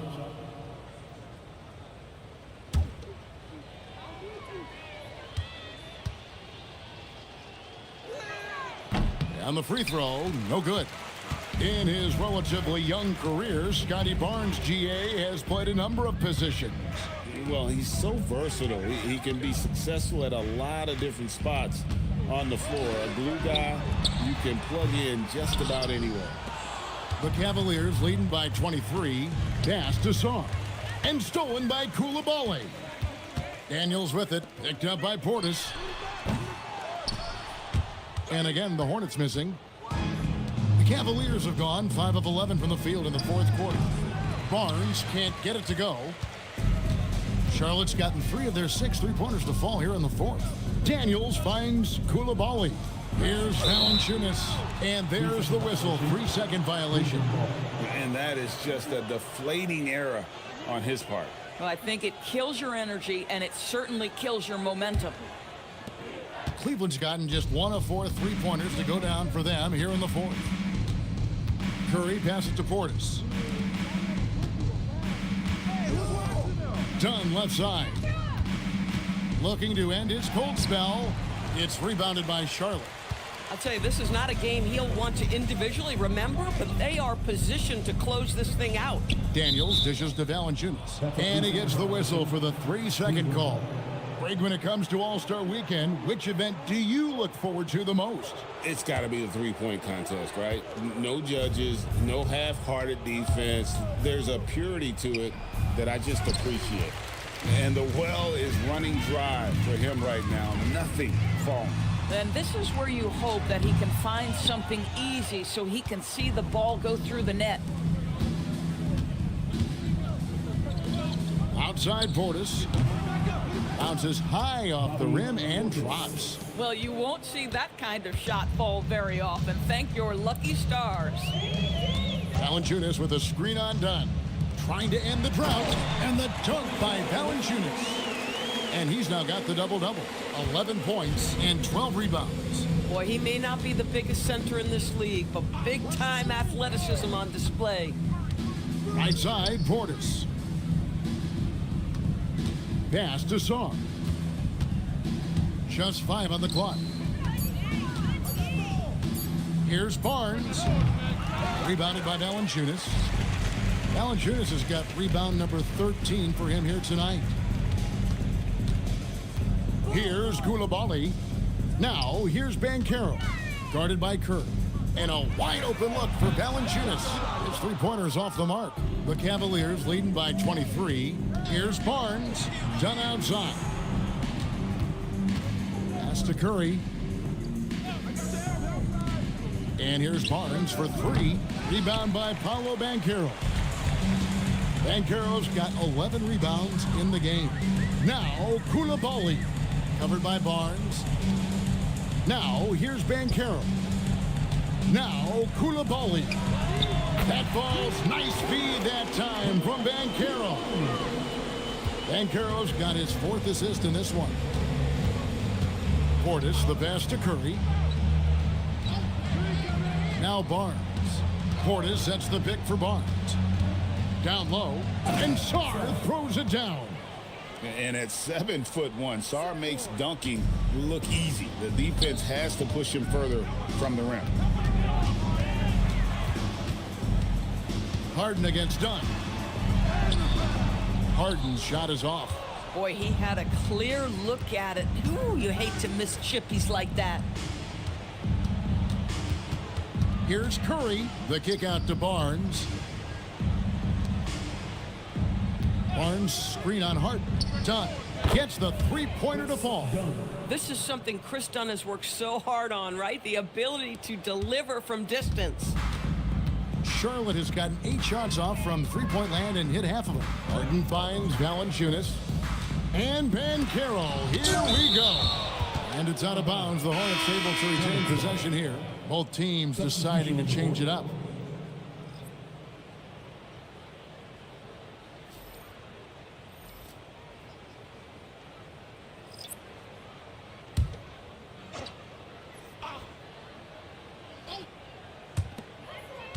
Robinson passes to Sabonis.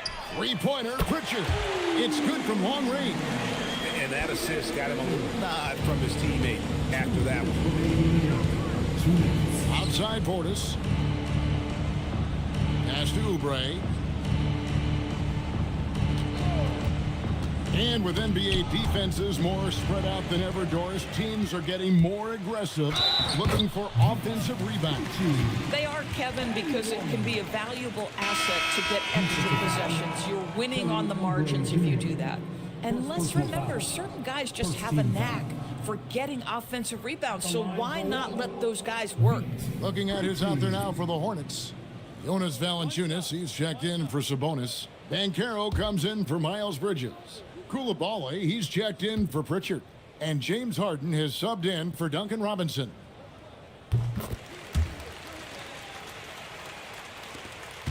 .143 left in the game. The Cavaliers leading by 19 points. Portis sets the pick for Dunn. Pass to Cornette. Now Christie.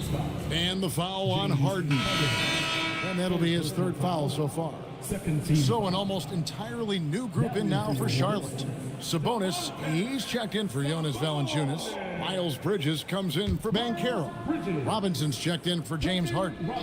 And it's Pritchard in for Coulibaly. Oubre outside. Cleveland moving it around. Dunn misses. Hornets trail by 19. And tonight's battle is going to end with a very clear winner, leaving nothing to chance. Impressive win for Cleveland. This was a very efficient offense tonight. And they found a way to get their shots to go down. A little luck didn't hurt. A lot of their 50-50 shots fell their way. And it'll go down as their first official win of the new year. A very solid win indeed. And when you check out the box score, there were some great numbers for Scotty Barnes. He was their catalyst tonight, the straw that stirs the proverbial drink. 36 seconds left in the fourth quarter of this one. Outside, Christie. 5 on the clock. There's a screen.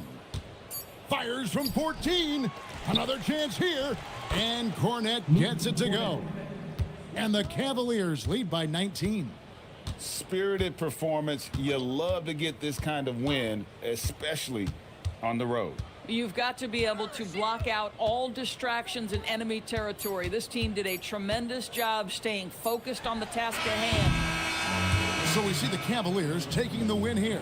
This crowd was stunned by the manner in which their team was dismantled. You know what? Shocking. I don't care what the matchup is. You never expect a road team to come in and just cruise to the kind of win they did tonight. And Allie LaForce has got something now for us from the floor. Allie, take it away. Steph, I know it's still early, but how do you evaluate this team and its ability to go the distance? In terms of communicating about our principles and how we're going to be successful, trying to chase another championship, we're definitely on the same page. Just a matter of staying focused every night, giving the best effort we can, and just, enjoying the journey because it's a long year. Well, you've been there. You know what it takes. Thanks, Steph. Great job. Thanks for that, Allie. And that's going to do it tonight, folks, for our broadcast. So for Doris Burke, Greg Anthony, and Allie LaForce, I'm Kevin Harlan saying thanks for joining us. But as we go, let's take a look at our player of the game, Scotty Barnes.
A quick peek into the locker room as the players get set for the game ahead. Greeting.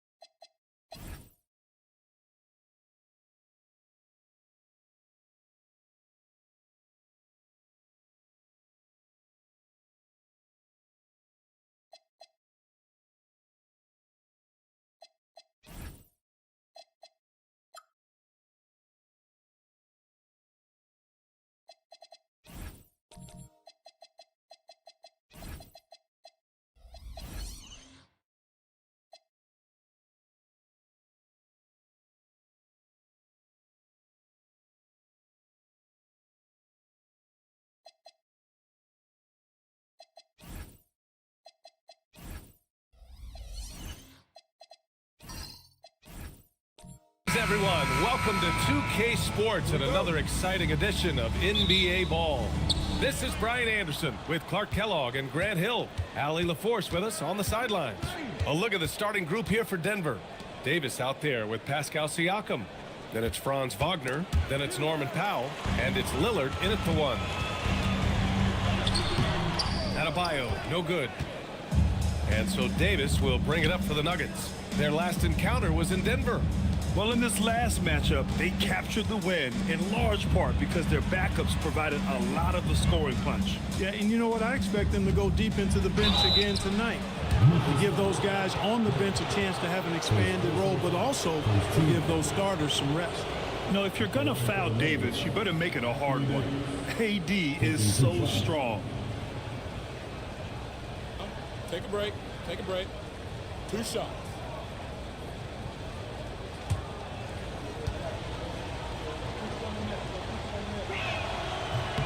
That free throw good from Davis. It's game 1 for both teams, Clark. Preseason is over, and this new season is underway. Yeah, and you can kind of feel that both teams, BA, are a little bit anxious and nervous, but an exciting kind of nervousness. So let the season begin. I'm glad we're starting.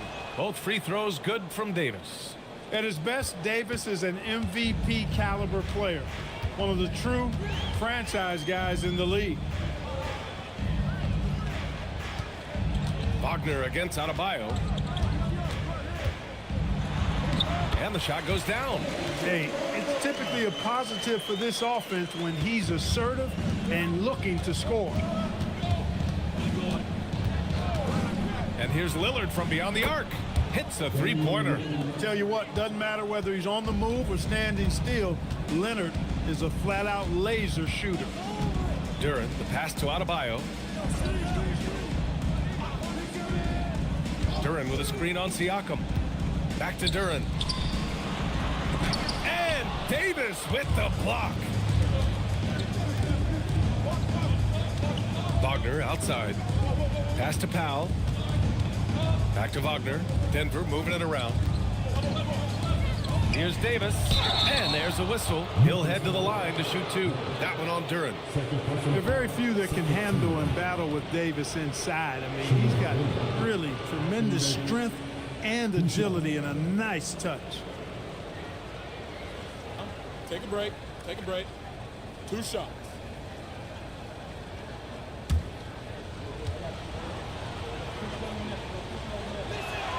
First one falls for him. And, you know, for a big man, Anthony Davis has always been above average at the free throw line. Memphis making a switch here. Castle's checked in.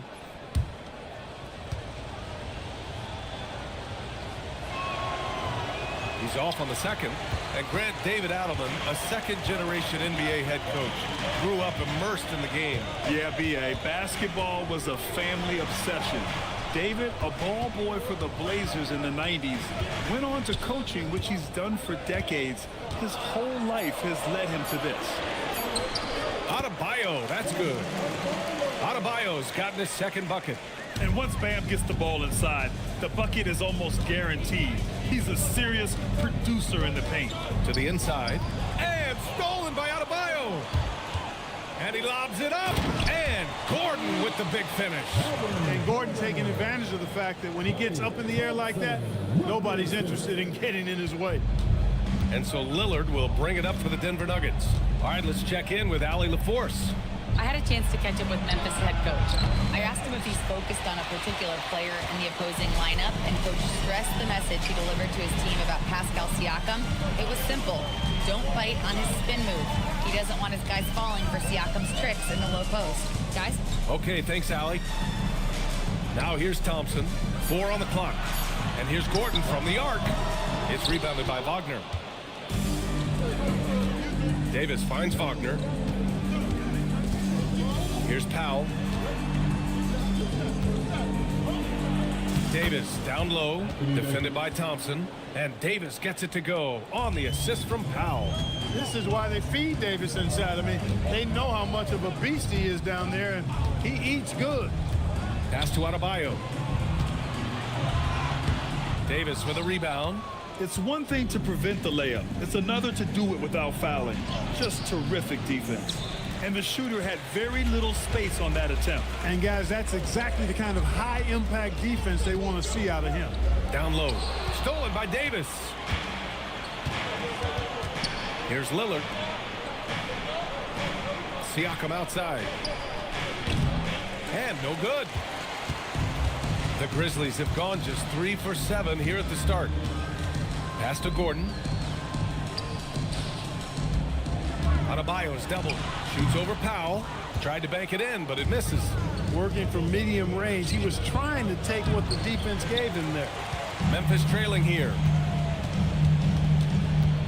Here's Shepherd. Uses the glass on the layup. Oh, when we talk about the future of Shepherd, scoring inside is very important to take his game to the next level. Wagner outside. Back to Lillard. And again, Denver no good. That's his shot, and one I'm sure he wants back. Gordon outside. Pass to Shepherd. Now here's Thompson. He drops it from range. I really believe we can go ahead now and lock Klay Thompson in on the short list of the greatest pull-up shooters in the NBA. And we might be talking the all-time list here. And David Adelman wants a timeout. He's going to talk it over with his guys.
He's checked in for Memphis. And Denver with a change here, too. Vucevic is checked in. Substitution on the court.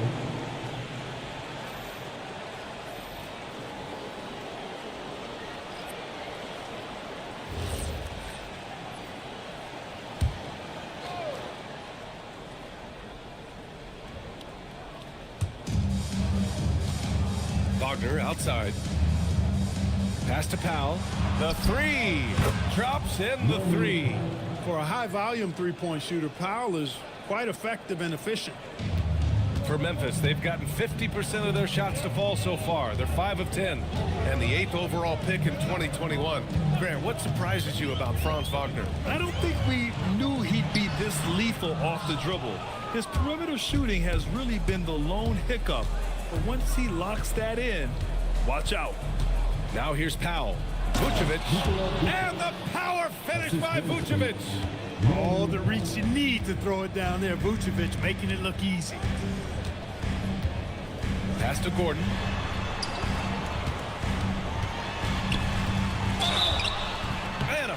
called on the way up. So he'll take 2 from the free throw line. It's going to belong to Nikola Vucevic. The officials were right on top of that one. Clearly a foul. I mean, didn't give him any choice but to blow the whistle. I mean, you got to play without fouling.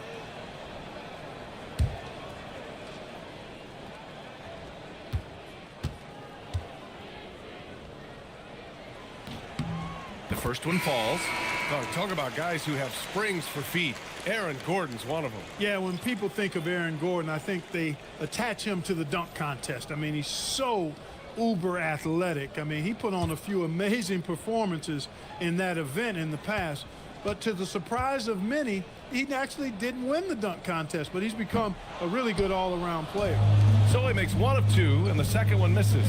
Well, you know, you think about somebody who has flourished as a sidekick. That's Aaron Gordon. He's really found himself as a player the last few years. Of course, he's now an NBA champion. That certainly has to help his confidence. Now here's Gordon. And the foul called on Emmanuel quickly. That's his first foul. Thibault, he's checked in for Gordon. Second team foul. Now into the lineup for your Grizzlies, number 4, Batista.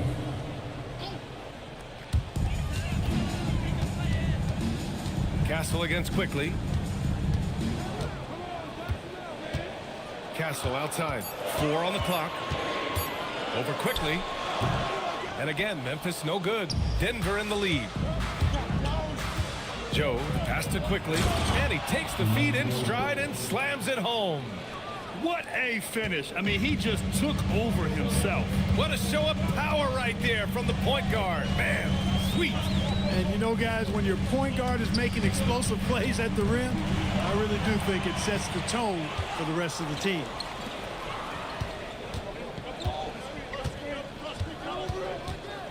Pass to Vucevic. That one goes. Count it. And it's a 5-point Nugget lead. And what's working here, each guy is willing to make the next pass. Here's Holland, guarded by Toppin. Reed with it. He's coming off a 10-point game against Sacramento. Castle misses.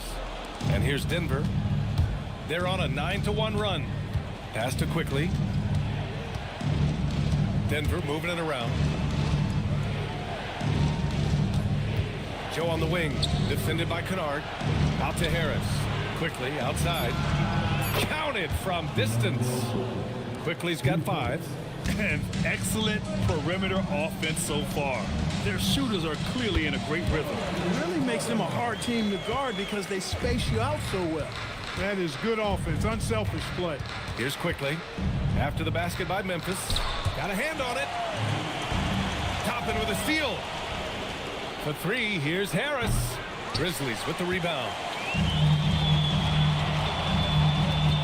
Here's Kennard. No made baskets yet. Picked by Reed. Here's Castle. And they recover it. Holland can't hit. Denver leading by 6. Quickly, left side. Outside Joe. Toppin outside. Pass to Quickly. Clock at 6. The 3 is up. Nails it from beyond the arc. Give him 8. He's consistent from out there, especially when you give him that kind of room.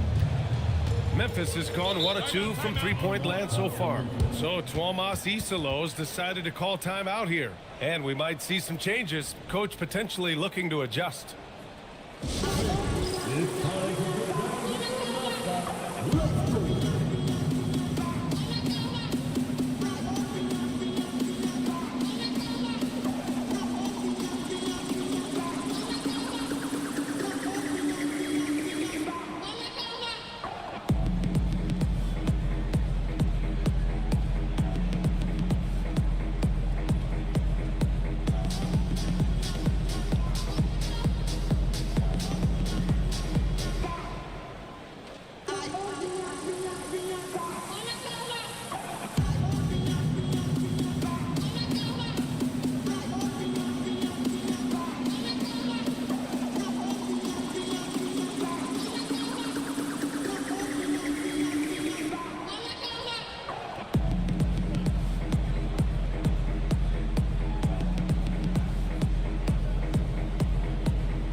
Now a look back at last year's top shooting teams in the NBA. Number 1, Denver. Tremendous efficiency on offense. They were willing to put in their work to get great looks.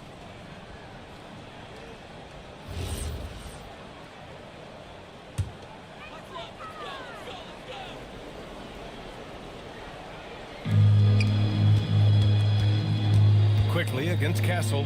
Pass to Kennard.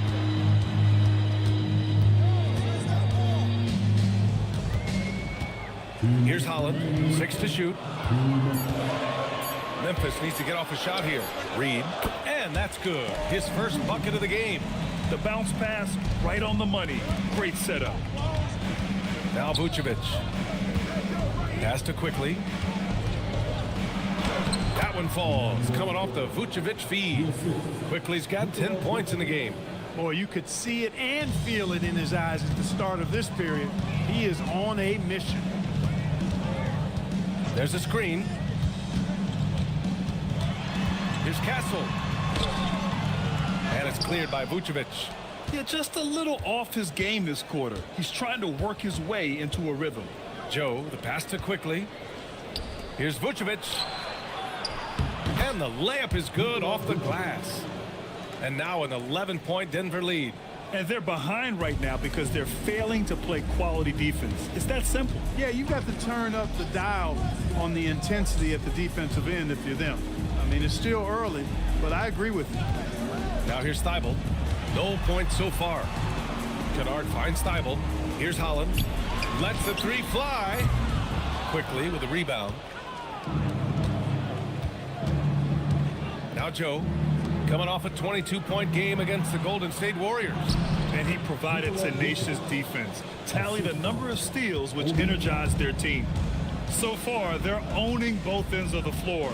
We'll see if they can keep this going. And, you know, nothing like getting an opponent on the ropes early. You love that if you're on that side of the scoreboard, and they are landing some haymakers now. And so it's Memphis with it, following the score by Denver. Castle misses. A big-time effort for Emmanuel Quickly, providing a lot of energy for Denver. He put together 10 points in the quarter. We're coming right back. Don't go anywhere.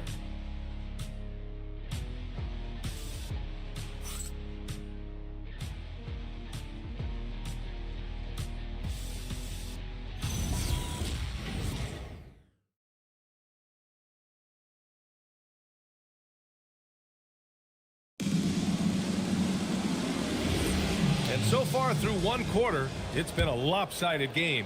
We'll see if that changes here in the second. And a moment to look at the scoring approach in terms of where the points are coming from here for the Nuggets. You know, right from the start, it seemed they got hot from three-point range, pulling apart the defense and racking up the points, too. You have to like the fact that they're not settling at all. I mean, they've really made a point to get the ball down inside and challenge that interior defense. On the floor for Denver, getting going in the second. Damian Lillard out there with Powell. Then it's Pascal Siakam. Then it's Franz Wagner. And it's Davis in at the 5.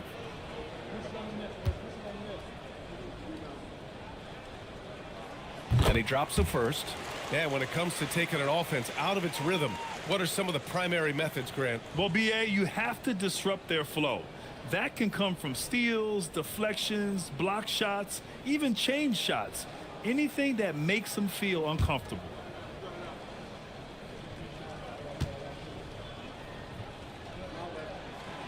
He does not get the second one.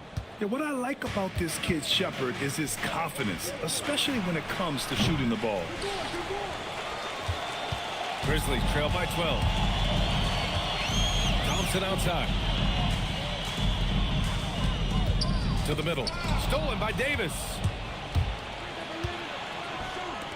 From 15 feet away. And it's Lillard, that time on the assist from Powell. Powell's got his 3rd assist of the night. Thompson outside. Here's Duren. Nice dish, and the layup goes down. They're going to work inside. I like how confident Jalen is from this area. And let's swing it over to the sideline and hear from Allie. Thank you. In an era of title or bust thinking, it's noteworthy that the grit and grind Grizzlies of the 2010s are properly celebrated. While they never made it past the Western Conference Finals, their physical style, built around Zach Randolph, Martin Gasol, Tony Allen, and Mike Conley, built a lasting legacy in Memphis. Brian? Thank you, Allie. Here's Lillard after the basket by Memphis on the other end. Wagner outside. Three-pointer. Gordon pulls it in.